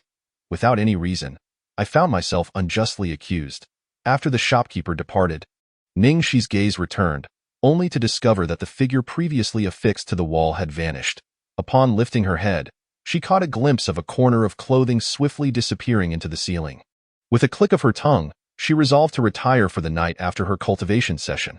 Staying up late to pursue immortality was not her forte point. One should not be overly ambitious and risk losing the pleasure of sleep. However, at the witching hour, Ningxi felt an oppressive weight upon her, suffocating her as if the very mountain of Taishan were pressing down. Startled awake, her eyes met a ghastly pale face. Their gazes locked, the atmosphere was thick with silence. The youth, with a sickly pallor, managed to utter, I can explain. Xiet Songwei. Ningxi erupted in fury, denying him any chance to elucidate.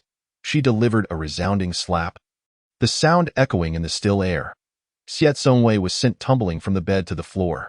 Taking a breath, he slowly rose, his tongue brushing against his back molars, then let out a derisive laugh. His gaze dark and menacing as it fell upon the bed. Speak, what sorcery have you cast upon me? Why is it that whenever I distance myself from you, I am drawn back? His frustration was palpable. This was the third time he had nearly set foot upon Jiui Mountain, only to be yanked back again. His restraint from unleashing violence was a testament to his mercy, a mercy he found contemptible. Perhaps he ought to seek enlightenment at the Buddhist sect to attain a certificate of conversion, allowing him to cast aside his weapons and attain Buddhahood.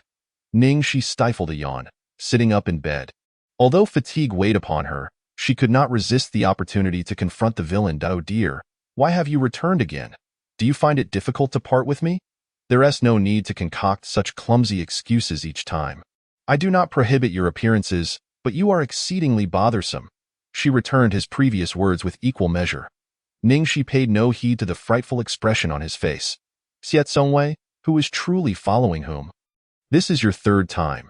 You crash into me each time. Do you take me for a cushion? Xiet Songwei, with a stern countenance, regarded her for a moment, then smirked coldly, his expression suggesting he was onto her schemes. Before turning to vanish once more, watching him disappear, Ningxi couldn't help but chuckle, particularly at the sight of the villainess' discomfited expression. To prevent him from crashing down on her again, she moved a small table onto her bed and nestled beneath it, wrapping herself in a blanket and peacefully closed her eyes once more. The night passed without incident, and as dawn broke, Ningxi awoke, somewhat surprised. Had she not been crushed? Her hand brushed against something, and with curiosity, she grasped it, only to find a small white object that emitted a sound when squeezed, startling her. What on earth is this? Chapter 35. The adorable creature in her palm lay a small, palm-sized white creature, which protested as she squeezed it, slowly opening its eyes to reveal a pair of blue orbs, adorable and pure. Blinking up at Ningxi, its mouth opened slightly, producing a series of aya sounds. Ningxi was astonished. A living bun? Soft and fluffy, it resembled a bun, with a hint of pink adorning its cheeks. System, what is this? Why is it so cute? After the initial shock, Ningxi couldn't help but be enamored, tugging at one side of its face, which elicited a displeased protest from the creature. Ah? Disu, awakened by the commotion, exhibited a trace of morning grumpiness, but upon seeing the palm-sized adorable creature, his irritation dissipated, and he too succumbed to its charm. It's so cute. Is this a steamed bun? Disu squeezed it with vigor, then pressed his face against it, prompting an annoyed headbutt from the little creature. A moving bun. Utterly delightful. Disu was exhilarated, engaging with the creature, while Ningxi observed, feeling a pang of sympathy for the little one. All right, you've frightened it. Now tell me, what is it? The adorable creature hid behind Ningxi, revealing only half its head, its rotund body entirely obscured. Wait, let me see. Disu, equally curious about the charming little being, initiated a system scan. Moments later, he expressed mild astonishment, exclaiming, "What the heck?" Ningxi, intrigued by his reaction, inquired, "What's wrong?" Disu regarded the round little creature with wide eyes. Disbelief etched on his face. It's the heavenly principle. Ningxi, after a brief silence, she admitted her lack of understanding. Disu continued, "The heavenly principle, the one that cannot be defied. Do you comprehend?" Ningxi, reflecting, replied, "Oh, not really." Disu, with his small hands tucked behind him, adopted an enigmatic demeanor. "Since your arrival, I've mentioned that you would become the new deity of this world, the heavenly Tao, governing the realm. There must be divine rules and principles. As you embark on the path of cultivation, your true identity will gradually awaken. Its appearance here signifies the revival of your identity, Aya." Immediately after Disu finished speaking, the little creature chimed in, not in protest this time, but in agreement. The two pairs of eyes turned toward it, and the little creature raised its head as if acknowledging Disu's insight. Ningxi, incredulous, poked its soft cheek. "The heavenly principle? I grasp that notion, but aren't the divine rules established by the Jade Emperor in mythology? Am I expected to create a governing framework for the three realms?" Disu nodded, extremely pleased. That's approximately the idea. Suddenly, Ningxi's expression soured, her face lined with distress as she sighed deeply. "How exhausting. I'm not interested. You can take the position instead, or perhaps allow the original deity to return." Originally, she had aspired to be an inconspicuous, laid-back rich second generation, only to find herself entangled in such extraordinary circumstances after transmigrating. Disu's face flushed with frustration. "If I possessed such abilities, why would I go to such lengths to bring you here? Would this world still face destruction?" The heavenly principle clutched Ningxi's finger, snuggling against her palm, and as Disu's furious shout startled it awake, it retaliated by spitting a few droplets of water at him. Disu, casting a glance at the exceedingly fierce heavenly principle, he maintained a stoic expression. Ningxi remained silent, turning her attention back to the little creature, ignoring Disu's fury, and then said, "Didn't you mention that this is a world derived from a novel? If that's the case, let the male protagonist assume the role of deity and send me back." At her words, Disu erupted in anger, exclaiming, "A protagonist who can't even defeat the main antagonist is of no use, and with a mind filled with nonsense. I am ashamed to call such a protagonist my own. Enough of this. I'm tired. I want to sleep." Disu, choosing to ignore the topic, transformed into a beam of light and disappeared into Ning Shi's brow. The heavenly principle gazed at Ning Shi, seemingly indicating that the earlier entity was not a good person and that it had avenged her. Ning Shi, uniquely understanding its intent, couldn't help but chuckle. Indeed, not a good person, you're truly wonderful. Thank you. The heavenly principle's white form blushed with a hint of pink, as if shy. Ning Shi, intrigued, felt an irresistible urge to pinch the bun, utterly adorable. Peering outside, she noted that dawn had fully arrived, and she decided to rise. As she stepped out of her room, she caught sight of a figure leaning against the doorframe. The youth lifted his weary eyes, his expression dark and shadowed by clouds. His gaze fell upon the lump resting on her shoulder, paused for a moment, then disregarded it. What have you done? While seated at the table, enjoying breakfast, she finally heard the youth's cool voice. Ning Shi glanced at the stack of bowls accumulated in mere moments, momentarily speechless. Aren't you quite impressive? Didn't you know? It was common knowledge that the bond tying the two of them was a form of longing. Yet he remained oblivious to the upgraded version of this entanglement. Aware of the solution and the similar spell, he still didn't grasp the reason he kept being drawn back. Xiao Songwei refrained from any unnecessary dialogue, unwilling to repeat himself. After finishing a bowl of noodles, he raised his gaze to her, silently urging her to continue. Ning Shi chuckled lightly, leisurely finishing her meal before speaking. I thought you were quite formidable. Considering you've been reborn, yet you remain unaware. The longing you mentioned is not about shared life force. Naturally, the two cannot be separated beyond a certain distance, or else they will be forcibly pulled back. Xiao Songwei raised an eyebrow, his expression inscrutable, yet he studied her intently for a moment, seemingly lost in contemplation. He had been unaware that longing had such implications. No, the version he knew did not entail this binding. Therefore, he could not unravel the longing, indicating that the bond between them was not simply that. This clarified why he could not break free. Very well. After a moment of silence, he slowly spoke 2 words. Leaving Ning Shi perplexed, until he finished eating and forcibly pulled her away from Yunxia City. Ning Shi finally understood the meaning behind his very well. Was he intent on taking her away? Where are you taking me? The youth continued walking, his voice drifting back to her. Since you cannot escape, you might as well follow. If you're going to be a nuisance, let us be a nuisance together. Ning Shi was speechless, her mouth twitching in unwillingness. But I don't want to follow you. I plan to rent an apartment and live my own little life leisurely. Suddenly, the person leading the way came to a halt, turning to grasp her wrist and pulling her forward with an unassailable tone. No, you must follow. Ning Shi cast him a sidelong glance and sighed. Oh dear, but I'm so tired. What should I do if I don't want to walk? I might as well rest here, or perhaps we should just go back. Ya. The creature perched on her shoulder, Tianli, voiced its agreement. Xiao Songwei shot at a cold glare, his tone icy. Tired? If that is the case, it seems you don't value your legs much. How about I chop them off for you? Ning Shi looked at him in horror. Have you lost your mind? You want to chop off my legs? Tianli protested, spitting at him. Xiao Songwei's expression darkened for a moment as he raised his hand, flicking his fingers to dismiss it, sneering, useless creature, daring to spit on me, as worthless as its master. Ning Shi retorted. That's quite vulgar. Now that's personal. This only made her less inclined to walk. Xiao Songwei leisurely drew a knife, its edge gleaming with lethal sharpness. He traced a finger along the blade, crimson blood oozing forth as he remarked, quite sharp indeed, perfect for severing bones. Seeing his seriousness, Ning Shi couldn't help but scoff. She retrieved a sword from her Chinquan bag, a rather ordinary one, but enveloped it with spiritual energy, transforming it into something remarkable. This was merely a weapon she had casually purchased in Yunxia City.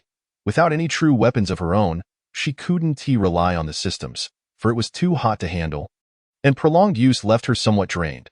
She resolved, let us see who will be severing whom today. Ning Shi was uncertain of Xiao Songwei's cultivation level, but she was no pushover either. Did he truly think she was without temper? Oh, you're delusional? I'll beat you until you're no longer delusional. Chapter 36. The forest of Wanyu Tianli, having been flicked to the ground, tumbled a bit before clambering back up. A green leaf had fallen atop its head, and upon seeing its master engaged in combat, it appeared indignant, taking flight to land on Ning Shi's shoulder, attempting to lend assistance. Ningxi found its role to be merely adorable and comical, offering little actual aid, likely only escalating the situation. True to form, as she exchanged blows with Xiao Songwei, the creature spat accurately onto his face. His handsome visage darkened in an instant, clouded by anger. Ningxi swiftly tucked Tianli back into her Qinkuan bag and lunged at Xiao Songwei with her sword. Lacking practical combat experience, she viewed him as a practice dummy. He would not genuinely kill her. If he dared, they would perish together. However, as her sword swung, it was effortlessly deflected by Xiao Songwei, who disdainfully remarked, "Too slow. With your speed, you think you can cut me? Train for 100 or so years." After several exchanges, Ningxi realized she was merely a fledgling, perhaps a bit too ambitious. She was no match for him, and ultimately, Xiao Songwei subdued her with a single move, shattering her sword and gripping her neck. Clicking his tongue, useless, Ningxi, speechless, managed to push his hand away, saying, "Yes, you are quite formidable. Let us not fight anymore. Don't even think about chopping me. We might as well die together." Xiao Songwei shot her a glance and withdrew his hand, impatiently urging, "Hurry up." Ningxi, feeling exasperated, followed behind. "Where exactly are we going? Why does it seem hotter the deeper we go into this forest?" Within the dense jungle, towering trees obscured the light, creating a shadowy and somewhat eerie atmosphere. Strangely, as they ventured deeper, the oppressive heat intensified, causing sweat to bead upon her brow. There was not a trace of snow to be seen. Before entering the mountain, the surroundings had been blanketed in white. Yet within the jungle, foliage thrived, truly peculiar. Xiao Songwei offered no response as he continued deeper into the forest. After an indeterminate period, Ningxi felt her legs were giving out and decided to stop. Glancing at the man ahead, "What do you intend to do in the depths of this forest? Since we haven't strayed too far, you can go ahead. I'll wait here with that." She leaned against a tree and sat down to rest. Xiao Songwei turned back briefly, seemingly indifferent to her words, and soon his figure vanished from her sight. Ningxi exhaled lightly, retrieving Tianli from her Qinkuan bag. The little creature, eager to stretch its limbs, flitted about before gathering a pile of leaves to make a nest. Amused, Ningxi watched it build a cozy spot, sprawled out comfortably and falling into a deep slumber. Ningxi shifted her gaze and began to meditate for cultivation. This time, she aimed merely to consolidate her prowess, not rushing to ascend her realm. Hastiness could lead to instability. Time passed, and day turned into night. The jungle seemed to grow warmer, with the sounds of various eerie creatures echoing in the darkness. Ningxi felt a chill run down her spine, her eyes snapping open as she glanced at the sky. Why hasn't he returned? What in the world is he doing? With no other choice, she consulted the system. A yawning voice resounded in her mind. "Let me check. This seems to be the forest of Wanyu. Deep within lies Jiui Mountain, covered in magma, burning with a flame known as the Everlasting Fire. For millennia, this fire has never been extinguished. No water can quench it, if I'm not mistaken. The main antagonist must be after a treasure sealed within Jiui Mountain." Ningxi was taken aback. "What treasure?" Disu replied. "There's a legend that Jiui Mountain is the burial site of the demon clan's progenitor from 1,000,000 years ago. Once, this place was a paradise filled with the songs of birds and fragrant flowers, home to various auspicious beasts. However, upon the emergence of the demon progenitor's burial tale, Jiui Mountain became enshrouded in everlasting fire, surrounded by magma, rendering it barren. Additionally, I've heard that the demon progenitor's lifebound treasure, the God-slaying spear, is sealed here. The antagonist's arrival is likely to seize this treasure. Where did you hear such a legend?" Ningxi's focus had strayed from the main topic. Disu fell silent for a moment. "I ascended the crux of the matter where I heard it. Ahem. I searched the original plot for descriptions. However, I see the main point that you should stop the antagonist from obtaining the God-slaying spear. With that treasure and his continued cultivation, he could wreak havoc upon the world once more." Disu wore a dejected expression, sighing deeply as he lay limply in a hammock. Ningxi propped her chin in her hand, yawning sleepily. "Forget it. I can't even defeat him, let alone stop him. Do you want me to die sooner, or just enjoy the breeze?" Ningxi found the system's expectations quite absurd, treating her as if she were some formidable figure. Did they really think she was capable of such things? Knowing what Xiao Songwei was up to, she decided not to dwell on his whereabouts. As the night grew late, She felt uneasy about sleeping outdoors, fearing she might attract some wild beast. After glancing at the towering trees, she chose one and easily leapt up, selecting a thick branch as her bed for the night. As she settled in, Tianli scampered up to join her, curling up on her belly, blissfully unaware of the passage of time, comfortably rolling onto its back to sleep. Thanks to the peculiar nature of the forest of Wanyu, Ningxi felt no chill. Rather, the longer she stayed, the warmer it became, rendering a blanket unnecessary. However, the branches were too coarse, so it was essential to use her blanket as a mattress. Ningxi drifted into a comfortable slumber. Not far away, a group of several individuals was being relentlessly pursued by fierce fire rhinoceroses, frantically fleeing. Among them were two formidable guardians of divine platform rank, fiercely protecting a young man whose handsome features were marred by a grim expression and darkened eyes. Why are these fire rhinoceroses so troublesome? Damn it, they just want to die. An elderly man with white hair spoke. Young master, these fire rhinoceroses emerged from Jiui Mountain and are naturally extraordinary. Ranked above the 9th tier, with 1,000 years of cultivation, they exude a murderous aura and will attack anyone in sight. Not only is it impossible to kill them, but once they catch a whiff of blood, they go berserk. Be careful, do not confront them head-on. Their inner cores, flesh, and bones are all suitable for refining weapons and alchemy. Thankfully, I have something specifically designed to deal with fire rhinoceroses. This group had ventured into Jiui Mountain in search of the legendary red coral, which purportedly could only grow in an atmosphere of slaughter. This red coral could elevate the cultivation of a practitioner stuck at the abandoning sea realm by 3 entire levels. However, the young master's cultivation had stagnated at the peak of the abandoning sea realm, clearly in a bottleneck period. Only the red coral could help him break through, which is why the group risked their lives to infiltrate Jiui Mountain.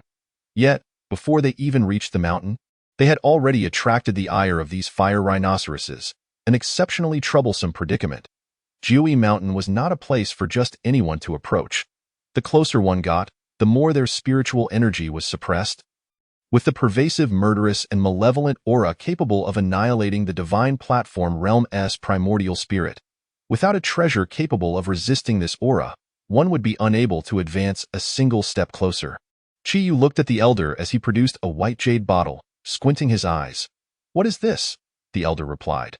"This is a vial of millennium cold water, effective against fire rhinoceroses. The family had spent a fortune to acquire this before our journey. Just a single drop can extinguish the everlasting fire on the fire rhinoceroses, rendering them unable to resurrect, allowing us to butcher them at will." "Oh, so such a thing exists." Qiyu, deep in thought, took a step back and entrusted the dozens of fire rhinoceroses to the two individuals. The fire rhinoceroses were tainted with a heavy aura of slaughter and a hint of demonic energy. The eternal flames on their bodies burned incessantly, their crimson eyes devoid of any intelligence or benevolence.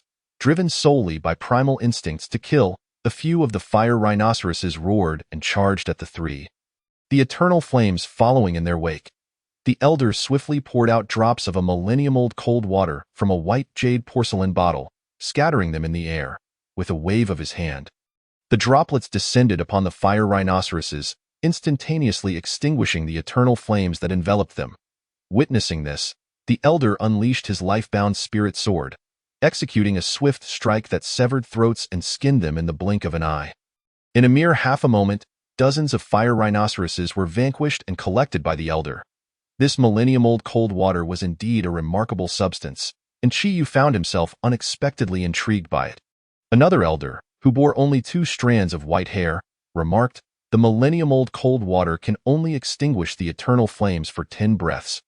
Before that time elapses, we must kill the fire rhinoceroses without delay, or it will be our demise." Despite their high cultivation levels, they could not withstand the relentless resurrection of the fire rhinoceroses. If this continued, they would surely be worn down. Qiyu scoffed lightly, a trace of disdain flickering in his eyes. It seems these fire rhinoceroses are not as formidable as rumored. They rely on the eternal flames for revival. It is the flames that possess true power. Chapter 37. The Daughter of the Human Emperor? With this thought, a profound interest sparked in Qiyu's eyes. Can the eternal flames be refined? I would indeed like to possess this fire as a treasure for self-preservation. Difficult, the elder gently shook his head, his brow furrowed. The eternal flames are not something anyone can easily approach. They harbor the essence of slaughter and death, unless one possesses a similar constitution or a rumored divine physique. Along with the cultivation of the Azura path, it is nearly impossible to come into contact with them. Anyone else who attempts will be burned alive. Even I and Elder Gong would only be waiting for death if we encountered them. At these words, Chi Yu's interest waned. The eternal flames sounded impressive, indeed a powerful fire, but he valued his life and was not yet weary of living. Moreover, the eternal flames had their nemesis. The millennium-old cold water could extinguish them for 10 breaths. If he used this substance within that time frame, without other treasures at his disposal, he would be at the mercy of his adversaries. Having dealt with these fire rhinoceroses, there are still many at Jiui Mountain. This time, let us proceed with caution and avoid further provocation. Once we obtain the red coral, we shall leave immediately. The 2 elders agreed with his proposal, and after one elder stored all the fire rhinoceroses in a Chincoan bag. They continued deeper into the mountain. Suddenly, the elder beside Chi Yu adopted a solemn expression, raising his hand to unleash a powerful killing move towards a particular direction. Who is it? Come out. A massive killing strike surged forth, startling Ning Shi, who had been resting in a tree. She flipped and evaded, landing gracefully on the ground. Using the tree for support, can't anyone let people sleep peacefully? Ning Shi felt perplexed. She had not provoked anyone, merely resting in the tree, yet one of them had impulsively knocked her down. As these individuals approached, she felt a vague sense of danger, but chose to ignore it. Among them, 2 possessed unfathomable depths. She could not sense their cultivation and thus decided to avoid conflict. Yet, it seemed they had no intention of letting her be as they neared. The 2 elders coldly fixed their gaze on Ning Shi. Who dares to hide in a tree? A mere abandoning sea realm cultivator, yet you presume to conspire against us? You are merely courting death. Ning Shi's eyes widened slightly, nearly laughing in anger. She had intended to speak amicably and offend no one. But before she could utter a word, they approached her with accusations. Her desire for a peaceful conversation evaporated instantly. I was minding my own business in the tree, preparing to sleep. Who conspired against you? You knocked me down from the tree, and I have not sought retribution. Is this place yours? What do you mean by hiding? I was already in the tree when you passed by and disturbed me. I have not blamed you for it. How do you have the audacity to act so brazenly? Have you lost all sense of shame in your old age? Truly disgraceful, impudent. The 2 elders, who were highly respected in the Nanhuangqi family, had never been insulted in such a manner. Enraged, they raised their hands to strike, aiming directly for Ning Shi's forehead. This posture clearly indicated their intent to punish her for her perceived rudeness. Ning Shi's anger flared. These old codgers were utterly unreasonable, resorting to violence over a mere disagreement, shamelessly abusing their superior cultivation to bully her, a weak woman. The night was dark, and the forest grew even more sinister. However, tiny flickers of firelight danced in the air, resembling fireflies. The disturbance from the confrontation startled the insects, causing them to disappear and plunging the surroundings into greater darkness. Cultivators could see clearly at night without impairment. Discerning objects with ease, Ning, she felt the oppressive aura bearing down on her. A weighty force from a high-level cultivator rendered her immobile, enveloping her in a perilous state. The elder's strike loomed large in her vision. Growing ever closer, instinctively, she shut her eyes, feeling utterly powerless to resist. Was she to be slaughtered without a fight? A wave of despair washed over her, but just as she closed her eyes, the tiny creature, Tianli, which had been sleeping soundly on her, rolled off and landed on the ground.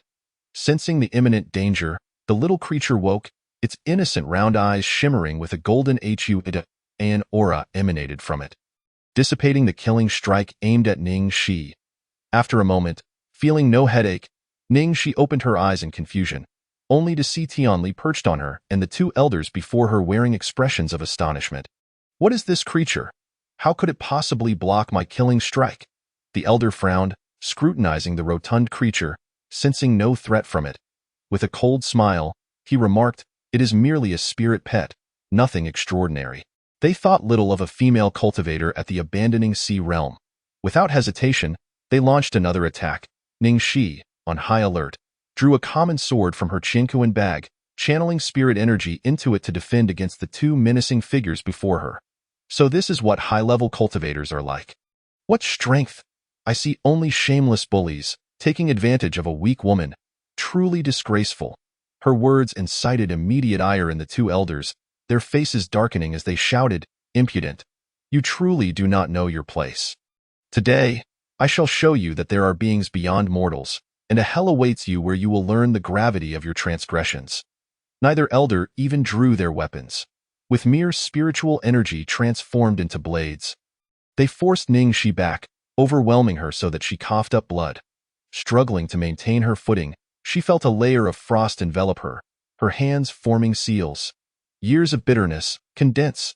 An icy chill surged forth, tinting Ningxi's eyes with a frosty blue. The ensuing coldness manifested as countless ice blades that surged forth toward the two elders. A mere trick. One elder scoffed, waving his hand dismissively, causing the ice blades to dissipate. And countering with an overwhelming pressure that returned to attack, Ningxi crossed her sword before her, invoking the second form of the Snow Phoenix divine technique. Scattered snow upon the mountains. I alone command. The air filled with frigid energy, transforming the ground into a snowy expanse, as towering icebergs appeared around the two elders, collapsing and dragging them into an icy abyss. Interesting, yet unfortunately just an abandoning sea realm cultivator. Your techniques lack the power to truly threaten us, the elder shouted in rage, stomping his foot as the illusions of the icebergs vanished, restoring the forest to its former state. From the ground, skeletal hands emerged, grasping at Ningxi's feet. A fine specimen indeed, perfect for feeding my ghost domain. The two elders practiced exceptionally peculiar and cunning techniques, resembling the ghost clan yet distinctly different. They enhanced their ghost domain using the souls of living beings. And each puppet that emerged from the ghost domain was of general-level quality. They seldom utilized this technique, but this girl had been fortunate enough to provoke it, intended to nourish their ghost domain. With this thought, a sinister smile crept across the elder's face. Ningxi severed the skeletal claws that grasped her foot with her sword. This scene bore some resemblance to one of Xie Zongwei's techniques. Yet it was not quite the same. With a cold expression, Ningxi enveloped herself in spirit energy, summoning the phantom of the Snow Phoenix behind her, instantly obliterating the skeletal claws. The Snow Phoenix? The elder's gaze sharpened upon witnessing this manifestation, filled with astonishment. Who are you? How do you possess the divine beast of the Snow Clan, the Snow Phoenix? What connection do you have with the Snow Clan? The Snow Clan's status had dramatically changed. In the Wilderness Province, they were both revered and avoided. It was not out of fear of the Snow Clan, nor an inability to contend with them, but rather because the Snow Clan Saintess had married the human emperor a millennium ago, becoming the queen of the celestial race. The human emperor was the most powerful figure in the Wilderness Province, surpassing all families and sects belonging to the celestial race. To this day, who would dare provoke the Snow Clan or anything related to it? Doing so would be tantamount to disregarding the human emperor. How could this person possess the secret arts of the Snow Clan? Could it be that she is of the Snow Clan? The Snow Phoenix's Dharma form is a technique that can only be mastered by those of the Snow Clan, specifically the Snow Clan's holy maidens, and it is common knowledge throughout the desolate region that others of the Snow Clan should not dare to approach it lightly. For countless millennia, not a single soul has ascended from the wilderness. Only the human emperor's lineage, a faction of the celestial beings, remains.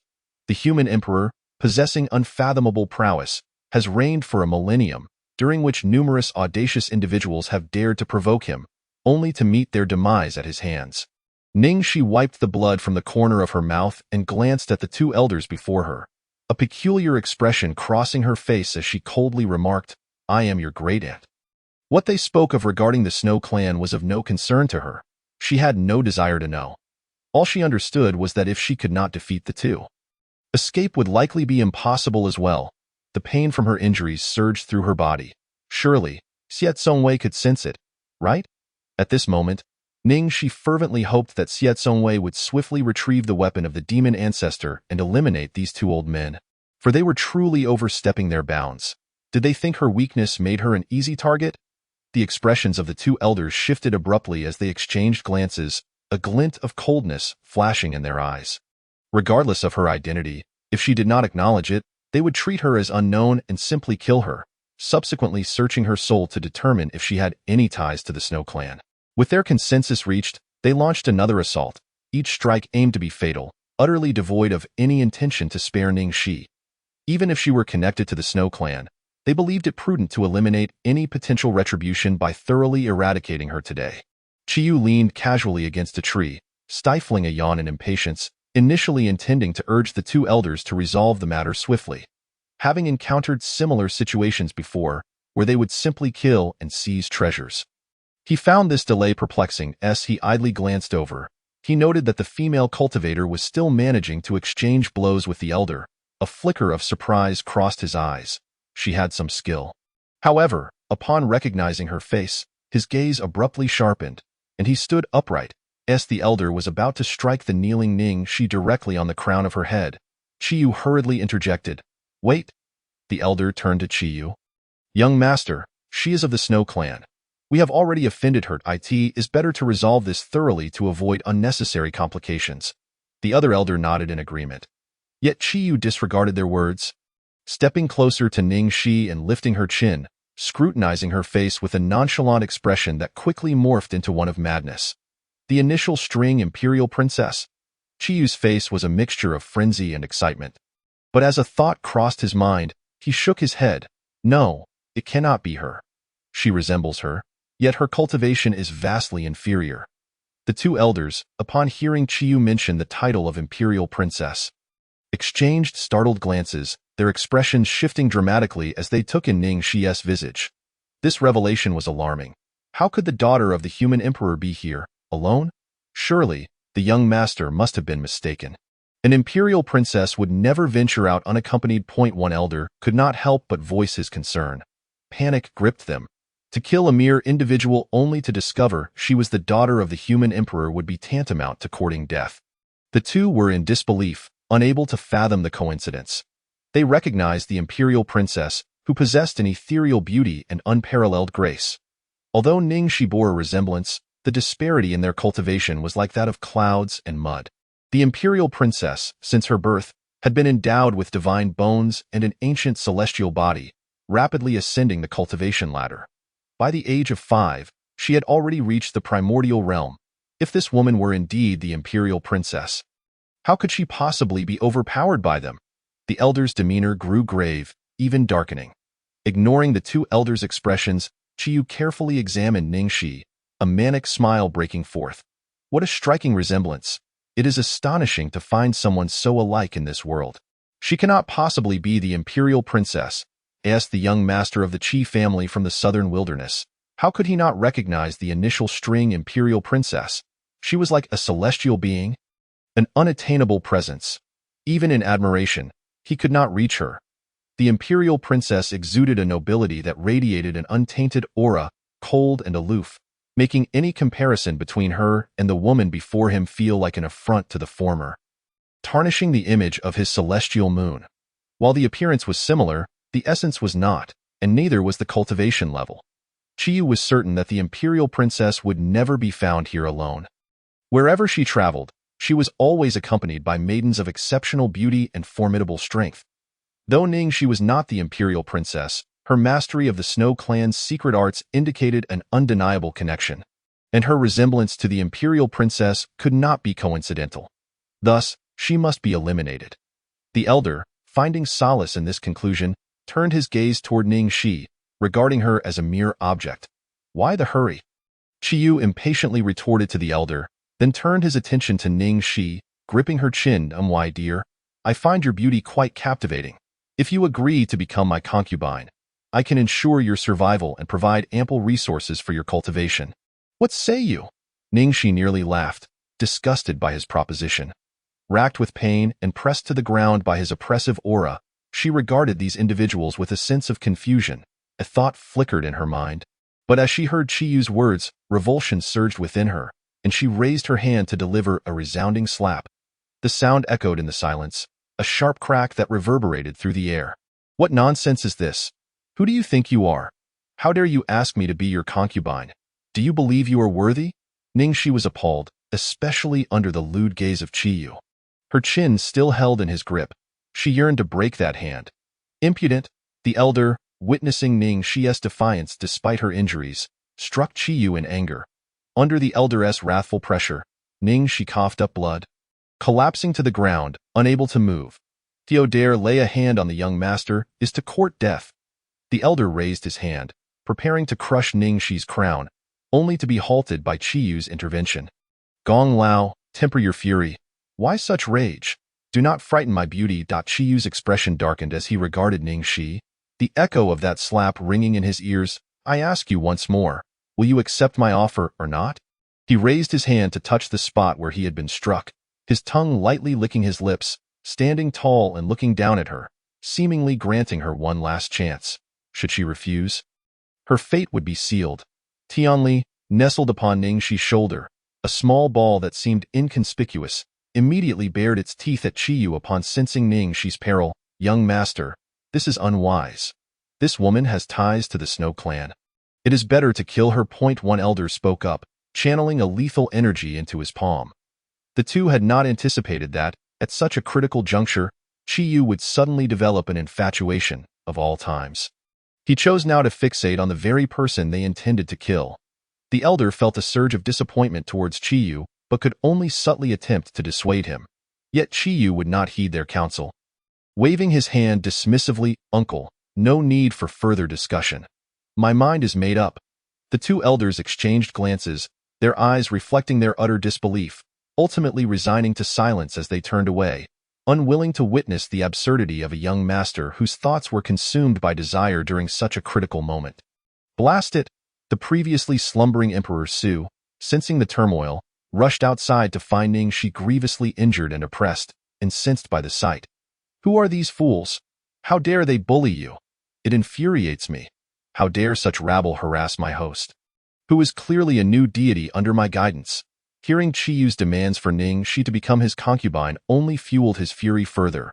What a piece of trash! Host, chop him down. I cannot bear to witness such disgrace. How dare he even suggest that you be his concubine? Is he worthy? Take him down. Ning Shi remained silent, her expression cold as a smirk formed at the corner of her lips, with a beckoning gesture toward Qiyu. She said, "Come closer. I shall share my answer." Tianli, bewildered, questioned, "Host, what are you planning? You are not considering submission, are you?" Ning Shi, with her enchanting beauty, became even more alluring as she leaned in, captivating Qiyu's gaze, who approached without hesitation, squatting down with a tender expression. "Oh, what is your answer?" A smile danced on his lips, his eyes gleaming with an air of conquest, as if Ning Shi were already his possession. The two elders, feeling their dignity slip away, turned their backs in disdain, unable to bear witnessing the young master so consumed by lust at such a critical juncture. Ning Shi elongated her response, her gaze flicking toward the two elders who had turned away. Clenching her fist, she suddenly struck out, "This is my answer." Her fist landed unexpectedly upon Qiyu's face, causing him to cry out in pain as he sprang to his feet. Cursing, "You shameless wretch! How dare you hit me?" The two elders, hearing his cry, quickly turned back, their expressions icy. "You truly do not know your place. Since that is the case, we shall eliminate you." Without further ado, they unleashed a lethal strike, causing the towering trees around them to crumble, the explosion reverberating through the forest, leaving chaos in its wake. Perceiving the ominous turn of events, Tianli, initially poised to spit at Qiyu, suddenly sensed the imminent danger to Ning Shi. Resolutely, she sprang forward, shielding Ning Shi from harm. The collision between the formidable killing blow and Tianli unleashed a blinding burst of golden light, as the brilliance faded. Ning Shi remained unaffected.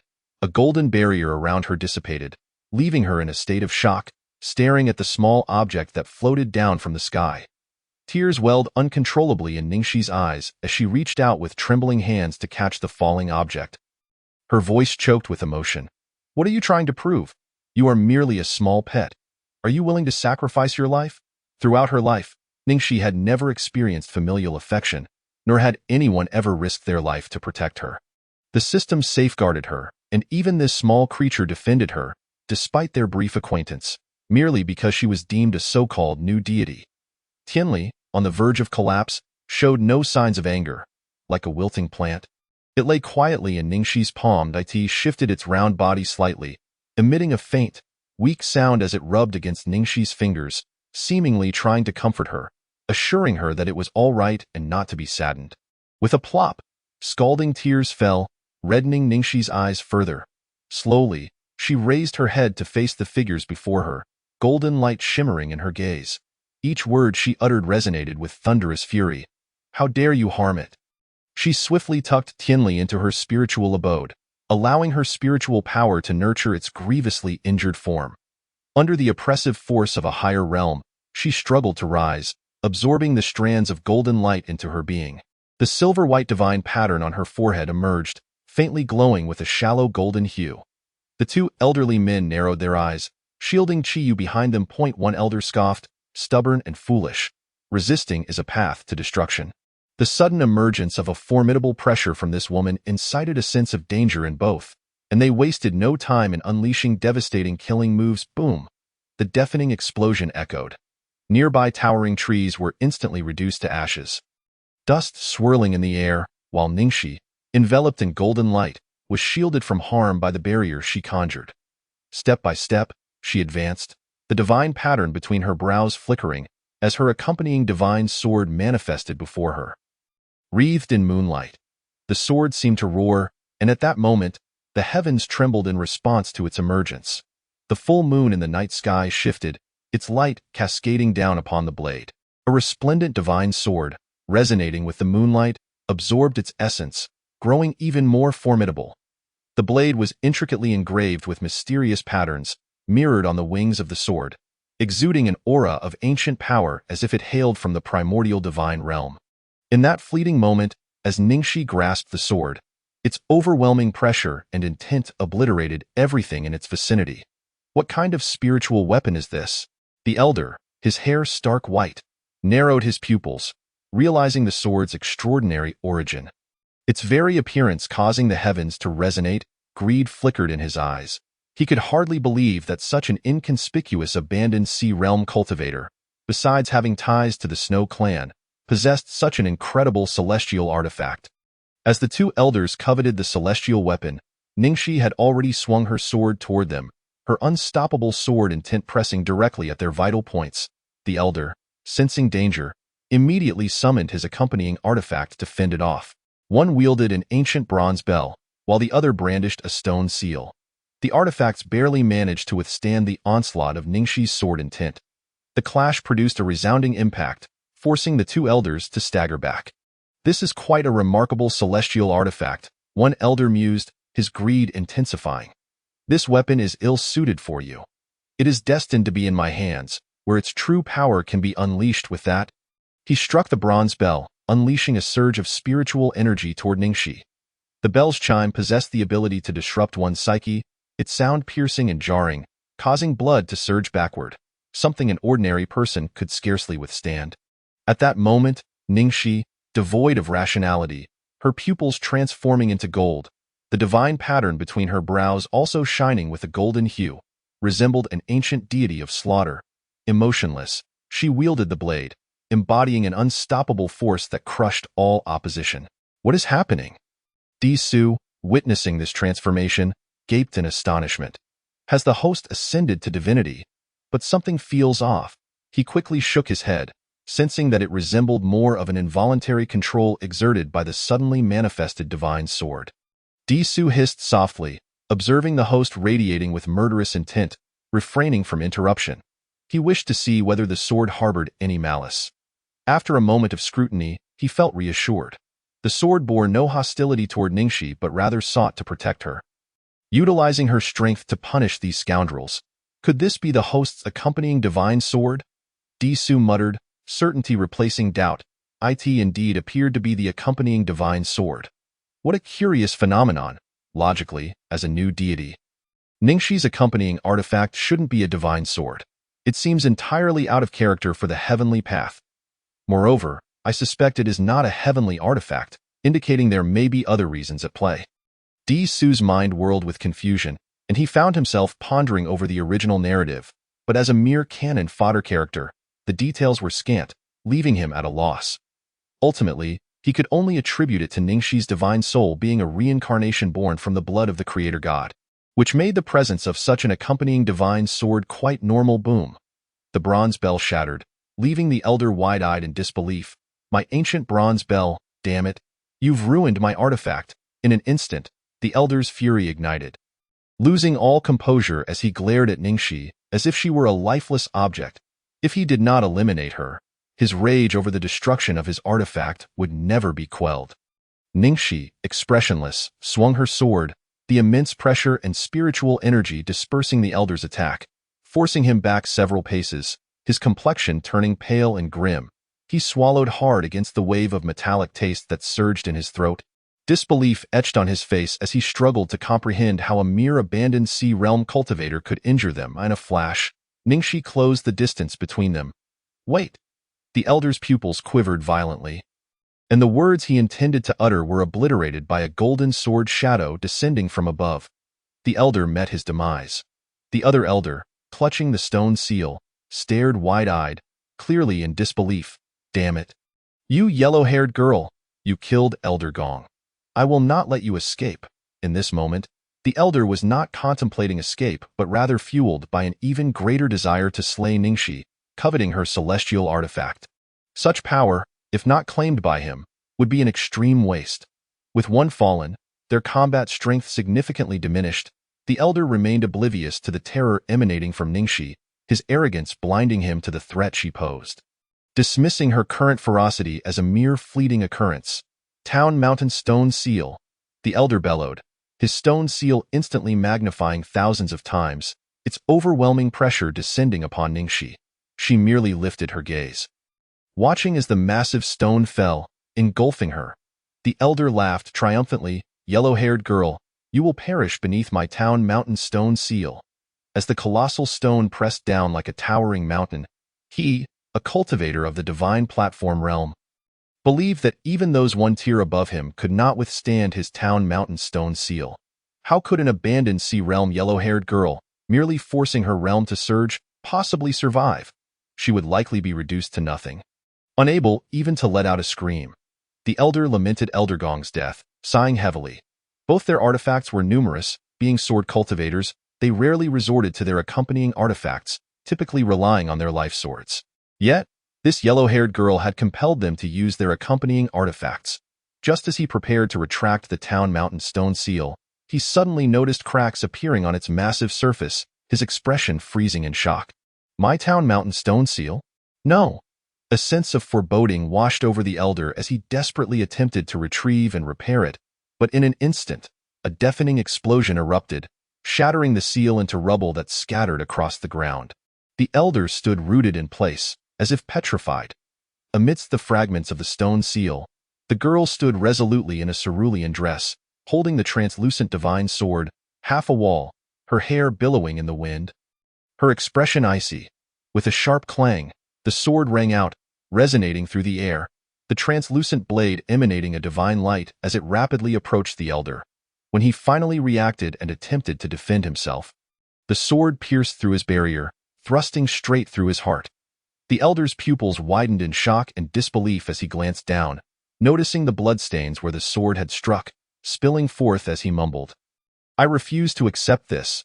His murmurs faded as his body and soul transformed into starlight, dispersing back into the cosmos. Having vanquished the two formidable foes, Ningxi's gaze shifted, scanning the surroundings until she quickly spotted Qiyu, who was fleeing toward the edge of the forest. Thinking of escaping, she let out a cold laugh, treading upon the void as she pursued Qiyu, her half-drawn sword thrusting towards him without a moment's hesitation. Yet, as she aimed for him, a barrier manifested around his form. Qiyu stumbled and fell to the ground, his eyes wide with terror. Though he had reached the pinnacle of the sea abandonment realm, standing on equal footing with her, she had the power to slay two formidable beings at the divine platform realm. A testament to her terrifying prowess, Qiyu realized that his fleeting moment of desire had drawn him into perilous waters. The barrier deflected the incoming divine sword, but he was still struck by its blade intent, causing him to spit blood. He stared at her in disbelief. You cannot kill me. I am the young master of the Qi family in the southern wilderness. If you slay me, my grandfather will not let you go. However, before his words had fully escaped his lips, Ningxi, unwavering, shattered his barrier with a single stroke, piercing his heart just as she had done to the elder before him. Just as the strike was about to obliterate his spirit, a wave of pressure emanated from within him, accompanied by an ancient, authoritative voice.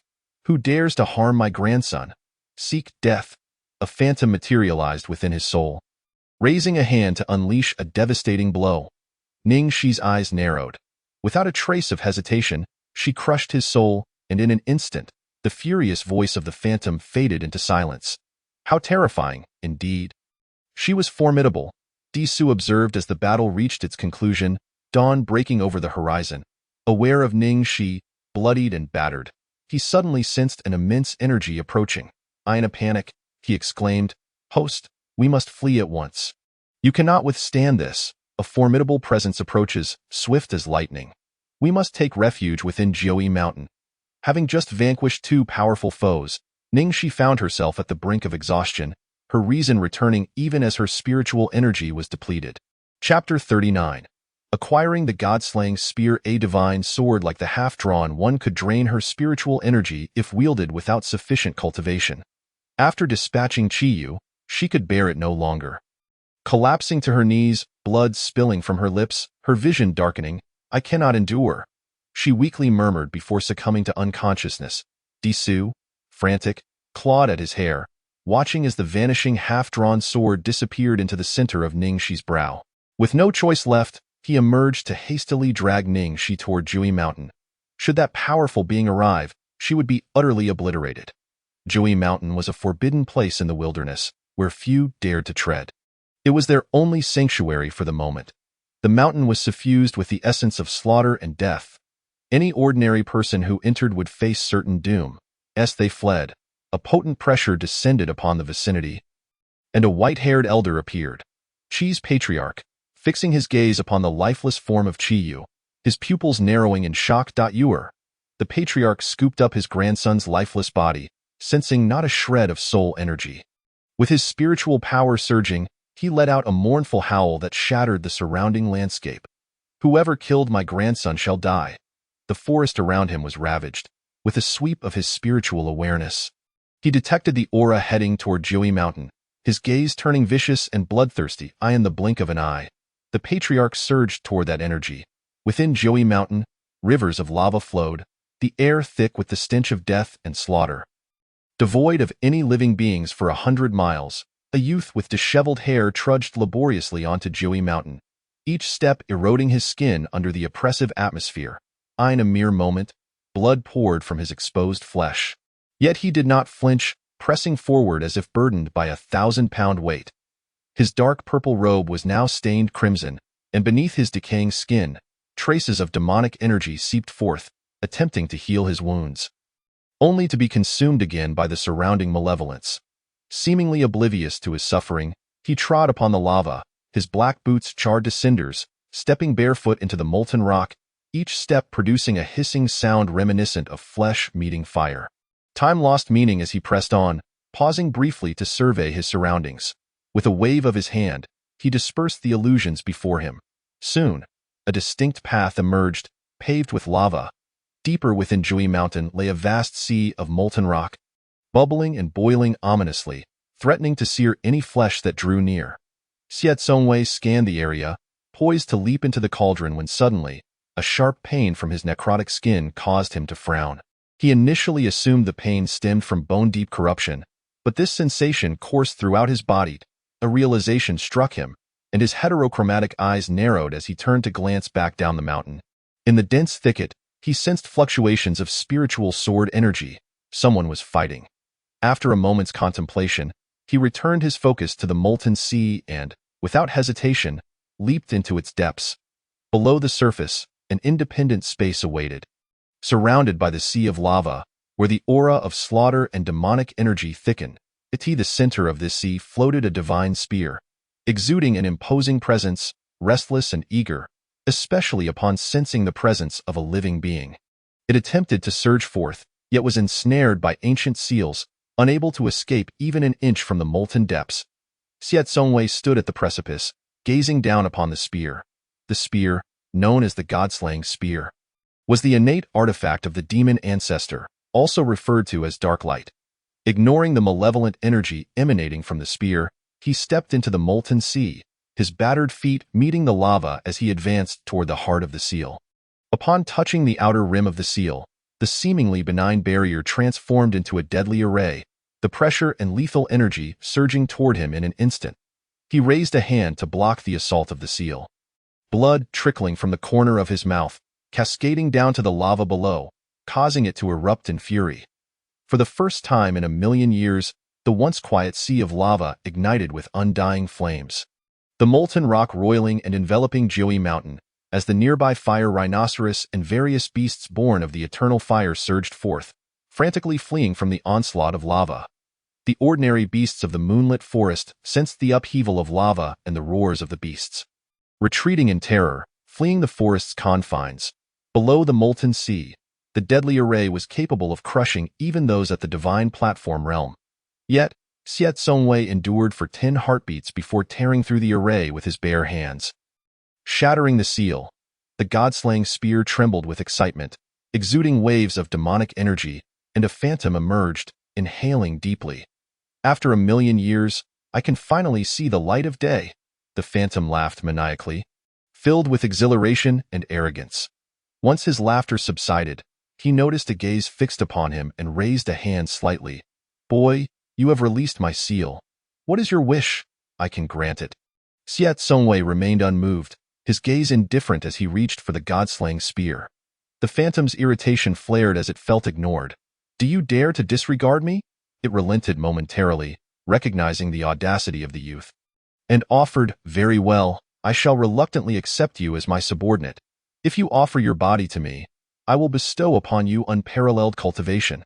Silence enveloped the air, save for the crackling of lava. The phantom hesitated momentarily, still ignored, until its patience wore thin, and it erupted in fury. Do you know who I am? An already deceased prisoner, came the youth's indifferent reply, devoid of any reverence, his eyes regarding the phantom as one would a mere insect. Enraged, the phantom shouted, causing the molten sea to convulse. You seek death. How dare you disrespect me and insult me so? Once a formidable entity in the wilderness, the demon ancestor had instilled fear in cultivators across the realm. Never had he endured such humiliation. Initially intent on fulfilling the youth's reckless wish, he now sought vengeance, wishing to obliterate him in a fit of rage. The demon ancestor contemplated his next move. A massive hand materialized in the void, aiming to crush Xiet Songwei on the spot. Yet, before the hand could descend, the youth's bloodied hand touched the god-slaying spear. With the contact of blood, a bond was forged. The spear recognized its master, and the demon ancestor, now bound to the weapon, found his attempt on his master's life to backfire. Ack! A piercing scream echoed as the phantom dissipated. Cursed be you! You dare to touch my artifact and claim it as your own. You seek death! The demon ancestor re-emerged from the spear, charging at Xiet Songwei, who nonchalantly lifted his gaze, swinging the god-slaying spear. The phantom shattered once more. The once mighty demon ancestor, unaccustomed to such indignity, seethed with rage. After multiple failed assassination attempts, he retreated into the spear, lost in thought and regret. Unfazed by the slaughter and death energy surrounding the god-slaying spear, as well as the remnants of the demon ancestor's spirit, Xiet Songwei stored the dark light within his spiritual abode and stepped into the void, landing upon the rocky surface. The pain coursing through him intensified, and he furrowed his brow, clutching his chest as he muttered angrily. Damn it, that foolish woman! What trouble has she stirred up now? Sensing the pain that was twice as severe as the encroaching death energy, Xiet Songwei knew something must have befallen Ning Shi. He was determined to acquire the god-slaying spear and would not abandon his quest, but he couldn't help but worry for her safety. Please, don't let her be dead, he gritted his teeth and whispered. Blood trickling from the corners of his lips, indifferent to the pain as he stepped away. However, a fleeting glance caught something, prompting him to pause, by the rocky shores of the volcanic sea. Plants bloomed, their crimson hues reminiscent of blood, glowing with an ethereal vitality. These were spirit plants. Xiet Songwei recognized them at once. Such extraordinary flora could not thrive in such harsh conditions without being remarkable. Having come this far, it would be a waste not to collect some. Thus, He began to harvest every last spirit plant growing by the rocky seashore. The mere spirit plants, so easily overlooked by the inexperienced youth, truly brought shame upon his true self. A mocking voice echoed, accompanied by a shadowy figure that had appeared out of nowhere, floating in midair, dressed in a black robe, with a strikingly handsome face. He bore an expression of disdain. Xiao Songwei paid him no mind, nearly finished with his collection, when he was suddenly drawn to a glimmering red crystal. The blood crystal? The thought flashed through his mind. Worth more than ordinary spirit stones, he had not initially desired it, considering it merely an external possession. Then, the visage of Ning Shi surfaced in his thoughts, causing his gaze to sharpen and a cold smile to form. To prevent this woman from starving, he begrudgingly decided to accept it. Humph, merely a fine blood crystal. This naive youth had never encountered the likes of it before. In his prime, he had commanded the entirety of the wasteland. What treasures had he not seen? The mocking voice of the demon ancestor reverberated again. Kid, if you release me, I can help you become an unrivaled powerhouse. The demon ancestor's coaxing tone might have swayed a typical person, yet Xiao Songwei was no ordinary individual. He coldly replied, "Oh." Such a nonchalant word left the demon ancestor momentarily speechless. Surrounding the volcanic sea, after millions of years, various rare treasures had emerged. Xiao Songwei spotted one of value and stowed it away in his Qingquan bag. Each item he picked up was met with derision from the demon ancestor. As the mocking continued, the demon ancestor's words grew stale, failing to elicit even a flicker of emotion from Xiao Songwei, further fueling the demon ancestor's suspicions. Who was truly the cold-blooded, merciless fiend here? Why was this youth more unfeeling than he? Had he been sealed away for too long? Or had he become too detached from the outside world? Were the cultivators out there truly so resolute, their hearts as solid as rock? Yet, that was not quite right. This youth did not appear to be a righteous cultivator, having entered this place and practiced the demonic path. He seemed to possess sinister intentions. Upon emerging from the volcanic sea, Xiao Songwei's robes were tattered and ragged, his skin having been burned and eroded yet repeatedly healed. He did not hurry to change. Better to wait until he had descended the mountain, for shedding his garments would only lead to their destruction. After millions of years, he had finally seen the light of day once more. The demon ancestor floated in the air, greedily inhaling the fresh air from the outside. Arms outstretched, exhilarated yet frantic, but he could not stray too far from Xiao Songwei. For now, he was merely a remnant of his former soul, having become his own magical tool spirit, a situation he could not tolerate. Xiao Songwei cast a glance, disregarding him, when suddenly, a wave of pain coursed through his body, his complexion paling as his sharp, cold gaze swept down the mountain. Kid, I advise you to be sensible. When I return, you will be the first to be crushed. Mid-sentence, he realized the youth had vanished, causing the demon ancestor to halt, squinting in confusion. Where had he gone? Cursing under his breath, he followed the lingering aura down the mountain. The sky brightened, the sun hanging high. At the foot of Jiui Mountain, Di Su struggled to drag Ningxi upward, but the sudden onset of slaughter and death energy forced him to stop. The magma erupted violently, shaking the earth, flowing outward. The aura of death and slaughter followed suit, and Di Su's petite face twisted in despair as he furrowed his brows upon seeing Ningxi. Unconscious and unresponsive, filled with urgency, a powerful pressure followed close behind, accompanied by a deadly attack. Where are you fleeing? For killing my grandson, you shall pay with your life. Bang. Di Su dodged the lethal strike with Ningxi in tow, the attack crashing into the magma, sending it splattering and accelerating its flow. You old fool. Di Su seethed, burning with anger, yet he could not retaliate. To do so would mean crushing the old man outright, which infuriated him further. He was forced to evade, yearning to rush into Jiui Mountain. But the head of the Qi family noticed his intentions and unleashed a relentless barrage of lethal strikes. Even with his speed, fatigue would eventually take its toll on Di Su. Suddenly struck by an attack, he grimaced in pain, his grip forced open, and Ningxi slipped from his grasp. Di Su's eyes widened in horror as he swiftly descended to catch her before she plummeted into the magma, allowing himself a moment of relief. Yet, the head of the Qi family launched another deadly strike. You old fool, do you know whom you have offended? Do you know who she is? Unable to retaliate, Could he not even feign authority? The head of the chief family merely scoffed. I care not who you are, for killing my grandson. You all must die. Think you can escape into Jiui Mountain? Himph! Do you believe anyone can enter there? Even if you survive my hand, you shall be reduced to nothing. The head of the chief family was determined not to let this person escape easily. Intent on ensuring their demise was torturous, to accompany his grandson in death, as both individuals attempted to enter Jiui Mountain. He steeled his expression, unleashing the eruption of magma toward them. By heavens! Disu's eyes widened as he soared upward with Ning Shi. The magma surged up, accompanied by the lethal strike from the head of the chief family. Although he managed to evade in time, he was left utterly drained, losing control of his grip. Ning Shi fell once more. And Disu's heart raced. Host! He wanted to dive down to catch her, but the head of the chief family launched another strike toward him. After dodging, it was too late. He could only watch helplessly as Ning Shi descended. Disu was left in shock, frozen in place. In that critical moment, a figure swooped in like the wind, catching Ning Shi just before she touched the magma. Disu's eyes reddened.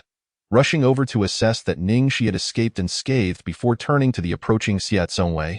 Unable to restrain himself. Had you been a moment later, you would have joined the host in the underworld, Chapter 40. Who allowed you to harm her? Xia Tsungwei's expression darkened as he cradled the unconscious Ning Shi.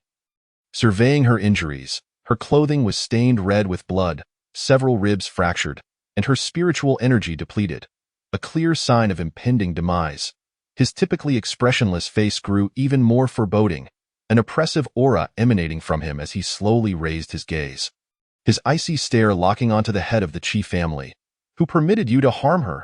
The head of the chief family scrutinized the youth, whose skin was corroded and decaying from the aura of death.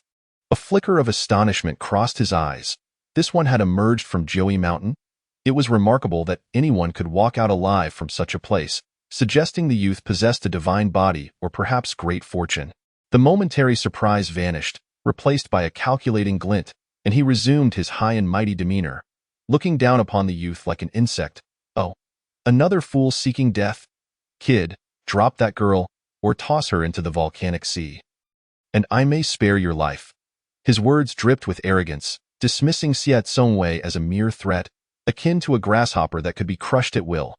Xia Tsungwei's gaze turned frigid, his heterochromatic eyes tinged with bloodthirsty intent as he entrusted the unconscious Ning Shi to Disu. Take her far from here, and heal her. Disu accepted Ning Shi without hesitation, soaring away toward Jiui Mountain at breakneck speed. The head of the chief family narrowed his eyes, displeasure morphing into anger as he raised a hand to launch another deadly strike. Bang! The attack was neutralized in midair, erupting with a deafening crash. The surrounding magma was set in motion, flowing outward at an accelerated pace. The head of the chief family scowled. Kid, are you seeking death?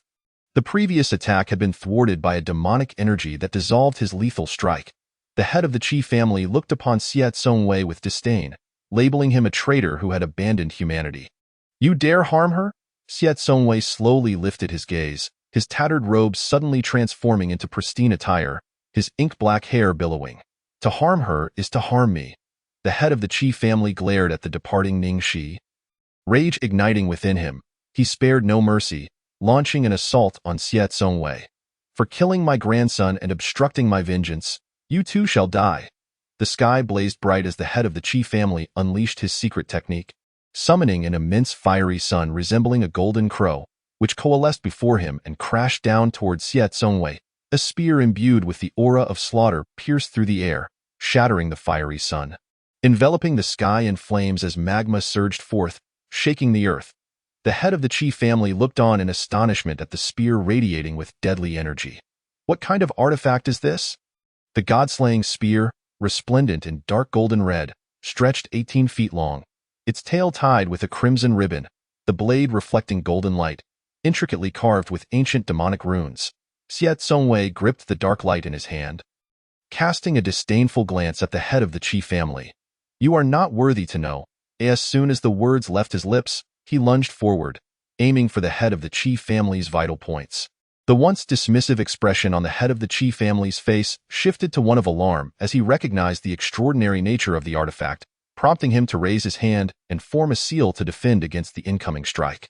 The spear's murderous aura shattered his barriers, compelling the head of the Qi family to summon an ancient fan from his spiritual abode in an attempt to block the assault. Light of heaven, conceal! The head of the Qi family bellowed, unfurling the ancient fan, which unleashed a tremendous surge of spiritual power, forcing the incoming spear to retreat. Godslaying, annihilation, destruction. Xie Zongwei recited the incantation of the godslaying spear at a leisurely pace. And suddenly, a thunderous explosion resonated as the ancient fan wielded by the head of the Qi family shattered into pieces. How could this be possible? The Qi family patriarch stared in disbelief, his eyes wide open, unable to fathom that his ancient Kunlun fan had been destroyed so easily.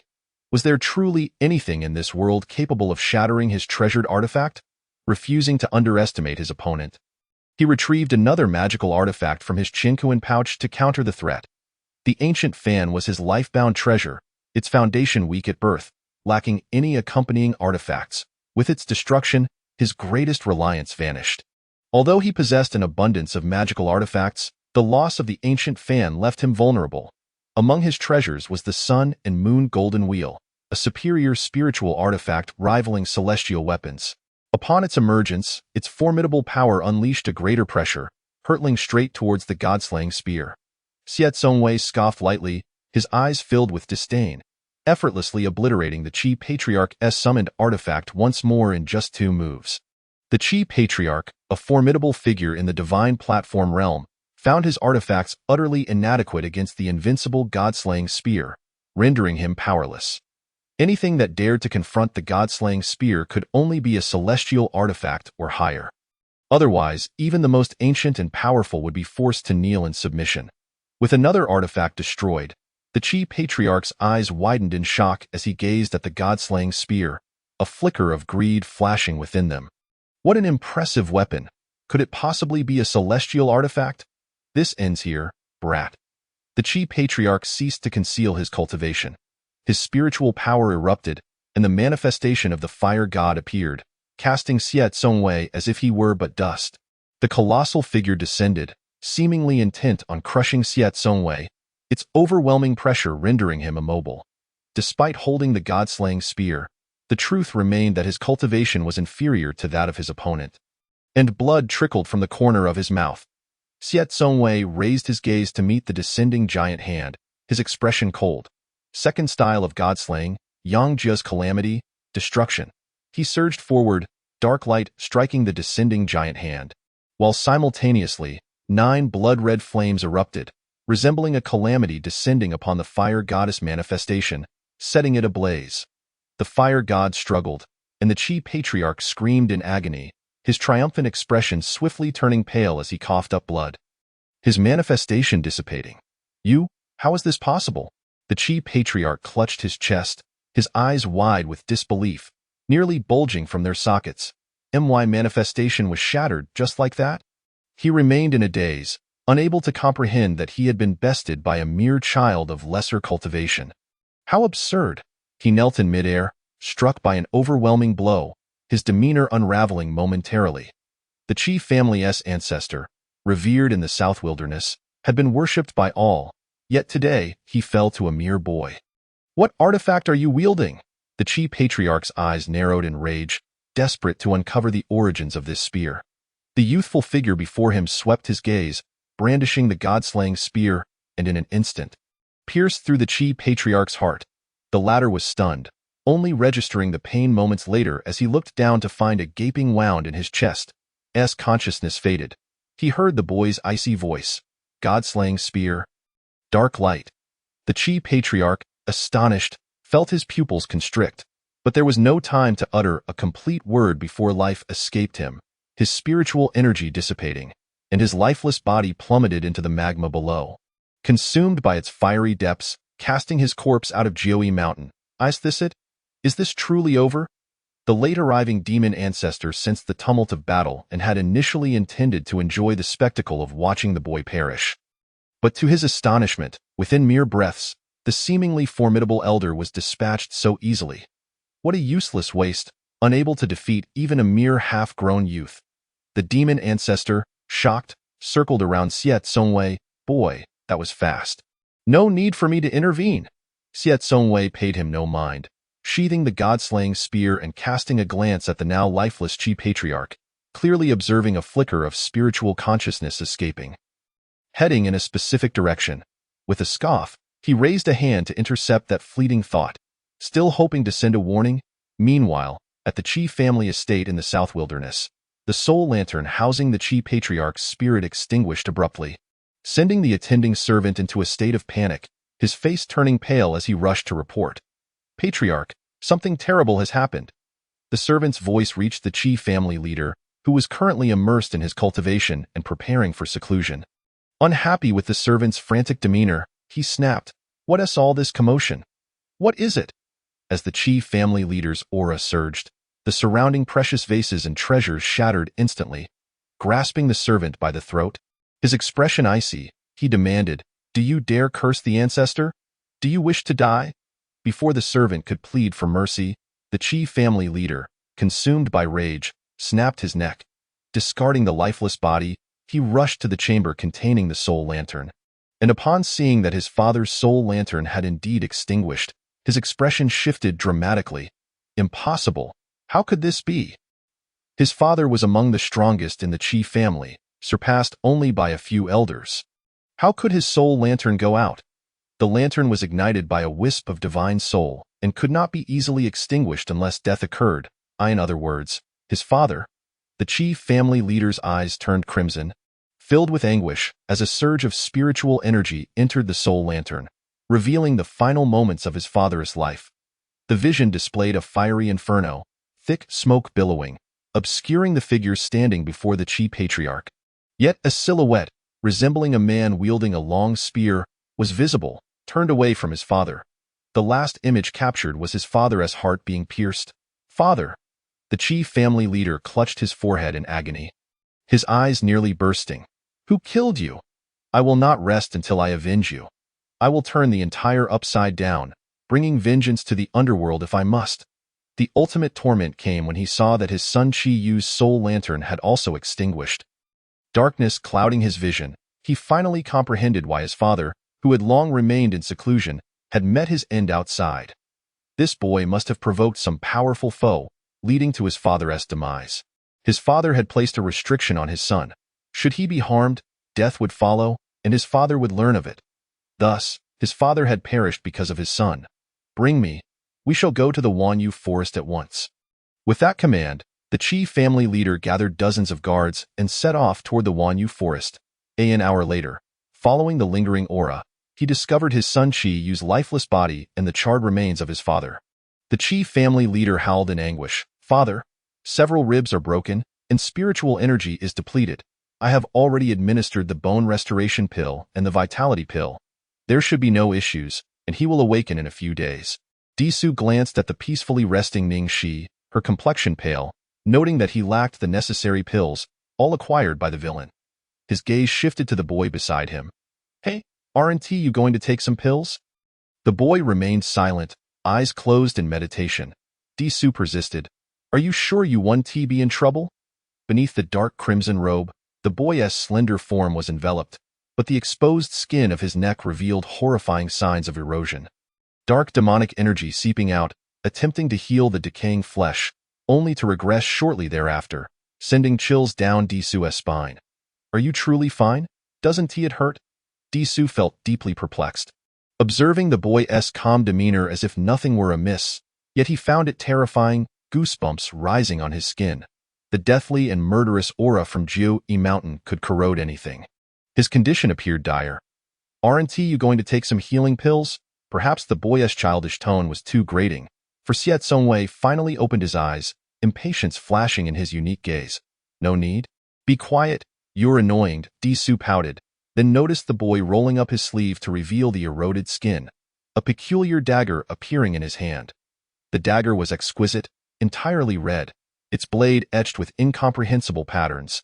Then, to Disu's horror, the boy nonchalantly sliced away the eroded flesh without a hint of hesitation. Not even flinching, Disu gasped, his pupils trembling in shock. The sheer horror made his hair stand on end. Terrified, he cursed the boy as a freak, transforming into a beam of light and vanishing into Ning Shi's brow. unable to bear the sight any longer. Xie Zongwei, expressionless, severed the eroded skin, and the demonic energy swiftly restored the bloodied wound. Leaving the skin unmarred, he glanced at the unconscious Ning Shi, and within the inn's room, he set up a barrier. The skin ravaged by the murderous and deathly aura had no healing pills. He endured the relentless pain of erosion daily. Only one thing could help: the severing life blade, capable of cutting through all forms of energy. This was a creation he had devised from various materials he had deduced within the depths of Jiu E Mountain's volcanic sea. In less than an hour, he had successfully crafted it. Returning to the system's space, Disu couldn't help but sneak a glance, and upon doing so, he felt a psychological shadow creeping over him. This villain was no ordinary person. He did not flinch, methodically slicing away all the corroded flesh. A truly formidable individual. Startled, he immediately shielded himself from the outside world. At that very moment, Disu failed to notice the sudden appearance of several tails behind the young boy, while a pair of furry ears sprouted atop his head. Gazing at the emerging tails, Xie Zongwei closed his eyes, a strong urge to sever them coursing through him. Yet he refrained, aware that doing so would leave him utterly weakened, perhaps to the point where he could barely maintain his human form, rendering him vulnerable to be slaughtered. He harbored a profound disdain for the bloodline coursing through him, whether it be paternal or maternal, and it filled him with revulsion. In the trembling space, Disu let out a suppressed whimper, murmuring about the terror of it all, unaware that the task panel he had previously blacked out had reappeared with a new mission. By the time he realized this, several days had already passed. Teske, young one, who would have thought you possess mixed blood? What shall I call you? Half human, half beast? The bored demon ancestor, having emerged for a stroll, observed the boy with cold-blooded indifference. Upon witnessing the boy's nonchalance as he flayed the flesh from his own body, the demon ancestor couldn't help but gasp in shock. Seeing that no one was paying attention to him, the demon ancestor couldn't keep his mouth shut either. Half reclining in the air, legs crossed, he cast a sidelong glance and remarked, growing a few foxtails, "What an unsightly sight! Human fox bloodline." Chapter 41. The divorce agreement. The demon ancestor expressed his disdain. Such a feminine demeanor, no wonder you look like that. Just as he was halfway through his tirade, noticing the additional tails sprouting until there were 9, he paused, narrowing his eyes. The bloodline of the 9-tailed celestial fox? Quite intriguing. Yet, before he could finish his thought, his gaze fell upon the 9 heads emerging behind the boy, and his disdain only deepened. I initially thought it was a human fox bloodline, but it turns out to be a hodgepodge of dragon lineage. How ugly! Xie Zongwei ignored the demon ancestor's scornful remarks. Once the demonic energy had fully restored his skin, he donned his robes, tidied up the decaying flesh that lay on the ground, and dispelled the barrier. Settling down to meditate and cultivate, the demon ancestor, feeling bored, drifted out the window. This was a small town located 10,000 miles from Jiu Mountain, a place he had not glimpsed in a million years. He was curious about how the current had changed. He followed the fluctuations of spiritual energy, soon discovering a duel taking place. After watching for a while, feeling utterly disinterested, he shifted his focus and halted at a certain spot, eyes widening. Let me tell you, a few days ago, the son of Old Li snuck into Old Zhang's house and ran out in the middle of the night, disheveled. Is that true? Don't fool me. I always thought Old Zhang's son looked a lot like Old Li's. Could it be? A collective gasp arose from the gathering crowd of men and women alike, yet they failed to notice the shadowy figure gliding above them. It was the demon ancestor, hovering above them, his ears perked up, a look of keen interest on his face. No, I believe Old Zhang's son resembles Old Huang's even more. That lad certainly has a unique appearance. It's hard to assess. I've also seen Old Zhang's wife, along with those from Old Huang, Old Li, Old Wang, and Old Ma's families, secretly meeting. You all missed that scene. It was truly scandalous. Returning in the evening, the demon ancestor wore an expression of astonishment and shock. So, whose son is Old Zhang's? Old Ma's or Old Li's? Muttering, he drifted in, casting a glance at the boy who was meditating without moving. Finding it rather uninteresting, he retreated back into the god-slaying spear. The spear, now resting within the boy's spiritual abode, allowed him to return without causing any disturbance. Sensing Xie Zongwei's presence, he did not even open his eyes. Days passed, and the demon ancestor, having overheard a more explosive rumor but finding no one to share it with, decided to sit beside Xie Tsongwei, speaking as if no one else were present. So, who do you think old Zhang's son could be? Xie Tsongwei replied, it's too noisy, exceedingly bothersome. Xie Tsongwei cast a disbelieving glance at the incessantly chattering demon ancestor, questioning whether this individual was truly the once fearsome demon ancestor of. The demon ancestor mumbled, I went to see old Zhang's son, and he indeed has a distinct appearance, somewhat resembling the others. It's quite discernible. Who do you think he is? With eager eyes, he looked at the boy. Xie Tsongwei clasped his hands together, demonic energy swirling around him, remaining silent. The demon ancestor, feeling rather bored, scoffed, Hey, I'm asking you a question. The boy's gaze shifted toward him. After a moment, he spoke in a cool, detached tone, yours. The demon ancestor was taken aback, frowning. Before he could respond, the boy continued, he is neither old Zhang's nor old Li's, and certainly not old Huang's, old Ma's, or old Wang's. There is only one possibility left. He is yours. The demon ancestor's eyes widened. That makes sense, but I could never sire such an ugly creature. I have no interest in mortal women. Xie Tsongwei's expression remained impassive. Oh, the biological father of old Zhang's son has the surname of your father. Is there a problem with that? The demon ancestor pondered. That does make sense, but why do I feel something is amiss? As he watched the murmuring shadow drift away, Xie Tsongwei's eyes flickered, glancing at the bed. His gaze abruptly halted, and before he could react, the demon ancestor, having drifted outside, returned with a look of astonishment. Young one, why does your hairstyle seem remarkably unique, eye-catching, and explosive? It's quite a fitting hairstyle for you. Before him materialized a water mirror, and upon seeing his own reflection, which resembled a disheveled mess, his expression darkened, veins protruding. Damn system. At this moment, Xie Tsongwei sported an explosive hairstyle, his face clouded with frustration. Perhaps due to the necrotic energy he had encountered in Jiui Mountain days prior, he had become numb to the pain in the past couple of days. He had felt no abnormalities, merely a slight numbness in his body. His attention solely focused on cultivation. He hadn't realized that the numbness was a result of being electrocuted, not a residual effect from Jiui Mountain. Taking a deep breath, he raised a hand to smooth his hair, restoring it to its former glory. With flowing black hair and a robe of white feathers, he appeared ethereal and untainted by the mundane world, his narrow, phoenix-like eyes exuding an otherworldly charm. Meanwhile, lying peacefully on the bed was Ning Shi.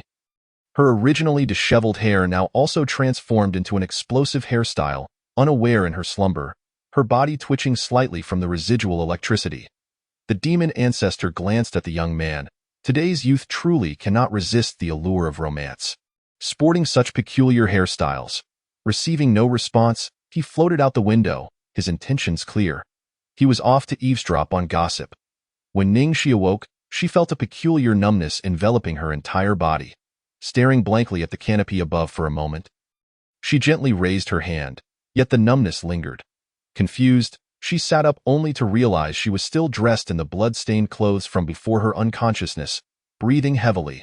Xie Tsongwei, the girl's voice, laced with restrained anger, broke the silence. The boy, who had been meditating on the couch nearby, opened his eyes and cast a glance at her, noting her furious approach. Why didn't you change my clothes?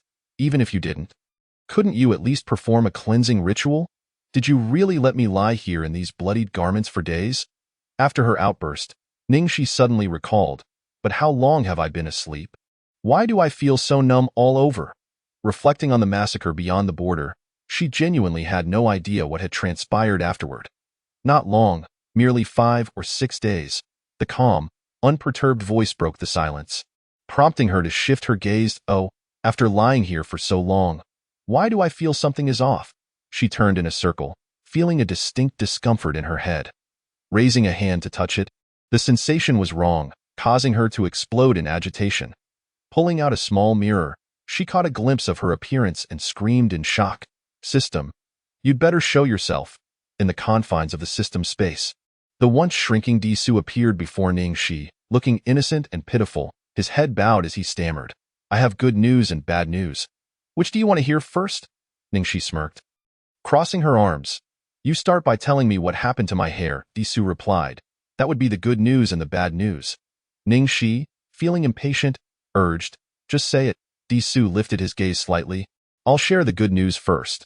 There's a new task. Completing it will earn you points. Failure or neglect will result in punishment by electrocution. The bad news is, the task I had previously blacked out was discovered by the system, which has penalized me and increased the task's difficulty. As he continued, his voice grew increasingly softer. I asked that what you call good news.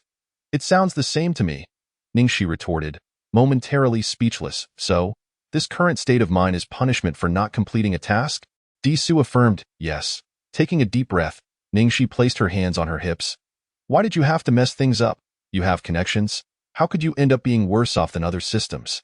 Feeling so constrained? Disu replied with righteous indignation. This has nothing to do with connections. Systems operate on an equal basis and are ranked. To prevent those with connections from abusing their power. I am under strict supervision. I in the silent room. The noise echoed, the barrier isolating the sound from the outside world. Xiao Songwei, whose expression had remained unchanged, couldn't help but reveal a faint smile upon witnessing this scene, especially as Disu struggled to defend himself against the accusations. As the conversation concluded, Disu's gaze shifted towards Xiao Songwei. Ningxi remarked, why are you looking at him when I have asked you about the task? Disu lowered his voice. What other task could it possibly be, if not related to the main antagonist? Ningxi studied him for a few seconds. You could speak a bit louder.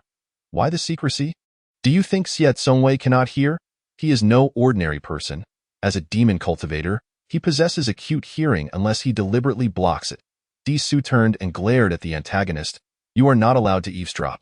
Xiao Songwei, disinterested, closed his eyes, thinking, would a demon, who is generally indifferent to everything, truly engage in such eavesdropping? He scoffed internally. Ningxi glanced at the task panel, her lips twitching uncontrollably. Great. She now understood what it meant to increase the difficulty of a task. It was not merely about conquering the antagonist, but also involved reciting lines that must evoke an emotional response exceeding 70% from the target to be deemed complete. The countdown clock mandated completion within 3 days, with a punishment of electric shock for any delays, detailing the levels of shock. Mild, akin to a slight zap from a stun baton. Medium, the sensation of touching a high-voltage line. And high, comparable to being struck by lightning during a tribulation. Ningxi pondered, black system. Is this system legitimate? Is it not coercing me into something unsavory? Setting aside the task panel, she turned her attention to the dried bloodstains on her attire and questioned. Xiao Songwei, why haven't you provided me with a change of clothes? The boy, upon reopening his eyes, wore an odd expression. Why should I change your clothes? They are wearable, and it is not I who finds them unpleasant. His attitude was indifferent and utterly cold. Standing before him, Ningxi forced a smile that did not reach her eyes. A day of marriage brings 100 days of kindness. Would it truly harm you to switch them out? Ningxi could hardly bear the thought of having worn these clothes while unconscious for several days, feeling utterly uncomfortable. Xiao Songwei contemplated for 2 seconds. You have a point. Moments later, he raised his hand and began to write in the air with spiritual energy. Ningxi was perplexed until he dropped a piece of paper into her hands. Upon seeing the 3 bold characters inscribed, her mouth twitched. Divorce agreement. Xiao Songwei stated, upon reflection, while you are not her, your body remains connected. Today, I shall grant you this divorce agreement, and we shall have no further ties. Furthermore, your notion of a day of marriage equating to 100 days of kindness does not hold. I am under no obligation to change your attire. Ningxi crumpled the divorce agreement in her hand, suppressing her urge to lash out. All right then, if you refuse to change my clothes, how about performing a cleansing spell? In truth, Ningxi was not overly concerned with the traditional notions of propriety. Xiao Songwei, devoid of any worldly desires, would likely remain unfazed even if she stood before him unclothed, perhaps questioning, aren't you cold? His black and red heterochromatic eyes flickered as he spoke lightly. As you wish. With that, he snapped his fingers. Ningxi's blood-stained clothes transformed instantly into pristine attire. The surge of anger within her became a frustrating knot in her throat. While her clothes were now clean, the irritation in her heart remained unresolved. She glanced at her reflection in a small mirror, noting her unruly hair, then turned her gaze towards the sitting antagonist. What are you looking at? He inquired. After a moment of realization, he added, Oh, You are concerned about your hairstyle? I find it quite warm. Warm enough to build a nest. Why change it? The latter statement left Ningxi skeptical. Suspecting his peculiar sense of humor, not wishing to dwell on the matter, she decided to utilize her spiritual energy. After a brief moment, her depleted energy was restored. She performed a cleansing spell, and her hairstyle returned to normal. Her hair cascaded down her back, casually pinned up without any adornments, appearing exceedingly simple and elegant. This simplicity was not by choice. She had simply forgotten to purchase any hair accessories. Approaching Xiet Songwei with a sly smile, she stepped onto the soft couch, looking down upon him as if she were a pampered young lady imposing upon a well-bred young man. Xiet Songwei, however, showed no reaction, his eyes betraying a strange fluctuation. Had it been anyone else, they would have been crushed on the spot. Pulling up the task panel to read the lines, Ningxi prepared to recite when her peripheral vision caught something particularly embarrassing. You, coughing, are like a pancake. Without you, I would feel as though something is missing in my life, especially your crispy exterior that tempts me to indulge bite after bite. Xiet Songwei? Xiet Songwei. His face twitched. Are you suggesting you wish to consume me? He suddenly chuckled. Such a peculiar taste. My wife. It is truly indescribable. Di Su, who had returned to the space, interjected. Host, look at his shamelessness. He has divorced you and yet still calls you my wife? He is taking advantage of you. Ningxi remained unfazed, merely noting the antagonist's peculiar sense of humor, not fully comprehending. Chapter 42. Kid, you lack sensitivity. Observing the task panel, showing his emotional fluctuations at zero. Ningxi felt somewhat numb. Was this task even feasible? Would she have to endure electric shocks for the next few days? This absurd task had escalated in difficulty after the system's corruption was discovered. Once easily manageable, now a daunting challenge. The cheesy dialogue made her skin crawl with discomfort. Returning from his gossiping, the demon ancestor sat down in boredom, noticing the couple's closeness, though he initially wished to avoid them. He thought, when has the esteemed demon ancestor ever had to yield to anyone? So he remained seated, unmoving. As he approached Ningxi, the young girl did not spare him a glance, as though he were invisible. After listening to her words, he scoffed. What is this? Is he attempting to express his feelings for you? Kid, you are somewhat lacking in romance. Xiet Songwei's expression remained unchanged, watching Ningxi with an inscrutable smile. The dialogue fell short, yet another line was provided. Ningxi's lips twitched once more as she read, You know, I have been practicing a unique skill lately. Practicing a unique skill? Aren't you merely asleep? Before she could finish, the boy's bewildered voice interrupted, his gaze peculiar. Ningxi froze, glaring at him, gritting her teeth. Could you please be quiet and let me finish? Xiet Songwei glanced at her, his thin lips pressing together. Is this another task forced upon you by the system? What kind of ridiculous task is this, truly nauseating? What purpose does it serve? He still could not fathom the existence of this system. Was it meant to assist her or to irritate him? Taking a deep breath, Ningxi smiled, her expression blank as she recited, You know, I have been practicing a unique skill called Thoughts Become Things, because all I think about is you. Is this not a remarkable skill? Xiet Songwei's eyelid twitched. He then replied, Shall I dig deeper to see if it is genuine? Ningxi, the demon ancestor, observing nearby, criticized, TSK. This boy is as unromantic as a dull rock. Poor girl, your affections are misplaced. Ningxi remained silent for a moment, her emotional fluctuations still at zero, her fists clenched tightly as she continued, You know what? I recently discovered that I am a bitter thief. As she uttered this line, her mouth nearly faltered. Ningxi's scalp tingled at the sheer cheesiness of the line, pushing her to the brink of exasperation. With the conclusion of that sentence, she caught Xiet Songwei's odd gaze fixed upon her. You have finally realized. It seems you possess some self-awareness. The demon ancestor interjected, Fiske. What does that even mean? The demon ancestor truly did not comprehend, nor did anyone pay heed to his musings. Feeling ignored, he insisted on making his presence known. Kid, I can see that the young girl is expressing her feelings for you. Yet, hearing this, he found it rather unsatisfactory. Ningxi, the atmosphere fell silent once more.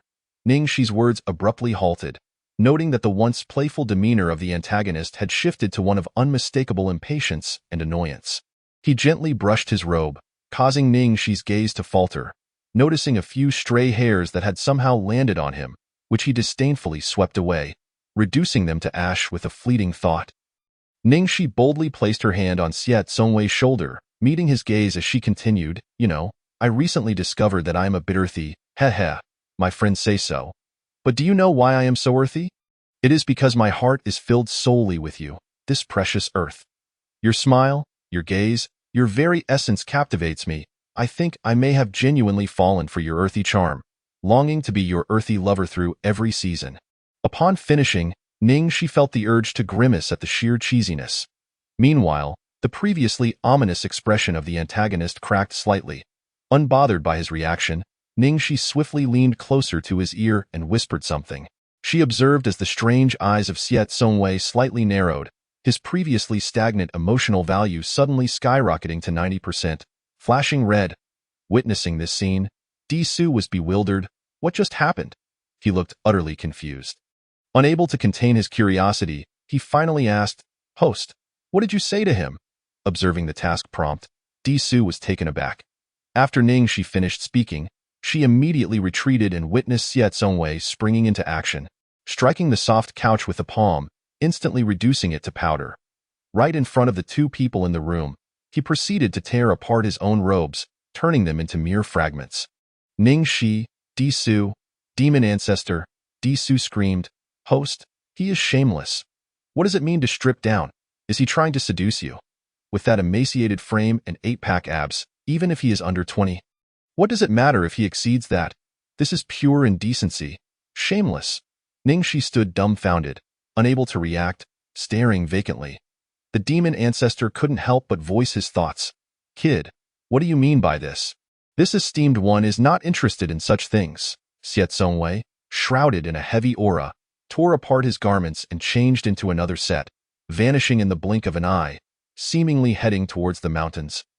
Perhaps in search of a hot spring for a bath. Once Xie Zongwei departed, the demon ancestor was compelled to follow, as he was now a weapon spirit, unable to stray too far from the god-slaying spear. Silence enveloped the room once more. Only Ningxi remained, gazing at the empty space, lost in thought for a considerable while. It was not until the system's voice pierced the stillness that she was startled. Host? You must have said something to the main antagonist to provoke such a reaction. He looked utterly bewildered. What did you say? The tone brimmed with curiosity. Ningxi's gaze drifted slightly. What had she said? After reciting those lines, Xie Zongwei's emotional fluctuations went unacknowledged, clearly indicating he was indifferent to such words. She then noticed his extreme aversion to even a speck of animal fur, exhibiting signs of obsessive cleanliness. She remarked, I just saw mouse droppings fall from the ceiling where you were sitting, and you flattened it. How unsanitary. Just that single remark made his emotional response spike, and her tentative approach yielded unexpected results. Contemplating this, Ningxi slowly smiled, feeling as if she had grasped the troublesome task at hand. What? Is it truly outrageous? After hearing Ningxi's words, Disu appeared utterly stunned, never expecting such a reaction. Once the shock passed, he silently glanced in the direction of the antagonist's disappearance, feeling a twinge of worry for him. A cleanliness fanatic. Was he destined for madness? Whether or not there was actual mouse droppings, he couldn't ascertain, but it was evident that the host had ensnared the antagonist. Who would have thought his reaction would be so intense? Host, the task is complete. You have earned 30 points. It must be said that the high difficulty of the task merits a substantial reward. And with a 3-day deadline, the relief of not having to perform this arduous task daily was palpable. Ningxi glanced at the points, showing little interest. She currently possessed spirit stones, albeit acquired from unknown sources, and did not foresee exhausting them anytime soon. With her basic needs met, the points became trivial, and she felt a bit inflated with pride. What about Tianli? Only then did Ningxi recall the injured Tianli, who lay with closed eyes. Peering into her spiritual abode, she found the little one fast asleep, looking utterly carefree. Ningxi chuckled softly. It seemed that everything was progressing well, and with a bit more time, he would soon be bouncing about. Disu was also in the spiritual abode, yet he was entirely within the system's space. A mere glance at the spiritual abode revealed. This little one was perfectly fine, merely recuperating. Ningxi looked out the window at the biting wind and swirling snow, marveling at how, Ever since she practiced that Snow Phoenix divine technique, she could withstand the cold. Typically, cultivators would rely on spiritual energy or magical artifacts to fend off the chill. Yet Ning Shi, dressed simply upon entering the inn, did not attract undue attention. However, she underestimated her own striking beauty. Clad in a cherry blossom red dress, she was bound to turn heads. Ning Shi paid little heed to the gazes upon her as she exited the inn, intending to purchase some hairpins and a few snacks. Although the inn offered food, she simply wished to explore. Wearing summer attire in the dead of winter and remaining unbothered by the cold was an exquisite feeling. Reflecting on this, she selected several hair accessories and chose a bustling restaurant, contrasting sharply with the eerily quiet one across the street. The presence of patrons in the busy establishment indicated the quality of its cuisine. Yet Ning Shi had a particular aversion to crowded places and lacked the patience for waiting in line. She was curious to see just how subpar the food could be at the desolate restaurant across the way. As soon as someone entered, the waiter rushed over with enthusiasm. Yet upon seeing Ning Shi's beauty, he stood dazed, unable to regain his composure even after she placed her order. Ning Shi frowned. "Is there a problem with my order?" "No, no." The waiter snapped back to reality, flustered. Observing Ning Shi alone and dressed so lightly, her exquisite looks and extraordinary aura suggested she was no ordinary person, perhaps even a cultivator. Realizing this, the waiter understood that someone like her would dare to venture out alone. After Ning Shi took her seat, she surveyed the interior and found it not as quiet as she initially thought, with at least 7 or 8 patrons present. When the dishes arrived, Ning Shi sampled a bite, her eyes lighting up. It was quite delicious. Why was there no crowd? Unable to resist, she inquired of the waiter, who replied with a smile. "The restaurant across the street is owned by the boss's wife. While this one is owned by the boss himself, the chefs trained under the same master. As for why this place is so quiet, the boss and his wife had a quarrel, and he raised the prices of the meals here by double." "Ning Shi, is that something you can openly discuss? Are you not concerned about being overheard?" After a moment of silence, she mused that this couple were marketing geniuses, their establishments nearly identical yet priced differently. Why the disparity? Ultimately, it boiled down to the boss's stubbornness, unable to swallow his pride after arguing with his wife, resorting to such tactics to placate her. Dining while being fed dog food. Ning Shi felt a wave of silence wash over her. "Have you heard? A place 1,000 miles from Wuxia town has reportedly emerged as a ghost city. Anyone who enters meets a grim fate, with no one ever returning alive. For millennia, it has appeared once every century, vanishing after a fortnight, and no one has ever succeeded in returning alive. Is it true that this ghost city harbors rare treasures? Even if there were rare treasures, one must consider the cost of life to obtain them." Nearby voices piqued Ning Shi's interest. She was particularly sensitive to the notion of rare treasures, feeling a surge of curiosity, yet upon hearing that those who entered never returned, her enthusiasm rapidly waned. After finishing her meal, sated and content, she paid her bill and exited the restaurant. As she strolled back to her inn, her gaze halted, and she paused in her tracks. "Hurry, hurry!" In her line of sight, several individuals stumbled in, bloodied and moving swiftly, leaving crimson footprints upon the snow, their pale faces betraying their distress. They were assisted into the inn, enveloped in an ominous aura that Ning Shi could not comprehend, prompting her to follow them inside. "What is happening?" Someone approached to inquire. One among them replied, "We passed through Baihe City, but inexplicably, we were ensnared by something and could not enter. Once we managed to escape, we were left with injuries, feeling as if our very souls were being torn apart." Upon hearing this, the inquirer's face paled drastically, and he stumbled back. "Baihe City? Get out, get out. Leave at once." His alarmed exclamation drew the attention of others in the inn, who looked on in confusion. What is wrong with this fellow? Why is he causing such a ruckus? Can't he see they are injured? They are all loose cultivators. Why target them? The terrified individual responded. They came from Baihe City. Upon hearing this, the previously disgruntled patrons also turned pale, hastily retreating and urging the scattered cultivators. "Quick! Get out! Don't come in!" Panic rippled through the crowd as if they had encountered malevolent spirits. The injured trio was bewildered, staring in shock, and at that moment, the first scattered cultivator who approached them suddenly became enveloped in an evil energy. Letting out a blood-curdling scream, in an instant, that cultivator was drained of his essence, leaving nothing but bones behind, his clothing falling lifelessly to the ground. The three individuals trembled in terror, while the other scattered cultivators fled, including the startled waiter and proprietor, who rushed out in a frenzy. Only Ningxi remained, standing in a daze, bewildered by the unfolding events, her expression shifting as she gazed at the spot where one had vanished. Lost in thought for what felt like an eternity, the three stumbled out of the inn. "Why are you running? What happened to that fellow just now?" The scattered cultivators had all fled, sending shockwaves through Wuxia town, everyone avoiding the trio. Ningxi queried Disu, "What is going on? It feels as though we have encountered zombies." Upon touching a keyword, a hidden task was triggered. "Please, host, proceed to Baihe City to cleanse it and restore it to its former glory. Completing this task will yield a mysterious reward."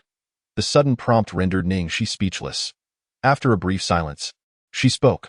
"Wait, aren't you a strategy system? How come there are hidden tasks, and you want me to purify it? If I'm not mistaken, those individuals merely passed through Baihe City and ended up like this. And now every loose cultivator is treating them like a threat. Oh, you truly regard me as a savior." Disu revealed a bright, innocent smile. "Host, I am not merely a strategy system. I am a salvation system, tasked with preventing the destruction of this world and aiding you in becoming a deity." Ningxi countered. "Then what was the purpose of your initial appearance?" "Suggesting I pursue the main antagonist?" Disu replied. "Oh, that was just a suggestion on my part. I thought it was a good idea. By captivating the main antagonist with love, he would be less inclined to wreak havoc upon the world." Chapter 43. A ruthless individual, however, who could have known that this matter seemed devoid of any sentiment. This aspect could be disregarded. "We could simply grow stronger and eliminate him," Ningxi remarked. "It's all too easy for you to say, isn't it?" "There's hardly any pressure at all." Her expression, resembling that of a formidable villain, left Disu feeling a chill down his spine. Would his host truly be tainted by such darkness? Why did her smile evoke the demeanor of a nefarious antagonist? Ningxi clenched her fists, the sound of cracking knuckles echoing ominously. "Are you really suggesting I pursue him? Are you out of your mind? This absurd task that has appeared, what purpose does it serve? Is there any meaning in this?" Disu immediately refuted her claims in rapid succession. "I don't know. I truly have no idea. How could I possibly know?" After a brief pause, his voice lowered to a near whisper. "I did a bit of research on the system's main protocol. It appears to be a romance system, but I seem to have mistakenly activated the wrong one." His voice dwindled to a murmur, as though he were a mosquito, exclaiming, "Bro, I can't hear you." At that moment, Disu felt both innocent and wronged. He was merely 3 years old, despite having spent a millennium in the womb. On his first outing for experience, he had inadvertently engaged the incorrect system protocol. He was meant to control the system, while the main system issued the tasks, allowing him to supervise and monitor the situation across dimensions to rectify any discrepancies promptly. This main protocol, oriented toward romance, had triggered hidden tasks, seemingly tailored to the identities of both the world and the host. "Please don't be angry, host. Let me see if I can modify the main protocol to focus on salvation." Thus eliminating the need for any pursuit tasks, he proposed a solution and immediately set about learning how to amend the system's main protocol. Ningxi brushed her wildly fluttering eyelids, feeling an unsettling doubt about the reliability of the system. The last time it had crashed, it had escalated the difficulty of her tasks. What if this time it also ended in failure, leaving her with even more formidable challenges?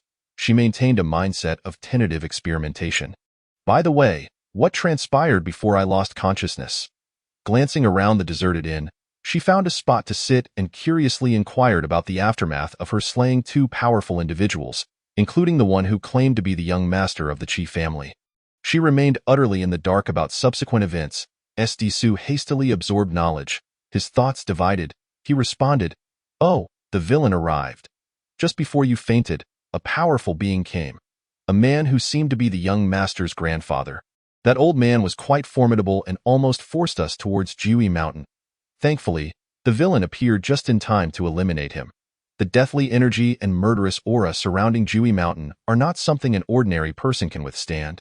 The villain risked everything for that god-killing spear, returning with his skin in tatters, yet he did not utter a single cry of pain.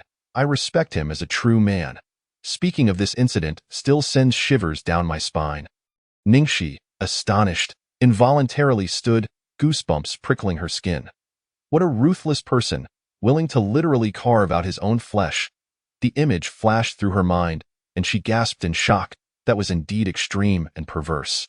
Outside, a gust of cold wind swept in, and the inn felt eerily desolate, devoid of any human presence. An unsettling silence akin to a ghost town.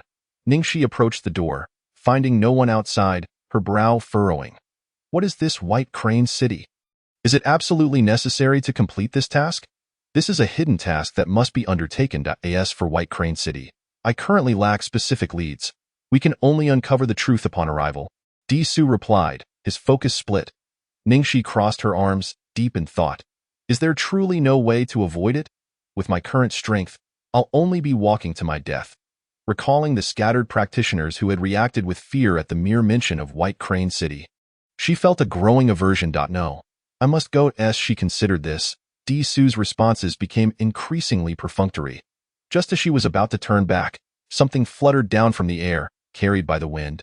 A slender, pale hand caught a falling piece of paper. Upon inspecting it, she discovered it was a bounty notice. The abstract likeness depicted on it caused her lips to twitch, however, upon seeing the name. Xie Zongwei, she paused, taken aback. The Xie family had issued a bounty of over 10,000 high-grade spirit stones for the capture of their wayward son, Xie Zongwei. The date was several days prior. Could it be that the Xie family, aware of Xie Zongwei's actions against Xie Qi, had placed this bounty in a desperate attempt to locate him? The abstract nature of the drawing likely stemmed from the fact that the Xie family had never seen what Xie Zongwei truly looked like, resulting in a mere haphazard sketch, albeit with an accurate name. Xie Zongwei, with the characters of his name and birth year precisely inscribed, found himself in a steaming hot spring amidst the cold. Snowy mountains, his black hair cascading loosely and his skin reddened from scrubbing. Discarded robes lay nearby, reduced to ashes by flames. Is it really necessary, young man? The demon ancestor mused, observing the boy, who appeared to be scrubbing himself as if trying to remove a layer of skin. Utterly perplexed by the situation, he squatted to one side, occasionally tossing stones into the hot spring, producing a resounding splash. When Xie Zongwei's cold gaze swept over him, the demon ancestor felt unperturbed, continuing his actions. A chill gust swept through, prompting the boy to rise and don his robes, decisively departing, only to be met with a furious shout from behind. You brat, I will kill you. The demon ancestor, having submerged his head in the hot spring, struggled for a while before finally rising, his demonic energy in disarray. Such a humiliation for a demon to be bested by a mere child. This is an affront to my pride. Fuming, he attempted to stand, only for the god-killing spear to fly past him, hovering in place. Upon witnessing this, the demon ancestor cursed vehemently, his surroundings littered with stones, and, in a fit of rage, he continued tossing them into the hot spring until it was filled to the brim. Only then did the god-killing spear depart, with the demon ancestor cursing profusely in its wake. You think you can defy me? I am your master. The god-killing spear swished, rapidly accelerating and leaving him behind. At this moment, the demon ancestor, while claiming to be a spirit, was more accurately described as a being temporarily bound within the god-killing spear. It possessed its own will, obedient solely to its master's commands. As the demon ancestor departed, a group of cultivators approached the snowy mountains, joyfully conversing until they were taken aback upon discovering the hot spring had been filled with stones. Who could be so malicious as to fill in the hot spring? As for what occurred afterward, Xie Zongwei remained completely oblivious. Snowflakes settled upon his dark hair, which flowed freely and carelessly, as he strolled into Wu Xia town, clad in a tailcoat of azure. After walking for a while, he noticed the eerily empty surroundings, no one in sight, and felt a sense of unease. Scanning the vicinity with his divine sense, he found the entire Wu Xia town had become deserted within a single day, devoid of any living souls. What on earth has transpired? Xie Zongwei wondered. Making his way toward the eye in the snow, scattered papers caught his eye. He glanced at them, then halted, extending a slender fingertip as the paper lifted and landed in his hand. A bounty notice. Is it regarding me? A smirk of derision played upon his lips as he examined the abstract likeness, only to find his expression morph into one of outrage. How dare they depict me so hideously? The bounty notice fell to the ground, instantly disintegrating into ash. Inside, Ningxi sat in meditation, engrossed in her cultivation. Upon hearing the door creak open, she cast a glance at the figure entering, her expression unchanged as she resumed her silent practice. The young man's tall, elegant form lingered at the door, his gaze flitting to the bounty notice nearby, causing his eyes to narrow momentarily. "You saw it?" he inquired, stepping closer, an aura of danger enveloping him. As the hand at his side quietly coalesced a strand of demonic energy, Ningxi, puzzled, opened her eyes. "Saw what?" Following his gaze to the bounty notice, she suddenly paused. "Oh, you mean that wanted poster?" "Yes, I certainly saw it." She didn't grasp his intent, fixating instead on the image. "It is indeed quite unflattering. If you were to leave without revealing your name and used a pseudonym, the Xie family would have no way of knowing your current appearance. What is there to fear? You dared to kill your half-brother, so I don't believe you would be intimidated. The bounty is for over 10,000 high-grade spirit stones."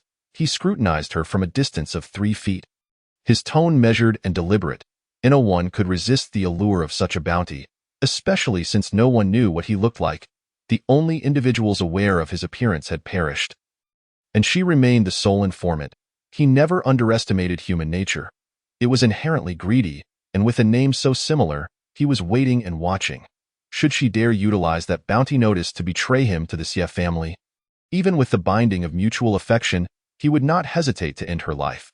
Such betrayal carries a steep price, even if it means their mutual destruction. Their gazes locked, the atmosphere grew increasingly tense.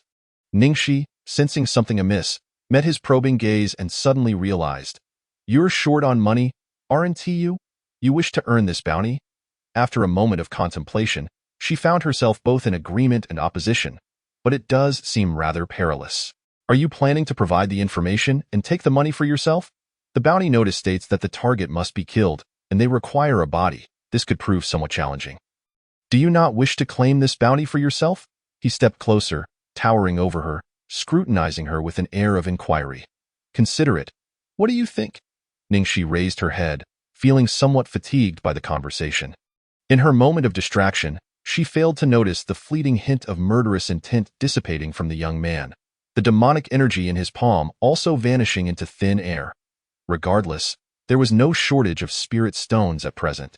If you truly wish to earn it, it is not impossible, but it certainly comes with risks. Ningxi found him rather peculiar. After all, the antagonist was inherently abnormal.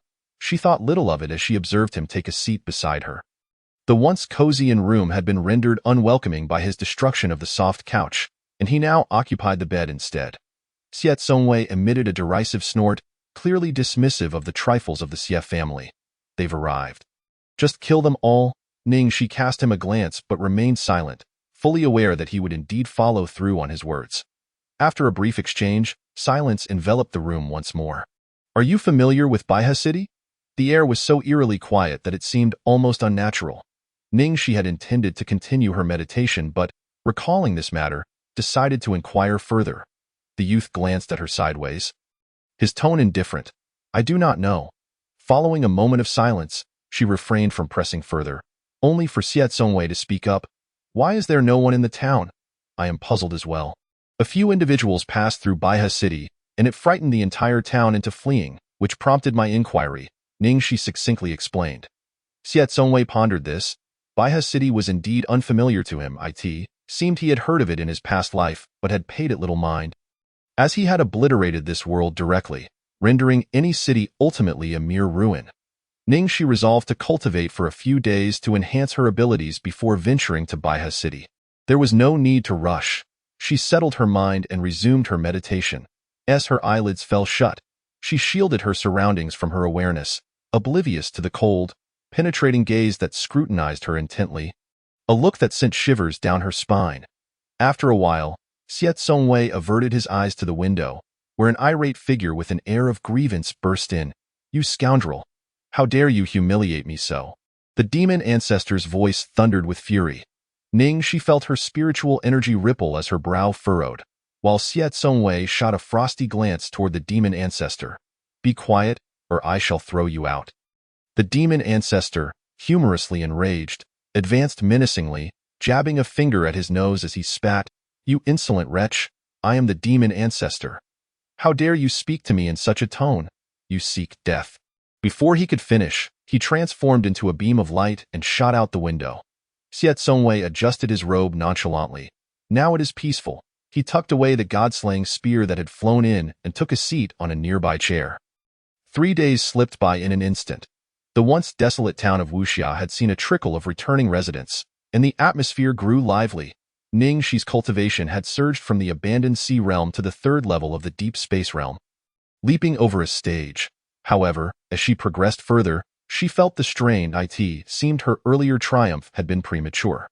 The path to advancement was not as smooth as she had hoped, revealing the existence of bottlenecks.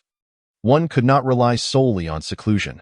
Practical experience was necessary to break through barriers. Upon opening her eyes, she noted the absence of Xiet Songwei. Descending the stairs, she observed a crowd of patrons in the inn. Engaged in hushed discussions, I was terrified. Baihe City is a ghost town. Who would willingly venture there to meet their demise? For a millennium, no one has returned alive from within. What happened to those few individuals from a few days ago? They likely perished, leaving only their clothes behind. The eerie aura within that ghost town can drain a person's essence, leaving nothing but bones, truly terrifying.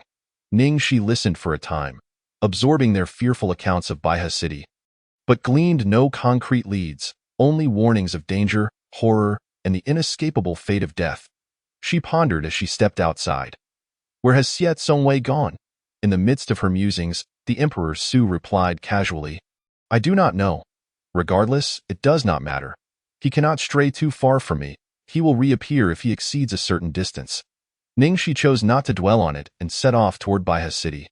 Upon returning from a hot spring soak, Xiet Songwei and Ningxi missed each other by mere moments, while the demon ancestor's rants filled the air until his mouth was silenced, rendering him entirely deflated and lifeless. Even as he muttered threats, "I warn you, scoundrel, if this grudge remains unavenged, I shall not let you off lightly." Xiet Songwei, unfazed, entered the inn with a cold demeanor. Not seeing Ningxi, he returned to a different guest room. Following the system's guidance, Ningxi arrived near Baihe City. Similar to Juri Mountain, the vicinity of Baihe City was devoid of life for miles, blanketed in falling snow, while the city, obscured beneath the snow, emanated an unsettling stillness that was profoundly eerie. Expecting solitude, she was taken aback to find a number of individuals gathered near Baihe City, their presence indicating that, despite the city's sinister reputation, it had become a place of intrigue, drawing those in search of treasures, for there must be riches hidden within such a secretive realm. Imperial Princess? As she pondered, a startled voice broke her reverie. She turned to meet a pair of astonished and fearful eyes. Chapter 44, The Stallion Protagonist and His Consort. What is happening? Who do they mistake me for? Ningxi couldn't help but recall the individual she had encountered in Wanyue Forest, who had also mistaken her for some imperial princess. She was familiar with the title, having read the original novel, Daughter of the Human Emperor, Chu Xian, the imperial princess, a character who would eventually become a powerful female supporting role, the only one not to join the male protagonist's harem. Achieving immortality through her own merits, inheriting the human race's legacy, reigning over her kin, and becoming the legendary female immortal emperor. Could it be they bore a resemblance? No, that couldn't be. Ningxi narrowed her eyes. She had not transformed back into her original appearance. Might it be that her face had been exchanged with that of this so-called imperial princess? As this possibility struck her, Ningxi felt a wave of unease wash over her. Taking a deep breath, she hoped this was not an overly clitched twist. Calming her emotions, she feigned nonchalance and turned to the youth who had spoken, offering a faint smile. "I believe you have mistaken me for someone else. I am merely a wandering cultivator." Her smile elicited an even stranger reaction from him, causing his complexion to shift before he swiftly retreated behind a female cultivator. The youth appeared strikingly handsome. Around 16 or 17, garbed in a flowing blue robe, his hair tied up high, exuding vitality and vigor. His clear eyes betrayed no hint of arrogance. The female cultivator, with an alluring yet aloof visage, donned a white dress, standing with an air of elegance that commanded respect. Witnessing the youth's behavior, she couldn't help but twitch her eye, smiling at Ningxi. "I apologize for his rudeness. This is my junior brother. Inexperienced and naive. I am Yu Ji, and this is my junior brother, Shangsu, we are disciples of the Taishan sect. Why Yuji? Shangsu? Ningxi's eyes widened slightly at the mention of their names, her gaze sharpening as she examined the pair, as if attempting to uncover some hidden truth. The duo felt a shiver run through them under her penetrating stare. Why Yuji, perplexed, asked, is there something the matter? Fellow cultivator? Not at all, Ningxi replied with a smile, though internally she was grappling with the gravity of the situation. Tio have come all the way to Baihe City only to encounter the protagonist was no coincidence. Indeed, the original novel's male lead, Shangsu, and his consort, Yuji, stood before her. One was a waste cast aside by his family, humiliated by his kin, and thrown into a perilous wilderness teeming with demonic beasts. At the brink of despair, the female lead, Yuji, a direct disciple of the Taishan sect's leader, rescued him and brought him back to the sect, where he barely managed to become a named disciple through her influence. As the story progressed, the male lead, with the help of various women, gained treasures and opportunities, steadily growing stronger and making a name for himself within the Taishan sect, inciting jealousy and covert sabotage from other disciples, thus setting off a series of gratifying face-slapping narratives. Of course, within the Taishan sect, the male lead's harem boasted several members, with nearly every notable female character from the novel becoming part of his collection. Each encounter with a female character led to a series of events that would leave future generations speechless. During her reading of this novel, Ningxi felt utterly tormented. For men, it was a boon. But for women, it was an abhorrent tale of a stallion protagonist. The male lead, a chaotic mess, arrogant and reliant on women, wielded various cheats. Why couldn't a capable male lead simply grow stronger and vanquish foes? With such power, could he not suppress his baser instincts? One must witness a sleeping person to truly understand. The most dramatic turn of events unfolds with Yuji, one of the main characters and the rightful consort, who was originally a saintess of the Underworld clan. However, due to a series of unfortunate events at her birth, she finds herself abandoned and subsequently adopted as a disciple by the leader of the Taishan sect. Eventually, the Underworld clan reclaims her, forcibly separating her from the male protagonist, who, consumed by rage yet powerless to act, vows to obliterate the Underworld clan and rescue Yuji. Thus begins a saga spanning millions of words, where the primary consort, Yuji, is nearly forgotten, and the male protagonist, despite his relentless efforts, fails to rescue her across countless chapters, enduring beatings from various factions and growing stronger, all while relying on the secondary female characters. By the time several thousand chapters have passed, he has fathered multiple children with these secondary characters, yet remains unable to save Yuji. As Ningxi observes, her feelings are indescribable, akin to the discomfort of consuming something utterly repulsive. The narrative's lack of subtlety is alarming, as readers seem more engrossed in the protagonist's encounters with various secondary characters than in the fate of the rightful consort. Were it not for some semblance of plot, Ningxi might have suspected this to be mere smut. She skips over the tedious sections and sees the protagonist finally rescue Yuji, eradicate the Underworld clan, only for Yuji to, without holding a grudge or seeking revenge for her clan's demise, enjoy a few fleeting days of happiness with the male protagonist before being whisked away by another faction.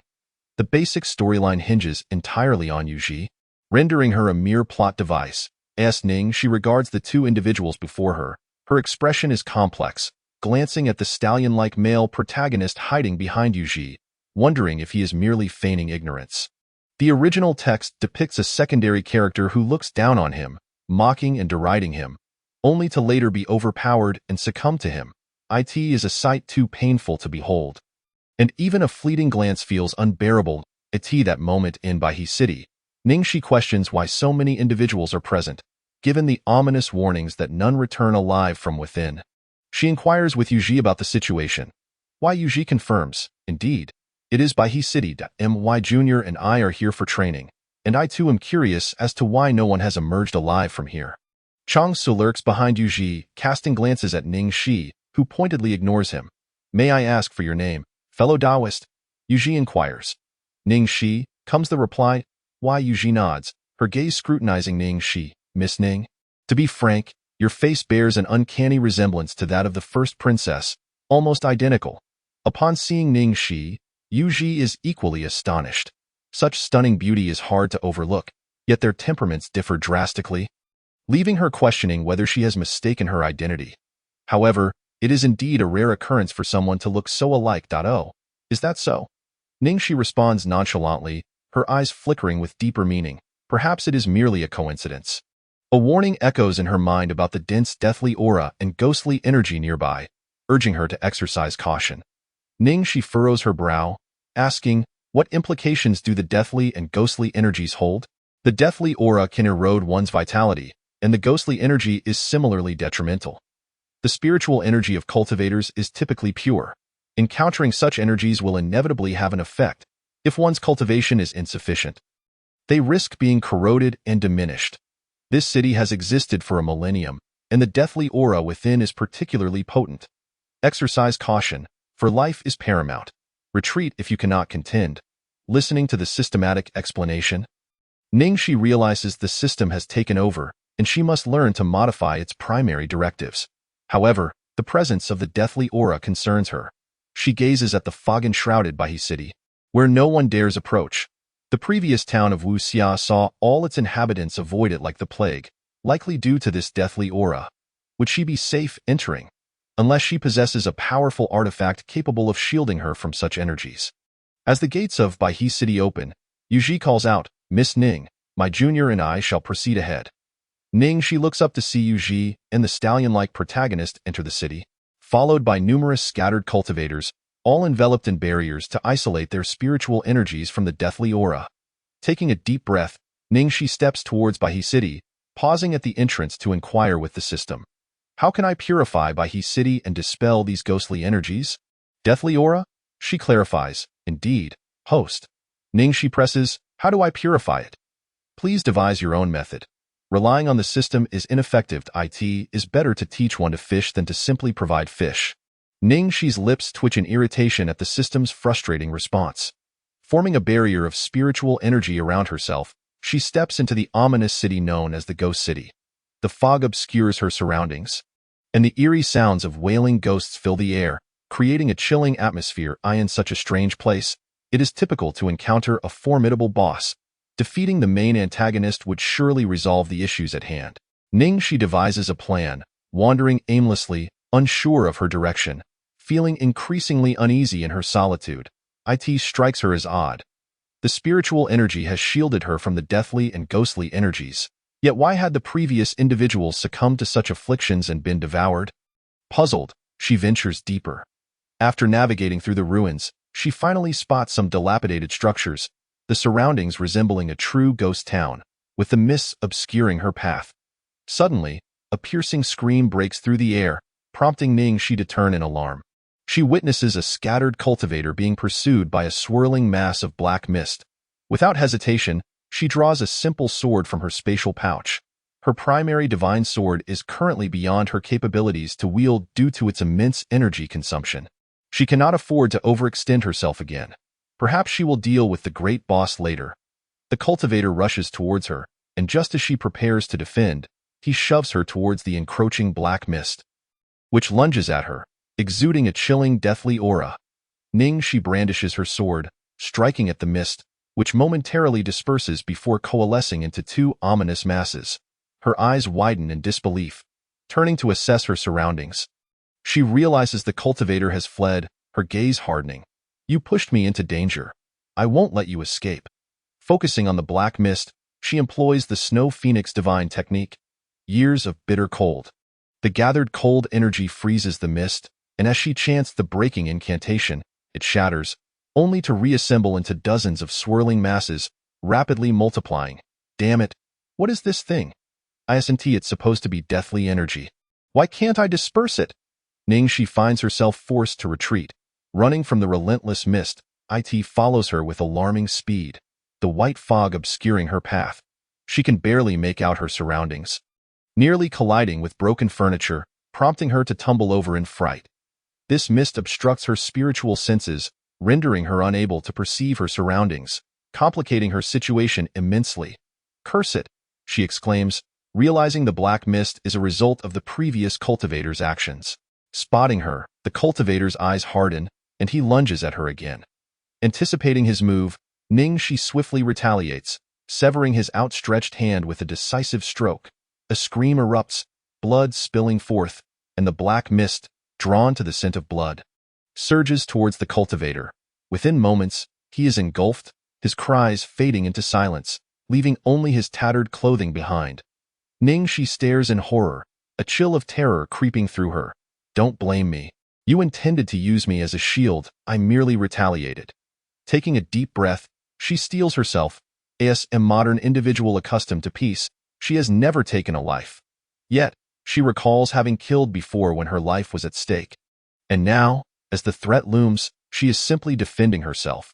Reassuring her resolve, she prepares to face the encroaching black mist. However, the more she tries to flee, the more it surrounds her, the pain in her arm intensifying as the mist seeps through her spiritual barrier. This explains the rumors that no one emerges alive from these depths. The threat is insurmountable and only multiplies, presenting a death sentence. As despair envelopes her, Ningxi realizes the futility of her situation.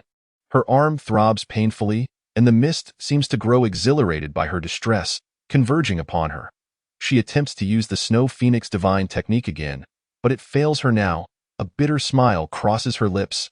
Am I really going to die here? This cursed system has set me on a path to my demise. Cursing under her breath, Ningxi gazes at the approaching black mist, summoning the strength to rise. She cannot afford to succumb to despair. She must run. Yet, as the mist closes in, escape seems impossible. Meanwhile, within the inn, Xie Tsongwei, deep in meditation, suddenly feels a sharp pain in his arm. His eyes snap open, and he glances at his left arm. What has happened now? The pain spreads, prompting him to rise. He is oblivious to Ningxi's whereabouts, but her aura feels obscured, rendering his tracking techniques ineffective. Contemplating the bond that ties them, he narrows his lips, frustration and irritation evident in his gaze. Such a hindrance. A burden as this bond meant to drag me back once I stray too far. Determined, he resolves to seek her out through other means. A dangerous energy coalesces around Xie Tsongwei as he vanishes from the inn. While within Baihe City, Ningxi clutches her chest, spitting blood, gazing at her hand now bereft of flesh, fear coursing through her. This is terrifying. I am doomed. She should not have acted impulsively, insisting on completing that hidden task. Being electrocuted is preferable to being engulfed by the black mist, which would leave no trace behind. Surviving the electrocution might still allow for life, but succumbing to the black mist would result in utter annihilation. With no other choice, Ningxi summoned Hanbai, the divine sword. Could it truly be effective against this black mist? She was uncertain, yet had to give it a try. Mirror flowers and water moon, bind. Hanbai was a companion divine sword. And since she had awakened its power, her spiritual abode now housed the divine technique known as the solitary moon covering the sky. She was currently employing the first stance, and without the aid of moonlight. The sword intent and divine power emanating from Hanbai were somewhat diminished, yet still formidable. The conjured mirror flowers and water moon were breathtakingly beautiful. Flowers leapt from the mirror, gently encircling the black mist. Suddenly, a loud explosion resounded as the flowers burst the mist apart. Following that, the water reflected the shadows of the mist, producing a deafening crack. The black mist was completely shattered, falling like scattered stars into the mirror flowers and becoming part of them. Ningxi withdrew her hand, astonished. Was it truly effective? Chapter 45. The impulsive him and the speechless her. After all, it was a divine sword. It could not be without merit. With this revelation, she felt considerably reassured. Though her eroded arm continued to suffer from the relentless invasion, causing her distress. Yet, how could she treat it? She had no solutions at hand. Her thoughts drifted to the system's Golden Crow divine sword, which was fire-based. Surely it would be more effective against such entities. However, without the system present, she had to abandon that thought and attempted to channel her spiritual energy over her eroded arm. But to no avail. With a sigh, she bore the pain in silence. She pondered if there might be something within Baihe City to counter these deathly energies. After all, opposites could coexist, and surely something could restore her. Navigating through several cluttered pathways, she unexpectedly stumbled into a seemingly desolate area with a residence. Upon seeing the ground littered with bones, Ningxi was taken aback. Baihe City had remains. This was exceedingly strange. Could they belong to the original citizens of Baihe City? These bones were all black, indicating they had been dead for quite some time. The cultivators who entered here had vanished without a trace. And these bones were certainly not from wandering practitioners.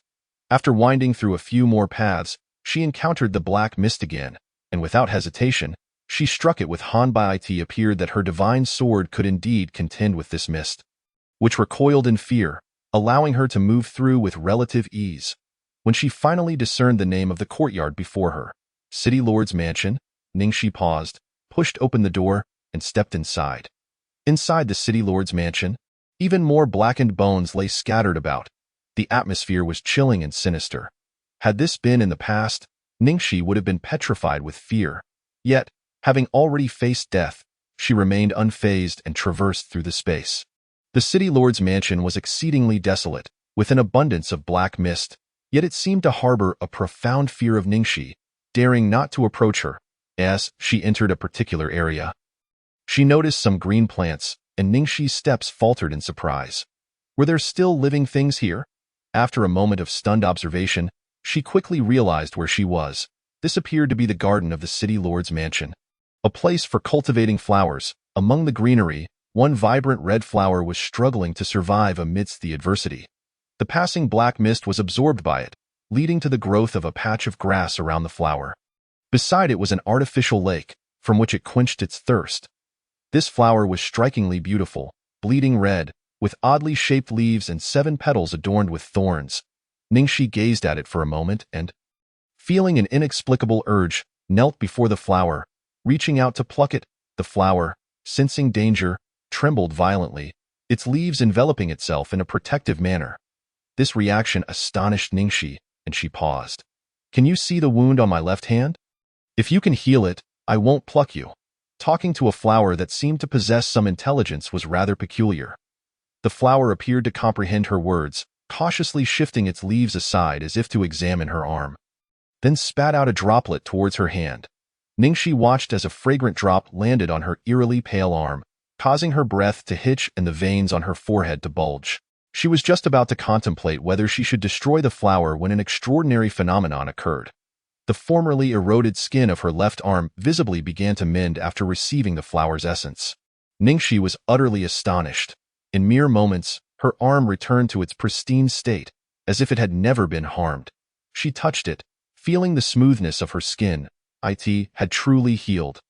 Overwhelmed with wonder, she turned to the flower, unable to restrain her admiration. "You are truly remarkable." The flower swayed in delight, appearing to revel in her praise. Ningxi chuckled softly. "I want to pluck you, but what if someone else comes along and decides to take you?" The flower drooped to the ground, signaling that it would feign death, having been discovered by Ningxi before it could hide. Understanding its intent, Ningxi gave a thumbs up. "Clever. I hope you can evade capture." The flower stood upright, shaking itself, its leaves gesturing in a certain direction. Following its indication, Ningxi peered into the mist, which obscured her view, uncertain. "Are you telling me to go that way? Why?" The flower seemed to comprehend. Ningxi queried, "Is there a treasure?" The flower nodded. Rising to her feet, Ningxi resolved, "All right, I'll go take a look." She turned towards the direction indicated by the flower, taking a few steps when she sensed a disturbance above her. Instinctively glancing up to see a massive object descending, Ningxi brandished Hanbai. "What is that?" The falling object landed atop the blade's tip, revealing a figure clad in a tea-green robe, hair held up with a jade pin, dark locks cascading down his shoulders, swaying with the wind. Ningxi could only utter a single word as the youth descended from the sword and advanced toward her. Speechless, she caught him in her arms as he fell. They exchanged looks, the air thick with silence. Ningxi stared at him. "What are you doing?" Xiao Zongwei gazed back intently. "Are you unharmed? What could possibly happen to me?" After a moment of silence, he responded with a soft, "Oh." Ningxi maintained her expression. "Can you get down? Must I carry you indefinitely? Do you always have to land on me?" Xiao Zongwei alighted with a stoic demeanor, casting his gaze elsewhere, his voice cold. "Had you not left without a word, leaving no trace behind, I would have been cultivating in peace. The inexplicable pain disrupted my training, and I would not find myself in this predicament." The youth turned his back, his tall, graceful figure emanating an unexplainable sense of awkwardness. Under the white mist, the tips of his ears faintly flushed with a rosy hue. Ningxi glanced at her fully restored arm, instantly comprehending his actions.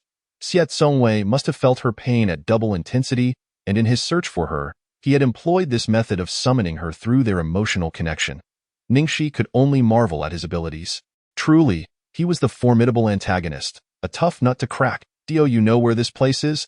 You waltzed in here without a clue. The air is thick with death and ghostly energy. The pain you felt earlier was due to my arm being eroded." As her words fell, his gaze sharpened, and Ningxi raised her left hand. "It's already healed." The peculiar color in his eyes dissipated, and his tone turned icy. "Knowing this place is so perilous. Why did you come here? If you wish to perish, you need only say so, and I could facilitate that for you." Ningxi shot him a glare. "Did I say I wanted to come? A task needs completing, do you understand?" The youth scoffed lightly, his laughter laced with derision. Ningxi, uninterested in debating this meaningless topic, retorted, "I'm here now, so what is it to you? Why do you look at me like that? I told you to follow me. Why do you stare?" For the first time, she discerned an unfamiliar emotion on his face, gazing at her as if incredulous, his expression conveying disbelief at her audacity. Unwavering, Ningxi couldn't help but laugh, her mirth unrestrained. "I merely asked you to follow me. Hurry up, don't dawdle." Once upon a time, Ningxi had found walking exhausting, yet here she was, leading the way. Embodying the role of a leader as Xiao Songwei played the part of her subordinate. This was precisely why he reacted as he did. As they approached the direction indicated by the flower, the mist gradually cleared, revealing another courtyard, one named like flowers. Upon entering, Ningxi observed the pristine stone-paved ground, devoid of any signs of desolation. "What is this?" A voice of confusion came from behind her. Ningxi turned to see him focused on something, and as she approached, she realized it was a pair of handprints. Ningxi was left speechless. What was the fuss about handprints? Xiao Songwei pointed to the inscription nearby, and at last, Ningxi understood why he had posed such a question. For the inscription read, "What is this?" followed by "Do not press the handprints carelessly." Ningxi thought that surely no one would be foolish enough to ignore such a warning, yet the very next moment, her eyes widened as a stubborn individual pressed their palm down. "What of it? I pressed it. So what?" The tone was brash, defiant. Ningxi retorted. "A trivial skill," he scoffed lightly. Ningxi, with a head full of dark locks, observed as he withdrew his hand, revealing a line of text where the palm had been touched. "Naughty one. Your time is up, Ningxi." Xiao Songwei. The two exchanged glances, the youth's eyes brimming with unspoken words. While Ningxi could detect a hint of mockery within them, suddenly, a veil of mist swept across her vision, obscuring the figure before her. As the fog dissipated, Ningxi stood up in astonishment, her gaze flitting around in disbelief. Lush greenery and flourishing forests surrounded her. "What on earth is this place? Have I entered a subinstance within a dungeon?" Ningxi couldn't help but mentally curse Xiao Songwei's ancestors 100 times. Why had she provoked him for no reason, and now found herself in this predicament? Growing alert, she scanned her surroundings, only to realize that the color of her attire was amiss. When had her red dress transformed into a moonlight white one? She touched her hairpin, still elegantly styled, and attempted to conjure a water mirror with her spiritual power, only to discover that she could not summon any. Ningxi felt a jolt of panic. Could it be that she had truly entered a dungeon where her spiritual powers were restricted? What a disaster! If a boss appeared, how would she defeat it? At this moment, Ningxi was unaware that her appearance had entirely altered. Her delicate, flower-like visage was breathtakingly beautiful and pure, a stark contrast to her former self, each possessing its own charm. After wandering for a while, Ningxi stumbled upon a small river. Peering into the water, she was shocked to see a different face staring back at her. Realization dawned. She must have entered the body of a certain NPC within the dungeon, and only by completing the quest could she escape. Just as she began to contemplate how to clear the instance, she heard a voice, her eyes lighting up. "Ah, an NPC here to provide clues." Ningxi approached with a mindset akin to that of a gamer, entirely at ease. Following the sound, she quickly spotted two figures, one man and one woman. The woman was also beautiful, exuding a kind of charm that evoked a desire to protect her, while the man, handsome and scholarly, bore an air of gentility. The woman cried for help, and the man seemed injured, unable to move, his face pale as he lay on the ground. The woman anxiously pleaded, her gaze shifting to Ning Shi. Miss, please, I beg you to save my elder brother. He is wounded. We were passing through here on our way to Baiha City when we were ambushed by a beast. My brother was injured while trying to save me, and he has been poisoned by the beast. Ning Shi approached and glanced at the injured man, displaying an expression of helplessness, yet she found herself saying, is it serious? Let me take a look. I know a bit of medicine. Ning Shi, what nonsense is this? Why can't I control my mouth? She felt a bit dazed. Was she really required to follow the NPC's storyline? After all, she appeared to be a frail maiden, with mere mortal medical skills. How could she possibly save someone wounded by a beast and afflicted by poison? This was absurd. Internally grumbling, her hands moved of their own accord, forming an exquisitely beautiful gesture, and green light emanated from her palms. The man's wound healed, and his complexion returned to normal. The woman rejoiced, my brother is saved. Thank you so much, miss. Tears of gratitude filled her eyes. Ning Shi waved her hand dismissively, no need for thanks. Are you two heading to Baiha City? I am as well. We could travel together. The three exchanged names, with Ning Shi's NPC identity being by Siyu. While the man was named Fu Yinci and the woman Qin Chaoyan, siblings who were loose cultivators on their way to Baiha City to seek a master. Although they claimed to be siblings, Ning Shi sensed something amiss. Their eyes exchanged glances laden with unspoken connections, which felt quite strange. Could they be involved in something inappropriate? She mused, just as the Nava NPC by Siyu unwittingly revealed her purpose. I am here to seek my father. I have lived with my mother all my life, but she passed away a few months ago, leaving me to find my father. I was given this jade pendant to take to Baiha City, and my father's name is Bai Ku. The jade pendant in her hand was carved in the shape of a white crane, with the character Bai engraved upon it. Upon seeing the pendant and hearing her words, the expressions of the two shifted momentarily, though Bai Siyu remained oblivious. Qin Chaoyan gently inquired, I have heard that the city lord of Baiha City is quite young, having entered the Hongming realm. He is the second person in the entire Huangzhou to achieve such a level, aside from the Emperor of Humanity. We have come to seek him as our master. The city lord happens to share the surname Bai. Named Ku. I wonder if he is the same person you speak of. Bai Siyu's eyes sparkled with delight. What a coincidence. My father's name is indeed Bai Ku, Fu Yinci interjected. The Kuan Ku show Cheng Gue to adhere to rules. Bai Siyu's expression dimmed. It is merely a homophone. They are not the same person. The two comforted her. It's all right, Siyu. You will find him. By the way, what kind of spiritual power did you use when you saved my brother? Are you a practitioner of medicine? Qin Chaoyan casually asked. Bai Siyu, unaware of any oddity, replied earnestly, I possess a natural spiritual bone that allows me to communicate with the essence of grass and wood. When I healed your brother earlier, I borrowed the strength of these plants. I am not a cultivator. I have not embarked on the path of cultivation. All along this journey, it has been the essence of grass and wood protecting me. Upon hearing this and observing the strange glances exchanged between the siblings, Ning Shi felt an unsettling chill. Their eyes unmistakably glinted with greed. Yet this foolish girl remained completely unguarded. Ning Shi thought the NPC's storyline was dragging on unnecessarily. Could it be that this current NPC, this Bai Siyu, was a hidden major boss? Uncertain, she decided to observe further. Bai girl is quite capable. Fu Yinci immediately feigned admiration, his gaze fixated on Bai Siyu, causing her cheeks to flush and her eyes to dart away. Not at all. You flatter me, young master. Fu dam. My mother always said I take after my father.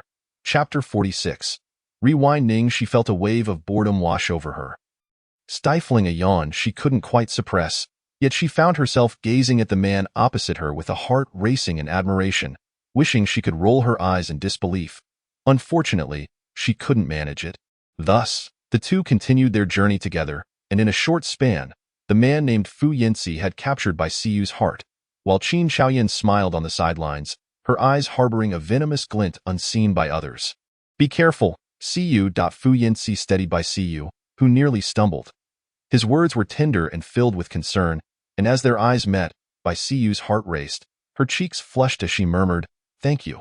Take care, walk ahead, and I will support you. All right, Bai Siyu, blushing, walked ahead, oblivious to the fleeting darkness that crossed Fu Yinci's face as he suddenly drew a sword. mercilessly stabbing towards her back. What a disaster!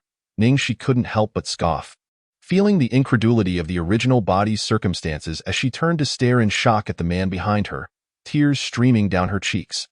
Why? Fu Yinxi's expression turned cruel, entirely devoid of the scholarly gentility he had previously exhibited. With such a rare spiritual bone, capable of harnessing the essence of flora and wood, how could it not attract covetous eyes? It is your foolishness that has left you defenseless. We have only known each other for a few days. Yet you have given your heart and soul so readily, truly foolish. Fu Yinxi's demeanor grew increasingly deranged and sinister. Bai Siyu's shocked gaze remained fixed upon him as he forcibly extracted her spiritual bone. Her expression became numb, pain overwhelming her. Perhaps the shock was too great, as she remained frozen, staring blankly at the man before her. Tears blurred her vision, agony spreading through her, before she was discarded like a rag down the mountainside. Is it done? Qin Shaoyan emerged impatiently, glancing at Fu Yinxi. Upon seeing Bai Siyu's absence, a satisfied expression crossed her face as she stepped on something. Lifting her foot, she discovered it was the jade pendant that Bai Siyu had dropped. Fu Yinxi greedily eyed the spiritual bone in his possession, preparing to assimilate it, when he heard Qin Shaoyan's sharp admonition, causing him to look up irritably. Qin Shaoyan presented the jade pendant before him. Take a good look. This pendant is carved with a white crane. That foolish woman mentioned her father is Bai Ke. You think it is possible he is the lord of Baihe City? Fu Yinxi squinted. There can't be such a coincidence. A glint flickered through Qin Shaoyan's eyes as she tucked the pendant away, revealing a scheming smile. We'll find out soon enough. Don't integrate the spiritual bone just yet. Bai Siyu claimed to inherit from her father. If he truly is the lord of Baihe City, I shall take this pendant to recognize my kin. Before she could finish, Fu Yinxi grasped her meaning, and their eyes met, understanding unspoken between them. Fu Yinxi reluctantly stored the spiritual bone. As you say, we may as well try. If he is indeed an ally, I need not worry about resources for cultivation, and soon, the entire Baihe City will be within my grasp. Meanwhile, Ningxi, having rolled down the cliff, was cursing vehemently. Damn it! This foolish girl has truly been deceived. She gave her heart away, only to end up betrayed by two wolves in sheep's clothing.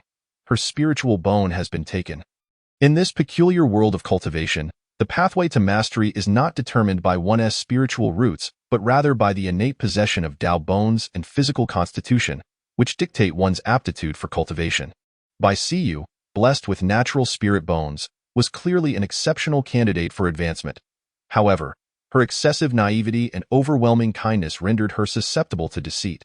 She unwittingly revealed her family's secrets, leading to her current predicament, a consequence of her own actions. Had she chosen not to rescue those two foolish beings, perhaps none of this would have transpired. At this moment, Ningxi was certain that the boss of the dungeon was indeed responsible for the chaos, though whether it was a major boss remained open to debate.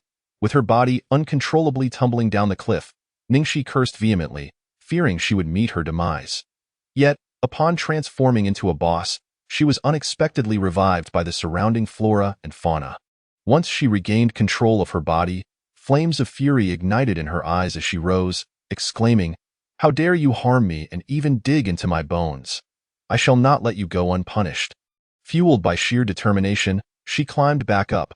Whenever she faltered, the nearby plants would support her ascent. Gritting her teeth, she surveyed her surroundings, realizing she had wasted precious time wondering if those two despicable individuals had fled. As she staggered forward, bloodied and tattered, she finally caught sight of the two shameless lovers entwined in each other's arms. With her vision clouded by rage, Ningxi seized a nearby stone and hurled it at their heads. "How dare you betray me? I will crush you for your treachery."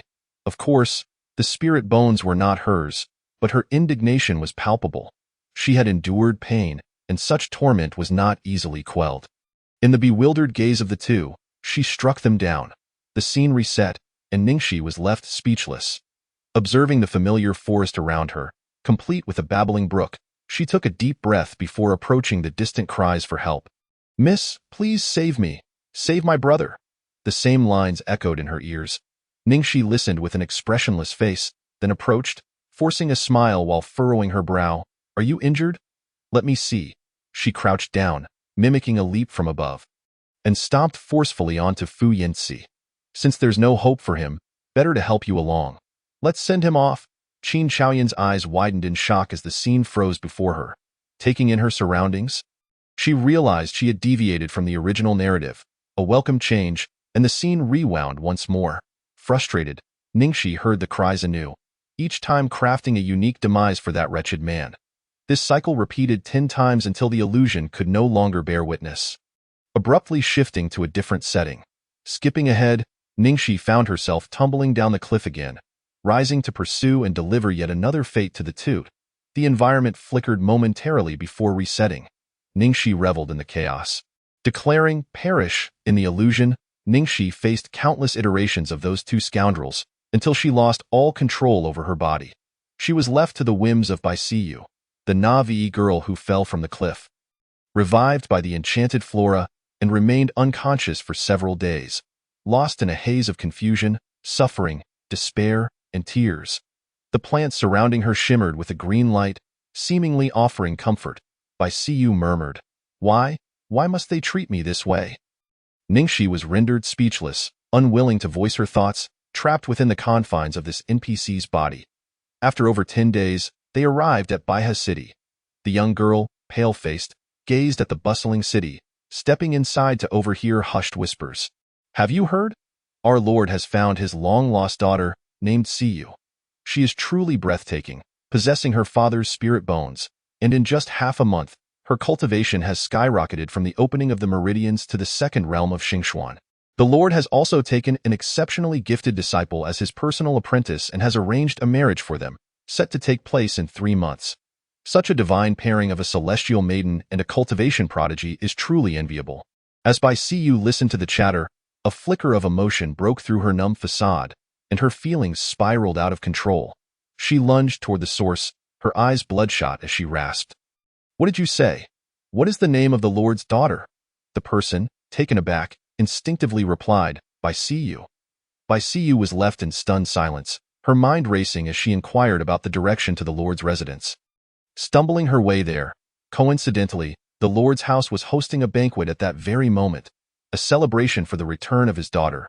Bai Siyu, unsure how she blended into the festivities, caught sight of the radiant Qin Shaoyan and the aloof Fu Yinzi.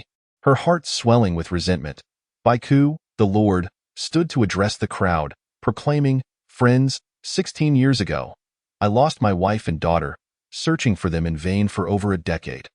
Alas, my beloved has passed, but today, I have found our only daughter. Bai Siyu. As Qin Shaoyan gracefully rose to greet the crowd with a charming smile, her beauty captivated all in attendance, drawing envious gazes from the young heirs of prominent families. Bai Ke looked upon his daughter with pride, sensing a familial connection through her spirit bones, despite her resemblance to neither him nor his late wife. He continued, in addition to my beloved daughter, my disciple, Yinzi, and she are to be wed in 3 months. I welcome all of you to join us in the celebration. With these words, the crowd turned their envious gazes toward Fu Yinzi, longing for a beauty such as Bai Siyu, especially one with such remarkable potential for cultivation. Fu Yinzi exchanged a knowing smile with Qin Shaoyan, their chemistry palpable, eliciting teasing laughter from the onlookers. Suddenly, a shrill and somewhat hoarse voice pierced through the gathering. She is not Bai Siyu. I am. Silence fell as all eyes turned toward the source, a young girl, pale as snow, with red-rimmed eyes and a disheveled appearance. Stood out in the crowd, dressed in a striking crimson gown. She was undoubtedly beautiful, yet the region was not lacking in such charm. Who are you? Bai Ke asked, irritation creeping into his voice. Qin Shaoyan and Fu Yinzi's expressions shifted upon spotting Bai Siyu.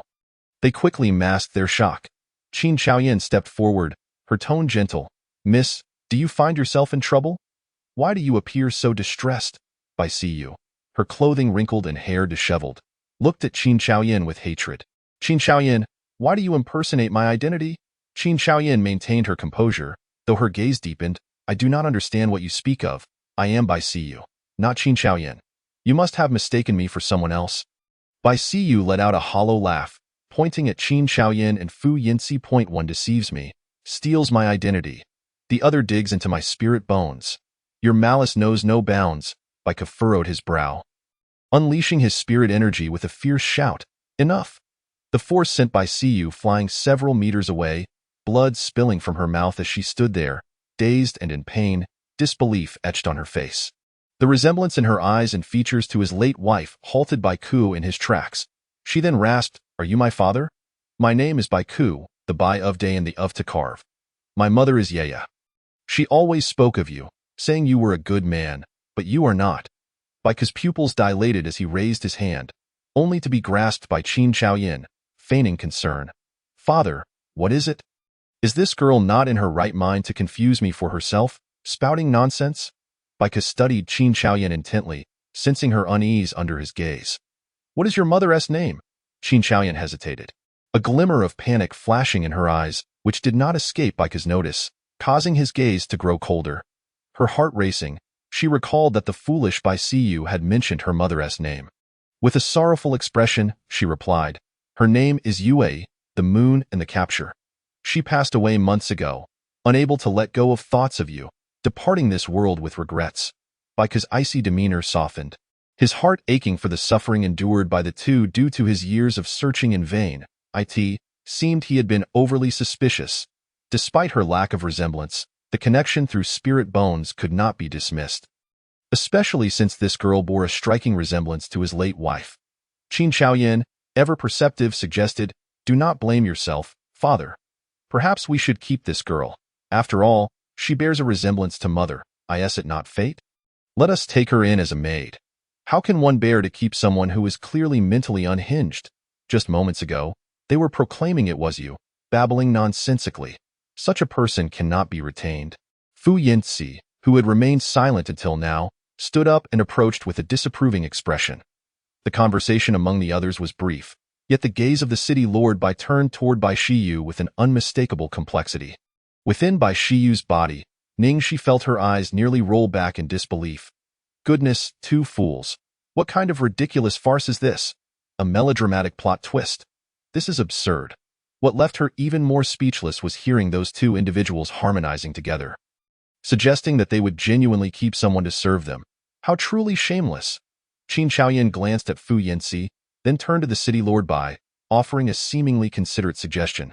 "Father, why not keep her? You haven't had anyone by your side for so many years. Perhaps you could take her as a concubine." Chapter 47. You shall not escape. Even in death she bears such a striking resemblance to mother. And since mother has been separated from father for many years, having this person by his side could provide some comfort. Seeing her is akin to feeling mother still lives. Upon hearing this, Ningxi leapt up in outrage, wishing she could twist Qin Chaoyin's head off. Was this even a sensible thing to suggest? This was a matter between father and daughter. What disgusted Ningxi further was the fact that the city lord Bai seemed to waver, hesitating as if he felt guilty towards his deceased wife. Beside them, Fu Yinzi shot a glance at Qin Chaoyin, his fists tightening, his gaze narrowing slightly, clearly astonished by her words. "Master, Shiyu has a point." "Perhaps," but before he could finish, a young man from the crowd stood up, bowing to the city lord Bai and declaring, "City lord Bai, I find this young lady to be quite to my taste. Might you bestow her upon me?"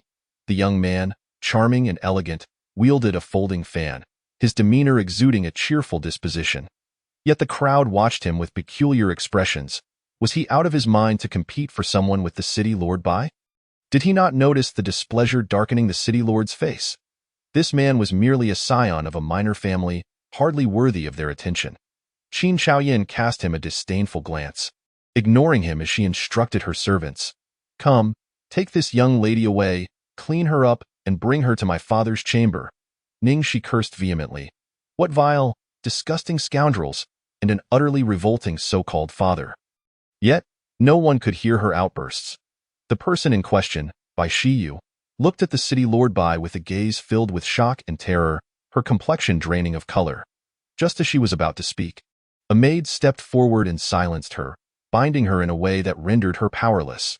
The maidservants of the city lord's estate possessed some cultivation, while Bai Shiyu was merely an ordinary mortal. Such a binding was trivial for them. In her despairing gaze, no one paid her any heed, not even the man referred to as the city lord Bai, who turned away with a smile, seemingly pleased with Qin Chaoyin's behavior. The city lord, now in his middle years, was quite handsome and exuded a certain charm, Yet his demeanor was hypocritical. At this moment, Ningxi was twice as certain that the true antagonist was this pitiable girl. The tragic fate awaiting her filled Ningxi with an overwhelming sense of helplessness. Meanwhile, in the same illusion, Xie Songwei observed the distressed couple not far away. His expression blanked. At this moment, he was in the form of a woman. Disdainfully glancing around, his eyes filled with scorn. A mere illusion, a trick to toy with us, he murmured, stepping forward. Upon seeing his approach, the pair erupted with excitement. Miss, please, we beg you to save my brother. He is injured. We were merely passing through on our way to Baihe City when we were attacked by a beast. My brother was hurt while trying to save me, and he has been poisoned. Xie Songwei halted, his expression unchanged. Oh, he then walked past them without any acknowledgement, leaving them behind. The siblings, Qin Xiaoyan and Fu Yanxi, felt their expressions crack with despair. Miss, please don't go. We implore you, save my brother. Suddenly, Xie Songwei felt a weight on his leg. He looked down to find one of them clinging to him. His face remained cold and unyielding, filled with frigid disdain, and with a swift kick, he sent the person flying. Your brother's poisoning concerns me not. Why should I intervene? The words slipped from his lips in a feminine tone, and he suppressed his irritation. He had initially intended to shatter this illusion, but found it repeated endlessly. After kicking the woman away, the illusion reset once more, and he stood expressionless before them. Poisoned, you say? Qin Xiaoyan nodded vigorously, tears streaming down her cheeks. So, miss, if only you. Before she could finish her sentence, the sword beside Fu Yanxi, unbeknownst to him, had found its way into Xie Songwei's hands, plunging toward Fu Yanxi's heart. To be poisoned and suffer such agony. Better I send you swiftly to meet the king of hell. The illusion froze again, resetting. After countless repetitions, Xie Songwei stood before them once more, his face devoid of expression, even too weary to utter a word. In one swift motion, he broke the necks of both individuals. Over the course of dozens of repetitions, they experienced various forms of demise. Eventually, the illusion could no longer sustain itself and jumped ahead to the moment when they gazed into each other's eyes. Before him, Fu Yanxi spoke with deep affection. Yu, seeing you is like 1,000 years of longing. You are as ethereal as the moon amidst the clouds, forever out of reach. Xie Songwei felt a wave of revulsion wash over him. Fu Yanxi, seemingly oblivious, continued to utter sweet nothings, while Xie Songwei struggled to restrain himself from intervening, ultimately gripping his own throat in frustration. The most nauseating experience of his life was listening to a man profess love while looking at him with such loathsome eyes. Just as the illusion threatened to reset again, Xie Songwei mercilessly twisted Fu Yanxi's neck. After 100 repetitions, he remained silent, merely observing the man before him, sealing off his hearing. Unable to tap into his spiritual power, this body was that of an ordinary person. Untrained in cultivation, he resorted to piercing his eardrums. Before Fu Yanxi, an illusionary figure exhibited a shocked expression. This was but an illusion, yet Xie Songwei understood that the two individuals before him seemed to have souls trapped in this place. Endlessly reliving the same scenario, he had previously attempted to cultivate, but that only accelerated the cycle of repetition. With a soft thud, a blade pierced flesh. Xie Songwei felt the pain, turning his expressionless face to see Fu Yanxi. His countenance twisted in malevolence. Blame your foolishness for being so unguarded. We have known each other for less than a few days, and yet you surrender yourself completely. How utterly daft. The spiritual bone is mine.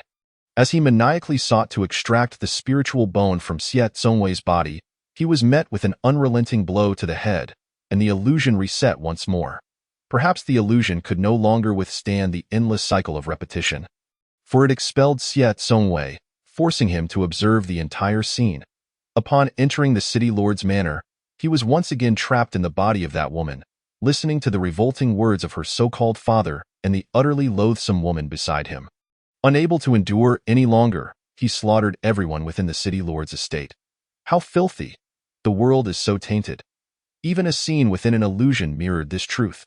Elsewhere, Ningxi, having been cleaned up and confined to a room, could no longer tolerate her situation. She exited this body, looking expressionlessly around. As night fell, the door creaked open, and the once injured by Shiyu had been fed healing elixirs and regained some vitality, though her eyes remained vacant. Hearing the sound of the door opening startled her, sending a shiver down her spine. Upon seeing the person enter, her face paled, and she attempted to speak. "You are my," but as she began to utter the key phrase, a sharp pain coursed through her, for she had been bound and could not reveal the truth if she did. The restraints would torment her unbearably. The city lord stepped in, looking down at her with an imposing presence. Lifting her chin, "You bear a striking resemblance. Does being my concubine displease you? No? Let me go." Bai Shiyu thrashed violently. Her garments were torn apart, and the hypocritical city lord appeared as a beast. Scum, filth, Ning, she could no longer restrain herself. Summoning her divine weapon, the markings on her forehead glowed, and the divine sword flew forth, severing the city lord's head without a trace of blood. She had disrupted the original narrative, causing the illusion to reset. After several attempts, Ning Shi, exhausted, flew through the door, unwilling to witness such a repugnant scene. This was far more grotesque than mere beasts, even towards one's own daughter. The city lord, obsessed with his late wife, was nothing more than a scoundrel seeking a replacement in the form of someone who merely looked like her. Such a person deserved to be slain. As Ning Shi reached the doorway, her gaze suddenly fixed on a figure not far off. The young man who had previously expressed interest in Bai Shiyu was stealthily approaching, concealed by his magical artifact. Hearing the commotion beyond the door, his expression shifted slightly. The city lord possessed formidable strength. This mere cultivator of the abandoned sea realm was no match for him, and now was not the time to act. Before leaving, he tossed an object, causing an explosion that rocked a nearby chamber, the resounding blast drawing considerable attention. Moments later, Ning Shi witnessed the city lord emerge, disheveled and with a cold countenance. "What is the meaning of this?" The servant of the lord of the city replied, "My lord, I am unaware of the circumstances, but one of the guest rooms has collapsed." Lord Bai cast his gaze toward the scene, and indeed, he raised his hand and waved. "Investigate thoroughly. Who dares to cause a disturbance in my lord's residence? They shall not go unpunished." "Yes." The crowd dispersed immediately to conduct an investigation.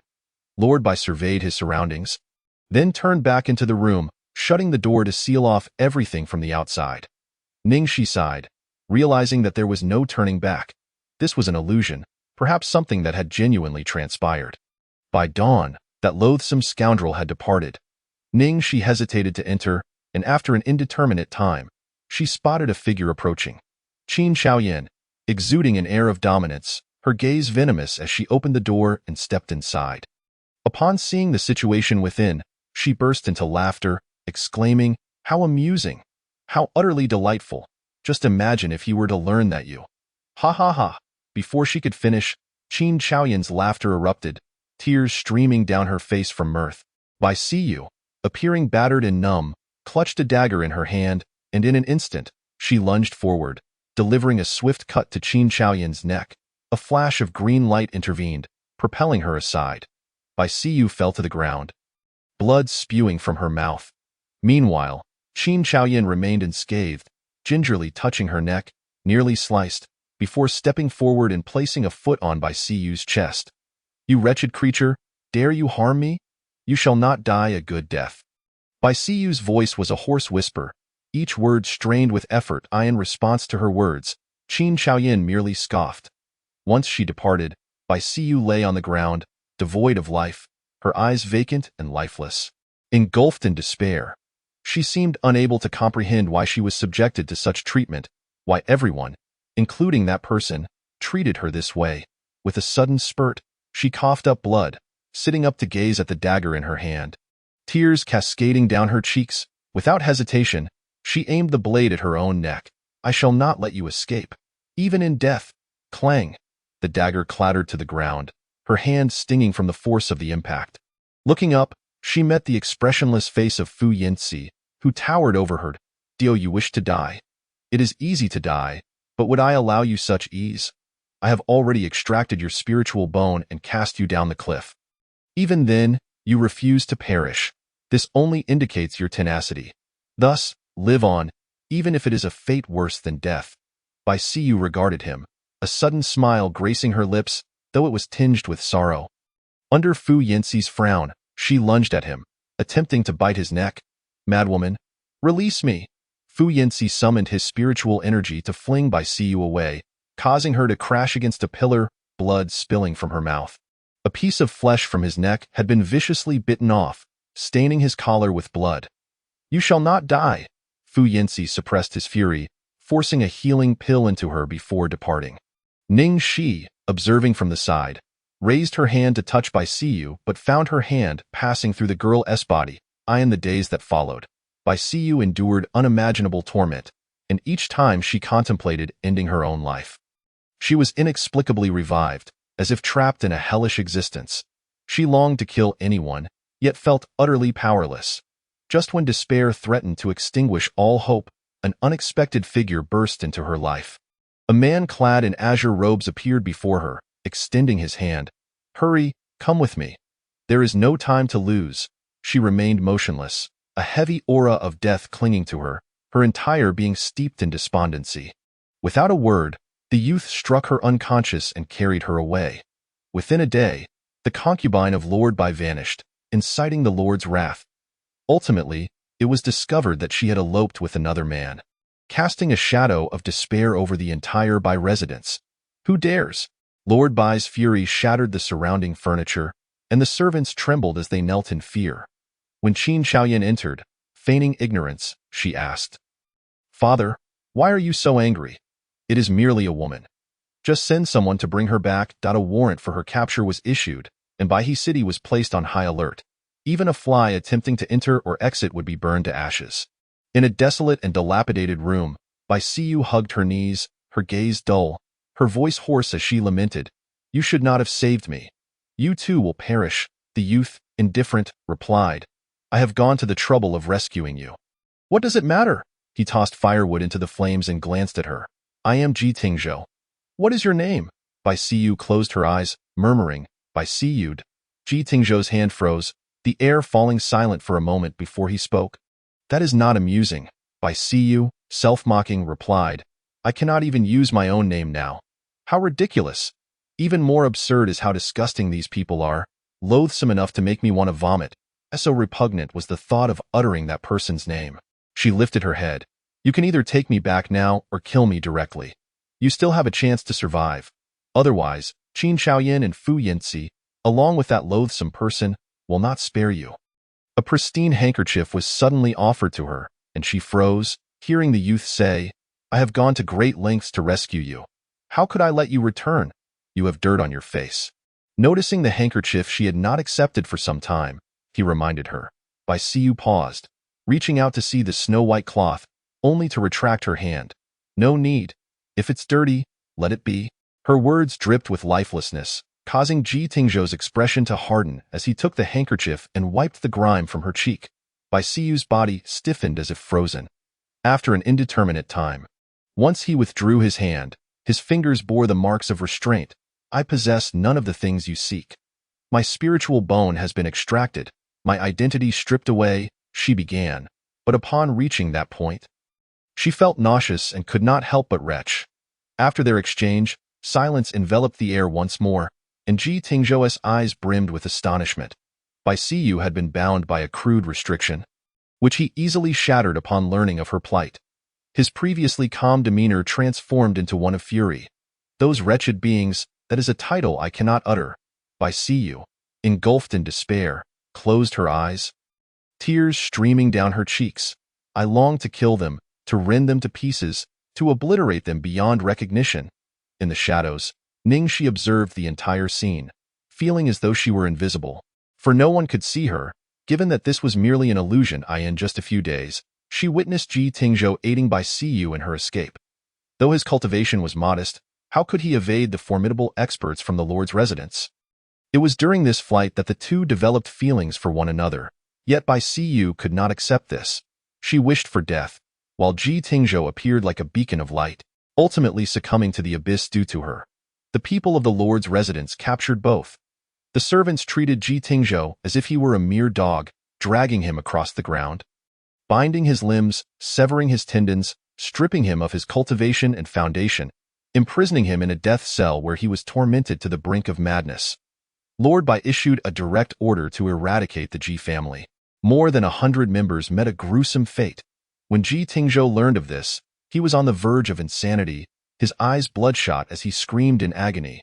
But he could not articulate his pain. His vocal cords had been damaged, his tongue severed. The tormentors laughed maniacally. One wonders where this kid found the courage to provoke the Lord's men. Indeed, a cripple, now a eunuch. Ha! Dare you glare at me? The death cell echoed with heart-wrenching cries. Meanwhile, Bai Siyu was brought back to the Lord's residence, where Lord Bai slapped her across the face, cursing, "Wretched girl! How dare you elope with another man? Are you so desperate for men? Come here!" A dozen servants entered behind him as Lord Bai stepped out, declaring, "You are rewarded. Serve her well. Get out." The cries emanating from within were filled with despair and suffocation. Bai Siyu had long refrained from dying. Clinging to her last breath, determined that Ji Tingzhou must not come to harm. Yet, with Qin Chaoyan's arrival, her resolve was shattered. Observing Bai Siyu, who resembled a lifeless entity, Qin Chaoyan laughed. "How does it feel? Is this experience pleasant?" Bai Siyu's hand was stomped down by Qin Chaoyan, who smugly declared, "I have delightful news. Your lover, who eloped with you, has led to the demise of the Ji family. Over 100 lives extinguished. And your beloved is dead. No. It cannot be. It cannot be." The desperate cries echoed, deafening in their intensity. Qin Chaoyan covered her ears, irritated, and kicked out, "Enough noise! What are you shouting about? I cannot endure this any longer."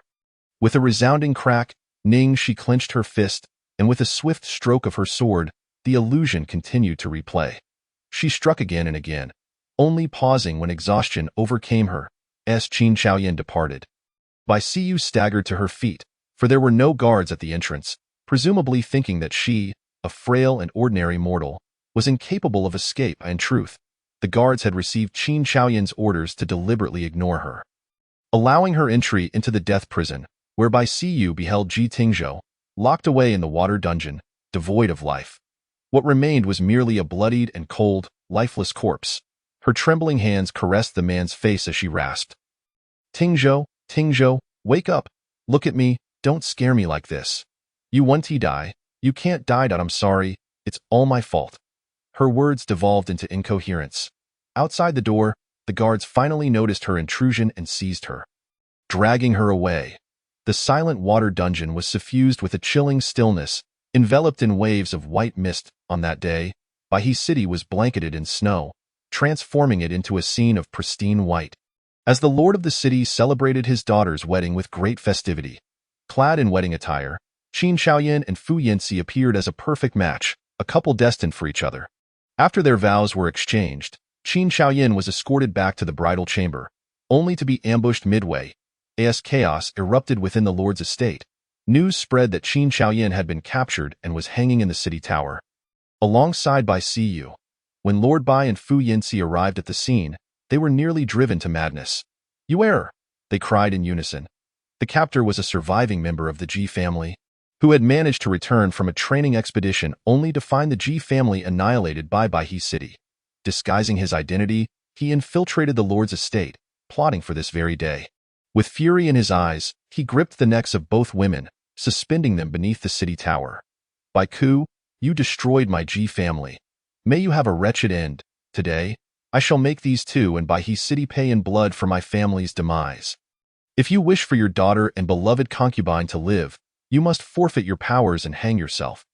Qin Chaoyan's face drained of color as she called out to Lord Bai and Fu Yanci below.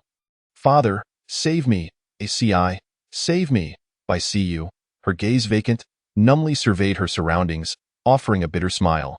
"How repulsive this world is, master, save Yuer," Fu Yanci implored, his face etched with urgency. Lord Bai remained impassive, his eyes icy as he regarded the Ji family survivor. "What gives you the notion that these two women are worth my life in exchange for theirs?" Qin Chaoyan and Fu Yanci stared in disbelief, the latter stammering, "Master, what do you mean? Will you not save Yuer?" The Ji family member on the tower erupted in mocking laughter, his face twisted with scorn. "What a fine lord of Baihe City! Neglecting even his own daughter! You deserve a fate worse than death." With a wave of his spiritual power, he drove a dagger into Qin Chaoyan's body, her screams echoing as blood poured forth. "Don T, save me! Qin Chaoyan's eyes were clouded with terror. She feared death. She did not wish to die. Her frantic struggles only provoked the Ji family member to inflict further cruelty, severing her arms with the dagger. Her anguished cries reverberated throughout the tower. "Father, save me!" Qin Chaoyan's voice, torn and hoarse, was filled with desperation as she cast a pitiful glance at Lord Bai. With her already sorrowful visage, she now appeared even more wretched. Yet, Lord Bai remained unmoved, just an impostor. This statement silenced the crowd momentarily. Those attending the wedding stared at Lord Bai in shock, none daring to utter a word. Fu Yanxi's expression shifted. Instinctively retreating a step, no longer daring to speak. However, Qin Chaoyan on the tower was momentarily stunned, before erupting into manic laughter. "So you knew I'm not your daughter, but do you know who your beloved concubine truly is?" At this juncture, she laughed with reckless abandon. "To betray humanity and force your own flesh and blood, Lord Bai, how vile you are. To commit such inhumane acts is to be lower than a beast." Lord Bai maintained his composure, his spiritual energy swirling around him. The crowd, initially expecting his wrath, instead heard his cold laughter. "What connection do I, Bai Ku, have with that daughter?" The onlookers, having overheard such shocking revelations, exchanged odd glances. Disdain and disgust colored their expressions, realizing the depths of his depravity. In a world where all types of people existed, none had encountered a beast so low as to disregard even his own daughter. As the crowd mulled over this, they suddenly heard Lord Bai's next words, turning their gazes toward him. His eyes, devoid of warmth, were filled with revulsion. "The wretched woman betrayed me years ago. Giving birth to a bastard, I killed the bastard's father, seized his powers, and extracted his spiritual bones, naming this city by he, hoping she would submit. Yet, she plotted against me and managed to escape." He turned his gaze toward Bai Siyu. "My dear concubine, did your mother never tell you to stay away from Baihe City? Your father is dead. Go think that such a cunning woman would bear such a foolish daughter." Bai Siyu, her eyes devoid of life, stared blankly, shock etched on her features as tears began to fall. "You are not my father. You are the enemy who killed my father." In her mind, the words her mother spoke before her passing resurfaced. "You err. Your father is dead. If you encounter someone with the same name, do not trust him. He is a creature lower than a beast. My dear, you are too naive. I feared that after I departed, you would face misfortune. Listen to me, live well in the village, and do not reveal to others that you possess spiritual bones." After laying her mother to rest, Bai Siyu resolutely set off on a journey to find her father, refusing to believe he was dead, as if something in the universe was guiding her. Now, she understood. This man had killed her biological father and stolen his spiritual bones, which is why she had always felt he was alive. An illusion born of the spiritual bones pull. Recalling this, she laughed bitterly. "Mother, I should have heeded your words. I was so foolish." Not only had she disobeyed, but she had also revealed everything to these two, leading to today's calamity and the death of the one she had harmed. "Mother, I was wrong. Tingzhou, I come to atone for my sins." Having learned the entire truth, Bai Siyu felt a profound loss of hope. Suspended in the tower, threatening that beast, she realized he would not allow her to live either.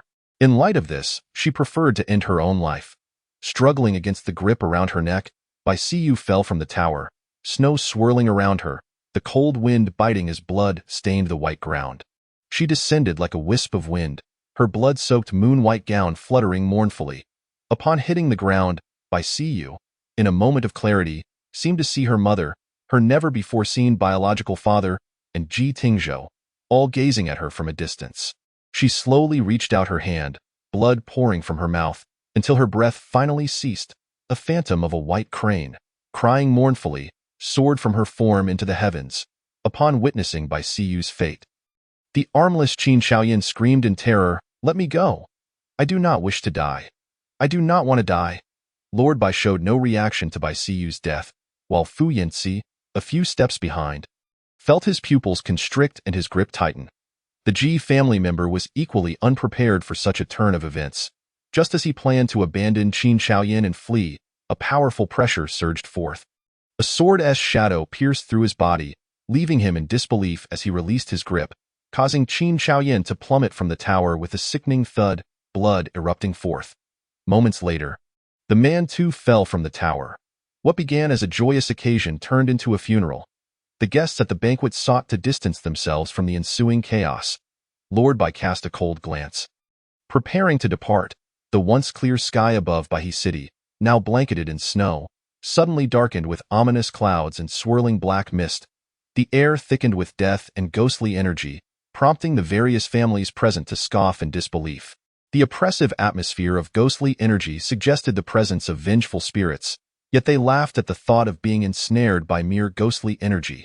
With disdain, several individuals waved their hands, unleashing their spiritual power to dispel the encroaching ghostly miasma. However, the deathly aura spread, and as it touched their skin, the dismissive expressions of the group shifted to one of horror as pain coursed through them. What manner of fiend is this? Fu Yanxi sensed the danger and, lacking high cultivation, quietly sought to escape through the city gates, but as he stepped beyond the threshold, his expression twisted in terror, halting in his tracks. No, don't. The oppressive aura of death and ghostly energy swiftly engulfed him. Ah, a heart-wrenching wail resonated, as onlookers beheld the once vibrant Fu Yanxi, utterly consumed by the malevolent forces, leaving not even a trace of his bones. Realizing that this was no ordinary ghostly energy, the crowd hastily sought to flee beyond the outskirts of Bai City. In mere moments, the fate that befell Fu Yanxi awaited them, leaving not a single remnant behind. The city lord cast a glance at the shroud of ghostly energy enveloping Bai City, his mighty hand striking forth as a spectral white crane soared skyward, dispersing the sinister miasma in the dim surroundings. Light returned, yet before the crowd could rejoice, darkness descended once more, the dissipated ghostly and deathly energies surging back with the ferocity of a torrent, layering upon one another. Within 3 breaths, the ground was shrouded in ghostly energy, leaving the crowd with no means of escape.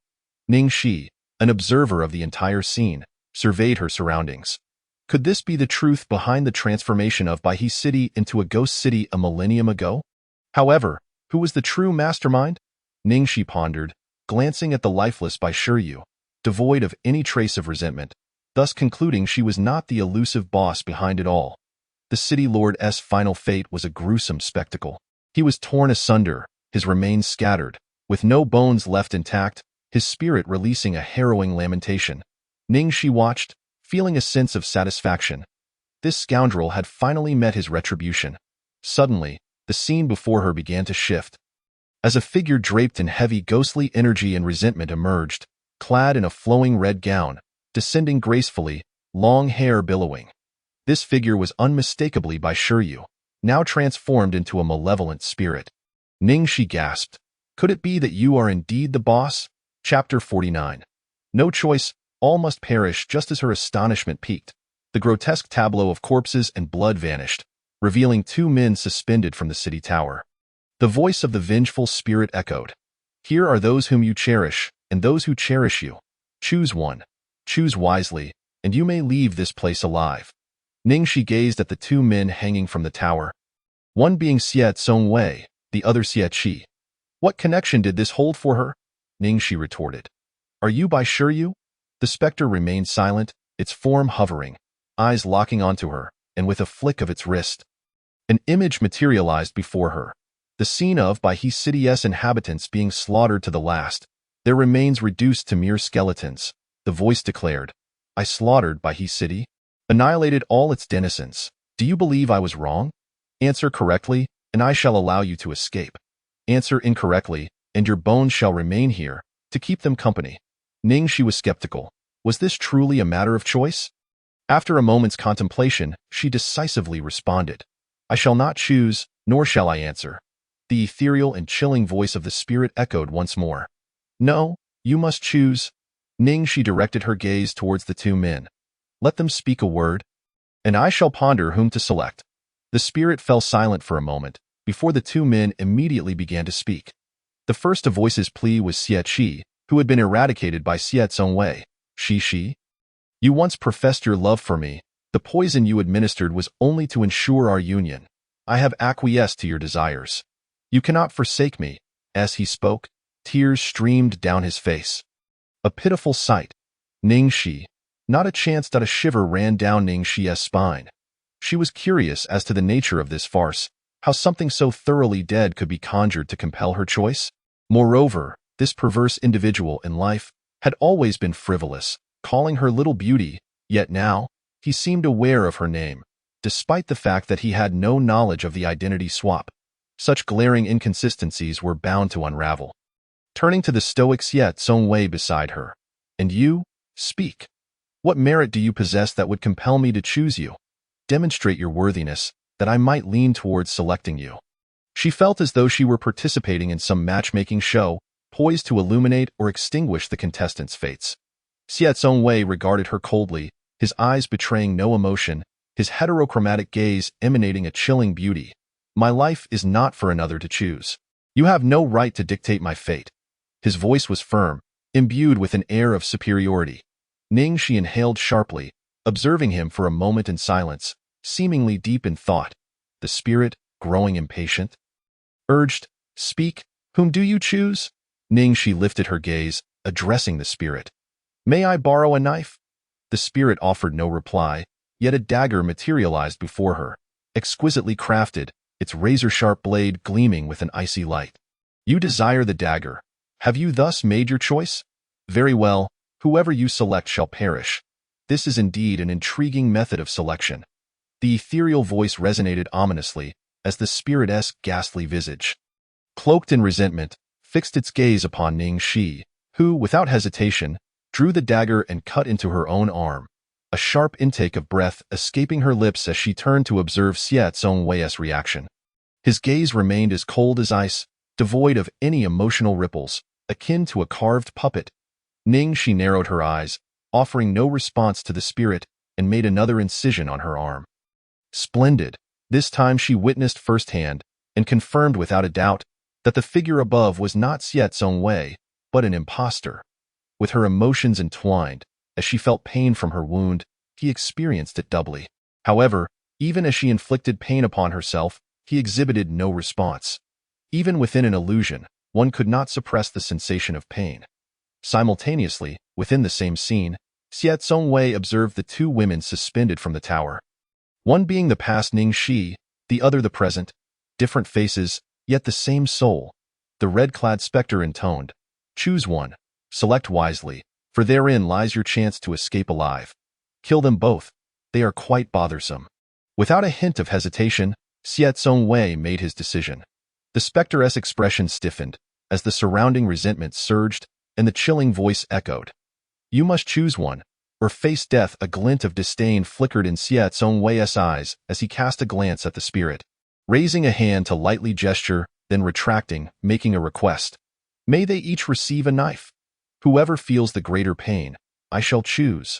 The spirit, perplexed by this behavior, nevertheless acquiesced, manifesting a sword of resentment. Delivering one knife to each woman, the blades plunging into their chests, staining their garments with blood, eliciting anguished cries from both. The past Ning Xi wept profusely, her gaze filled with malice. "Why, oh why? Do you not spare me a glance? We were once childhood friends, destined to become partners. Why do you loathe me so?" The present Ning Xi, eyes aflame with fury. "Xiet Songwei, dare you harm me? You shall pay dearly. I shall not spare you. Await your demise." Those cries were deafening, a contest of anguish. The cacophony pierced the heavens, assaulting Xiet Songwei's ears, causing a dull thrum in his head. Such wretched sounds. Not only were they unpleasant, but utterly bothersome. He glanced briefly before returning his gaze. "I choose neither. Let them perish. None of them are the true Ning Xi, even with swords buried in their chests. They scream in agony, yet he felt not a flicker of emotion. A mild pain coursed through his left arm, snapping him back to awareness, his eyes shimmering with a ghostly light. The spirit, dissatisfied, reiterated, "You must choose, or you shall perish." Xiet Songwei raised his head, a chilling smile curling at his lips. "Very well." His nonchalant response summoned a longbow to materialize in his hand, two arrows forming before swiftly launching towards the two women on the tower. Piercing through their hearts, time froze. The illusion shattered as the phantasm dissipated. He lifted his gaze, encountering the real Ning Xi before him, her eyes narrowing. Emerging from the illusion, she hesitated, scrutinizing the formidable antagonist. Is this the truth or mere deception?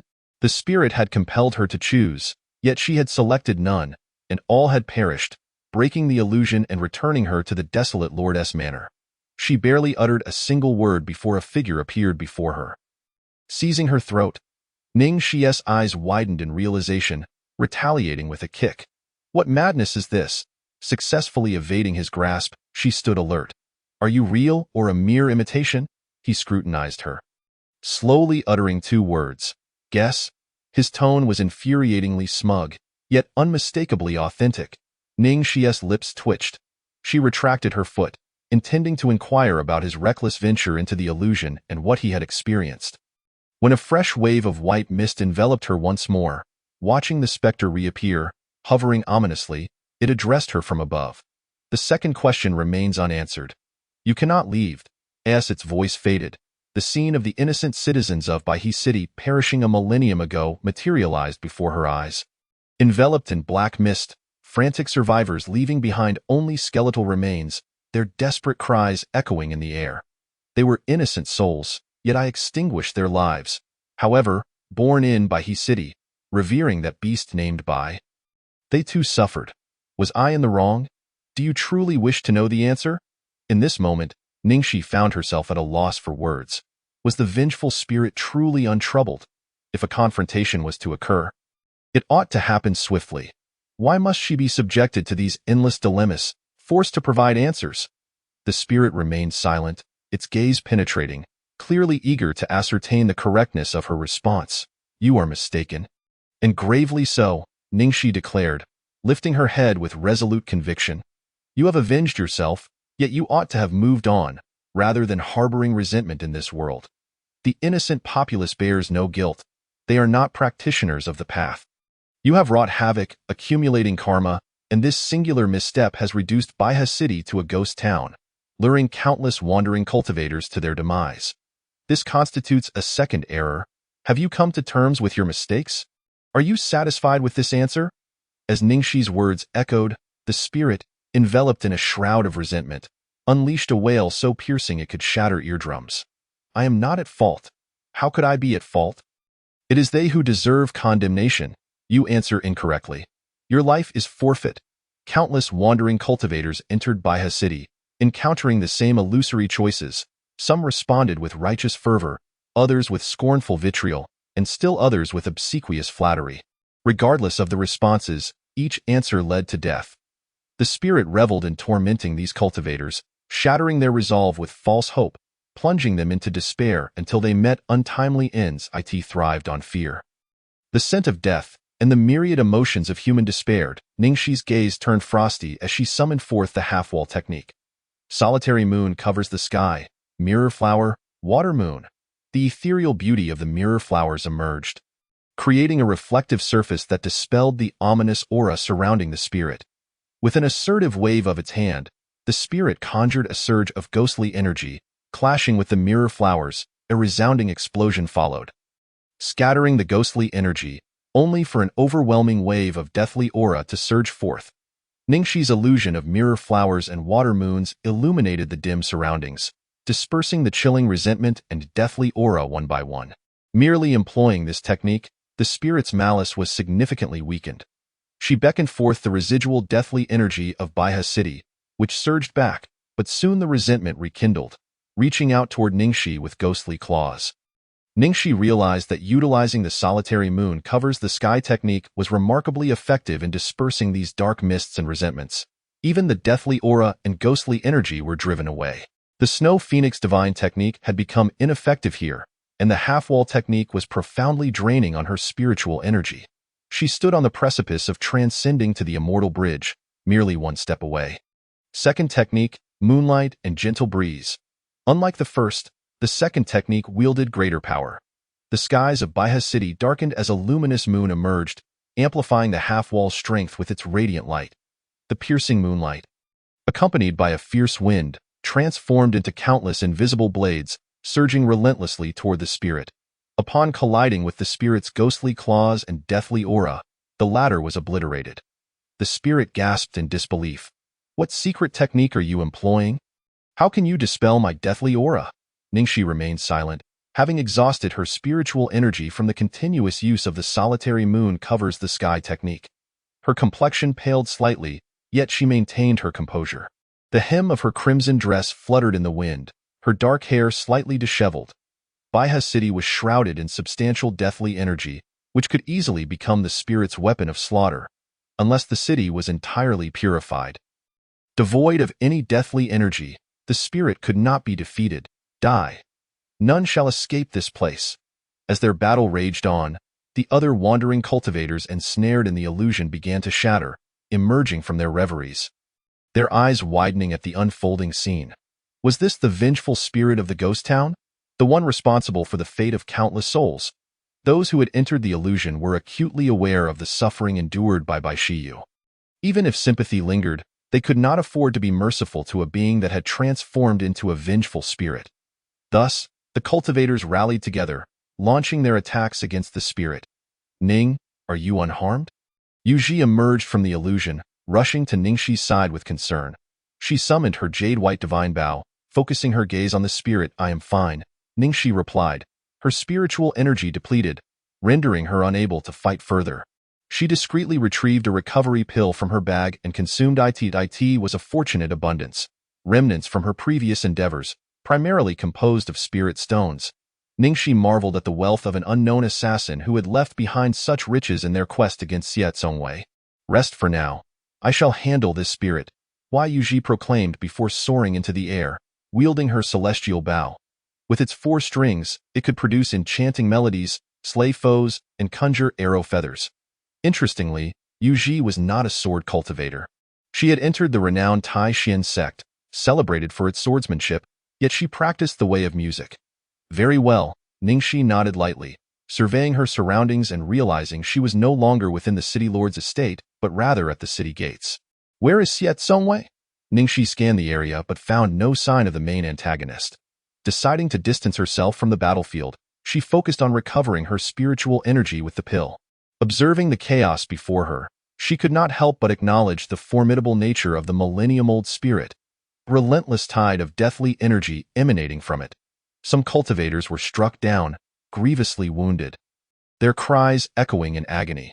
Meanwhile, Yuji was locked in a fierce battle with the spirit, her fingers dancing over the strings, releasing beautiful melodies that surged toward the spirit, transforming into lethal weapons. Yet, after a mere few exchanges, Yuji began to show signs of strain. The spirit's strength was indeed terrifying, continuously siphoning the surrounding ghostly energy for its OWN. As her heart raced with tension.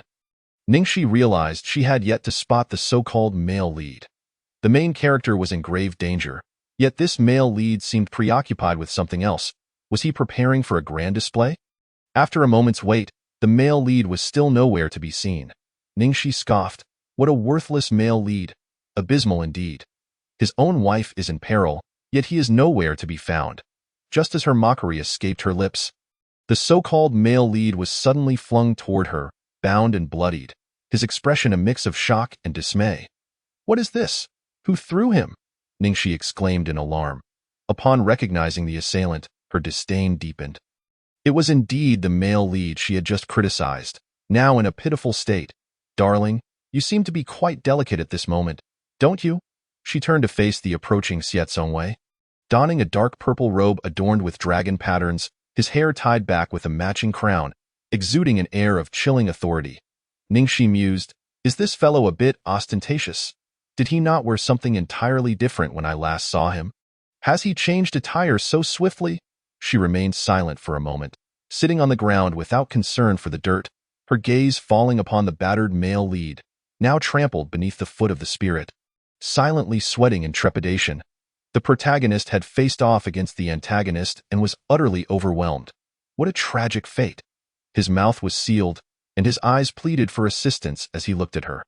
She glanced at him, then turned away, feeling no inclination to help, instead meeting Xie Zongwei's gaze.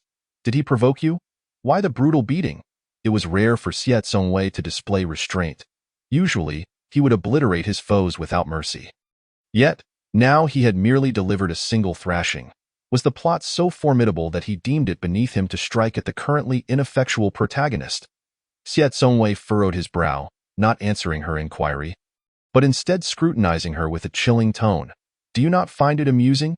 Ningxi raised an eyebrow, her face a canvas of confusion. Xiao Zongwei continued, I never would have guessed your peculiar hobby, sitting upon a throne of bones. Ningxi gasped, startled, and leaped to her feet, glancing back to find, indeed, there lay a skull where she had just sat, chilling and macabre. She had simply chosen a spot amidst the mist-shrouded Baihe city, unaware of the grim remains beneath her. In that moment of realization, Xiao Zongwei leisurely added, had I known, I would have gathered the remains from the mass grave to furnish you a proper throne. It would have been a splendid idea. Ningxi shot him a scowl. Silence, I do not appreciate such jest. The antagonist's wicked sense of humor was infuriating. It was his preference, not hers. Xiao Zongwei smiled, a malicious grin that sent shivers down her spine. As she diverted her gaze, he approached her, seizing her wrist with an icy grip. What do you want?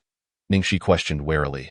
His fingers dug into her arm, sliding her sleeve down to reveal 2 fresh cuts on her pale skin. Starkly visible, Xiao Zongwei tightened his grip on her wrist. Do you realize how fragile you appear? Ningxi was taken aback, struggling to comprehend his words. He pressed on. Your life is not solely your own. If you wish to perish, do not drag me into it. If you must die, let it be only after the resonating thoughts have been resolved. Ningxi felt a wave of confusion wash over her. Staring at him in bewilderment, could you please be mindful of your phrasing? It is easily misconstrued. These wounds? They were merely to test whether the illusion contained a genuine you. I inflicted these cuts deliberately. The spirit still demands my choice, while the illusionary you remained silent, thus revealing its falsehood. The farce of selection was all too apparent to Ningxi. The malevolent spirit reveled in tormenting and mocking humanity. Regardless of whom you chose, death was the inevitable conclusion. The spirit derived pleasure from witnessing a soul's journey from hope to despair, culminating in a painful and hopeless demise.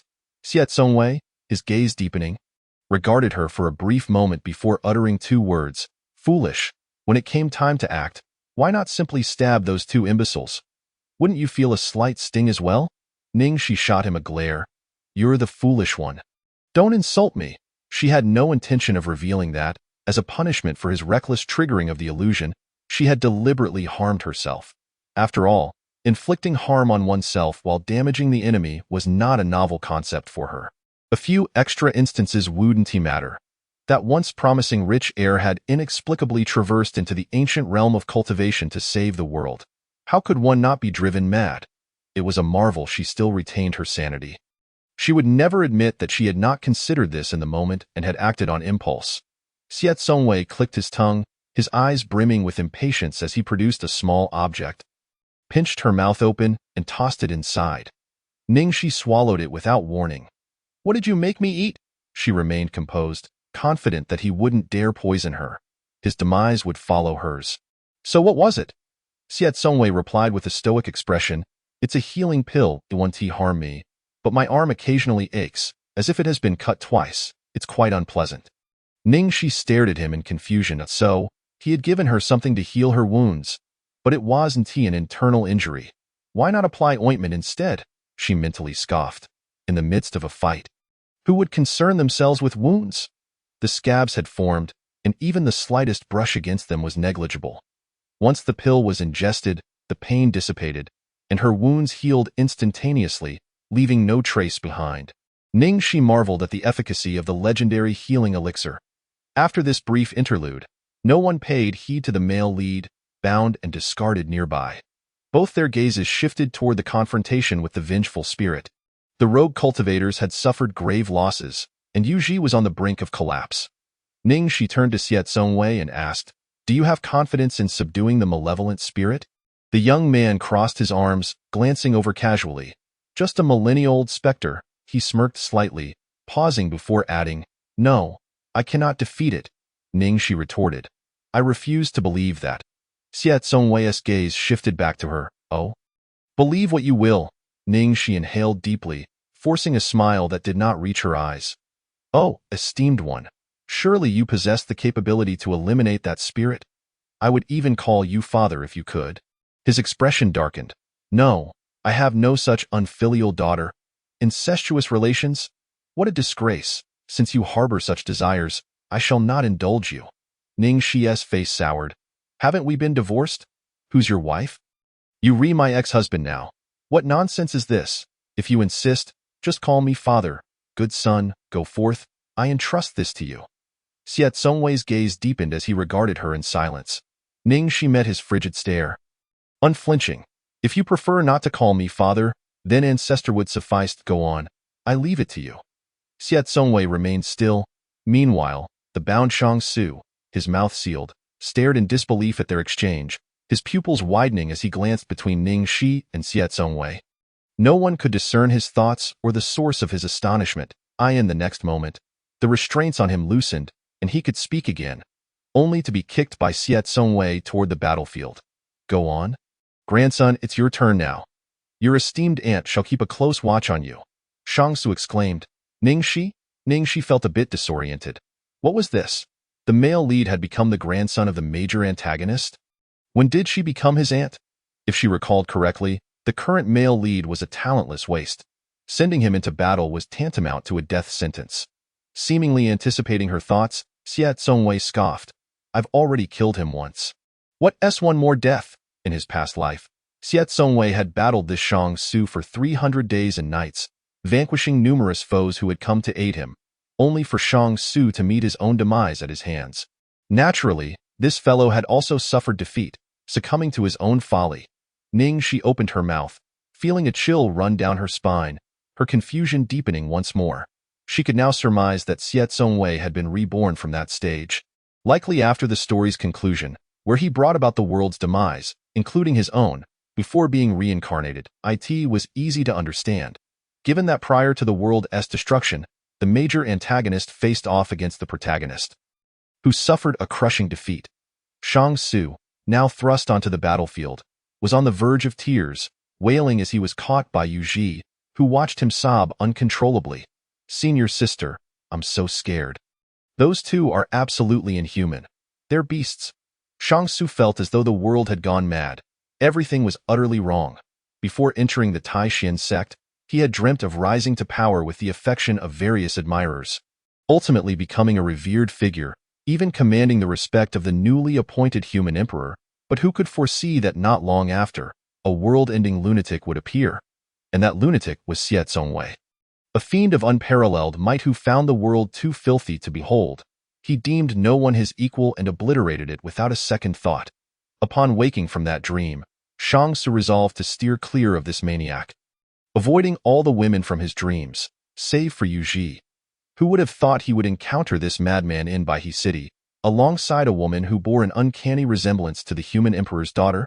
He had never heard that this lunatic had a wife. In Baihe City, he had been bested in a fight before he even realized what was happening, only to be captured and now thrown into the fray against the malevolent spirit.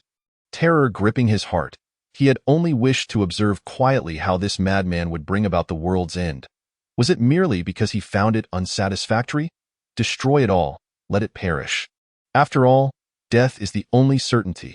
Shang Su despaired, clutching Yu Ji as he cried louder, prompting her to toss him aside. Stop bothering me. We're in the midst of a battle. I don't want to die alongside you. Shang Su fell silent, retreating far away. He was but a waste, and the farther he stayed, the longer he could survive. Waste. Witnessing Shang Su weep in a woman's embrace, Xiao Songwei muttered two words in disdain, questioning whether those who had once stood against him in the past had truly become this pitiful. Had the world changed, or was something else amiss? After all, the wife he once despised, Ning Shi, was but another cog in this shifting machine. Ning Shi too observed the unfolding scene, her teeth gnashing in disbelief. She was at a loss for how to comment on the spectacle. She had anticipated the protagonist would put on an act, feigning weakness, but it turned out he was genuinely inept, utterly devoid of power. Such a sight was unbearable. Should we intervene? Ning Shi inquired. Xiao Songwei smirked slightly. I cannot make a move. It would only incite her excitement. Ning Shi raised an eyebrow, incredulous at his words. Was he jesting? Could a demon cultivator truly provoke a malevolent spirit's excitement? Unfazed by her skeptical gaze, Xiet Songwei stood leisurely in place. He had no intention of intervening. Facing a millennia-old spirit with his current cultivation level was indeed somewhat challenging. A desperate gamble might yield a chance of victory, but it was unnecessary. However, he continued, I can assist you by absorbing the deathly aura, cutting off the spirit's supply, rendering it vulnerable to defeat. With that, he summoned the god-slaying spear, which had long been hidden from the light. Born of slaughter, the spear thrummed with excitement upon sensing the pervasive deathly aura and ghostly energy. It swiftly began to absorb the surrounding miasma. The figure of the demon ancestor emerged from within, witnessing the scene and exclaiming, Brat, how dare you allow my treasure to absorb such filthy, deathly energy? Xiet Songwei remained impassive, ignoring him. Ning Shi surveyed the aura emanating from the god-slaying spear, quickly grasping the meaning behind Xiet Songwei's earlier statement. The spear would indeed excite the malevolent spirit. The slaying energy contained within the spear could be harnessed by the spirit, even enhancing its own power. Hence the excitement. It seemed she had overthought the situation. It wasn't that the major antagonist was incapable of defeating the spirit, but rather that he was being prudent and calculating. Ning Shi wore an expression of understanding, prompting Xiet Songwei to regard her with curiosity, puzzled by what convoluted thoughts she might be entertaining. Unbeknownst to him, Ning Shi had inadvertently surmised that he himself was not a match for the spirit. The millennia-old specter had claimed many rogue cultivators who ventured into Baihe City over the years, draining their essence and cultivating its own strength. The more souls it consumed, the more potent it became, surpassing even those of the divine platform realm. Now, you may take action. Go ahead.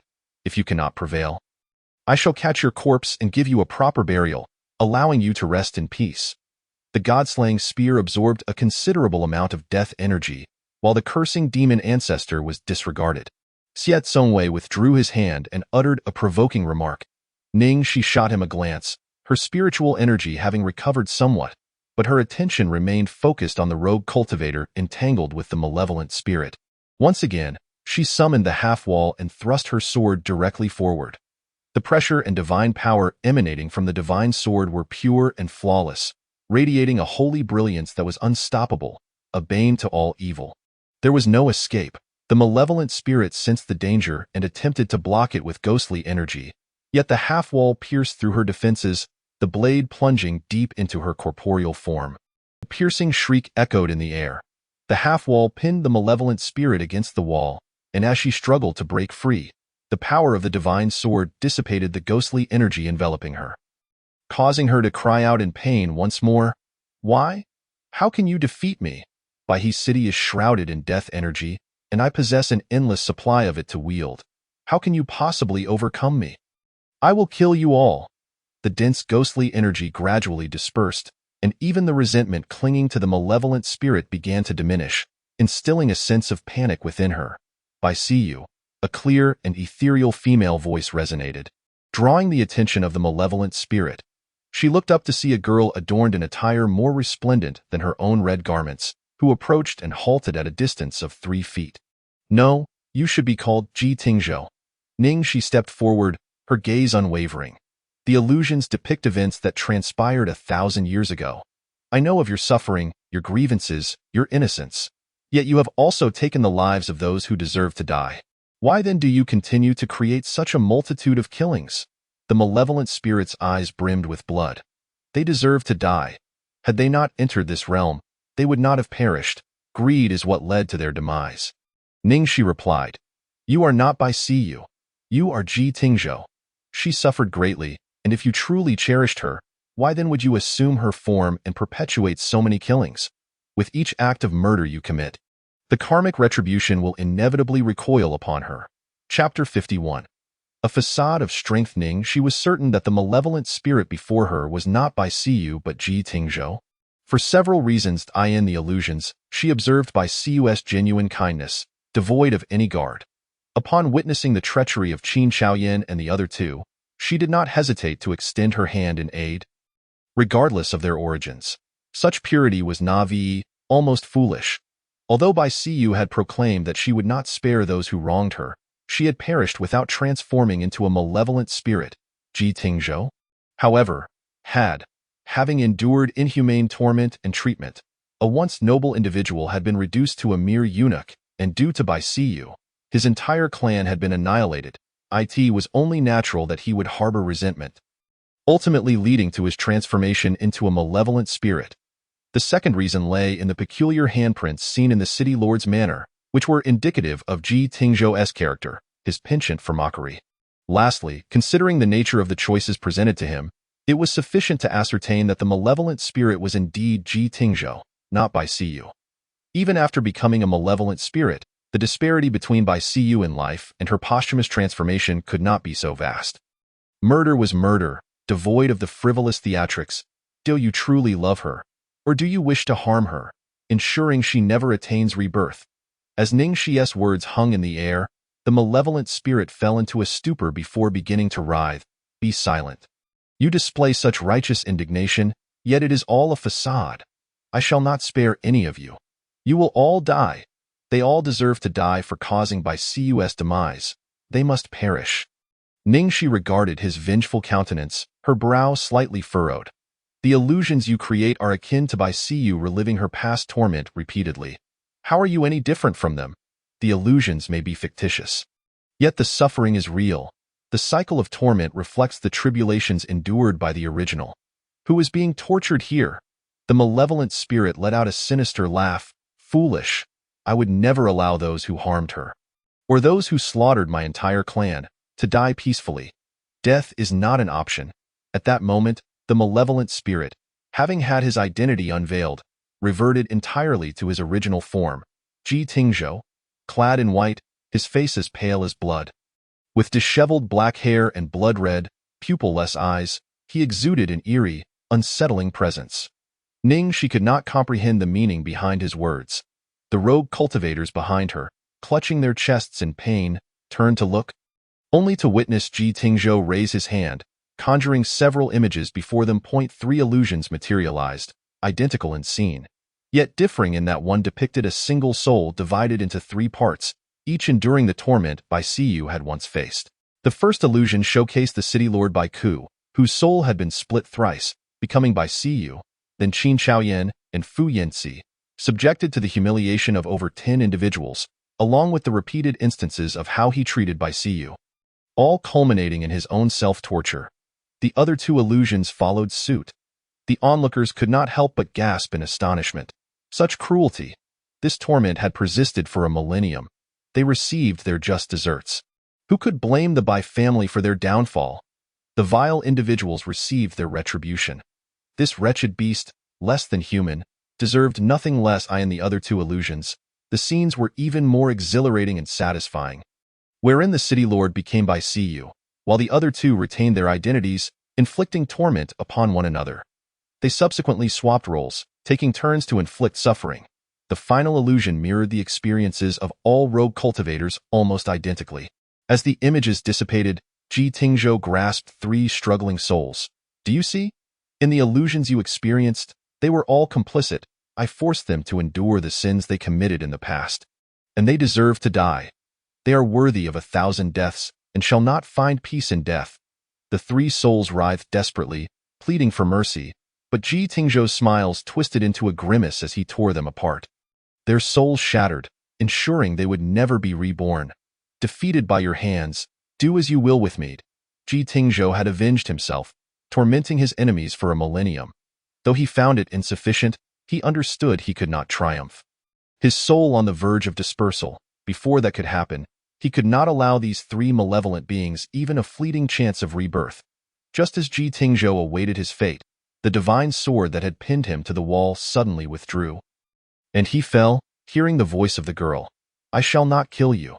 You have slain so many, all in the name of Baisiyu, but she bears the burden of these consequences. You will pay your debts and go to where you belong. This world has a cycle of reincarnation with various races, yet none can truly attain eternal life. All will eventually meet their end, and the rules will govern all. Even in the presence of the underworld, these beings are not the true spirits of the netherworld. This world is devoid of gods. It is a realm abandoned by divinity. There are those who claim to be of the celestial race, living long lives, yet they too must eventually face the cessation of existence.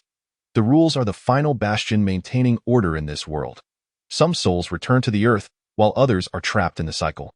Ningxi had once been unaware of these truths, but as her powers awakened and she embarked on the path of cultivation, she instinctively grasped these concepts. You will not kill me? A hint of doubt flickered across Ji Tingzhou's ghastly visage. No killing. The cycle of karma will unfold as it must. Ningxi shook her head affirmatively, acknowledging that were it not for his pitiable state, where there is pity, there often lies contempt, he should not be slain. Yet having taken so many lives, the backlash of karma was inevitable, and it was certain that his future reincarnations would be spent atoning for these misdeeds.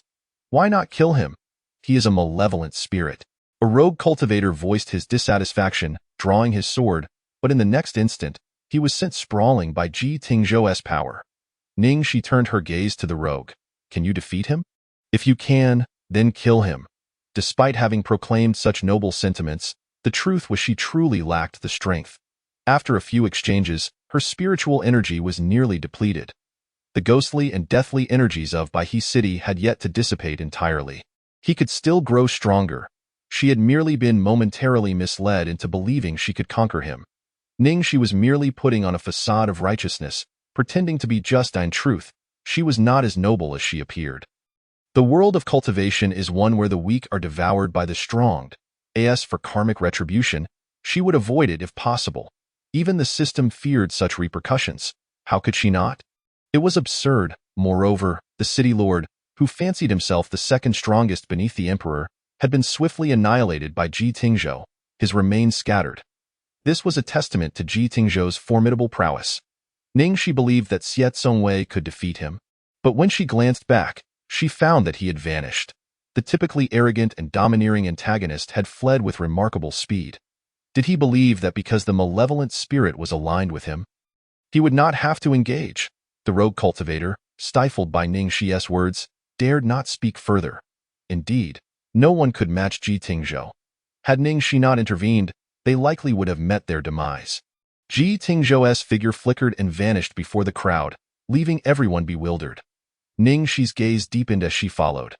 The group appeared in the city lord's manor, murmuring amongst themselves, "Is the malevolent spirit not leaving? Is it returning to the manor? What could be the purpose?" As they pondered the situation, their steps halted abruptly, disbelief washing over them as they beheld the dilapidated garden of the city lord's residence, where a vibrant red flower, seemingly dripping with blood, bloomed. Hiss! In this ghostly place, there exists life. Not only was there life, but a small patch of grass surrounded it as well. The flower appeared to possess sentience. Upon sensing the approach of human presence, it trembled, its leaves shielding its blossoms. "Ning girl, there are actually living beings here." Upon seeing the flower, Yu Ji's face was momentarily etched with surprise. Those who entered the illusion had nearly all visited the city lord's residence, having touched the two handprints left behind. With an impulsive gesture, Shang Su skeptically pressed against the two handprints, leading Yu Ji to be drawn into the illusion. At that time, the city lord's residence was shrouded in a veil of white mist, obscuring the surroundings, and the haze further impeded any mental perception, rendering everything even more indistinct. Here lay a living entity, a flower of such exquisite beauty, it was truly astonishing. What astonished her further was the fearsome specter. Ji Tingzhou, appearing before the trembling flower, his gaze softening as he gently caressed it. Sayu. "I have come." He disregarded the crowd trailing behind him, speaking tenderly to himself while manipulating the water from a nearby small lake with his ghostly energy to nourish the flower's roots. "Are you well?"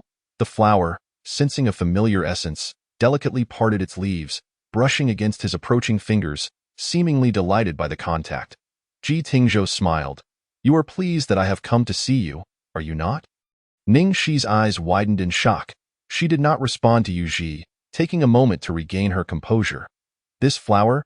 It is actually by Siyu."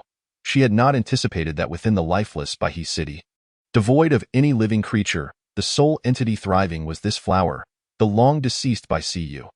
Could it be that her soul had transformed into this flower, guarding this place, remaining with Ji Tingzhou?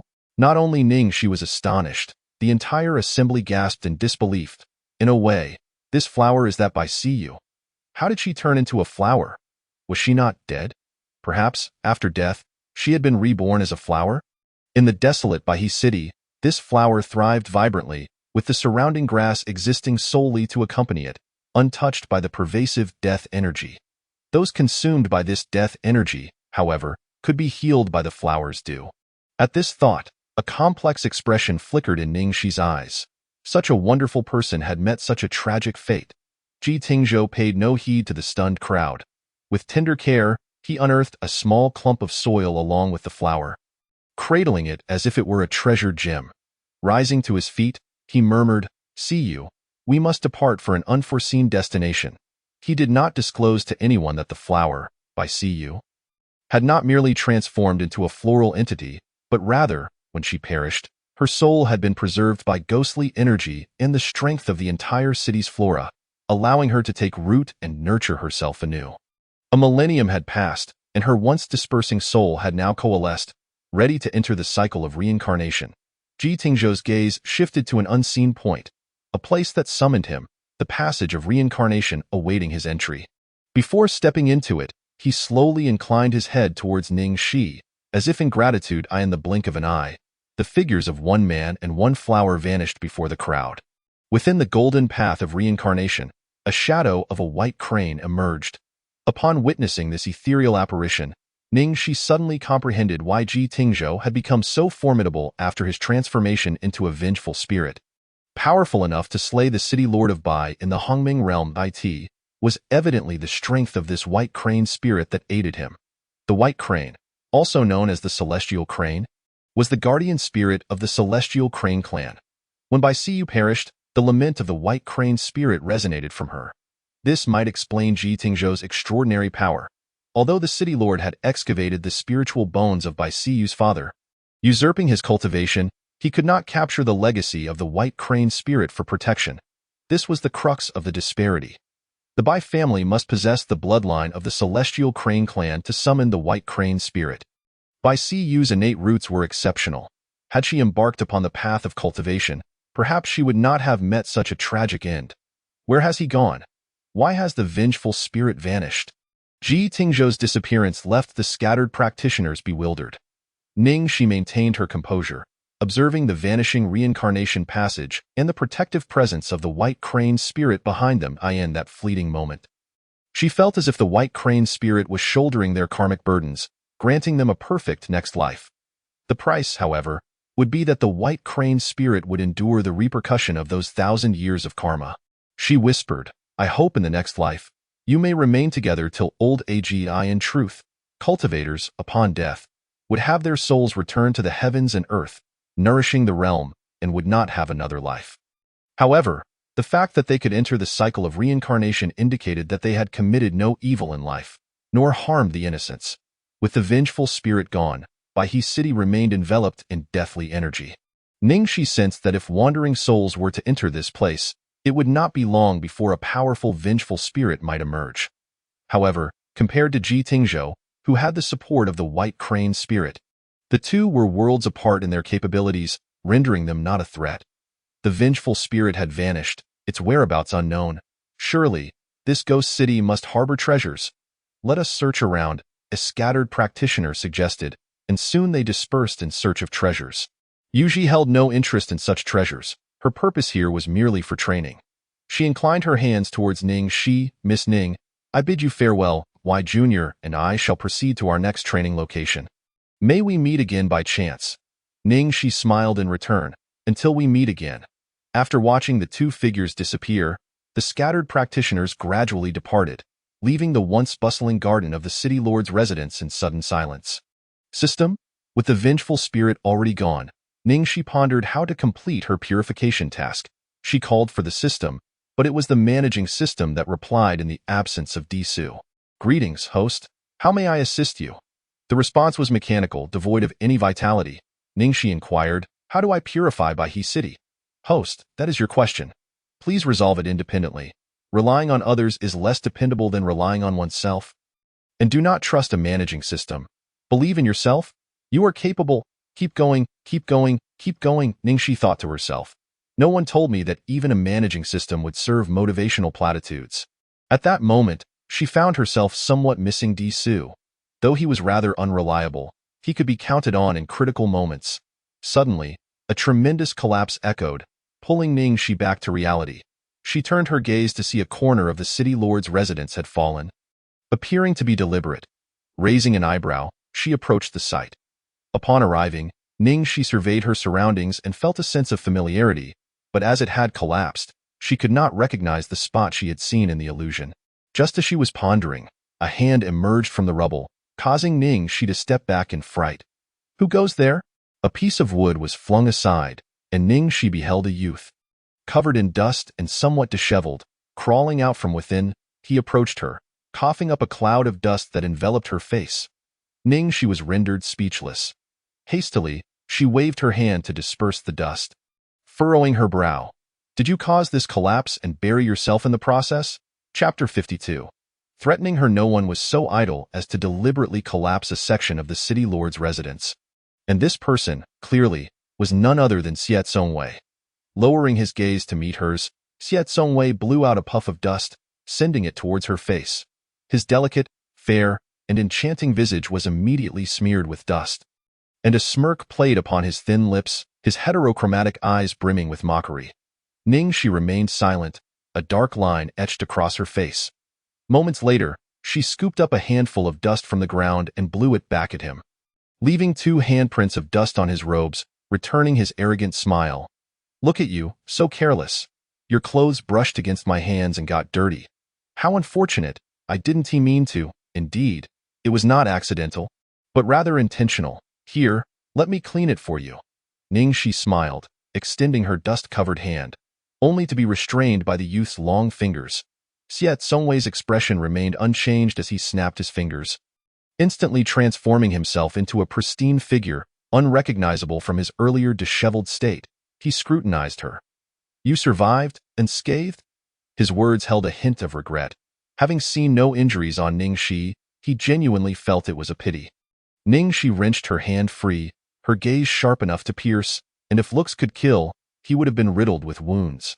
After a moment's pause, she exhaled, "What were you doing?" Her words implied the collapsed area behind him. He cast a casual glance, responding shockingly and with evident disdain, "Cleared out the treasure vault of the city lord's residence. It collapsed because I couldn't find anything worthwhile. Truly a shoddy construction." Ningxi exclaimed in surprise, her eyes widening slightly. "The treasure vault of the city lord's residence? Really? What treasures are inside?" Having endured a millennium, could the items within the vault still be usable? Meeting her eager gaze, Xiao Zongwei replied, "Spirit stones, of various grades, totaling over 10,000, along with some rare crystal stones and spiritual plants. However, after 1,000 years, these items have been ravaged by death energy and are no longer in usable condition." This was precisely why the vault had suddenly collapsed. Xiao Zongwei felt immensely dissatisfied, having made a fruitless trip only to be buried alive. This thought, he glanced at the standing structures around and raised his hand to fill in the gap. Satisfied as he assessed the nearly collapsed angle, "Is that so? How unfortunate." Ningxi lamented. It was indeed a pity that such valuable items could not be used. Just then, a series of thunderous collapsing sounds startled her. And upon seeing who was responsible, she was left speechless. "What did I do to provoke you?" Xiao Zongwei pointed at the nearly collapsed angle of the city lord's residence. "This looks much more pleasing."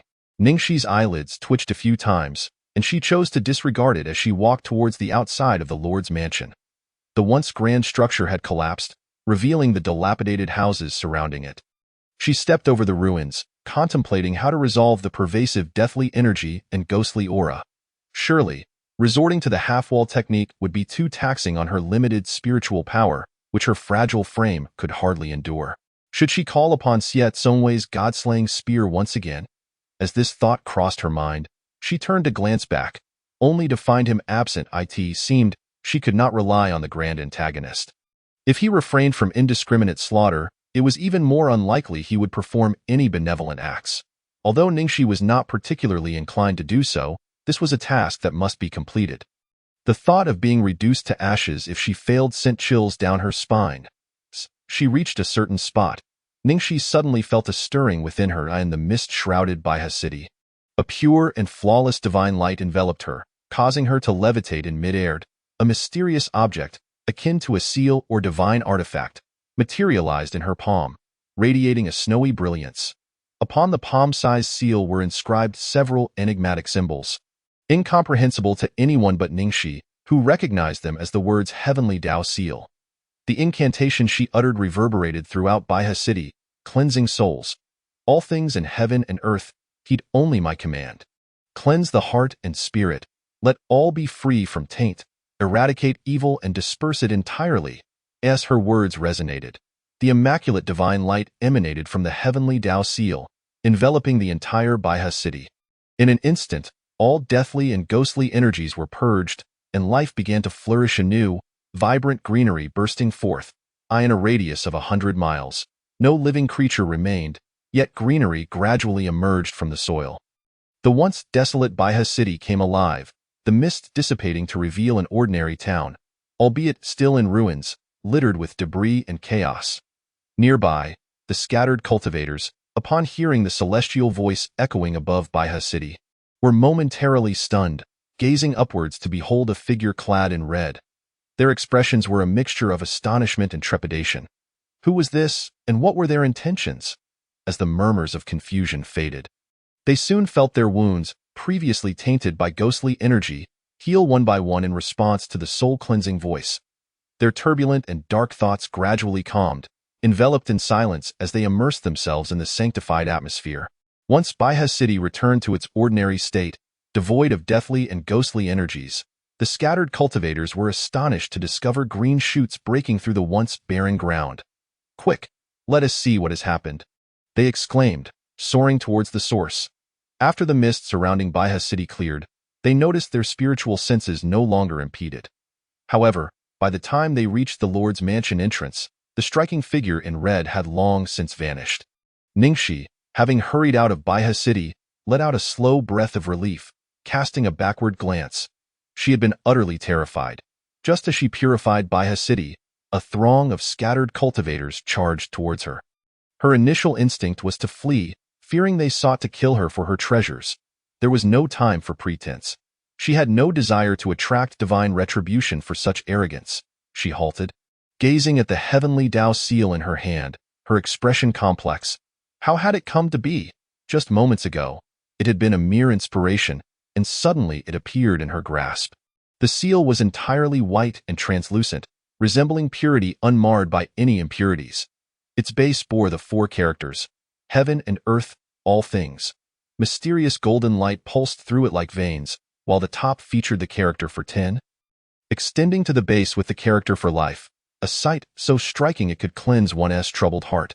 Hearing footsteps behind her, she stowed the Heavenly Dao Seal and entered the Spirit Mansion, a realm akin to the Sea of Consciousness where various treasures could be stored. Only a practitioner of high caliber could discern the treasures concealed within her. "Where have you been?" A figure emerged from within Baihe City. It was Xie Zongwei. His indifferent gaze fell upon her, his heterochromatic eyes deep and inscrutable, leaving one guessing at his thoughts. "Yes, none of your concern," he replied coolly, after taking a few steps past her. He paused, glancing sideways. "I am heading to a place that may be perilous if you wish to live. Have that system unravel the love binding." He was weary of being restrained, of being bound, feeling shackled in all his endeavors. He did not understand why he had been reborn, but he had grown weary of the world, which had sunk to an intolerable level of filth. If it could be destroyed once, he did not mind doing so again.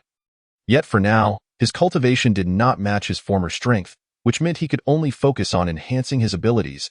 He perceived Ningxi as a burden, an impediment, and could not tolerate such a constraint. It had to be resolved. "What do you intend to do?" Ningxi sensed the unusual tone in his voice, pondering briefly before fixing her gaze upon him. "Annihilation." The simplicity of the 2 detached words left Ningxi stunned. Her mouth agape? Surely not. There's no need for such extremes. If you're feeling down, simply eat a little more, enjoy life. What is the need to destroy a world? Your thoughts are perilous. They must be extinguished. Ningxi hurriedly interjected, attempting to dispel his dangerous ideas, her smile innocent yet gentle as she playfully patted his shoulder, adopting a serious demeanor. His cold and menacing gaze shot back at her, causing Ningxi to retract her hand.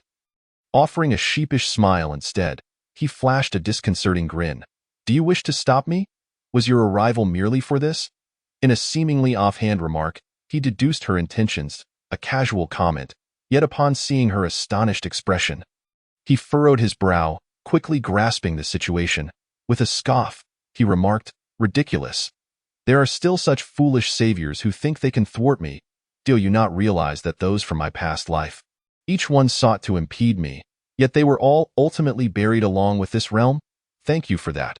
I'm not particularly eager to play the savior, Ningxi retorted, feeling somewhat coerced. His dangerous aura suddenly closed in, a finger lightly brushing her brow. Were it not for the love binding, you would be reduced to nothing. So, will you unravel it or not? His heterochromatic eyes were shrouded in malice, as dark energy coalesced at his fingertip. Penetrating Ningxi's brow, the dark energy invaded her being, and should she wish to avoid becoming a target for slaughter, she must summon that system to unravel the love binding. Otherwise, even if she survived, she would endure the torment of the dark energy, suffering immensely. Dark energy could disturb one's thoughts, robbing them of awareness, ultimately reducing them to puppets, devoid of emotion and bound to slaughter. Such was the fate of righteous cultivators who fell to darkness. He had long since grown accustomed to the pain inflicted by the dark energy, numb to it. It posed no threat to him, for he had long suppressed it, rendering it incapable of controlling him. Ningxi could hardly believe it, her eyes widening as she reached up to touch her brow, unable to restrain her exclamation. Are you insane? You just infused me with dark energy? She attempted to draw out the dark energy using her spiritual power, but her efforts were in vain. After several failed attempts, she felt despondent, sensing the dark energy trying to corrupt her spirit. The spirit battled with the dark energy for a moment before consuming it. Wait, how did my spirit absorb the dark energy? She wondered, anxious about her well-being. Should she retrieve the heavenly Dao seal to cleanse herself of any lingering malice? Xie Zongwei's expression was grim and chilly, as he awaited her succumbing to the dark energy's control and the accompanying torment. Moments passed, and after a brief silence, their gazes locked, both equally astonished. Xie Zongwei maintained his silence, attempting to manipulate the dark energy, only to find it had severed its connection to him. As he raised his hand towards her, Ningxi, on guard, swatted it away, glaring fiercely. I warn you, if you keep this up, I will cease to be human. Ningxi, perplexed about her own condition, noted that after her spirit consumed the dark energy, it had purified it, transforming it into a white mist that entered her lungs, which she exhaled effortlessly. Impressive. My body has this capability? She mused, recognizing it as an immune system of sorts, able to devour any impurities without suffering harm. Hey, where are you going? Ningxi suddenly paused, observing the imposing figure of the antagonist as he fixed his unsettling gaze upon her for a moment before turning to leave. She called out a few times, but he did not halt his stride. After a moment's hesitation, she followed. I wish to unravel the love binding as well, but I'm not ready yet if I do. This merciless antagonist will eliminate me in an instant. Do not follow me. Xie Zongwei replied expressionlessly, his figure vanishing in an instant. Ningxi remained rooted to the spot, glancing around before deciding not to pursue him. Pouting slightly. At that moment, she recalled completing the purification of Baihe City and the potential for a mysterious reward. System, what is the mysterious reward for completing the task? Monitoring complete. Host has successfully purified the area. Mysterious reward confirmed. Would you like to open it? Open it? Ningxi responded, brimming with curiosity about the reward. However, her expression froze upon witnessing the revealed reward. System, are you out of your mind? What in the world is this? How dare you call this a mysterious reward? Ningxi erupted in indignation, while the system replied, Love system. The received mysterious reward will assist in your romantic endeavors. Would you like to accept it? Ningxi, decline. I refuse. Get it away from me. Ningxi felt as though the system had gone mad. What mysterious grand prize was this? Was it playing with her? What sort of trinket was this? An entirely jade item that was also fully automatic? Do you dare call this a boon for romance? Do you think she is lacking in desires, that she must take matters into her own hands? In that moment, she deeply questioned whether the so-called romance system truly understood love, or if it was merely a profession born out of some post. This item was simply too hot to handle. Very well, The mysterious grand prize has been distributed. Please accept it, and may your romantic endeavors be fulfilling, bringing you happiness each day. The management system carelessly tossed the gift box into Ningxi's arms. She even found the system's notion of happiness to be rather thought-provoking. With her eyelids twitching uncontrollably, she tossed the box onto the ground. I said I don't want it. Why are you giving it to me? Refusal unequivocally meant no. Yet women often say they do not want something when, in truth, they do. Host, don't be shy about your rejection. Get away from me, goodbye, host. Call if you need assistance. The management system is available 24 hours a day. Ningxi's expression darkened, her face contorted in displeasure as she hurried away, not even casting a glance at the discarded gift box. However, after she left, the box returned to her hands. She threw it again and walked further away, only for the box to fly back to her once more. Ningxi was on the verge of madness. Determined to obliterate the box into dust with her spiritual energy, she felt a moment of satisfaction, only for it to revert to its original state the next second. She howled at the sky, "Ah, system, I will kill you." In the end, with no other recourse, she reluctantly stored the bothersome item in her Chinquan bag, ensuring it would never sully her spiritual abode. Upon returning to Wuxia Town, she chose not to stay at the inn, finding the scenery of Wuxia Town quite pleasant, ideal for settling down. Thus, she purchased a residence there. She had thwarted the villain determined to destroy the world. But since she had failed, she decided to leave it be. After all, she could not defeat him. Before the world met its end, she would simply enjoy each day to the fullest. The house was not secluded. It came with a courtyard, surrounded by tranquility, devoid of any noise, perfect for her well-being. Ningxi even named her dwelling Jiayue Residence. In the courtyard stood a fragrant osmanthus tree, beneath which she placed a table and chairs. Enjoying tea in utter contentment, this was the life of retirement. Just as she was savoring her peaceful existence, something fell from above. Ningxi had grown accustomed to such occurrences. She raised her hand to conjure a barrier with her spiritual energy. The object struck the barrier with a thud. One person sat, while another lay against the barrier. Their gazes met in silence. Chapter 53. The Stone of Staring at Wives. The villain Ningxi looked up and chuckled. "Oh, isn't this my ex-husband? What brings you here without a word? Is it comfortable for you to lie there? Do you need my assistance?" Outside Jiayue Residence, heavy snow fell, yet it was all kept at bay by the barrier Ningxi had erected. Maintaining a temperature of around 20 degrees inside, impervious to the cold winds. After finishing her cup of tea, she set it down and glanced languidly at the young man, who lay against the barrier. His face shadowed with darkness. Her gaze fell upon him, noticing the veins protruding from his skin, an aura of danger emanating from him. The Divine Slayer's spear erupted from his hand, shattering the barrier. As the spear lunged towards Ningxi, she gracefully sidestepped. "Why resort to violence? Can't we communicate peacefully? This is quite unseemly of you. Such impulsiveness will only scare your friends away." After exchanging a few blows, Ningxi found herself cornered behind the osmanthus tree, hearing the young man's deep, chilling voice. "I've had enough of you. I have never felt this miserable before, since you refused to let me be. I shall not grant you peace either. If it comes to it, we can bury ourselves together. If I must die, I will endure being buried beside you." Ningxi was taken aback. "What nonsense are you spouting? It sounds as if I have committed some heinous act against you and abandoned you." With her back against the tree, she faced the brooding villain, forming a barrier with her spiritual energy. She prevented the Divine Slayer's spear from advancing. "What is it that you cannot endure? What have I done to you?" Xiet Songwei bit out each word. "Can you undo this? If not, I'll die."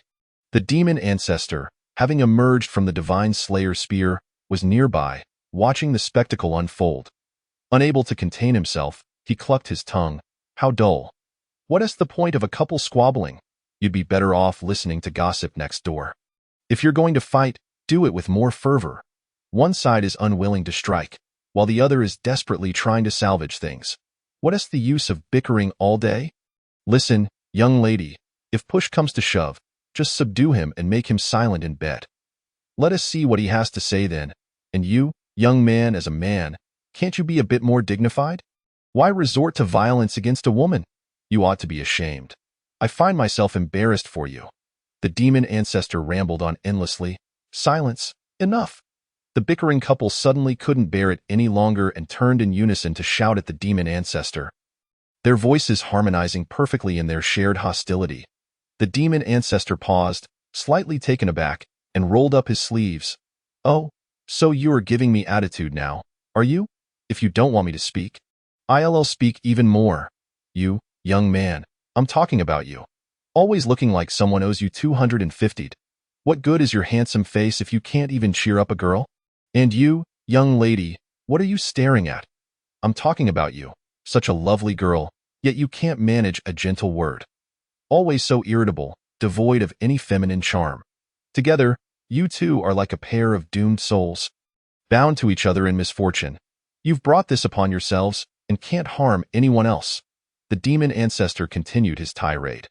Just as Xiet Songwei was about to take action, he could no longer tolerate the incessant chatter and swung a punch at the demon ancestor, sending him flying. The airborne demon ancestor exclaimed, "Thanks. Here I was minding your trivial affairs, and you treat me like a dog." Ningxi watched the demon ancestor soar through the air, exclaiming, "Wow, that was quite a distance." From the moment this man appeared beside Xiet Songwei, she had been curious about his identity. Upon inquiring with Di Su, she discovered he was the demon ancestor who had fallen 1,000,000 years ago, leaving behind a fragment of his soul that had attached itself to the divine slayer spear. She couldn't fathom how Xiet Songwei was able to endure such a thing. Surely the demon ancestor wouldn't be whispering temptations to him daily, urging him to surrender his body for some powerful strength, would he? Clang! The divine slayer spear embedded itself into the osmanthus tree beside them, snapping Ningxi back to reality as she met his ominous gaze. "I'll give you one chance. Undo this or die." Ningxi smiled, remaining silent. Was she foolish? If she undid him, he would surely crush her in an instant. Just like the original protagonist in the story, I cannot. I have no idea how to undo it. You know the method, yet it's useless. What can I do? She deflected all responsibility onto the system, claiming it was the one to blame. It was likely that he couldn't find it now, as Di Su had gone to study, leaving everything to the management system, which was merely a robot, a mass of data, lacking the intelligence of a higher-level system and thus unable to offer any solutions. Moreover, Di Su had an impressive background. Sighing, Ningxi wore an expression of helplessness. "Brother, how about this? You find the system." As her words left her lips, Xiet Songwei appeared before her, pressing his forehead against hers. Something entered her mind.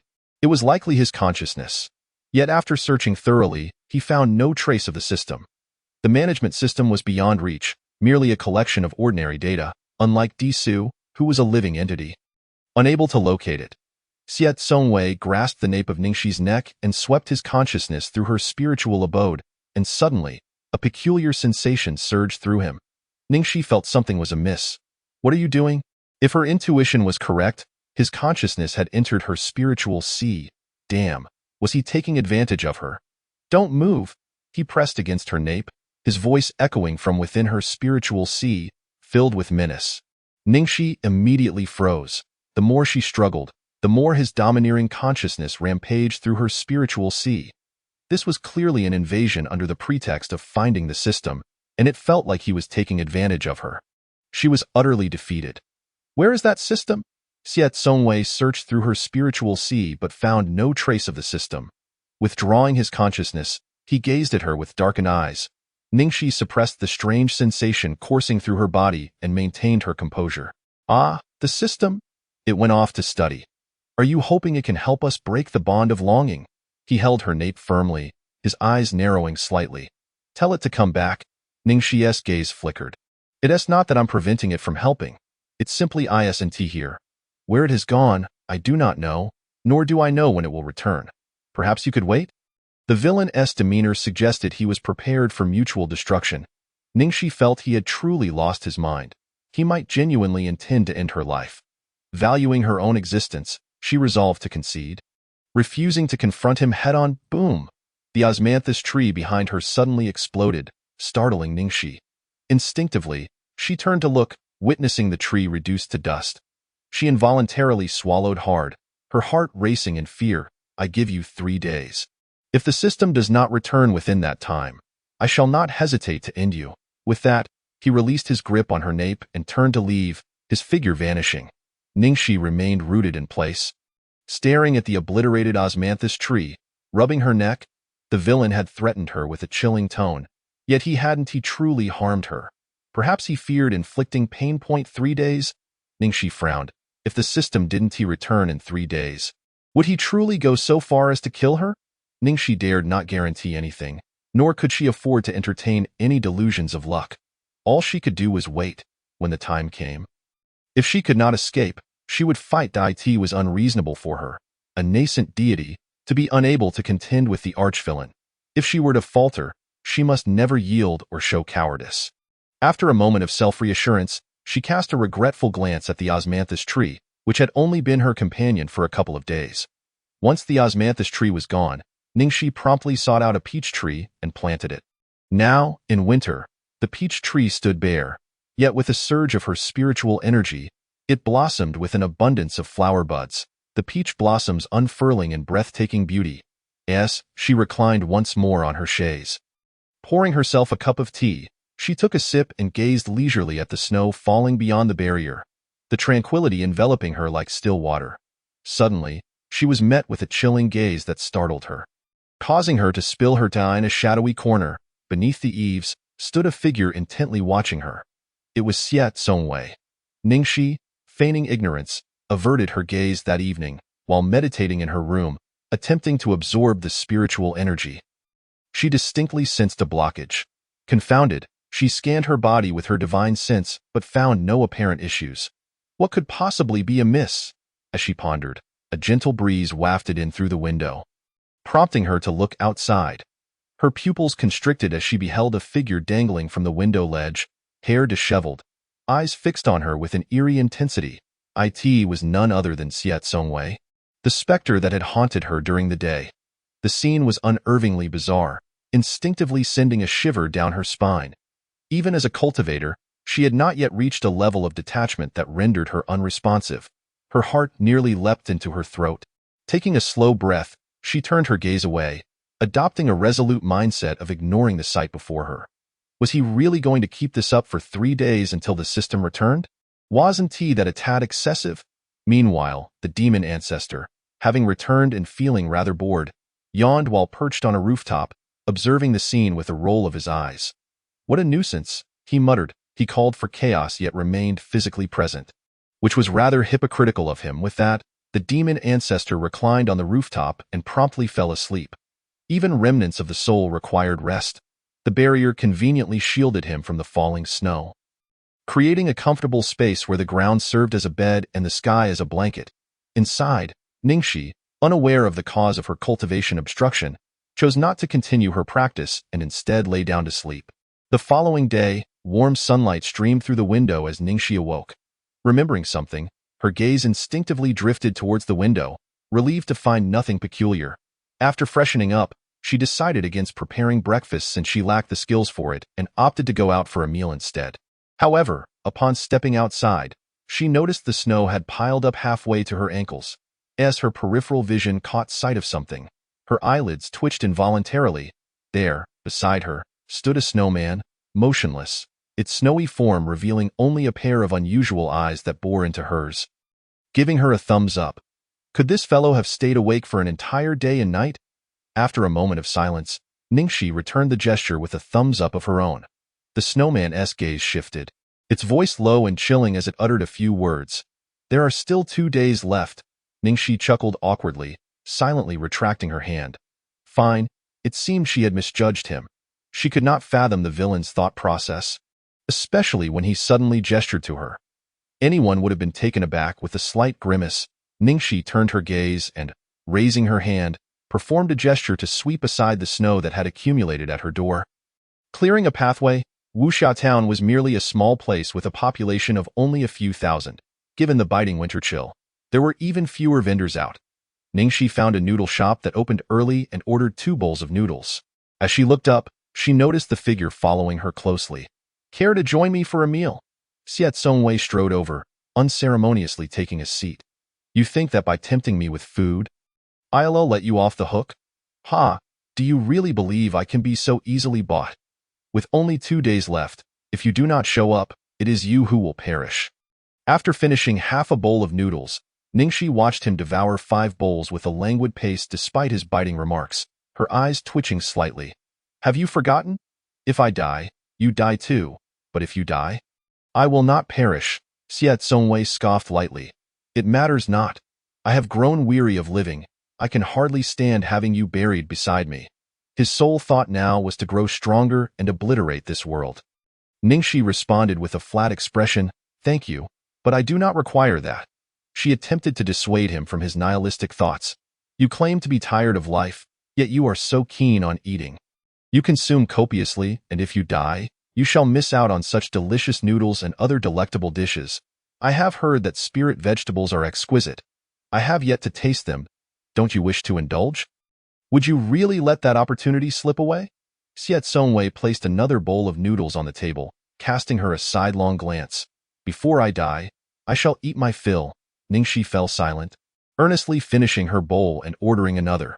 The atmosphere between them was quiet, filled only with the sound of slurping noodles. However, Xie Zongwei's manner of eating was so refined that not a sound escaped him. Ningxi began to suspect he had somehow muted the noise of his consumption. Was eating noodles truly any different from drinking plain water? Wasn't he the enjoyment of noodles found in the process of slurping them? Ah, did you know? I heard that Ghost City has vanished in the tranquil noodle shop, with only a few patrons. A conversation arose regarding the recent events in Wuxia Town, no less intriguing than the topic of Ghost City. How could Ghost City disappear? Doesn't he tend to reappear periodically? Indeed, I know you may not believe it. I, too, was skeptical until a few days ago when I heard it from someone who went to investigate. They confirmed that Ghost City has truly vanished. Ningxi listened to only a smattering of the surrounding chatter before she finished her meal, feeling satiated before rising to leave. The one who had consumed the most. Xie Zongwei paid the bill before departing Itijui Mountain. Several figures appeared quietly. An elder with white hair and beard, garbed in a flowing white robe, exuded an air of ethereal grace, though his brow was furrowed with concern. "Elder, is there something amiss with Jui Mountain?" questioned several younger men beside him, dressed in resplendent attire, their presence commanding respect. "Something is indeed wrong, very wrong." The elder shook his head, probing with his spiritual energy. His expression shifting as he muttered, "It is gone." His words left the others bewildered, confusion etched on their faces. The Grand Elder of the Tai Xian sect could not help but inquire, "Elder, what exactly is happening?" The elder replied, "I have lived for 1,000 years. My calculations extend 5,000 years into the past. Do you know what lies sealed beneath Jui Mountain?" Seeing the blank expressions on their faces, the elder spoke gravely.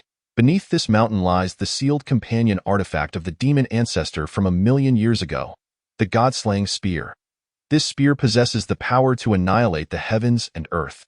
If it falls into the wrong hands, the feeble-minded or the malevolent will become puppets of this divine weapon, slaying without hesitation and committing countless atrocities." Upon hearing this, the faces of the men paled.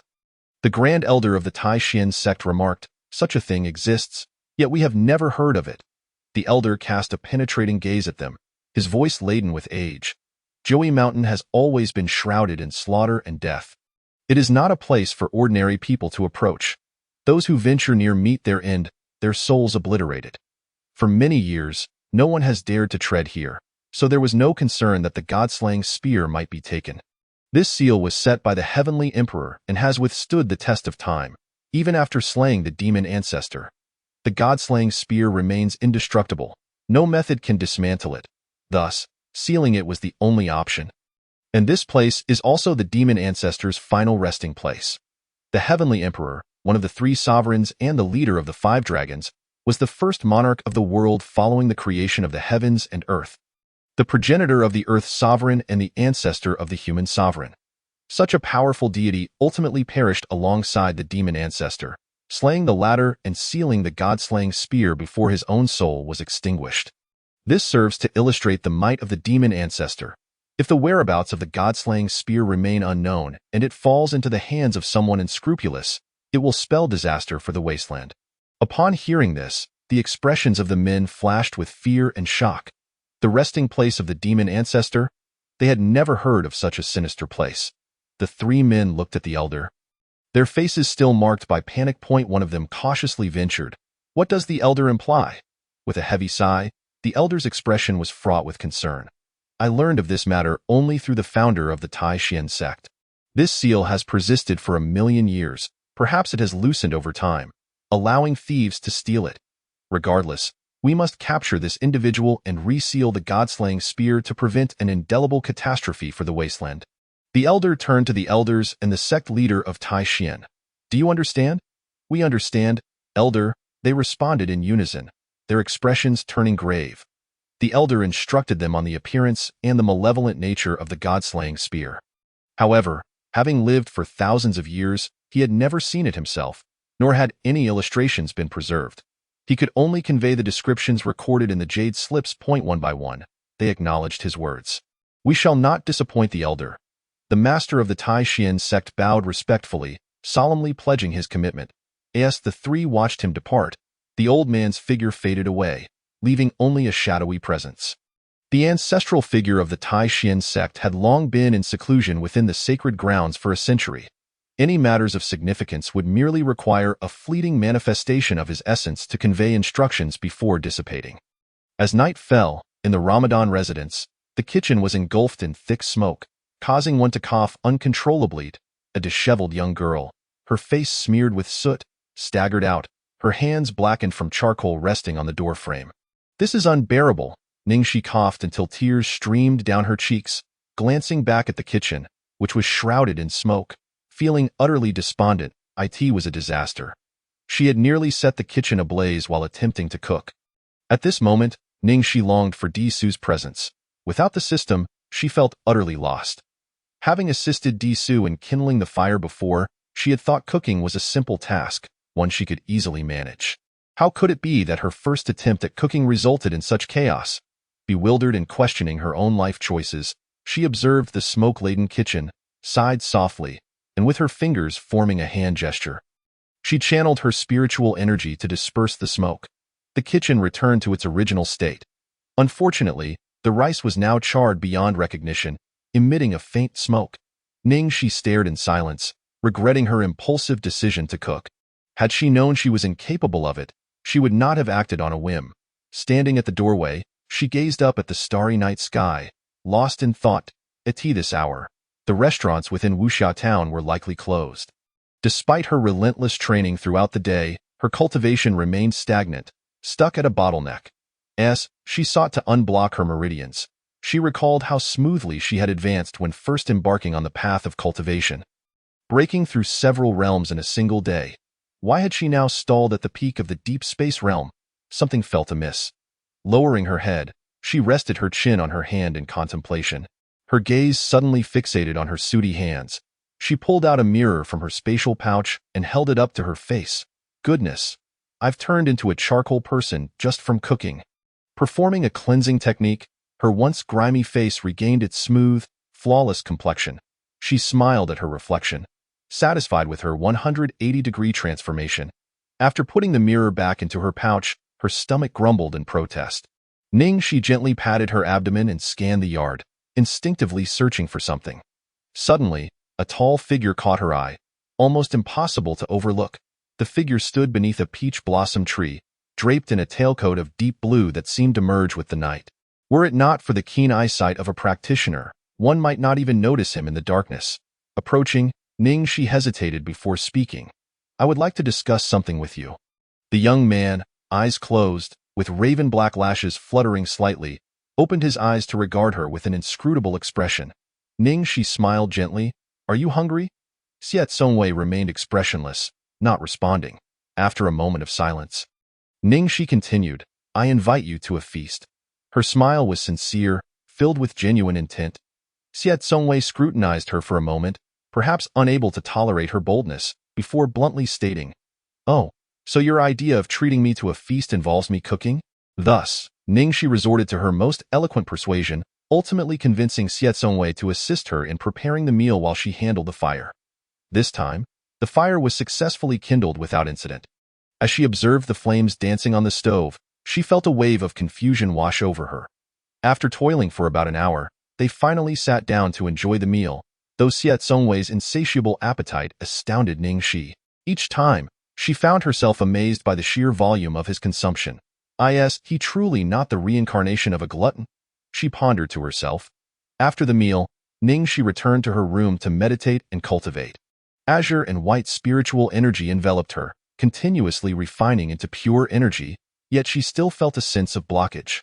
After a quarter of an hour, she opened her eyes, feeling disheartened. What is going on? She muttered, wishing she could consult the system, but recalled that it was merely a dormant shell, offering no assistance. Her gaze instinctively drifted toward the window. As expected, she spotted someone hanging beneath the window. Resembling a bat, Ningxi's breath caught in her throat. The flickering candlelight elongated her shadow as she approached the window, locking eyes with him, unable to suppress a sigh of exasperation. Could you not appear so human? With such a vast courtyard, could you not find an empty room to sleep in? Must you linger like a specter, haunting me? It's quite frightening, you know. Who would want to wake up in the middle of the night to find someone hanging from the ceiling? A weak heart might even suffer from a fright. Fortunately, it was a single-story house. Had it been 2 stories high, it would have been even more terrifying. Xiao Songwei closed his eyes, remaining silent.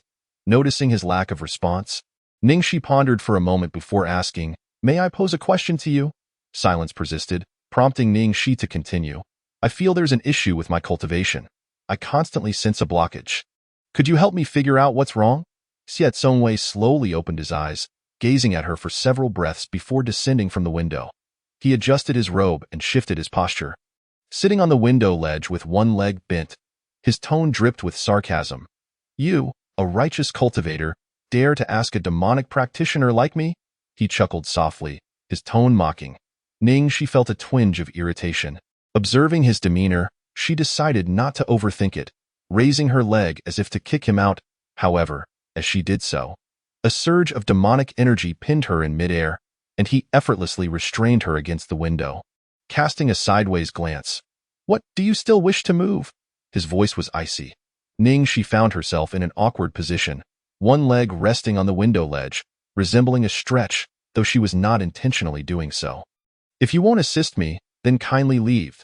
It's rather inappropriate for you to be watching a vulnerable woman sleep in the dead of night." "What a peculiar habit." Ningxi deliberately elongated her last syllable, pausing in a way that invited speculation. With a slight furrow of his brow, Xiao Songwei raised his hand, pressing 2 fingers against his temple, exuding impatience. "Come here. Let me see what's wrong with you." "Am I not close enough already?" Ningxi retorted, retracting her leg and moving closer to the window as he instructed. With a wave of his hand, a bolt of demonic energy shot forth, coursing through her body and permeating her meridians. After several breaths, Ningxi looked up, asking, "What is it?" The demonic energy departed her body and instantly dissipated, leaving her feeling no discomfort. Xiao Songwei's expression shifted slightly, and after a moment of silence, he spoke. "You have sustained damage to your foundation." Ningxi, perplexed, waited for him to elaborate. "Your Dao bone is missing," he added casually, his demeanor returning to indifference. "Dao bone?" Ningxi furrowed her brow, struggling to comprehend. The Dao bone was essential for anyone embarking on the path of cultivation. Without it, entering the Dao would be exceedingly difficult, while entering the demonic path posed no prerequisites. Xiao Songwei continued to explain, his tone even. "Those who lack a Dao bone will remain powerless for life. Dao bones come in various types. Some are rare, while others are unique. The spiritual bone is considered rare. The woman known as Bai Siyu, whom you encountered in the Ghost City illusion, possessed a spiritual bone. Meanwhile, the legendary celestial bone and divine bone, those who possess them can soar to great heights in their cultivation and possibly reach the divine path. I observe that your Dao bone is missing, and it appears to be a result of human intervention. At this point, a hint of disdain flickered in Xiao Songwei's otherworldly eyes, not directed at Ningxi, but rather at the implication of his last statement. However, even without your Dao bone, you have still managed to tread the path of cultivation, indicating that your Dao bone is certainly not ordinary. It may even be rare.